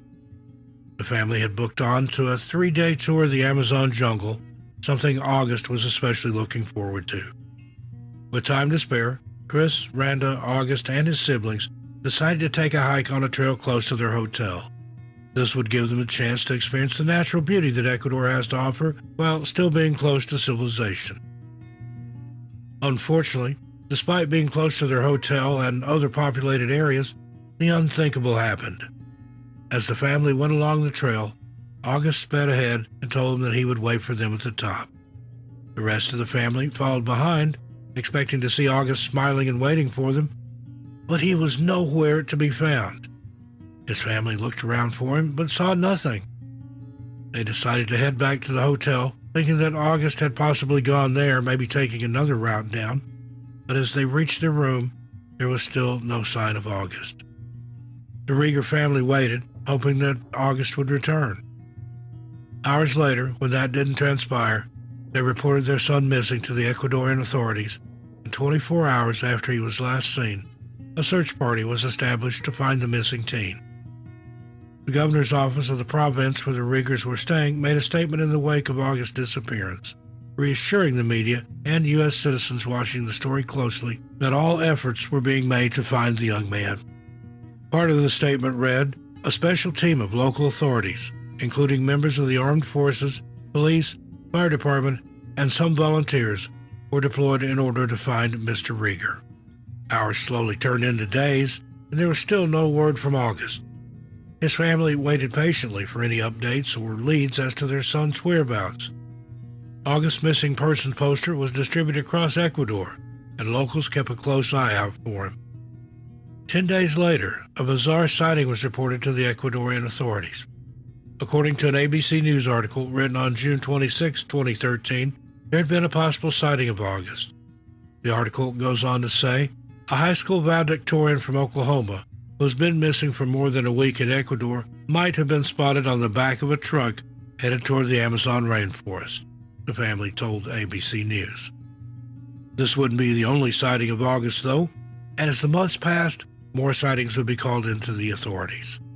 Christy Rieger, August's aunt, spoke to KOCO5 News in 2014, telling the station that authorities had received several credible sightings of August over the last few weeks, and that the family held out hope that August was still out there unharmed. This sentiment was also echoed on the Facebook page Find August Rieger, which is run by his family. On May 7, 2014, a post was made to the Facebook page reading, "We are excited to report that there have been a few recent sightings of August. We are grateful for the Ecuadorian citizens who are helping out of the goodness of their hearts. We will bring him home." Underneath this post, a comment was also added by the page that reads, "No more info for now. The investigation is obviously active and on the move. Sharing too much could compromise that." Since then, the Ecuadorian authorities and August's family have continued to look for him, and his family have praised the authorities and the people of Ecuador. Posters with August's face were widely distributed, and it's a case that many Ecuadorians will not forget. Years have passed since August vanished, and his family still holds out hope that he is alive somewhere. No ransom demands have ever been made, and the authorities cannot figure out why anyone would have wanted to kidnap August. There's also the theory that August fell over the edge while on the hike, but his remains have never been recovered to support this theory. August's family runs the Find August Rieger Facebook page, along with making media appearances to keep his story in the public eye. August Rieger was last seen on June 16, 2013, in the mountains of Banos in Ecuador. Photos showing possible alterations in August's appearance are available via the Facebook page. Alternatively, you can contact your nearest U.S. Embassy or consulate office. Well, folks, there you have it. What do you think of these strange and creepy disappearances? I look forward to hearing your comments. Please keep it friendly and respectful. Meanwhile, be good to yourselves and each other. Stay safe out there. As for me, I'll see you a little farther on down the trail. I'm Steve Stockton, and I'll talk to you next time.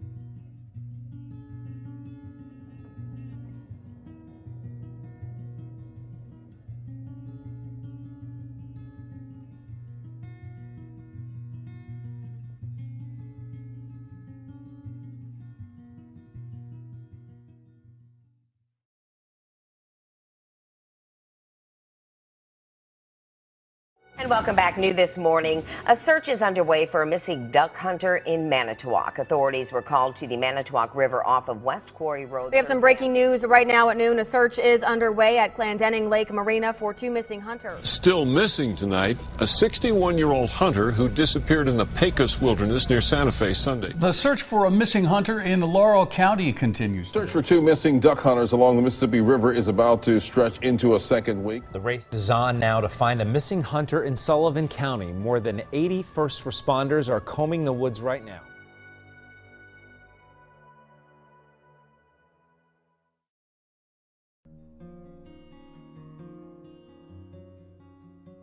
There are innumerable cases of people who seemingly vanish out in the wilds of our world, and it sadly makes sense that some people should go missing here.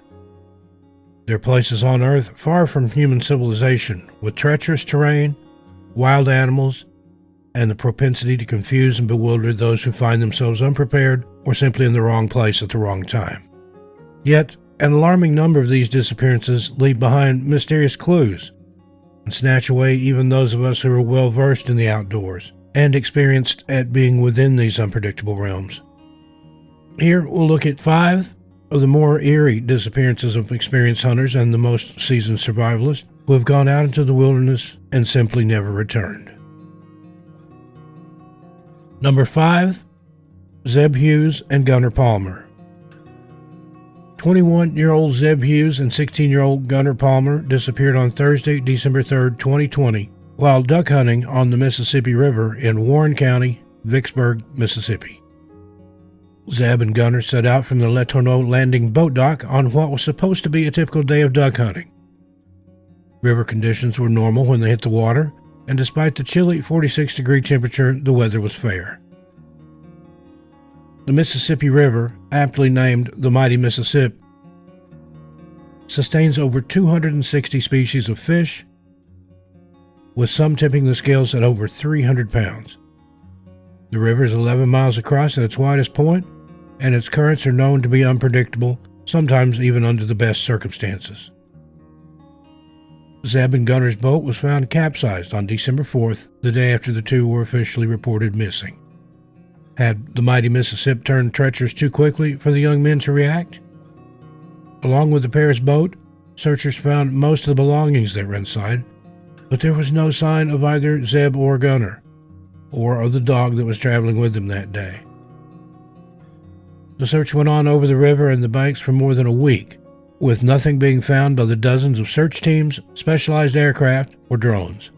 Sometime during the second week, the search efforts were refocused to cover solely the water. Does this mean that Zeb and Gunnar never made it out of the water? While we hope that's not the case for them, searching the river is necessary in the effort to locate them, and it's no small task. On December 24, 2020, Warren County Sheriff Martin Pace told WLBT 3 on Your Side news reporters that Christmas Day would not slow down the search for Zeb and Gunnar. Sheriff Martin assured that himself and his deputies would be on the water all day Christmas Day, continuing the efforts. He's quoted in the WLBT interview as saying, "I think the fact that we have multiple bodies in a moving body of water that's 100 feet deep just adds to the situation." How could two young and agile people who are used to being outdoors be so caught off guard by the river? Or is there something other than the mighty Mississippi to blame for their disappearance? Number 4. James P. Rambone Jr. 51-year-old James P. Rambone Jr. disappeared on September 3, 2003 near the Caniapisco River south of Kuujjuaq, Quebec, Canada. James was out on a hunting trip with 3 friends. The 4 hunters were knowledgeable about the outdoors, and they were experienced at hunting. James hoped to land a big one that day, and while the group was out, he spotted a large caribou. He took off into the wilderness, hoping to intercept the bull. James never returned to the group from that chase. The other hunters searched and found James' fluorescent orange vest and his camera both near a caribou carcass. There was no sign of his gun, no clothing scraps of tracking dogs, but they all failed to locate him. It was as if James had completely vanished. No evidence was found that suggested James had succumbed to the elements, predatory animals, or even an accident. Pam still holds out hope that James, an epileptic, is still alive. She says, "For all we know, Jim might have developed amnesia caused by a severe seizure. He might be with someone who doesn't know who he is and doesn't realize that he is missing. Something's just not right. You don't just vanish." Number 3. Alan Tice. 52-year-old Alan Tice disappeared in November 2003 while on vacation, a time he planned to spend collecting rocks and hunting mule deer in the upper Missouri River Breaks area of Montana.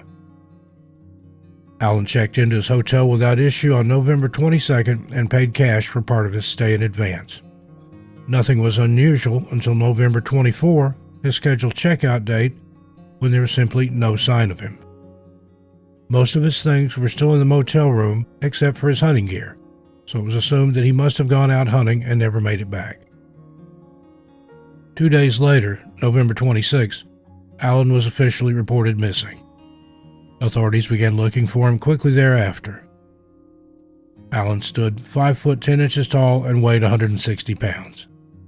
He was an avid outdoorsman with a good reputation at his job and was known for being a responsible employee. It wouldn't have been like him to miss an appointed checkout time at a motel. It was especially strange when an aircraft search team located his abandoned truck in a wilderness area along the Missouri River, but there was no sign of Alan himself. Strangely, all they found in his truck was an empty rifle case and his boots, which had been left behind and placed side by side. What happened to Alan, and why did he go out into the woods without his boots? No trace has ever been found, and he was declared legally dead in 2011. Number 2. Jeremy Childress. 31-year-old Jeremy Childress disappeared on October 17, 2004 from Trask Mountain in Tillamook County, Oregon, while on an elk hunting excursion accompanied by his co-worker, Shane Louie, and his son, Shane Jr. On October 17, the 3 guys had spent the day out hunting and enjoying the great outdoors. Once back at camp, they decided to make a trip down the mountain to gather firewood for the night.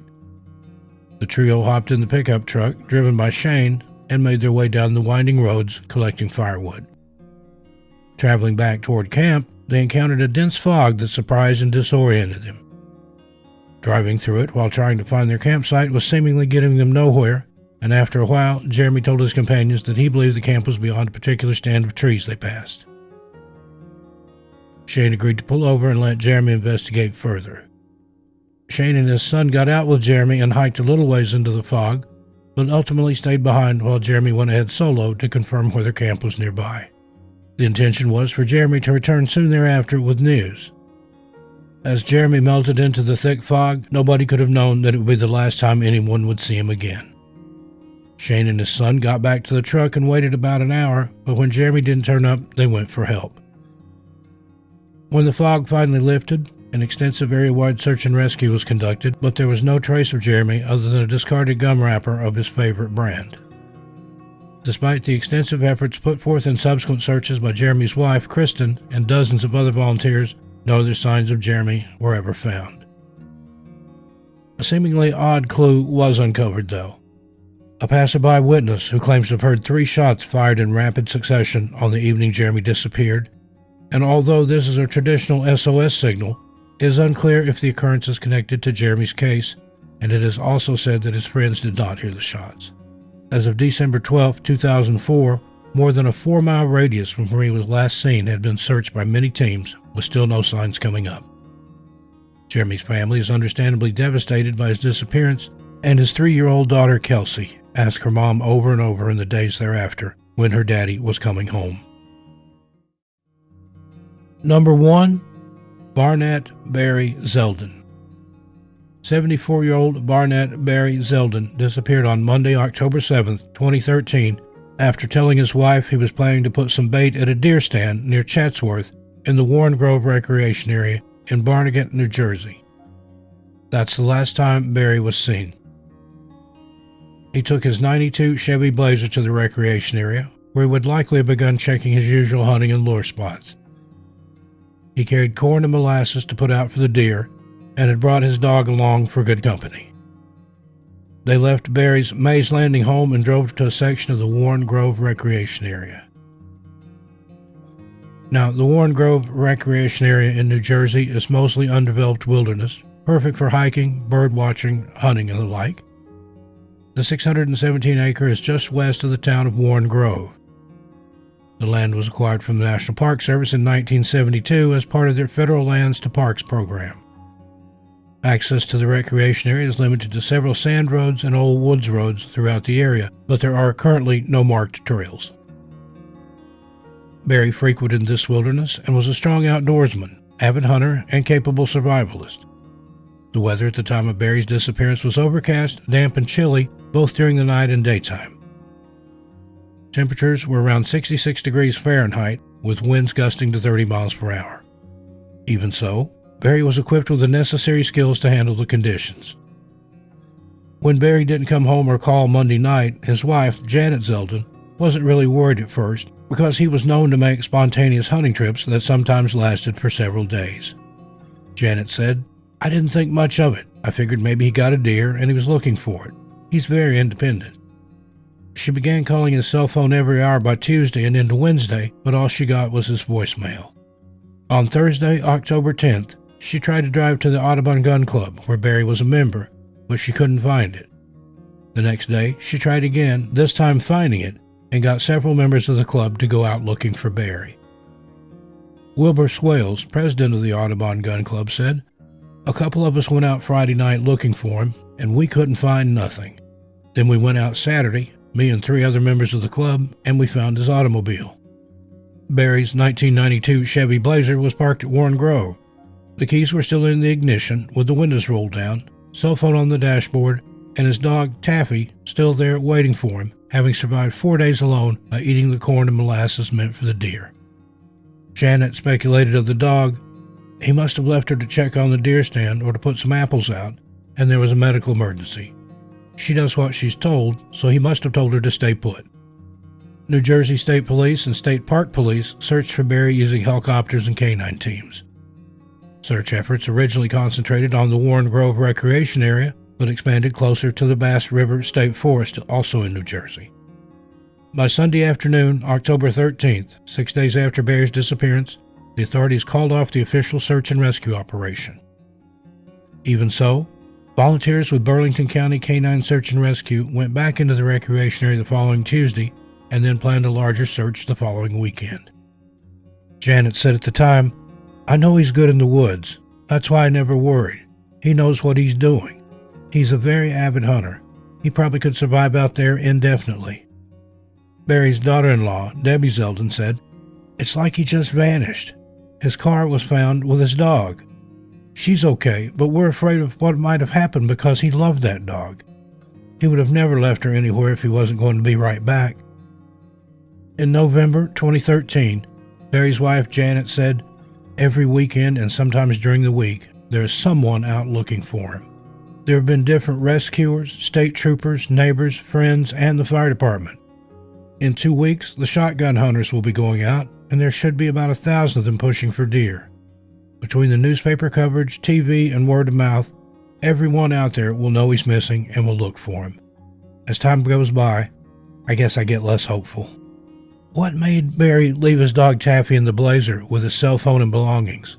Clearly, he only planned to be away for a short time.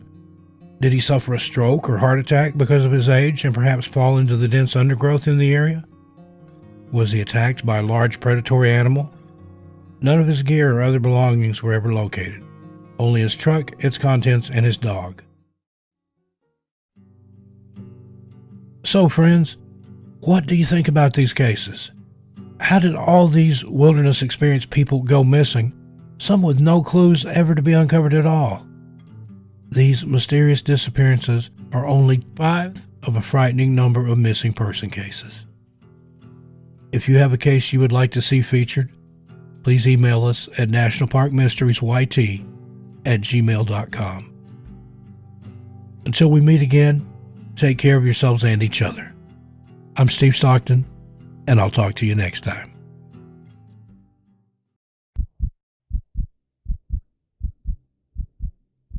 Hello, friends. Today we're going to be talking about 5 wilderness disappearances where mysterious disembodied cries for help were heard by search and rescue teams, but the person couldn't be located. You can imagine how these disembodied cries for help would have baffled search and rescue teams when they couldn't locate the missing person who had vanished in the wilderness. Likewise, the person calling out would probably wonder why they couldn't be heard. As we all know, thousands of people go missing every single day in the United States alone, and while some are found safe and sound and return to their family and loved ones, many are never seen or heard from again.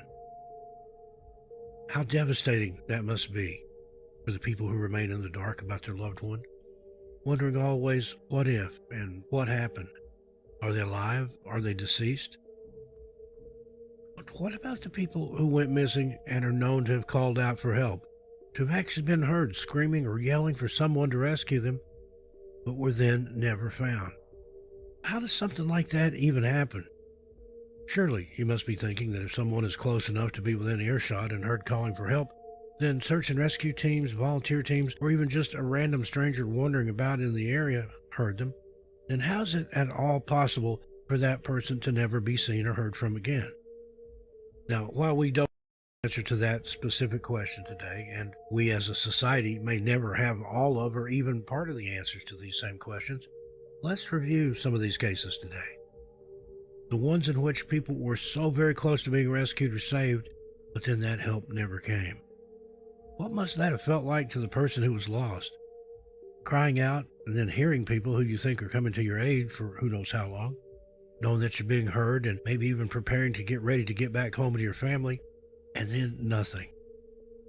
Search and rescue teams or volunteers move on, possibly walking right past you to go and continue the search for you somewhere else. These are just a few of the many cases we found in which people were actually heard calling for help, but then could not be located. They were never seen or heard from again after that. Number 5, Mitchell Dale Stalling. On June 19, 2013, Mitchell Dale Stalling, known to most as Dale, his wife Deneen, and his parents went to Mesa Verde National Park in Colorado, USA. The 51-year-old Dale decided to go for a hike by himself to the Spruce Tree House Ruins.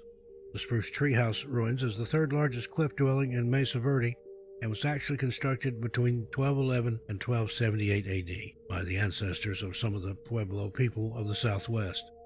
This amazing dwelling contains about 130 rooms and 8 kivas, which are chambers where the ceremonies of the Pueblo people were held. This dwelling wasn't discovered until 1888 when 2 ranchers were trying to find some cattle that had gone astray, and accidentally stumbled upon this beautiful piece of history. Dale had decided he wanted to see it for himself and took off at around 4:30 p.m. with every intention of returning as soon as he was done. After all, the trail was less than a quarter of a mile long, connecting to the Petroglyph Point Trail, which is a 2.5-mile loop with cliff exposure that takes off right from the Spruce Tree Trail. Several witnesses came forward later and remembered speaking with Dale on the trail that day, but yet he never returned back to his family. It was until 7 years later that his remains were found and returned to his still hopeful and still searching family on September 17, 2020. But now let's talk about the mystery surrounding this horrible tragedy. Here's a little more about what happened to Dale Stalling that fateful day back in June of 2013. Dale and his family left their home in Goliad, Texas in a camper trailer and headed west to Colorado, a place Dale had always wanted to see and explore.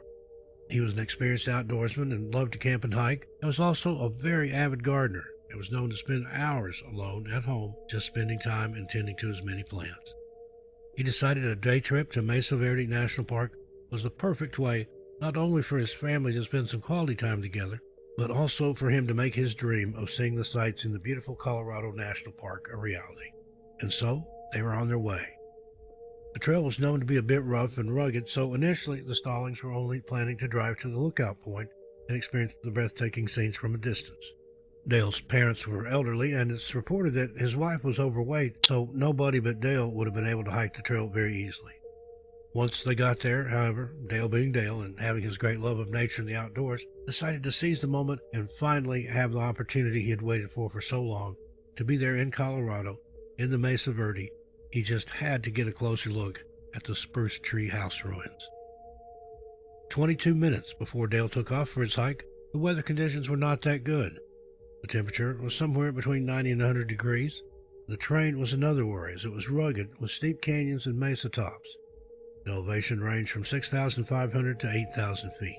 The hike to the top of the trail, Dale estimated, would take about an hour. This was the average length of time for someone in good health to have made it through. Dale was reported missing very soon after he didn't return at the agreed-upon time. His family didn't want to leave much room for anything bad to have happened and got on to finding him right away. The Rangers first thought Dale had just gotten probably a bit off track and told his wife to give him a few more hours, and if he didn't return by then, to go ahead then and report him missing. According to a park public information officer, the park has never had anyone go missing for more than a couple of hours. Once it had indeed been 2 hours after he was supposed to have been back, the park initiated a 2-week-long search and rescue operation, which included around 60 searchers, 2 dog teams, helicopter surveillance, and rope teams rappelling off the cliffs in the Chapin Mesa area. This is where the canine teams had initially shown some interest in the first couple of days of the search, so this is where they decided to begin.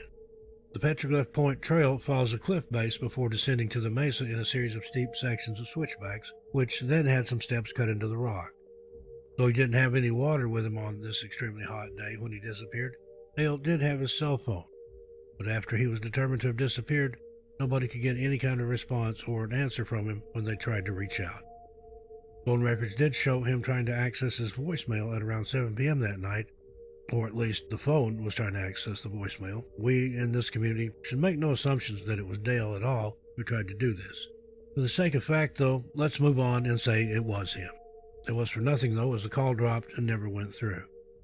According to Patrick O'Driscoll of National Parks Media Services, the Intermountain region, the majority of Mesa Verde, aside from a few marked trails, is uncharted territory, and therefore technically off-limits to hikers. Approximately 5 to 10 people go missing every year in the Mesa Verde National Park, and none of these cases are officially closed, including Dale's, until that person or their body is found. Authorities have shared everything from actual case files to random tips with the family, but Dale's wife, Deneen, sees things much differently than park officials do. She says she is pissed off and feels the search only really lasted for 2 days, and then Dale was just given up on. She stated, "Now that it's been a year, and honestly, the more I reflect on it, I'm just pissed off. Their attitude was, he was there, he was lost, and what are they supposed to do about it?" Park officials say, however, that rangers in the park were still searching for Dale 3 months later, though in a bit more scaled-back way. They insist they did this to keep Dale and his disappearance on their radar, so everyone would continue to be on the lookout for him. In 2014, Deneen returned at least 14 times to the park and is more convinced than ever that her husband had gone missing due to misleading markers and signs in the park, which caused him to accidentally go off trail. She believes he thought he was following all the signs properly, but because they were so confusing, he ended up lost anyway. There is a very interesting account written by a hiker and writer named Jody Peterson, however, that was written in 2013, which details an experience she had while hiking the same trail on the same day as Dale when he went missing. She writes in part, "After an hour of walking, I suddenly heard a weary male voice call, 'I need some help.' I thought of the missing hiker. Perhaps after visiting Spruce Treehouse, he'd attempted the trail and run into trouble. I called out several times, but got no response. I thought about going off trail to look, but figured then I'd become victim number 2 if I tried to scramble down those ledges and cliffs. My cell phone had no signal. I hiked back down the trail as fast as I could, and when I found the chief ranger, I told him what I'd heard. Relief washed over his face as another staffer said, 'We thought we heard a call for help in that area yesterday.' They quickly began planning to bring in dogs and more searchers. I left the ranger station and stood looking at the opposite side of the canyon where I'd heard the call for help. I said a silent prayer. When I got back to my western Colorado home the following day, I checked the news thinking that I'd read that the hiker had been found.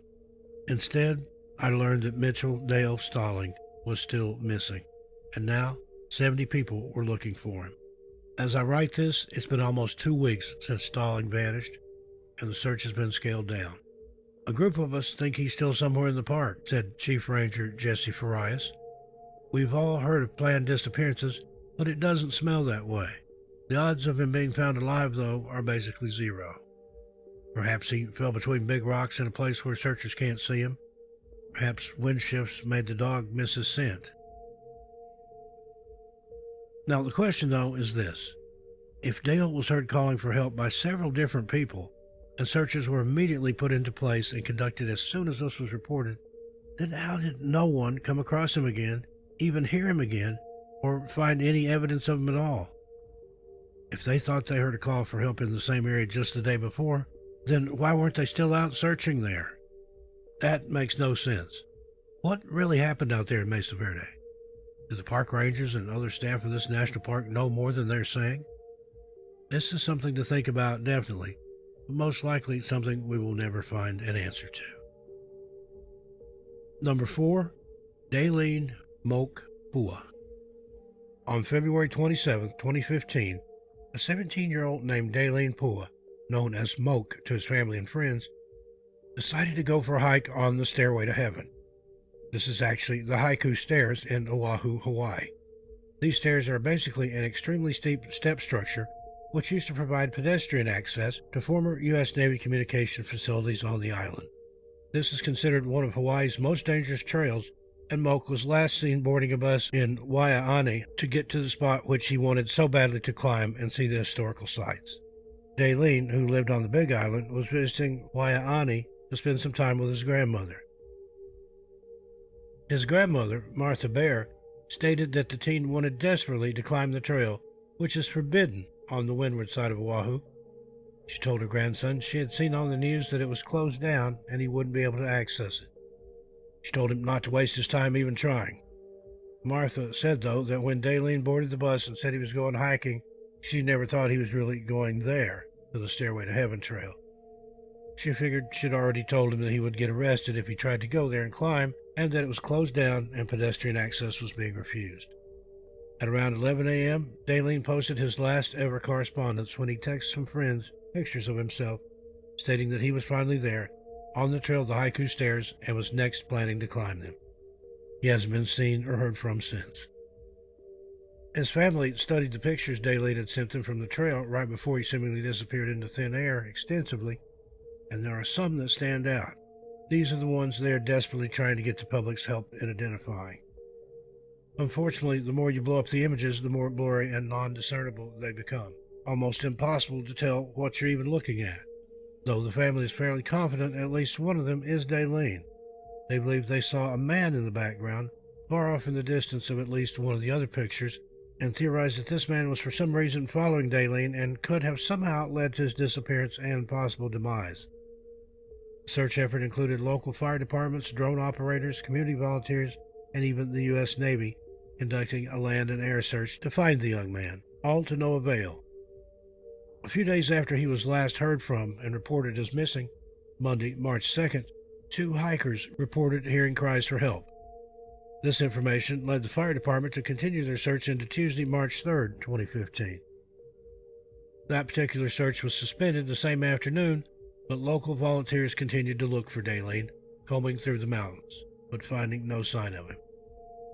The haiku stairs have been closed to the public since 1987, but are still a very popular hike with locals and tourists alike willing to risk fines or arrest.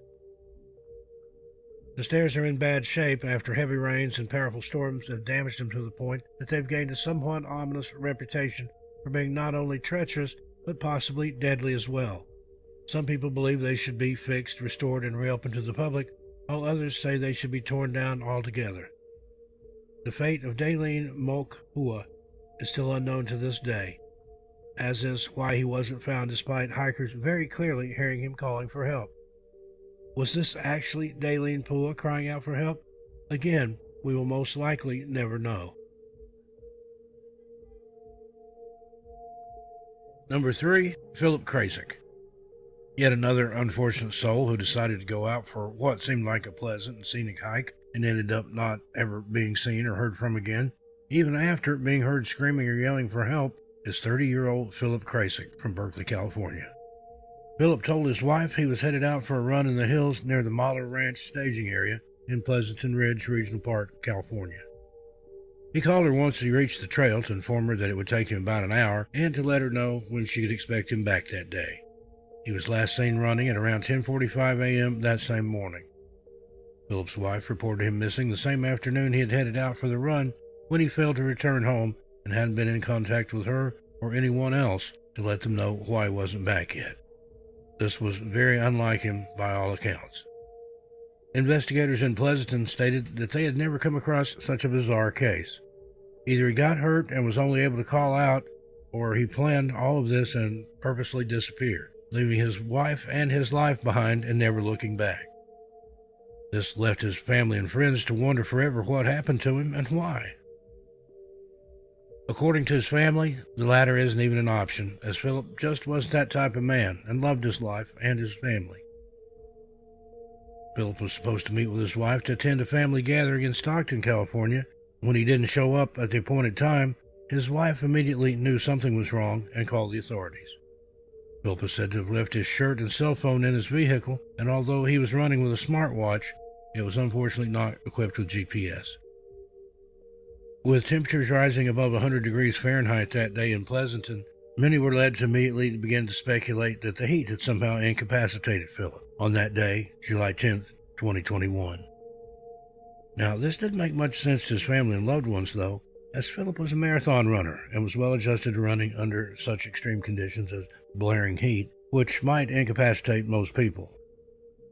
His cell phone showed that his route was planned out entirely along very well maintained and manicured trails. Though the park was packed with people that day, not a single credible sighting of Philip has ever been reported. Sergeant Aaron Fountain of the Pleasanton Police Department, who's handling the investigation, said, "I can't even speculate on this one. It's very, very odd." Now to continue, Philip Krasik was a family man with 2 small children and also a graduate of the prestigious Harvard University in Boston, Massachusetts. He was also listed as a third-year student in MIT's Urban Mobility Lab. Philip went missing on a Saturday, and the following Wednesday, a family hiking in the area reported hearing cries in a canyon near the Sunol Post Office. After receiving this tip, 2 people who were involved in the search went out to the area and heard for themselves a man screaming for help near the canyon.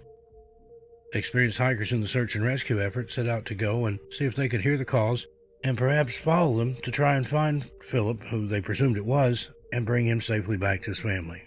However, once arriving at the spot where the cries for help were allegedly heard by multiple people at this point, they heard nothing and weren't able to locate Philip either. That same night, the search efforts were officially called off, and Philip hasn't been found as of this video being made, almost a month later. Theories run wild as to what happened to Philip Krasik. From demented and murderous drug dealers taking him hostage, to large felines somehow carrying him up trees and feasting, to him just walking off and abandoning his life, which he was said to love so much. However, that's just what these are, theories, as there hasn't been any evidence as to if this was definitely Philip who was heard crying from the canyon for help that fateful day. Again, why didn't the first two experienced hikers who were sent out and did claim to have heard at least someone crying for help never find him? This is another case that is completely and totally baffling and runs along the exact vein as the previous two and the cases to follow. We'll never know. Surely, if he was attacked and eaten by wild animals, there would have been some sort of trail for either the animal searchers or even the human ones to find and follow, at least leading to some sort of explanation. Signs of a struggle, blood, torn clothing, etc. We'll just have to wait and see on this one. Do have an update here. While this video was in editing, Philip was found deceased. We'll create a new case update video very soon to discuss this with you. Philip, rest in peace, my friend. Number 2, Linda Ortega. On September 22nd, 2012, 53-year-old Linda Ortega left her home in Blackwell, Oklahoma, and headed out to the woods in the Arkansas Ozarks near St. Joe. Linda was with her brother, and they were visiting with her sister when, somewhat ironically, her brother offered to take her into the woods and teach her some survival skills. She somehow became separated from him and ended up lost in the woods for 5 days. The story she told of her experience is strange to say the least.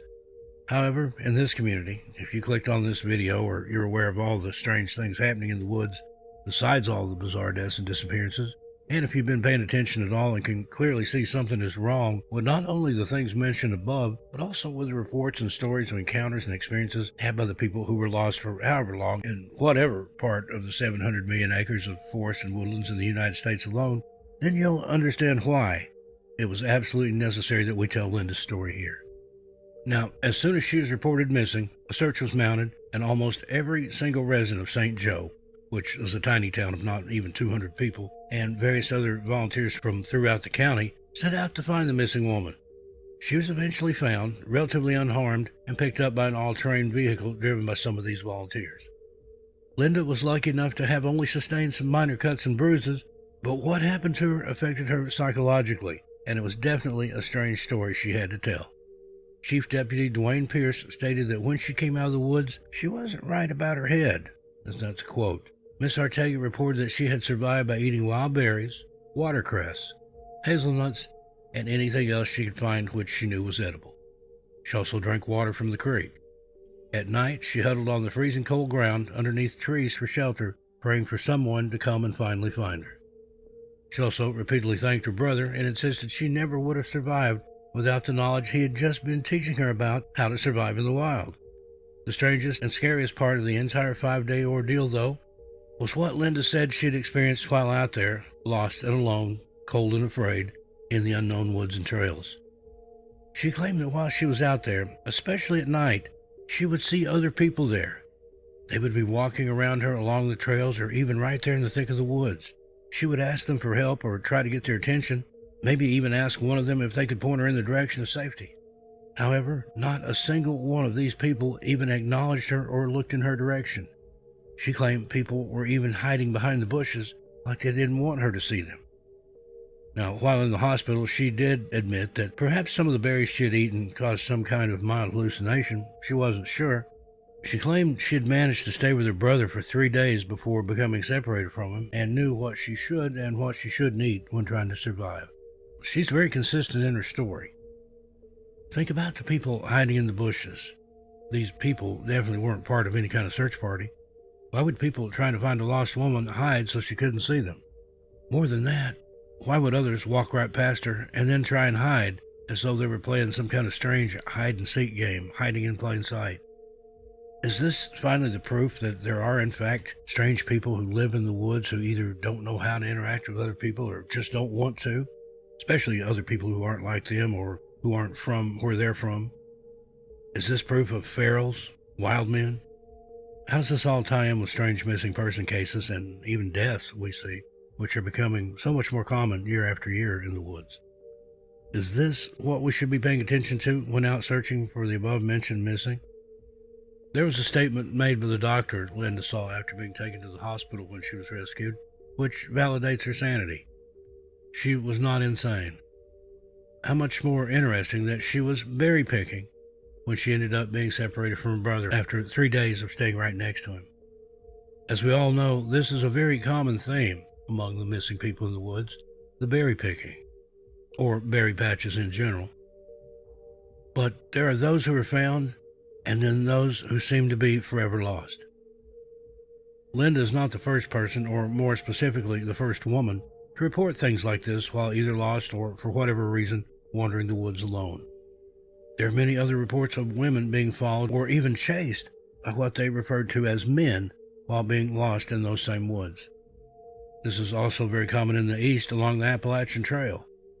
Think back to the story of little Dennis Martin and how a family out for a hike or camping trip saw what they referred to as a wild man carrying something which looked like a small child over its shoulder.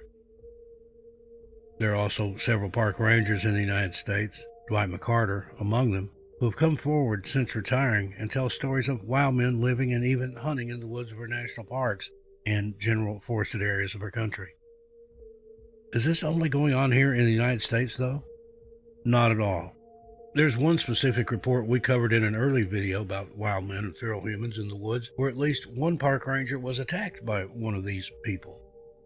Now, luckily, Linda was able to keep her wits about her despite what must have been petrifying fear, and she made a full recovery after her harrowing ordeal.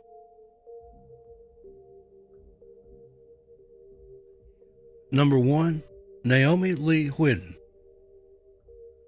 On November 25, 1994, Dwayne Whidden decided to take his son, age 6, and 2 daughters, ages 2 and 3, for a hike in the Chattahoochee National Forest. He parked the car at the base of a large mountain there at the trailhead, unloaded his children, and off they went for a day of family fun together. Dwayne and his 3 kids hiked about 1.5 miles up an old logging trail and into the deep wilderness of the forest. Later on, when recounting the incident of what happened and how Naomi had come to be lost in the woods, he stated, "They, meaning his children, were in my full view, my sight and hearing, and then she was gone."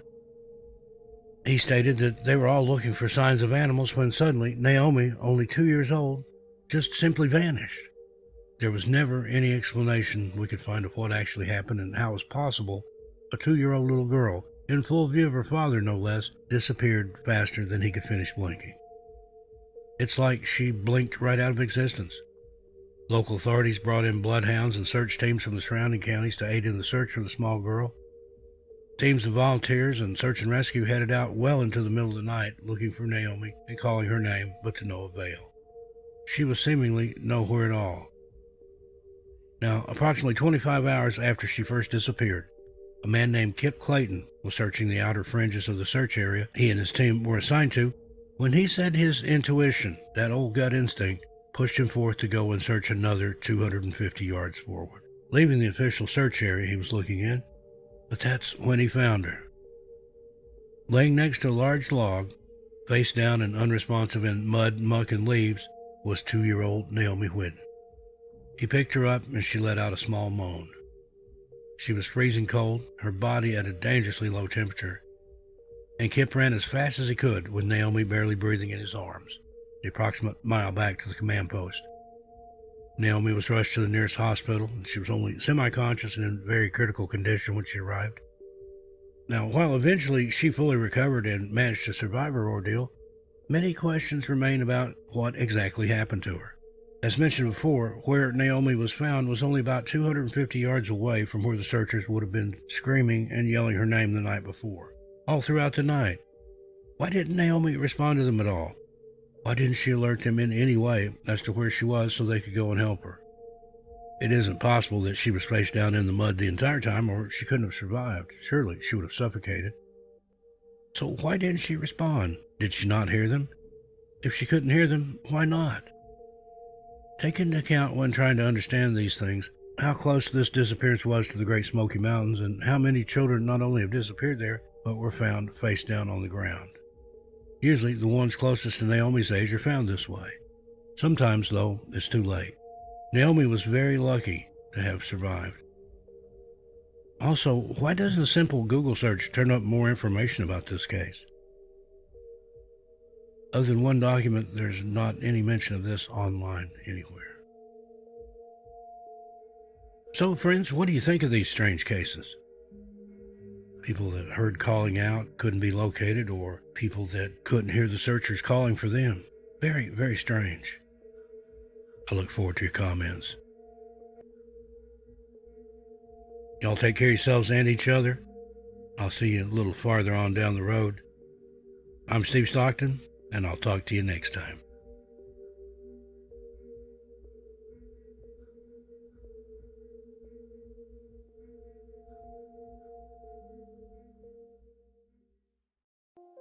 There are tens of thousands of people who go missing every single year in the United States alone.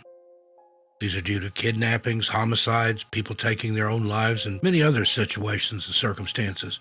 There are cases, though, that come up from time to time where a person or people go missing in such unusual and enigmatic circumstances that family members of the missing, the authorities, and the public in general are left scratching their collective heads, sometimes for decades to come. Sure, there are theories and rumors, always tons of speculation as to the how or the why or the who and the where and the when, but the fact of the matter is that, most likely, no one will ever know the truth. This is one such case. Now, it's not a challenge to go missing in a national park. The woods of our world in general are filled with all sorts of dangers we could run, slip, fall, walk, or somehow get into in general. One misstep or wrong turn could turn a person's peaceful hiking or camping trip into a life or death situation in which there could possibly be no return or going back from. One such place of extreme and almost unreal beauty, combined with labyrinth-like twists and turns, tall cliffs, and scree fields, where a person could literally take one wrong step and end up in a disastrous struggle for their very survival, is Glacier State National Park. This is where approximately 240 visitors have died in the past 240 years. Some succumbed to drowning, others took their own lives, others still had a tragic accident befall them, and still others were simply victims of Mother Nature. The list of ways to die in the woods is tragically long and seemingly never-ending. Glacier State National Park is located in western Montana, United States, and we're going to discuss just a handful of cases of men who have gone missing and have never been seen again, dead or alive. The title of this video comes from how these cases are classified: lost but never found. Way back in the summer of 1924, two brothers named Joseph and William Whitehead went missing somewhere in the lush forests and beautiful mountains of Glacier State National Park, and they were never found, alive or deceased. Their particular tragic disappearances took place in the 20-mile span between the Granite Park Chalet and Lake McDonald. Joseph Whitehead was the elder of the two brothers at 29 years old. He was an engineer for Universal Battery Company, located in Chicago, Illinois. His brother William was just 22 and attending MIT in Boston, Massachusetts at the time. The photographs used in the reward photo after they disappeared show them as two impeccably groomed and very well-dressed young men. Letters they had written to their mother showed their personalities to be kind of reserved and extremely respectful. At the time of their disappearance, the brothers had been traversing the wilderness of Glacier National Park for more than a week. The hikes they went on while there included those to Iceberg Lake, Cracker Lake, and Grinnell Glacier. They traveled by car and boat and then horseback from Glacier Park Lodge to Granite Park Chalet. They were on an adventure of a lifetime. Their itinerary had them next hiking 20 miles from the chalet to the Lewis Hotel, which is now called the Lake McDonald Lodge. William and Joseph set out on August 24th with a plan to board the Great Northern Railroad's Oriental Limited home to Chicago at the end of their long and somewhat arduous journey. These young men had been characterized by those that knew them as cautious and conservative. They were not the type of men who took any kind of great risk or who would purposely put themselves in harm's way for the sake of some sort of possibly ill-fated adventure. They were well prepared and seemed to have planned every single thing they did and that they were going to do while on this mini vacation together. On August 20th, 1924, just 4 days before they would go missing, Joseph wrote in part to his mother, "We are enjoying ourselves very much and taking no chances of injuring ourselves. Don't worry, Mother. We won't get into any danger." 4 days after writing this, on a bright and sunny Sunday morning, the brothers left the Granite Park Chalet on foot and headed into the forest for a hike which would take them to the Lewis Hotel at Lake McDonald for the last leg of their journey. They were last spotted here, wearing what are still described to this day as hiking knickers, and smiling, a mere 10 miles from their final destination. On September 1st, the boys' mother was there at the train station in Chicago to meet her sons. Sadly, they never stepped off the train, and thus began an intensive and rather extensive, especially for the time, search for them. At one point, even then-President Calvin Coolidge went to the park and told the rangers involved to spare no expense in the search for these two young men. According to Interior Secretary F.M. Goodwin, 13 rangers, 2 famous Indian guides, and 7 tried mountaineers were out for more than 2 weeks. That was reported on September 16th of that year. There never has been a search in the national parks conducted with more vigor and effort, he continued. By now, this was national headline news, and the Whitehead brothers had seemed, much to the nation's surprise and sadness, to have disappeared into thin air. The park's chief ranger and superintendent, Charles Crable, when he became aware of the men's disappearance, launched another massive search effort, confident that they would be the ones to find the boys' remains. It had now become a recovery mission. With the coming snows, the search shifted to include a few criminal possibilities. For more than 2 years, the new chief of the young Bureau of Investigation personally oversaw the efforts of his G-men. Almost every month, J. Edgar Hoover himself filed a detailed progress report with the director of the National Park Service or the Secretary of the Interior. Clues for the investigators quickly ran out, as did the patience of Dora B. Whitehead, the missing men's mother. That's according to Charles R. Butch Farabee, Jr., author of Death, Daring, and Disaster, Search and Rescue in the National Parks. Even J. Edgar Hoover himself instructed the FBI to get involved, but it was still all in vain. Not a single clue as to the brothers' whereabouts was ever found. Most people just figured the men had come to a tragic but accidental demise. Others, though, were more convinced some sort of foul play had befallen them, perhaps at the hands of bootleggers in the area. However, no evidence ever turned up, one way or the other. The men's mother, Dora, started to believe in the bootleg and foul play rumors and wrote to the Secretary of the Interior, saying, "I want my 2 sons, dead or alive. Surely I'm not asking too much. They belong to me. I have a right to have them. My 2 sons were murdered or kidnapped in a national park, and I am pleading with the government of the United States to find them." Now, the probe into the disappearance was exhaustive, yet still nothing became of it. It's been written that the disappearance of the Whitehead brothers is the most perplexing and inexplicable mystery in our records. This case did come to serve a purpose, though, one for the greater good. From this point on, the job of the park ranger was forever changed. Now, not only was preserving the wildlife and natural resources of the park their most important job, but protecting, finding, and rescuing the visitors to the parks became their biggest priority. So, whatever happened to the Whitehead brothers? Decades later now, and still the glacier wilderness has divulged no clues. It has, in fact, remained eerily silent, in not only this case, but in the case of others we're going to discuss today who disappeared under strange circumstances and who had their disappearances itself become truly even more bizarre by the lack of evidence and clues left behind. Mainly, there were none, at all. All of them fit to put under the rather heading of lost, never found, in the wilds of Glacier National Park. Another case, a man named W. Cosby Bell hiked up Mount Brown in the summer of 1933 and, strangely, never came back down again. Another case of the mountain seemingly swallowing someone whole and spitting out no clue as to where he ended up or what happened to him. Records on that case are very scarce and hard to come by due to the date and lack of record keeping by the park services. Glacier National Park has 1 million acres of rugged terrain alone. This extremely vast expanse is almost unimaginable when trying to wrap our heads around the scope of a search that would need to cover this much area in order to be fully complete. Fast forward, on May 29, 2003, a 40-year-old man from Dorr, Michigan, named Larry Kimball, arrived in the park. This was evidenced by an entrance ticket eventually found in his 1998 dark blue GMC truck during the initial search. When they hadn't seen or heard from him in approximately 6 weeks, Larry's friends and loved ones reported him as missing. The truck was found abandoned at the Rocky Point trailhead near Lake McDonald on June 16th. Nobody had any clue whatsoever as to where he'd been or what he'd been doing from the time he had entered the park until the time his vehicle was discovered abandoned. It's a huge mystery how even search dogs and park SAR personnel, including rangers, could fail to turn up, once again, even a single solitary clue as to where in the world Larry could have ended up. It's the same thing over and over again, the same thing every time.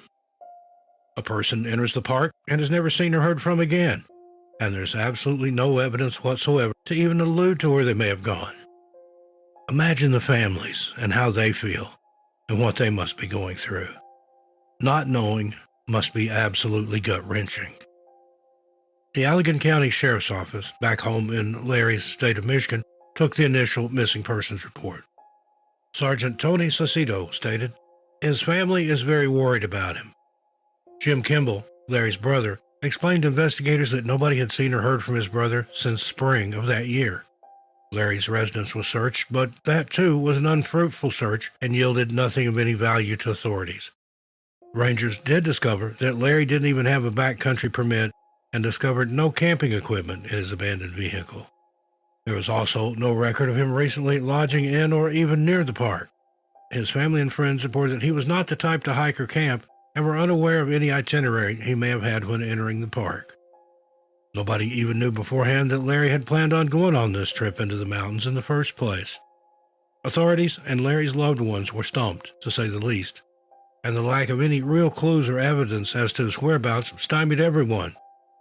Rangers initiated the first attempt at locating him on June 27th, but despite a search dog and handler being brought in to search the Rocky Point area, the attempt was unsuccessful and, once again, yielded nothing. A second search effort on July 10th and a planned and mapped-out grid search on the 11th also led nowhere. Missing person flyers were posted at park trailheads in the vicinity of Rocky Point and distributed around the park. Sergeant Clark said rangers are still seeking information or clues from the public or perhaps even other visitors to that area of the park during the same stretch of time who may have seen or spoken to Larry. Larry Kimball is described as being 6 feet 1 inches tall and weighed around 150 to 160 pounds. He has brown hair and wears glasses. When his family members last saw him, his hair was shoulder length and he was clean shaven. For the time being, efforts to find Kimball will focus on trying to develop leads from what we found in his truck and following up on interview with his friends and family, Sergeant Clark said July 14th. Anyone with any information about the disappearance of Larry Kimball can call the Allegan County Detectives at 269-673-0520 or Glacier National Park Dispatch at 406-888-7801. There's been no new information in 19 years, and not a single clue has ever surfaced as to what could have become of Larry Kimball. If we think about the vastness mentioned earlier in the acres and acres of rough and rugged terrain in this park, 4 men seem extremely small, minuscule even, when compared to that amount of land. Approximately 1 year after the unsuccessful search for Mr. W. Cosby Bell on August 30th, 1934, an Ohio State University college professor named Dr. Charles Francis Hillis Lumley was also last heard from while at Goat Haunt Camp on the 13th. The search for him was, of course, unsuccessful. A 21-year-old seasonal park employee named David Paul Wilson climbed up going to the Sun Mountain in 1963 and also never returned. If you look at the states with the most missing people every year, it's no surprise that states like California, which is the state with the most missing people currently, Alaska, which has the most missing people every year, and Arizona, Oregon, Washington, Vermont, those are always in the top 10. Is it just a coincidence that these states are states that house national parks and mountain ranges? Places with acres and acres of woods and dense forested areas? There's just something about the great outdoors and the great unknown that as human beings simply calls out to us, perhaps even lures us, but also keeps us off our guard with its beauty and tranquility.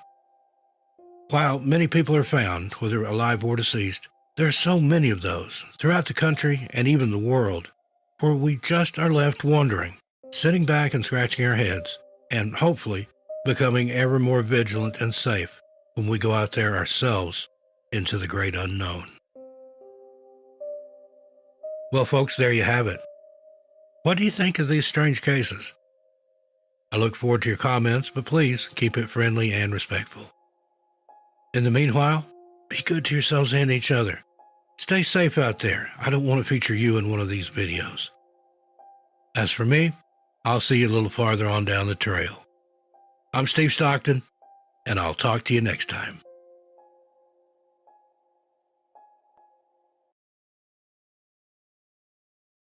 Hello, friends, and welcome to Strange Stories of the Alaskan Triangle. I think you would all agree with me that there are certain areas of the planet that seem to be magnets for missing persons and mysterious disappearances. Vast, untouched wildernesses of sprawling forest, icy mountain peaks, and desolate tundra in Alaska, known as the Alaskan Triangle, has been at the center of over 16,000 disappearances since 1988. What is going on in this remote, unexplored wilderness that causes so many people to disappear without a trace? Is there a scientific explanation for why so many people go missing? Or is something more sinister happening? Now, a little bit about Alaska. Alaska is a vast desert almost of isolation and beauty, known for its towering mountains, rich oil fields, and extreme fishing in the Bering Sea. Among the vast untouched wilderness of sprawling forest, icy mountain peaks, and desolate tundra are the unexplained stories of over 16,000 disappearances. In any given year, anywhere from 500 to 2,000 people go missing in Alaska, never to be seen again. Authorities conduct hundreds of rescue missions, but most often return without finding the missing person or any evidence at all. Accidental injuries are the third highest cause of death in Alaska, twice the national incidence rate. That statistic comes from the Alaska Division of Public Health. In addition to car accidents, this category of fatalities can also include people falling down mountains or slipping into the spaces between glaciers, also known as crevices. Of those accidental deaths, drowning is the third highest cause. Many times, the cold temperatures cause bodies to sink to the bottom of the water rather than float to the top, adding yet another challenge to finding missing people. Now, what exactly is the Alaskan Triangle? The Alaskan Triangle, first named in 1972, connects the state's largest city of Anchorage in the south to Juneau in the southeast panhandle to Barrow, a small town on the state's north coast. Roughly 1 in every 250 people that have vanished in Alaska did so in the Alaskan Triangle, and since 1988, there have been over 16,000 disappearances in this so-called triangle. Statistically, Alaska has more annual missing persons reports than anywhere else in the country, twice the national average. It also has the highest number of missing people who are never found. In 2007, for example, 2,833 people were reported missing, and when compared to the state's comparatively low population of around 670,000 at the time, that equates to about 4 in every 1,000 people. A staggering amount. Along with missing persons reports, state troopers oversee search and rescue operations. In 2007, they performed 42 missions related to overdue hikers, 85 related to overdue boaters, and 100 related to overdue snow machine operators who were temporarily missing. Those facts come from the Alaska Governor's Office. The Civil Air Service also assists with search and rescue missions, and Alaska's branch received the most state funding and saved the most lives in 2006 out of all other state branches. Now, let's delve into some of the more infamous disappearances from the Alaskan Triangle. First, the disappearance of House Majority Leader Hale Boggs and Representative Nick Begich. In 1972, two prominent politicians, House Majority Leader Hale Boggs and Representative Nick Begich, along with aide Russell Brown and Bush pilot Don Jones, mysteriously vanished in the region while on their way back from Anchorage to Juneau, while flying in their Cessna 310 aircraft. An intense search lasted for 39 days, including 400 aircraft, an SR-71 Blackbird, dozens of boats, including 12 from the Coast Guard. The search area covered over 32,000 square miles, an area about the size of the state of South Carolina. No evidence of the plane was ever found, and the men were eventually declared dead. At the time, there were theories claiming the disappearance was orchestrated or covered up by then FBI Director J. Edgar Hoover in response to intense political struggles he had with Boggs. To this day, No trace of the plane or the men has ever been found. Next, 1986 UFO incident. In 1986, a Japanese plane was flying from Iceland to Anchorage when it came across 3 UFOs. The 3 unidentified flying objects followed the airliner for approximately 400 miles through the Alaska Triangle. The 3 unidentified flying objects followed the airliner for approximately 400 miles through the Alaskan Triangle. One of the objects was said to be twice the size of an aircraft carrier. The crew reported seeing flashing lights following their plane, and air traffic controllers also witnessed something unidentifiable on their radar that was reported as close as 5 miles to the plane. The pilot claimed that at one point, the 2 smaller ships appeared directly in front of the plane at pretty close range. He described the 2 smaller ships and the mothership disappearing and reappearing quickly, moving fast and stopping suddenly, which, of course, is impossible for a normal airliner to do. In order to escape the UFOs, the pilot received special permission from the ground crew to fly at a lower altitude while making several elusive turns to evade the objects, but nothing he did could evade them. After about 32 minutes, the UFOs disappeared, although the pilot claimed he thought the entire encounter lasted much longer than that. It's not uncommon in UFO encounters for a time to seem to stop, speed up, or stand still. Next, missing Douglas C-54 Skymaster, serial number 42-72469. In the 1950s, there was a military plane carrying an 8-man crew and 36 passengers. The plane lost contact with the ground and was never heard from again. There were 2 separate reports of UFO activity in the area at the time of the disappearance. One was a week before, and the other was 2 days after. The Army ended up conducting the largest military search and rescue mission at that time and found nothing. To this day, it's known as one of the largest groups of military personnel to ever go missing. Now let's talk a little bit about missing hikers and mountain climbers. First up, Richard Lyman Griffiths. Richard Lyman Griffiths from Spokane, Washington, invented a wilderness survival cocoon, and in the summer of 2006, he headed into the wilderness of southeast Alaska to test his invention. Oddly, no one reported him missing for a year. When authorities began searching for him, they learned a bus dropped off Griffiths along the Alaska Highway. He stopped at a lodge near the White River, where he left some of his gear and told people he planned to hike upriver to McCarthy, a small town in the Wrangell-St. Elias National Park.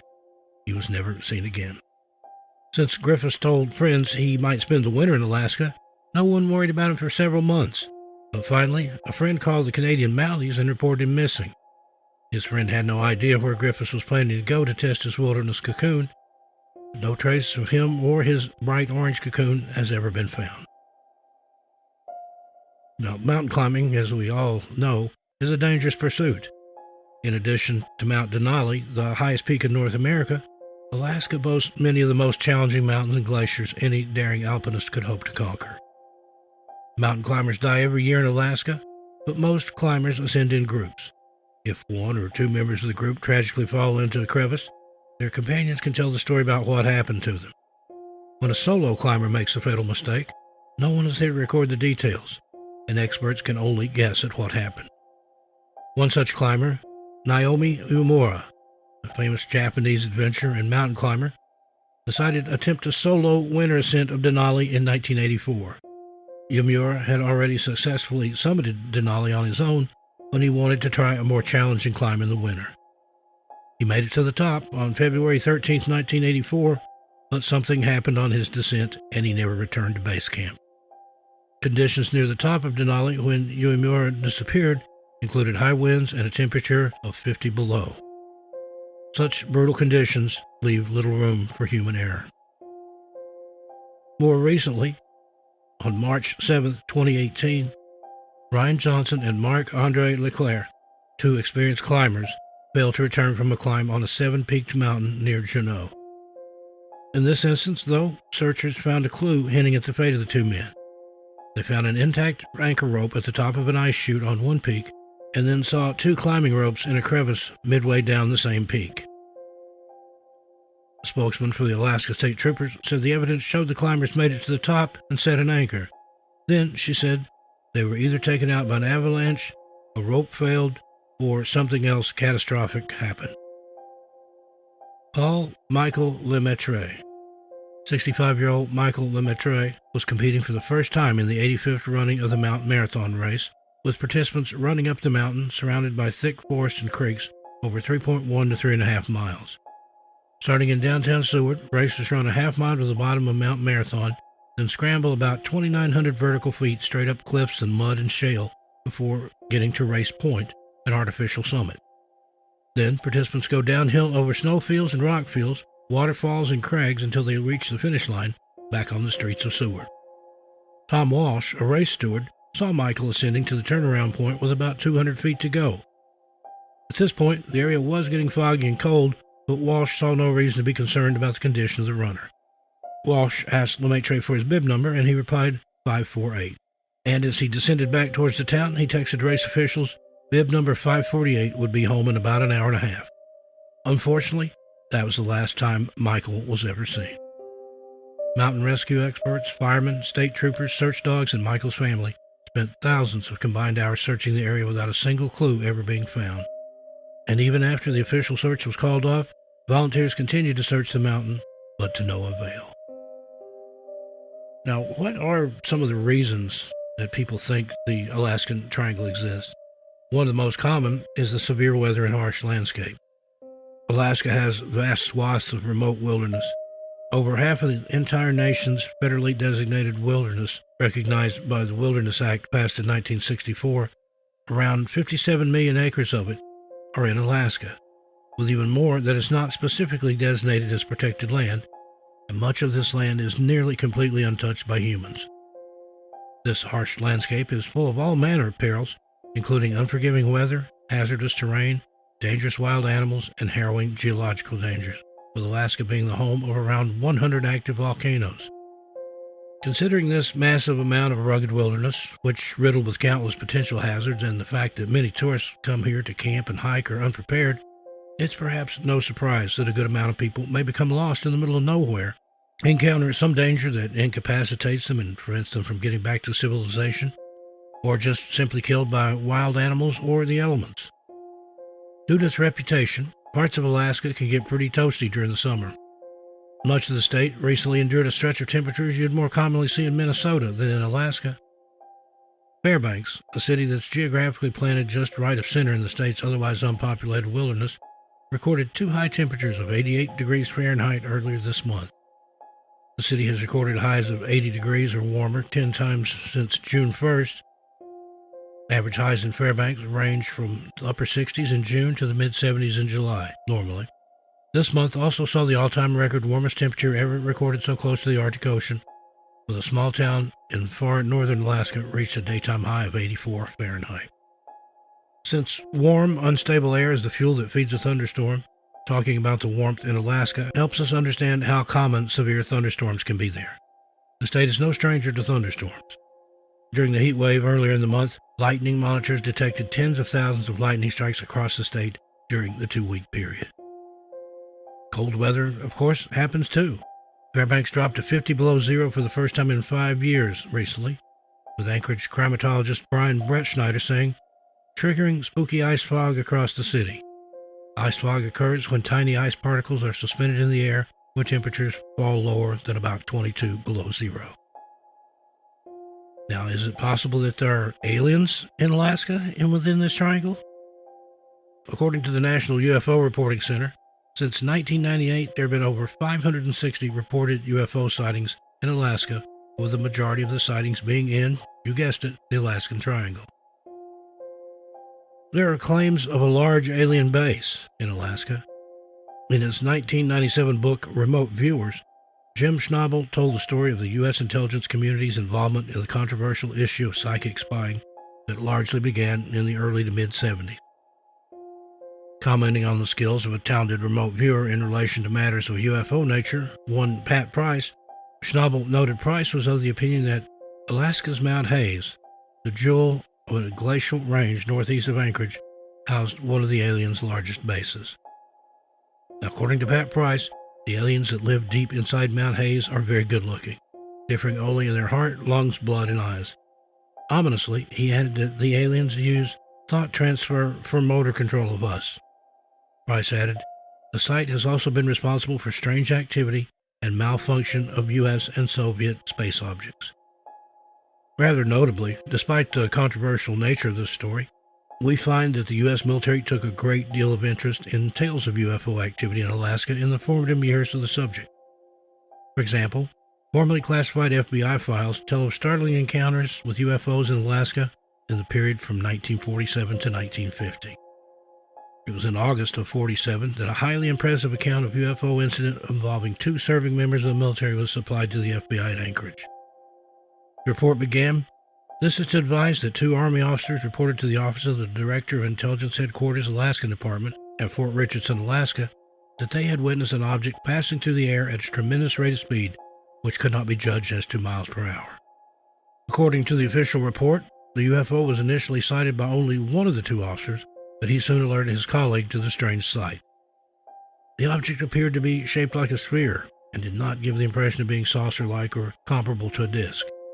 The first officer stated that it would be impossible to give minute details concerning the object, but that it appeared to be approximately 2 or 3 feet in diameter and did not leave any vapor trail in the sky. Being the experienced officer that he was, in his first attempt to gauge the altitude of the object and from a comparison with cloud formations in the area, he determined that whatever the nature of the mystery sphere, it was cruising at a height of more than 10,000 feet. And it should be noted that to be at such a height and still be visible, in all probability, the UFO must have exceeded by a wide margin his initial size estimate of 2 or 3 feet. When questioned, the second officer gave a substantially similar account, the only marked difference being that, in his opinion, he considered the object to have been approximately 10 feet in diameter and compared it to half the size of a full moon on an ordinary night. This discrepancy in size was apparently due to the fact that the second officer believed the UFO was more likely to have been at a height of 3,000 to 4,000 feet, rather than at an altitude of 10,000 feet, as had been suggested by his colleague. The difference of opinion over the altitude and size of the object may or may not have been of significance. The important factor, however, was that both officers agreed that some type of anomalous object had most definitely been spotted. And, as the report concluded, the second officer pointed out that one of the remarkable features of this report was that it was definitely traveling against the wind. Shortly afterwards, the FBI office at Anchorage reported to Bureau Director J. Edgar Hoover that we have been able to locate a flyer who observed some flying object near Bethel, Alaska in July 1947. The report to Hoover continued, "The pilot related that the occasion of seeing the flying object near Bethel was on a July day when the sky was completely clear of clouds, and it being during the early part, it is daylight the entire night. The time of his sighting of this flying object was about 10 p.m., and the sun had just dropped beyond the horizon. Flying weather was extremely good, and he was coming into Bethel Airport with a DC-3. On approaching the airport, the pilot was amazed to see to his left an unidentified craft the size of a C-54 without any fuselage," he says, which seemed to resemble a flying wing. As a result of its unique shape, the pilot was initially unable to determine whether the object was heading towards his aircraft or away from it, and elected to make a 45-degree turn in an attempt to defuse any possible chance of collision. The FBI had noted that the pilot was certain that the craft was free of any external power source, such as a propeller-driven engine, and exhibited no exhaust as it flew by.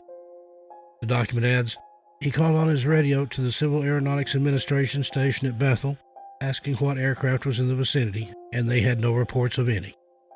The object he sighted was some 5 or 10 miles from the airport before his arrival, and he stated that the path did not go directly across the airport. He, of course, could not tell where the object was making any noise, and stated that it was flying at 1,000-foot altitude and estimated travel in excess of 300 miles per hour. It was traveling in the direction from Bethel to Nome, which is a northwesterly direction. He noted no radio interference and is unable to describe the color other than it appeared dark but of definite shape and did not blend into the sky, but had a definite, concise outline. He clearly observed the object at this time." As the 1940s drew to a close and a new decade dawned, the FBI continued to receive and log high-quality UFO reports on a regular basis.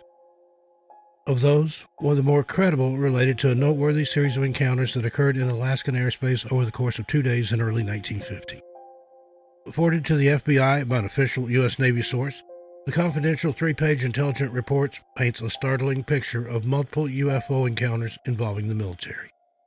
Titled Unidentified Phenomena in Vicinity of Kodiak, Alaska, it concerns a report of sightings of unidentified airborne objects by various naval personnel on 22 and 23 January 1950.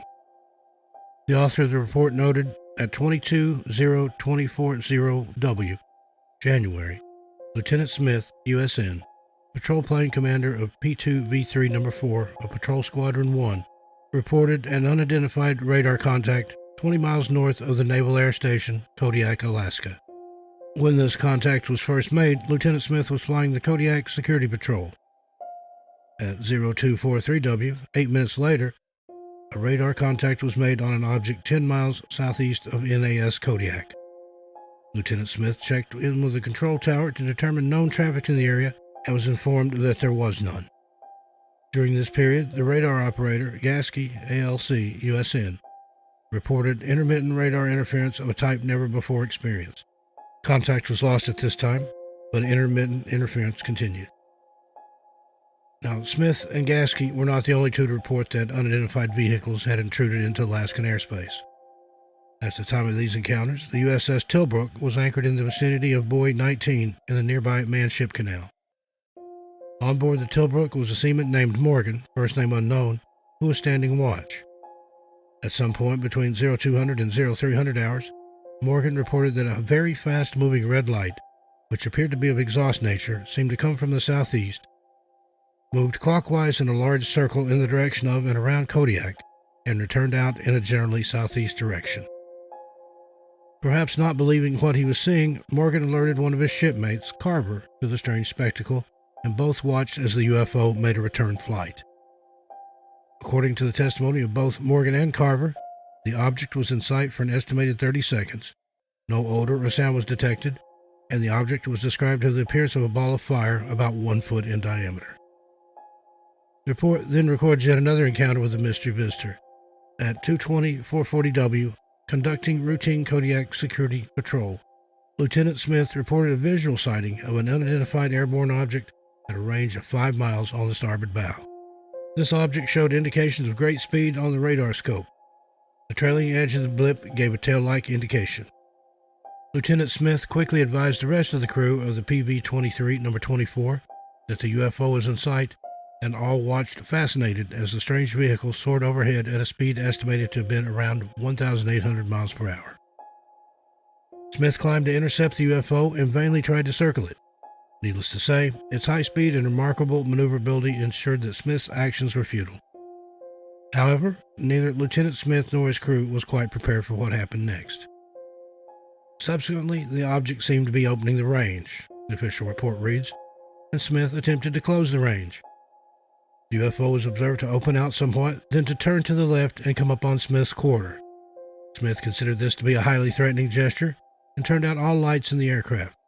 4 minutes later, the object disappeared from view in a southeasterly direction.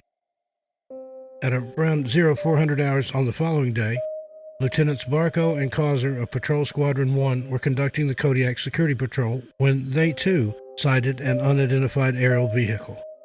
At the time of their encounter, the aircraft in which the officers were flying was approximately 62 miles south of Kodiak. For 10 minutes, Barco and Causer, along with the pilot, Captain Paulson, watched stunned as the mysterious object twisted and turned in the Alaskan sky. An assessment of these reports read thus. Number 1, to Lieutenant Smith and crew, it appeared as 2 orange lights rotating around a common center, like 2 jet aircraft making slow rolls in tight formation. It had a wide speed range. 2, to Morgan and Carver, it appeared as a reddish-orange ball of fire about 1 foot in diameter, traveling at a high rate of speed. 3, to Causer, Barco, and Paulson, it appeared to be a pulsating orange-yellow projectile-shaped flame with regular periods of pulsation on 3 to 5 seconds. Later, as the object increased the range, the pulsations appeared to increase to on 7 or 8 seconds and off 7 or 8 seconds. The final comment on the encounter reads, in view of the fact that no weather balloons were known to have been released within a reasonable time before the sightings, it appears that the object or objects were not balloons. If not balloons, the objects must be regarded as phenomena, possibly meteorites, the exact nature of which could not be determined by this office. The meteorite theory for this series of encounters is particularly puzzling. It goes without saying that meteorites do not stay in sight for an estimated 30 seconds. Meteorites do not close in on military aircraft in what is deemed to be a highly threatening gesture, and they do not appear as 2 orange lights rotating about a common center. In other words, it seems safe to conclude that genuinely anomalous phenomena were indeed witnessed by experienced military personnel at Kodiak, Alaska in January of 1950. Now, does any of this prove that there really is an alien base deep within Alaska's Mount Hayes, as Pat Price suggests? No, of course not. But in view of all the above, perhaps it's time to take a closer look at Price's claims, just in case. Now, in regards to Bigfoot, with the huge amounts of forests and uncharted wilderness, Alaska is certainly a perfect location for Bigfoot, also known as Sasquatch, to hide out. There are numerous reports of Bigfoot sightings throughout the entire state. Some reports include evidence of nesting sites, a possible Bigfoot skeleton, and unidentified hair samples. Some witnesses have even reported seeing a swimming Sasquatch during their encounters.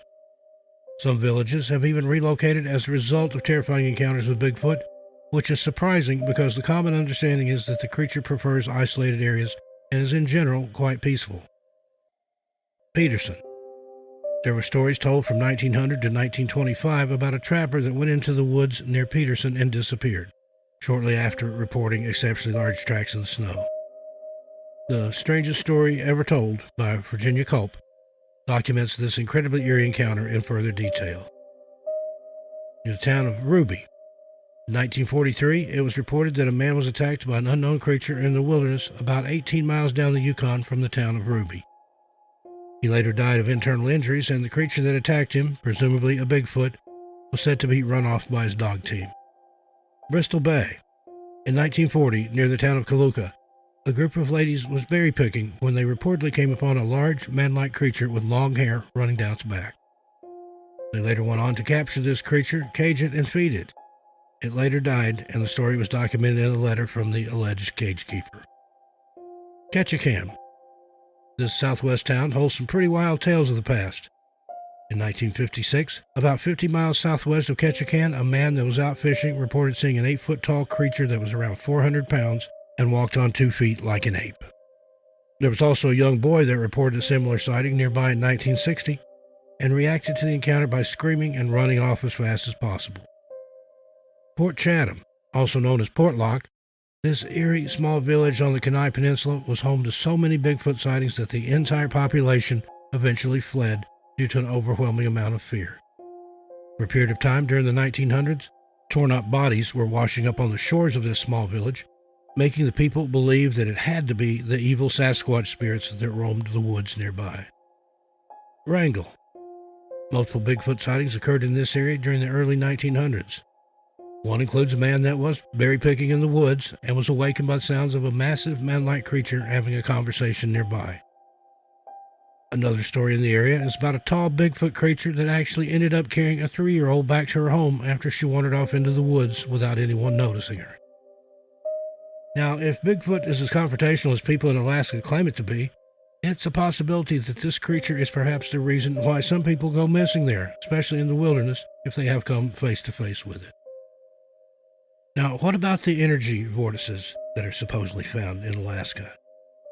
The Alaskan Triangle comprises one of these so-called vile vortices, or geographical areas around the planet, postulated by American researcher and cryptozoologist Ivan T. Sanderson. Vile vortices are claimed to exhibit extreme electric, magnetic, and electromagnetic anomalies, as well as energy vortex called ley lines, which are theorized subterranean electromagnetic currents. The most famous vile vortices is the notorious Bermuda Triangle, but they are also said to exist in places as far-flung as the Algerian megaliths to the south of Timbuktu, the Indus Valley in Pakistan, Hamakulia volcano in Hawaii, the Devil's Sea near Japan, the South Atlantic, and both the North and South Poles. Various famous places such as Stonehenge, Easter Island, and the pyramids of Egypt are all said to lie on vortexes, and indeed it is claimed by some to be the reason these monuments were erected in the first place. These energy vortexes are said to create all sorts of strange phenomena. They are thought to affect humans in various physical, mental, and emotional ways, such as causing visions, demonstrating miraculous powers of healing, and generating spurts of creativity or profound epiphanies. Many people believe that they can tap into their higher selves while at these vortexes. These places can also allegedly induce disorientation, confusion, and both visual and auditory hallucinations, as well as cause delicate electrical instrumentation to go haywire or to completely malfunction. More far-out theories on energy vortexes are that they are actually doorways into spiritual dimensions, or maybe even gateways to other realms. All of these things could explain why people in vehicles such as ships or airplanes go missing in these regions at an astonishing rate. There are some interesting things that seem to support the idea that the Alaskan Triangle could be one of these vortexes. Alaska is covered with a large concentration of magnetic anomalies, some of which can disrupt compasses to the point that they are off as much as 30 degrees. In addition, some search and rescue workers in the area have reported having auditory hallucinations there, most commonly described as sounding like an angry swarm of bees and feeling unusually disoriented or lightheaded. Some readings of areas in the supposed Alaskan Triangle have indeed produced various unusual anomalies and spikes of electromagnetic activity. Could this have anything to do with the disappearances? Unfortunately, it's unclear whether such vile vortices even truly exist, and the theory has been open to a good amount of skepticism, so it is hard to say for sure. Something else in Alaska that may be responsible for taking people is what's known as the Tlingit shape-shifting demon. Now, there are many theories regarding all these disappearances in the Alaskan Triangle, and one of them includes the evil spirits associated with the native Tlingit people who live in this area. These people are said to have origins dating back to 11,000 years ago. Their name, Tlingit, means people of the tides. These people believe that there is a shape-shifting demon named Kushtaka who is a cross between a man and an otter. It is said to lure people to their impending doom by attracting lost people to the water by portraying children or women who are screaming for help. It is also said that when the Kushtaka, also known as the Otter Man, captures these lost people, it then steals their souls. It is folklore that has never been proven, of course, but it's still a frightening thought, to say the least. Something else to consider in Alaska? Animal attacks. Although moose aren't more dangerous than bears necessarily in terms of behavior, they pose a greater threat of injuring you simply because of their population size. Moose outnumber bears nearly 3-to-1 in Alaska, wounding around 5 to 10 people in the state annually. That's more than the grizzly bear and black bear attacks combined. From 1997 to 2017, there were a total of 24 fatal bear attacks in North America. 4 of these were in Alaska. The average age of those attacked? 41. The youngest was 5 months old, and the oldest was a 93-year-old female. Overall, there were only 10 fatal bear attacks in Alaska if you count black, brown, polar, and grizzly bears. What about human predators? That brings us to the Nome serial killer. Around 2005, people began to notice that a large percentage of residents or tourists who went missing in Alaska happened to disappear from the city of Nome. In fact, the numbers became so worrying that rumors of a serial killer began to run rampant throughout local topics of conversation, totally ruining the vibe. This loud panic eventually caught the ear of the FBI, who came rushing in to investigate, eager to catch a murderer and show him off to their friends. But they didn't find one. Instead, they concluded that it was Nome's fault all along. You see, Alaska is known to have one of the highest ratio of alcohol-free municipalities in America. But Nome loves to party, which is the very reason why so many people flock to the city in the first place. So now you have a bunch of drunk visitors wandering off alone, into the woods to take a pee maybe, and then suddenly they get eaten by a bear, or stolen by aliens, or seduced by the Otter Man, or they simply pass out and freeze to death. So at this time, there has been no evidence supporting that there is a serial killer on the loose in Nome, Alaska. And then there's the popular Black Pyramid legend. While nobody really knows what this means or if it even exists at all, there's this obscure legend that a black pyramid twice the size of the Great Pyramid of Giza is buried beneath Alaska, around the Mount McKinley area. What's more, this tale came out as recently as 1992, which of course means it's got to be true. Just kidding. That year, on Anchorage's Channel 13, 3 scientists announced that they had accidentally discovered an unexplainable structure below the ground, which they located using seismic recording equipment. According to Douglas A. Muchler, geologists had used the detonation to undertake a seismographic study of the Earth's crust, only to find a pyramid structure larger than Cheops underground, somewhere west of Mount McKinley. Muchler recalls that the local NBC affiliates ran a story announcing the structure's discovery about 6 months after the detonation, but when he attempted to follow up with the station to get a copy of the story, evidently not part of his duties at Fort Richardson, they denied that the story had ever run and asserted that they certainly didn't have a copy to provide. Muchler then called relatives to track down copies of the story that had run on other stations, but apparently none had. The discovery only appeared on Anchorage's Channel 13. Muchler even wrote a letter to noted investigator of paranormal things Linda Moulton Howe, asking her about the pyramid under Alaska. The letter was as follows. My name is Douglas A. Muchler, CW2, USA, retired, and during my service tour in Alaska, I was informed of a pyramid under this land.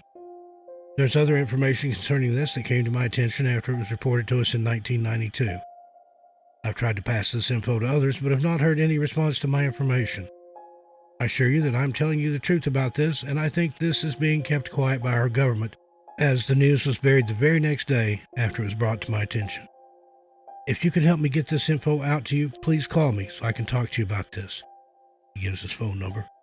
The whole story is pretty interesting, and this can be verified with your contacts. I'm assured of that, as I do not have them and came up with 0 from the news people there. I'll tell you the whole story if you're interested. I've only contacted a couple of people, but have not heard back from any of them. I'm wondering if my emails are getting through at all, or if this is an old story that has no interest to reporters. Thank you for your time in this matter. Douglas A. Muchler. Now, since this finding, more and more retired anonymous military men have come forward, conveniently refusing to speak to anyone but famed investigator Linda Moulton Howe, telling her the secret story of some guarded black pyramid. In July of 2012, Linda Moulton Howe herself added to the mystery on late-night radio talk show Coast to Coast AM. That evening, Moulton Howe broadcast a pre-recorded interview with Doug Muchler, a retired U.S. Army counterintelligence warrant officer, she says, who provided many of the initial facts about the pyramid and first alleged the site's current connection with the U.S. military. From what we've heard, it's reported to be an architectural construction built by an ancient civilization, but with the power to generate enough electricity to supply not only all of Alaska, but most probably much of Canada as well. Some have even further speculated that this pyramid was built by Linda Moulton Howe herself in her mind to generate book sales. Well, there you have it, folks. What do you think of all these strange goings-on in Alaska? Do you believe in the concept of an Alaskan triangle, just like the Bermuda Triangle or the Bennington Triangle or the Nevada Triangle or any of these other strange triangles that we've discussed on here? I look forward to reading your thoughts in the comment section. We ask that you please be respectful of the opinions of others. In the meanwhile, be good to yourselves and each other. I'm Steve Stockton, and I'll talk to you next time.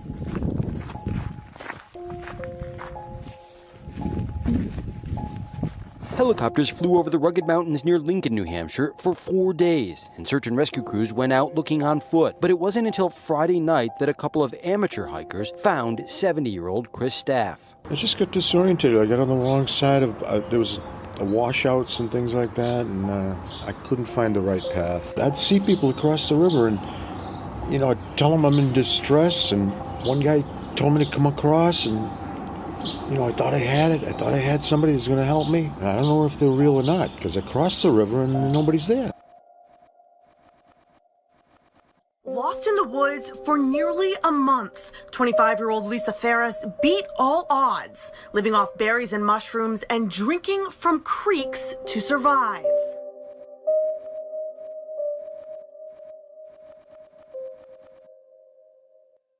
Back from the dead. When I woke up and didn't comprehend what had happened. Hiker Michael Napinski was lifeless when Navy crews found him in Mount Rainier National Park last weekend, lost overnight in below freezing conditions. Just got a complete whiteout. The rescue team flew him to Harborview Medical Center in Seattle when his pulse stopped. Doctors jumping into action, administering CPR after 45 long minutes, finally jump-starting his heart. I'm extremely grateful to everybody here at the hospital for not giving up on me.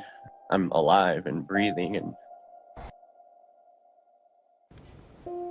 well, the big question police are asking tonight is still simply how 49-year-old Konstantinos Stanifilippidis wound up missing here at Whiteface Mountain and turned up alive nearly 3,000 miles away 6 days later in Sacramento, California. Amanda Eller, a physical therapist who was lost on a hike in Maui, telling her story tonight for the first time since she was found after going missing for 17 days. I haven't even had time to think or integrate or figure out really what the heck happened in there. That's a very grounded way to put it, getting like disoriented in the forest. But there was something bigger at play, you know. So Makawao Forest in particular, there's something very tricky there. Tonight, rescuers are calling it a miracle. A teenager surviving 8 days alone in the Washington wilderness on creek water and berries. Sons John Koparski and Jonas Irwin feared the worst after rescue missions by land and sea turned into recovery efforts for their parents, Carol and Ian. Family and officials say it was thanks to the couple's background in the outdoors that helped them survive. Mom's like an herbalist, like a mushroom hunter. My dad, with his background in mountaineering, they know how to like find things and eat. So they were eating like some part of a fern. My mother said, I lost a shoe. So I was walking with one shoe, and then I lost the other shoe, and I kept walking in my socks, and then I got tired of walking in my socks, so then I was walking bare feet for a while, and he's 77 years old. He was laying his body flat into that awful thorny crap, which poison oak, you name it, so that Carol could go over him.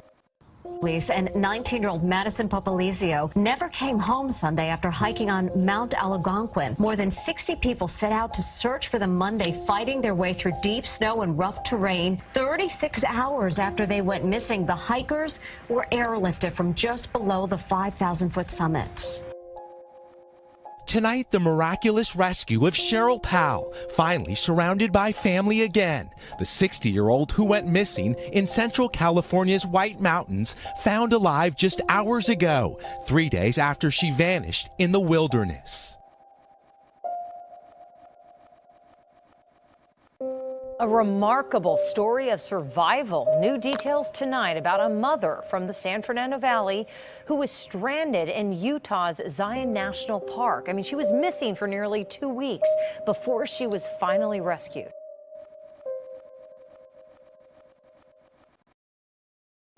Now, we're all familiar with cases where people have gone missing in the forest, having left no trace and are never seen again. But what of the people who went missing and have returned? In many instances, these people tend to be unable to remember what happened during their ordeal. Now, this is understandable in the case of small children, but it's a common situation with adults who've gone missing and returned as well. Oftentimes, though, even those who do remember are reticent to talk about what happened when they were missing. Now, this may sound odd, but when you hear the stories of those who are willing to talk about it, it starts to make more sense. Presented here are 13 stories of those who have disappeared, yet lived to return and share their bizarre tales. Let's begin. Robert Singley. Now, if you ask the locals in Bennington, Vermont, they'll tell you there's something very wrong with Glastonbury Mountain. That particular stretch of the Appalachian Trail has caused many investigators into the paranormal to come to some pretty ominous conclusions because of all the people who have gone missing there, never to be seen again. Some call it the Bennington Triangle, a reference to the Bermuda Triangle, where not only people but planes and ships go mysteriously missing, never to be seen again, with no rhyme, reason, or explanation. There are also tales told of a Bennington monster, which attacks humans and abducts them, leaving no trace they were ever there. Others still talk of the Native American stories of rocks that open up and swallow people whole in this place, as this is where the four winds meet. None of this seemed to be of any concern, though, to 27-year-old UBC music teacher Robert Singley when he decided to go for a hike one Sunday afternoon a couple of years ago. Robert hiked the trail often when he lived in Bennington and never had any strange experiences or problems. He hiked Harbor Road and Woodford Hollow and had a pleasant enough time despite the cold temperature. However, while he made his way back to his car, he suddenly became very disoriented.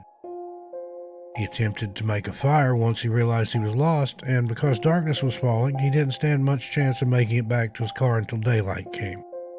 However, his attempts were futile because of the rain that suddenly started almost immediately upon Robert losing his way. As his girlfriend at home worried, Robert struggled to gain an understanding of what happened, why he had so suddenly become confused and disoriented. Robert stated, "I still think I got sucked through some sort of space-time continuum." He often took these long hikes, but on this day, fog came out of nowhere, and it was instantly dark, seemingly much before the time of nightfall. Robert couldn't explain how he managed to just lose the trail he was so steadily walking on only seconds before. He spent the night underneath a tree and somehow made his way out the following day. He is one of the lucky ones. This exact spot is where Paula Weldon, a Bennington College sophomore, was last seen alive 62 years ago. There's something about random inclement weather in these cases, kind of like Mother Nature is playing a game. Seems that in a lot of missing person cases, immediately once a search starts, foul weather comes in. Now, what is causing all these seemingly healthy and somewhat experienced hikers to suddenly and for no apparent reason become disoriented and start wandering through deep woods instead of sticking to their trails? That's a question we may never have an answer to, but let's move on. Christopher Staff. Christopher Staff, a 70-year-old man from Dorchester, Massachusetts, went hiking alone in New Hampshire's White Mountains. He decided to embark on the very challenging 31-mile Pemigewasset Loop Trail with no problems or concerns. He had even called his wife the following day and told her he would be home by that evening. He seemed in good spirits and as though the hike had been going well. Later that evening, after receiving no further word from Christopher, his wife called the authorities and reported him missing. A large-scale rescue effort was put in effect with 18 teams, including nearly 30 officers and volunteers, all out scouring the trail and surrounding areas looking for any sign of Christopher. Fear for his life and well-being mounted as the days passed by, and no sign was found that Christopher had even been in these woods or along this trail. However, the following Friday, 5 days after Christopher had initially set out for his hike and seemingly disappeared without a trace, he was found just sitting on a log, covered in scratches, blisters, and bug bites, and was only able to walk to the rescue vehicles with assistance. When questioned about what happened, Christopher stated, "I'm still trying to sort it all out." Christopher was an experienced hiker of more than 40 years and thought he had been well prepared for most anything that would come up while he completed the hike of a lifetime after turning 70 years old. Christopher was less than 5 miles from the end of the 31-mile loop when something went very wrong. He says he suddenly became disoriented on the path and couldn't find the right way to go. He had lost his backpack, which contained water, and had to resort to drinking from the river. Now, this may or may not have had to do with him then spending the next 3 to 4 days hallucinating. "I didn't know where I was," he says. "I thought I came home. I thought I came to get my wife's car. All kinds of crazy things." Christopher had lost 25 pounds and was found less than 5 miles away from the road where his car was left. He just couldn't move anymore. He even mentioned hallucinating while at the river that he saw and heard searchers coming to get him and looking for him. However, when he would blink, they would be gone. "I just kept reliving it," Christopher says. He knew Friday would be his last day if help hadn't arrived by then. He was seemingly traumatized from the event and hasn't really recovered. Now, how does someone end up hallucinating like this suddenly and out of the clear blue sky? Christopher had just turned 70 years old, but was in great shape and healthy, so what caused him to simply give up and sit on a rock when he was so close to help the whole time? After all the wandering he had done, Was 5 miles really that far for him to traverse to get to the main road? Was whatever made him sick and disoriented somehow stopping him from going on? What could have possibly caused such vivid hallucinations? Story after story, it's the same thing. Point of separation or going out alone and becoming disoriented and hallucinating. Here's another one. Michael St. Laurent. 45-year-old construction safety worker and experienced hiker Michael St. Laurent went missing for 9 days in the wilderness of the North Vancouver backwoods. He scribbled pertinent information about himself onto his arm. His birth date, name, and social insurance number were sloppily scrawled there just in case he didn't make it out of the woods alive. This all started on November 13, 2011, near the Grouse Mountain Skyride, where, while hiking a trail, he suddenly and without warning became confused and disoriented, not knowing where he was going, and what was and was not even real. Michael's account is somewhat confusing and even contradictory, as he states he was hallucinating so badly for most of the time, it was hard for him to recall most of what had occurred during his 9 days of hell in the woods. Michael had planned to hike a roughly 8-hour round-trip trail. However, he was somehow held up and forced to spend the night in the deep wilderness. Fortunately for him, he happened to have not only a dry change of clothes, but a tarp with him, and managed to stay at least partially dry and semi-warm in the frigid Vancouver winter cold.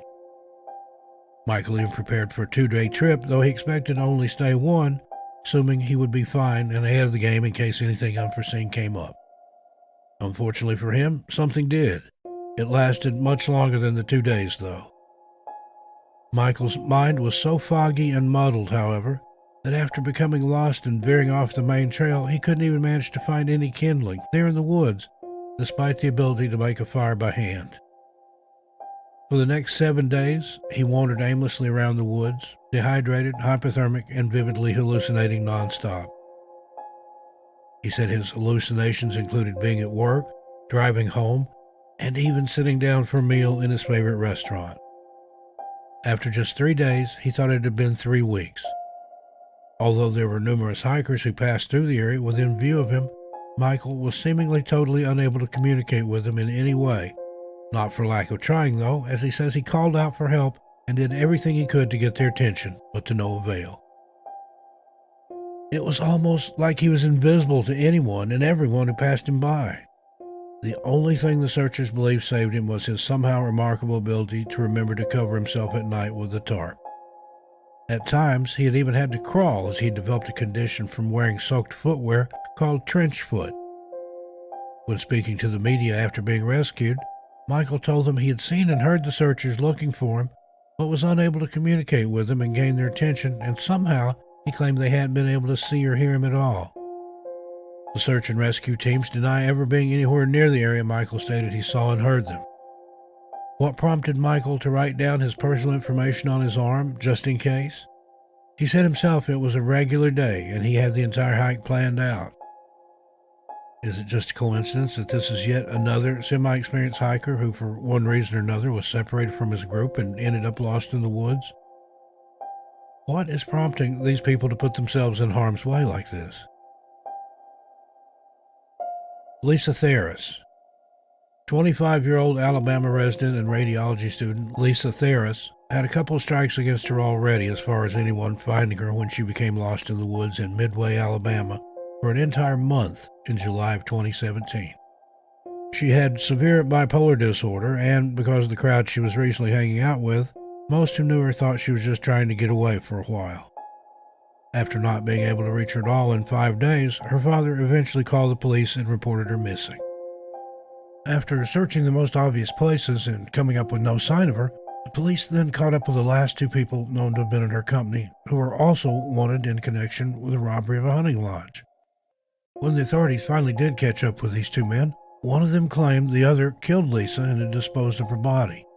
This led investigators to bring dogs into the woods behind a local Walmart where she may or may not have last been seen, and where the 2 men said they had last seen her. The other man said she was not murdered, but had jumped out of the truck and ran into the woods for no apparent reason the last night they had been with her.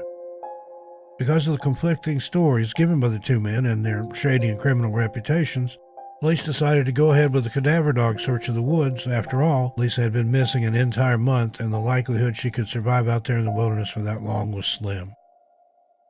Eventually, Lisa was pronounced dead, even as the police still searched for her body. 2 days after this pronouncement, however, Lisa stumbled into the road in front of a random vehicle that just happened to be driving by at that time. Lisa had collapsed onto the roadway and an ambulance was called. She was completely naked, covered in sunburns and bug bites, and it was said she wouldn't have lasted another day had she not made her way somehow to the main road to be found and given medical attention. She had lost 50 pounds, and it was considered miraculous that she had even survived at all. Her condition was barely stable. When she was finally able to recount her harrowing ordeal, she gave an extremely strange and seemingly nonsensical story about what she'd been through. She claims to have survived from eating wild mushrooms and berries and drinking muddy and mucky stream water. When asked how she had come to be in the woods in the first place, Lisa states she believes she was drugged and left there for dead. There is some question, however, as to how Lisa could have survived based on her claims. Number one, she was legally blind and didn't have her glasses. Number two, the berries she claimed to have eaten didn't grow in that area. And thirdly, mushrooms are made mostly of water and have no calories at all. Also, she would have gotten terribly ill, if not dying altogether, from drinking the water she claims to have hydrated herself with. What really happened to Lisa? How could she have eaten berries which didn't grow in the particular area? Was she making it all up, or had she possibly slipped into another dimension or something? Those are questions to which we may never have the answers. Michael Napinski. 45-year-old Michael Napinski of Woodinville, Washington, went on a hike in Mount Rainier with a friend on November 7, 2020. The two decided to separate below the Muir snowfield, with Michael snowshoeing to Paradise and his friend continuing on skis to Camp Muir. They were going to meet up at a designated time down near Paradise, close to where Michael was heading to. Suddenly and seemingly out of nowhere, Michael reports the weather turned to extreme whiteout conditions, which prohibited him from being able to see even an inch in front of his face. Obviously, this made it impossible for him to go any further. He recalls taking very small and easy steps to get himself slowly down the mountain, while still seeing nothing but the whiteout conditions ahead of him. This is the last thing he remembers before becoming confused about the next course of events. He says he thinks he fell, but can't be sure as he totally blacked out and has no memory of what actually occurred while he was blindly snowshoeing through the blizzard conditions. Needless to say, Michael didn't make it back to meet his friend near Paradise that evening and was reported as missing. 3 National Park search teams went out and conducted full searches of the area throughout the night, and because the temperatures being 16 degrees Fahrenheit and the whiteout causing minimal to no visibility, the searches were called off for the night.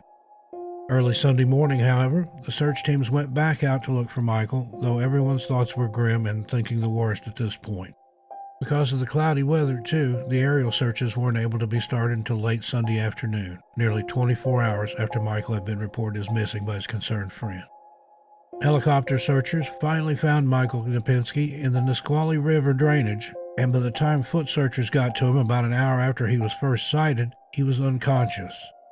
He had a pulse, though weak as it was, when he reached the hospital, but went into cardiac arrest very shortly after arriving. The doctors began using the most advanced form of artificial life support available, which included bypassing his heart and lungs. Miraculously, or some say coincidentally due to the location where he went missing and all the strangeness surrounding Mount Rainier itself, Michael was legally deceased for 45 minutes, yet was able to be brought back to life with no long-term negative effects. Although he remained unconscious for 2 days after his heart started beating again, Michael did wake up and come back to life suffering some frostbite and bruises and scratches, all of which will heal.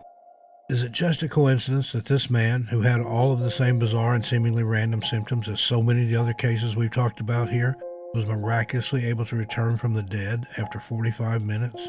That's not even supposed to be possible. What is really going on here? Danny Philippides.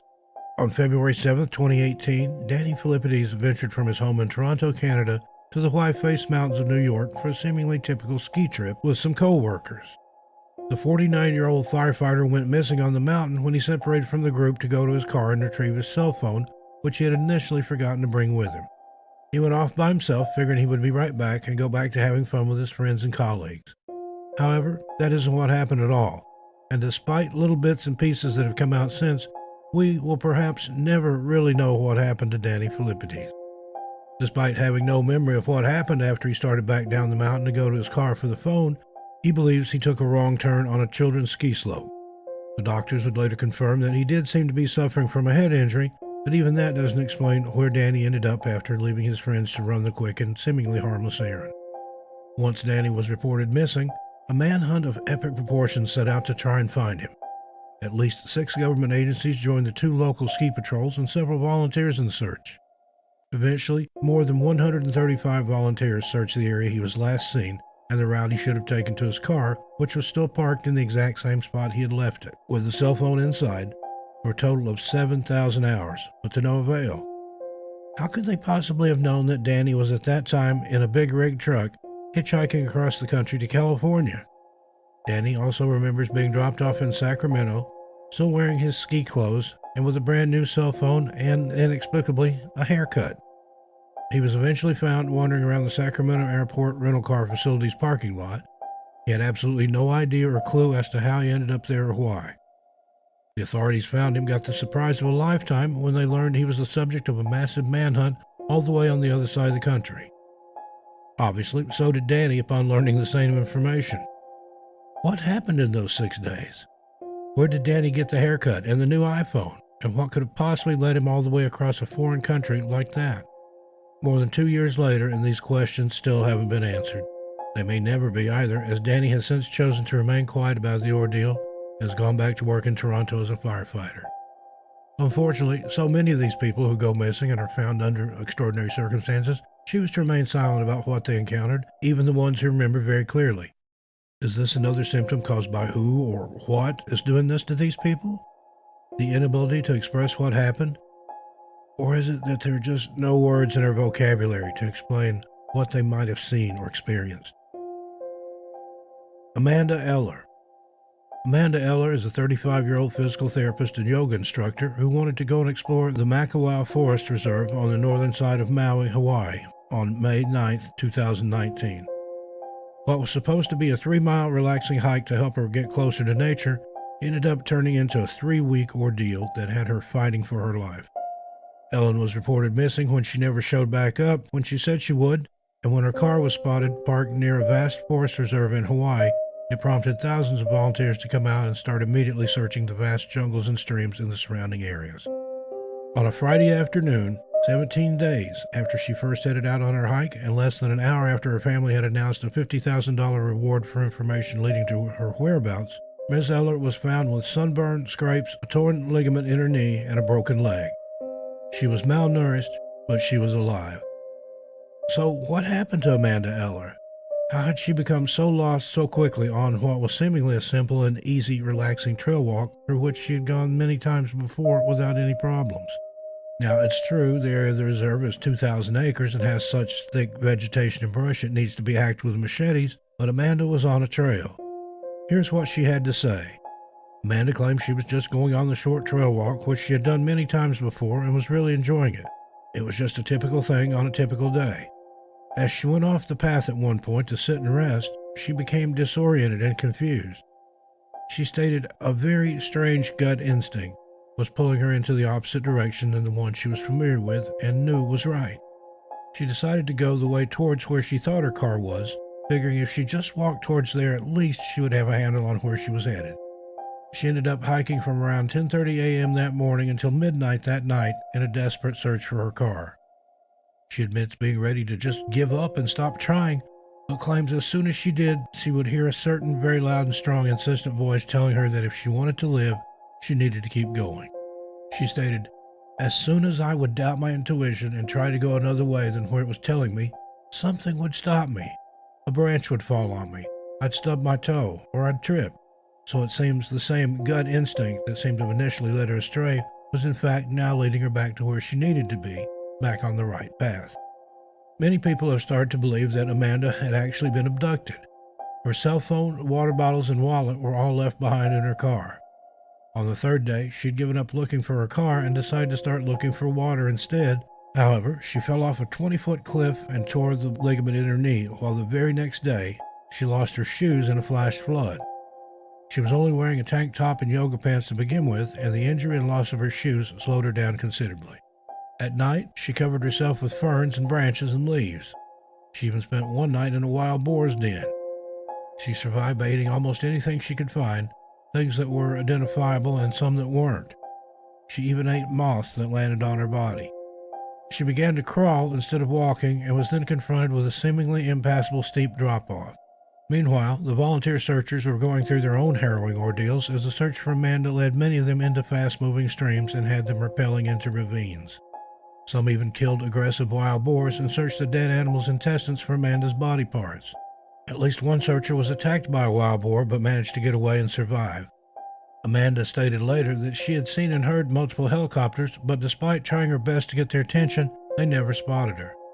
Until eventually, one did and sent rescue. How did this woman survive so many days in the wilderness, with no shoes and with the injuries and Mother Nature seemingly against her at every single turn? Could it have been the voice she heard, loud and clear, telling her she must choose between life and death? If so, who or what was it? Luckily, Amanda chose life. Gia Fuda. 18-year-old Giovanna Fuda, or Gia as she likes to be called, decided to go for a drive on July 24, 2020, and was headed to a town about 70 miles east of Seattle. The teenager just wanted to go and take a short road trip alone to clear her head and relax. For reasons still unknown, however, she ventured much farther than she initially set out to and ended up far past the city views of Seattle and into the wilderness and wilds of a remote area of Washington state. By 1 a.m. the next morning, when her parents had received no response back from their many phone calls and texts to Gia, and when she herself hadn't returned home or even checked in, they decided to call the authorities and report their daughter as missing. At around 10 a.m. the morning she had left her home and started her trip, she was seen on video camera in a coffee shop near the town of Index. She bought a Bigfoot keychain and left. 3 days after her disappearance, on July 27th, a transportation worker found her car nearby that shop and reported it to the police. He said he only noticed the car because of the awkward way in which it was parked. After running the license plate, the authorities found that the car was Gia's and it had run out of gas. All the doors were locked and her purse and other personal items were left inside. At this point, the police started to think foul play was involved and maybe she had been forcibly abducted. Search and rescue teams were already out and looking for her as of July 26th, but the area made it impossible to track her by pings because it was a cell phone dead zone. On August 1st, some of the searchers found Gia's belongings, such as her shoes, Bible, bag, and cell phone. These possessions were found near Scenic Creek, and just a little while later that same day, Gia was found up a steep ravine sitting on a rock next to the river. Gia stated she had panicked when her car had run out of gas and decided it would cut some of the walking distance off where she had to cut through the woods to get to a gas station. She said that she was frightened and didn't know what to do, so she grabbed what she felt was most important that she could carry and locked the rest of her possessions in her car. She was found 10 miles away from the nearest gas station. She felt that walking along the highway was too dangerous, but ended up getting lost and wandering around the forest for 9 days. She thought she was only lost for 3 days, however, as she lost her sense of time. When she was first found, Gia just kept repeating, "I don't know where I am," over and over again, as if in some sort of trance. She was eventually taken to the hospital, though, and managed to get through the ordeal with no long-term effects. It didn't go unnoticed, though, to many people who investigated or looked further into the case, that Gia had purchased a Bigfoot keychain right before going through this harrowing and terrifying ordeal. Coincidence or not? Carol Kaparsky and Ian Irwin. Married couple Carol Kaparsky and Ian Irwin, aged 77 and 72 respectively, were staying in a cottage while on vacation in the Sea Haven, Inverness, California area in February of 2020 when, on their checkout date, which was the 15th, came and went without the couple ever returning home or being seen leaving. They went missing on the 14th and left belongings, including their wallets and cell phones, in their room, and their car was also still parked where it had been the last time they were seen. Little did they know their careers would come in handy while trying to survive 8 days lost in the wilderness. Carol was an herbalist and mushroom hunter, while Ian had a background in mountaineering. When the couple were reported missing, searchers scoured the area by air, boat, and land for days, but to no avail. Finally, on February 20th, officials said their search efforts were now transitioning to a recovery effort. Now, usually this means they assume the couple were deceased and the searchers were looking to recover their bodies. Then, 8 days after they were last seen, the 22nd, the couple were miraculously found alive and mostly well in the dense terrain with only light hypothermia to recover from. Carol and Ian told authorities that they decided to go for a simple and romantic hike for Valentine's Day, but got lost in the dark. They couldn't find their way back and survived by drinking muddy puddle water. The couple is choosing to remain silent about their ordeal and said they may eventually be able to tell of how they survived a terrifying 7 nights in the Inverness wilderness. All we do know is that one point is a bit strange. Carol willingly took her shoes off, which caused Ian to have to lay down in thick thorns so she could use his body as a kind of bridge to walk across. One can only imagine what they each could have been thinking during all this, but it just doesn't seem to make much sense. Why not just keep her shoes on and walk across? Also, how does someone get so lost, even in the dark, on such a simple hiking trail that they end up in such an extremely dangerous and dense brush area? Until the couple decide to recount their harrowing ordeal, we probably won't know the answers to this one either. Maddie Popolizio and Blake Alois. Maddie Popolizio and her boyfriend Blake Alois had just reached the top of the second highest mountain in New York State, the Algonquin, when what they planned to be just a quick day hike very quickly went all wrong. According to 19-year-old Maddie, everything was fine around noon that day. The weather was beautiful, and the couple didn't foresee any trouble at all and thought it was going to be a regular hike through the beautiful scenery of the area. They couldn't have been more wrong. All of a sudden, and seemingly out of nowhere, a fog so intense, dense, and thick came over the entire mountain, leaving the two completely blind. They couldn't see an inch in front of them. Does that sound familiar? Only in this case it's fog and not the sudden whiteout of snow from a previous disappearance. Maddie stated, "As soon as we got to the top, a massive fog came over the entire summit. It was so intense I could not see my hand in front of my face. If I wasn't latched onto Blake, I would have completely lost him." Then, when a sudden snowstorm hit at the summit, the couple decided immediately that their best course of action would be to climb back down the mountain. However, whiteout conditions from the fog and snow prevented them from seeing the trail that they had followed up. They linked arms and decided then to walk towards a clearing they thought might lead to a trail back down. Unfortunately, as soon as their feet lifted off the rock they were standing on at the summit, they plummeted down 100 feet. This unfortunate turn of events landed them on the opposite side of the summit from which they had originally climbed up. Luckily, the couple landed on bent, snow-covered trees and, with their snowshoes, tried to climb back up the side of the mountain to get back up to the summit and reassess the situation. This didn't seem to be working, however. Despite wearing the snowshoes, the couple recalled, "Even with the snowshoes, we were just falling through massive amounts of snow."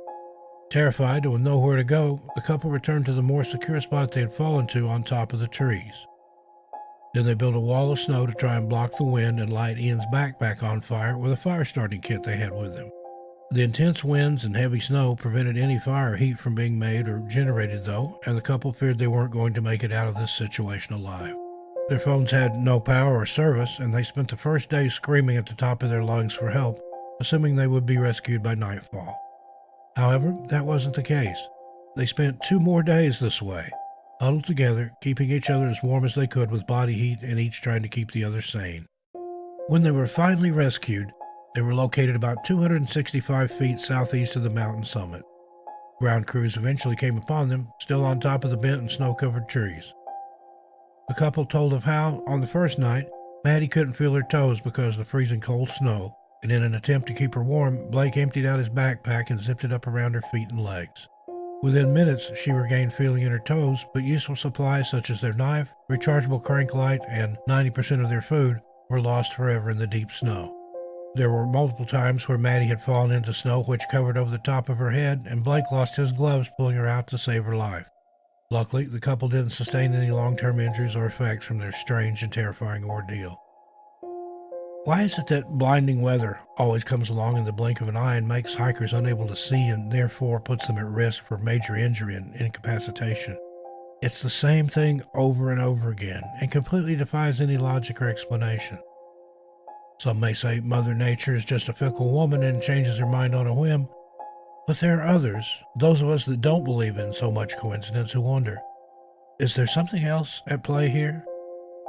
Cheryl Powell, 60-year-old Cheryl Powell from Huntington Beach, California, went missing for 4 days in the remote wilderness of the White Mountains near the Nevada border. She claims a knife-wielding maniac chased her into the backcountry. Cheryl reported that, as her husband set up their campsite, she decided to take their dog for a short walk. This is when she says the man accosted her.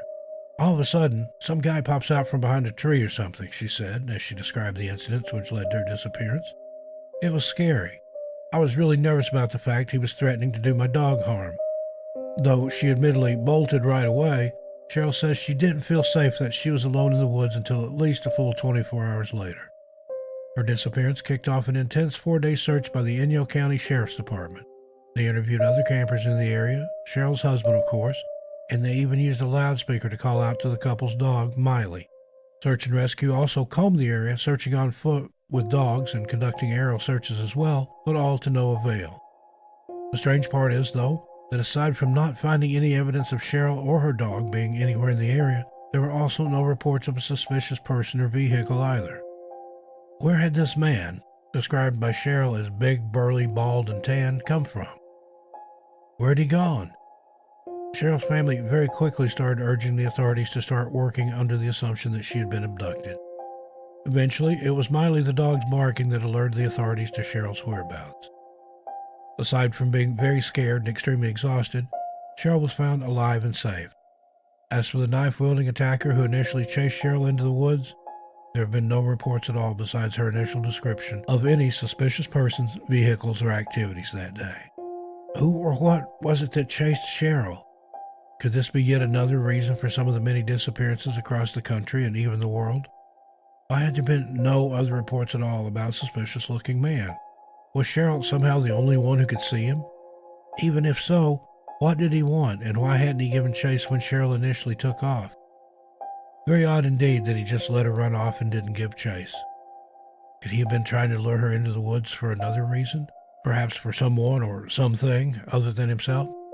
For now, we just don't have any answers. Alma Tolman. Alma Tolman was an Eagle Scout and experienced camper when he seemed to have vanished into thin air while on a camping outing on Antelope Island. Antelope Island, with an area of 42 square miles, is the largest of 10 islands located within the Great Salt Lake, Utah. Alma was dropped off on the island on Tuesday, April 29, 1998, and was scheduled to be picked up by his brother that Friday, May 1st. When his brother returned to pick him up, he waited several hours. As Alma's canteen and backpack were missing, his brother assumed he had gone on a hike. Eventually, though, when his brother hadn't returned, Alma's brother became very concerned he'd gotten lost or possibly injured while out hiking. Searches of the island and surrounding waters were done by boat, helicopter, and ground crews of up to 50 people. Dogs were also deployed to search, but no trace of Alma was found. There were reports of him cashing a check at a local Walmart after he'd been reported missing, and also surveillance footage of someone matching his description at a 7-Eleven in Syracuse.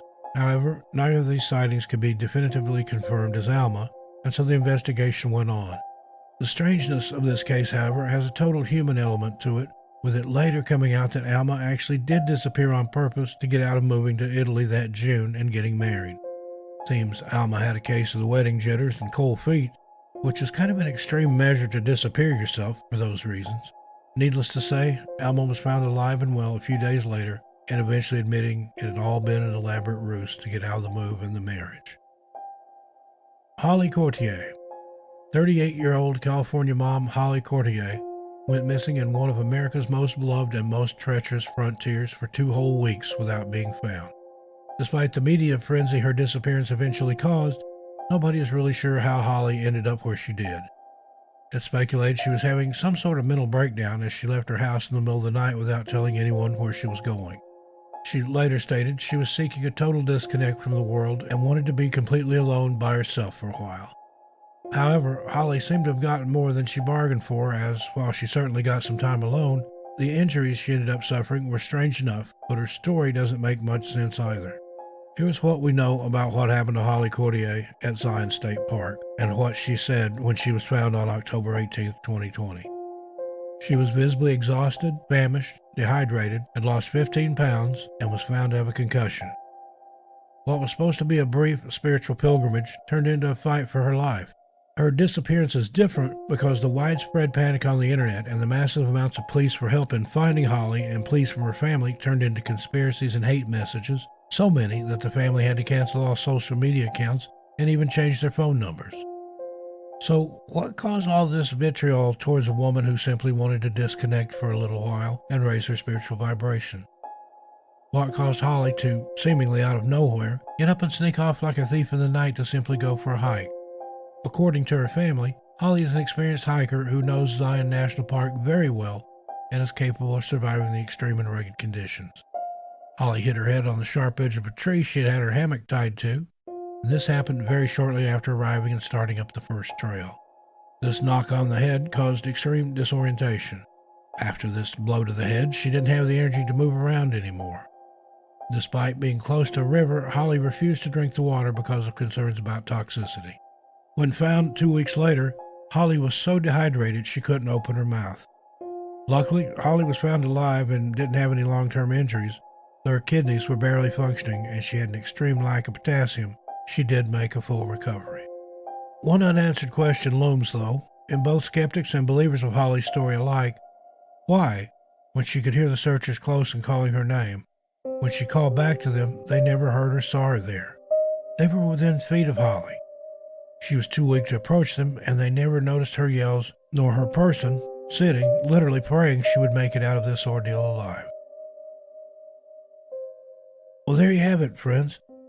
What do you think of these unusual cases where people did survive, only to tell very strange and weird tales of their encounters?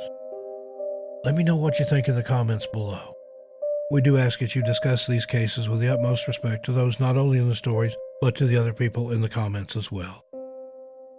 In the meanwhile, be good to yourselves and each other. I'm Steve Stockton, and I'll talk to you next time.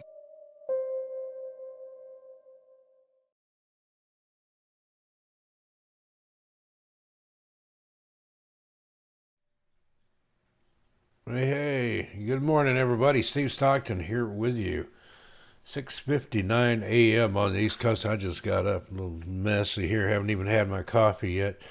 Running just a few seconds under 10 hours here for this overnight marathon. Strange Disappearances. I hope you enjoyed it. Has anybody been here for the whole thing? Had some new people come in since I was here last night. I came in and waved a couple of times, but I didn't. I'm actually break in on cam. Nick Dawson was here. Melissa Nicole stopped by. Anna Hurst, one of our wonderful channel members. We appreciate all our channel members. Francisco Meja, Tim Houston, Vicky, Jay Lacatos from New Mexico, Peter Pantalone III, JSC Woodard, Colin McCune, Gail Hurd, an unpronounceable name there in Cyrillic alphabet, looks like, talking about Andrew Gosden disappearance. Moonchild, how you doing? Acid Kick 96, Sab Ward, is that, I guess that's short for Sabrina, maybe. 0723 Trinity. John Paul from Argentina, talking about the legend of the familiar creature they have there. Thanks for checking us out, John Paul. And Mike, watching from Ontario, Canada this morning. Well, I'm going to go ahead and wrap it up here, folks. 10 hours. That's a pretty good run. I'll do another one of these. As soon as time permits. The baby's on the way. In fact, tomorrow, be 2 weeks exactly, or is it 15 days? 15 days, 14 or 15 days tomorrow. But we're very, very excited. We've got an OB appointment tomorrow. We get to see him on ultrasound. This should be the last one before he's born. I think there might be one more. But anyway, thanks for being here with me tonight for this. Nicole Mello, Mexico, Missouri. Hope I said your name right. But got some more videos coming up, working on stuff, again, just as baby permits. Got a video about Stockholm Syndrome, one about missing YouTubers, and some other great stuff. Maine, I've got one I'm working on about people missing from the state of Maine here in my home of New England. Sabrina Lee Bedingfield. Hey there. But I hope everyone has a wonderful day, a wonderful Sunday, wonderful Sabbath. Shalom to you. Blessings. Good night, good morning, good whatever it is, wherever you are. I hope you have a good one. I'm going to go ahead and sign out here. I'm going to let Lee G from First Floor Audio play us out. Sunday, let's see, tonight my radio show will be on from 9 to 11 on the Clyde Lewis Ground Zero Radio Network. You can always find it. If you just search for Steve Stockton, everything out there, it's on all the podcatchers. Well, thank you, Sabrina. I appreciate that. And tonight my guest is Jessica Jones, the Cryptid Huntress, formerly of SOR. I think she was on the SOR Overnight or the SOR Weekend Show, Space Out Radio with Dave Scott over there. But good couple of hours with her, and be a lot of fun. Then Monday night I'm on with Cisco Murdoch, Journey Through the Gate Paranormal Portal Podcast. We'll be talking with Eric Freeman Sims from the Unseen Paranormal Podcast, who just bought a house in Hopkinsville, Kentucky, home of the Kelly Hopkinsville Goblin, called the Night House. It's haunted. I think he's going to turn it into a B&B, but they're doing tours and investigations and things. But anyway, thanks for all the prayers, well wishes, and congratulations for the baby. We appreciate that. And I'll introduce him to you just as soon as he's here. But thanks, everybody. I appreciate and love each and every one of you. Like, share, subscribe, check out other videos here on the channel. And don't forget my Tales Untold immersive storytelling channel. That's about it. Again, have a good day. And I will see you all shortly. See you a little further on down the trail. Tell your animals I said hi. I'm Steve Stockton. See you soon, everybody. Bye.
You're so sorry, but it's just the calm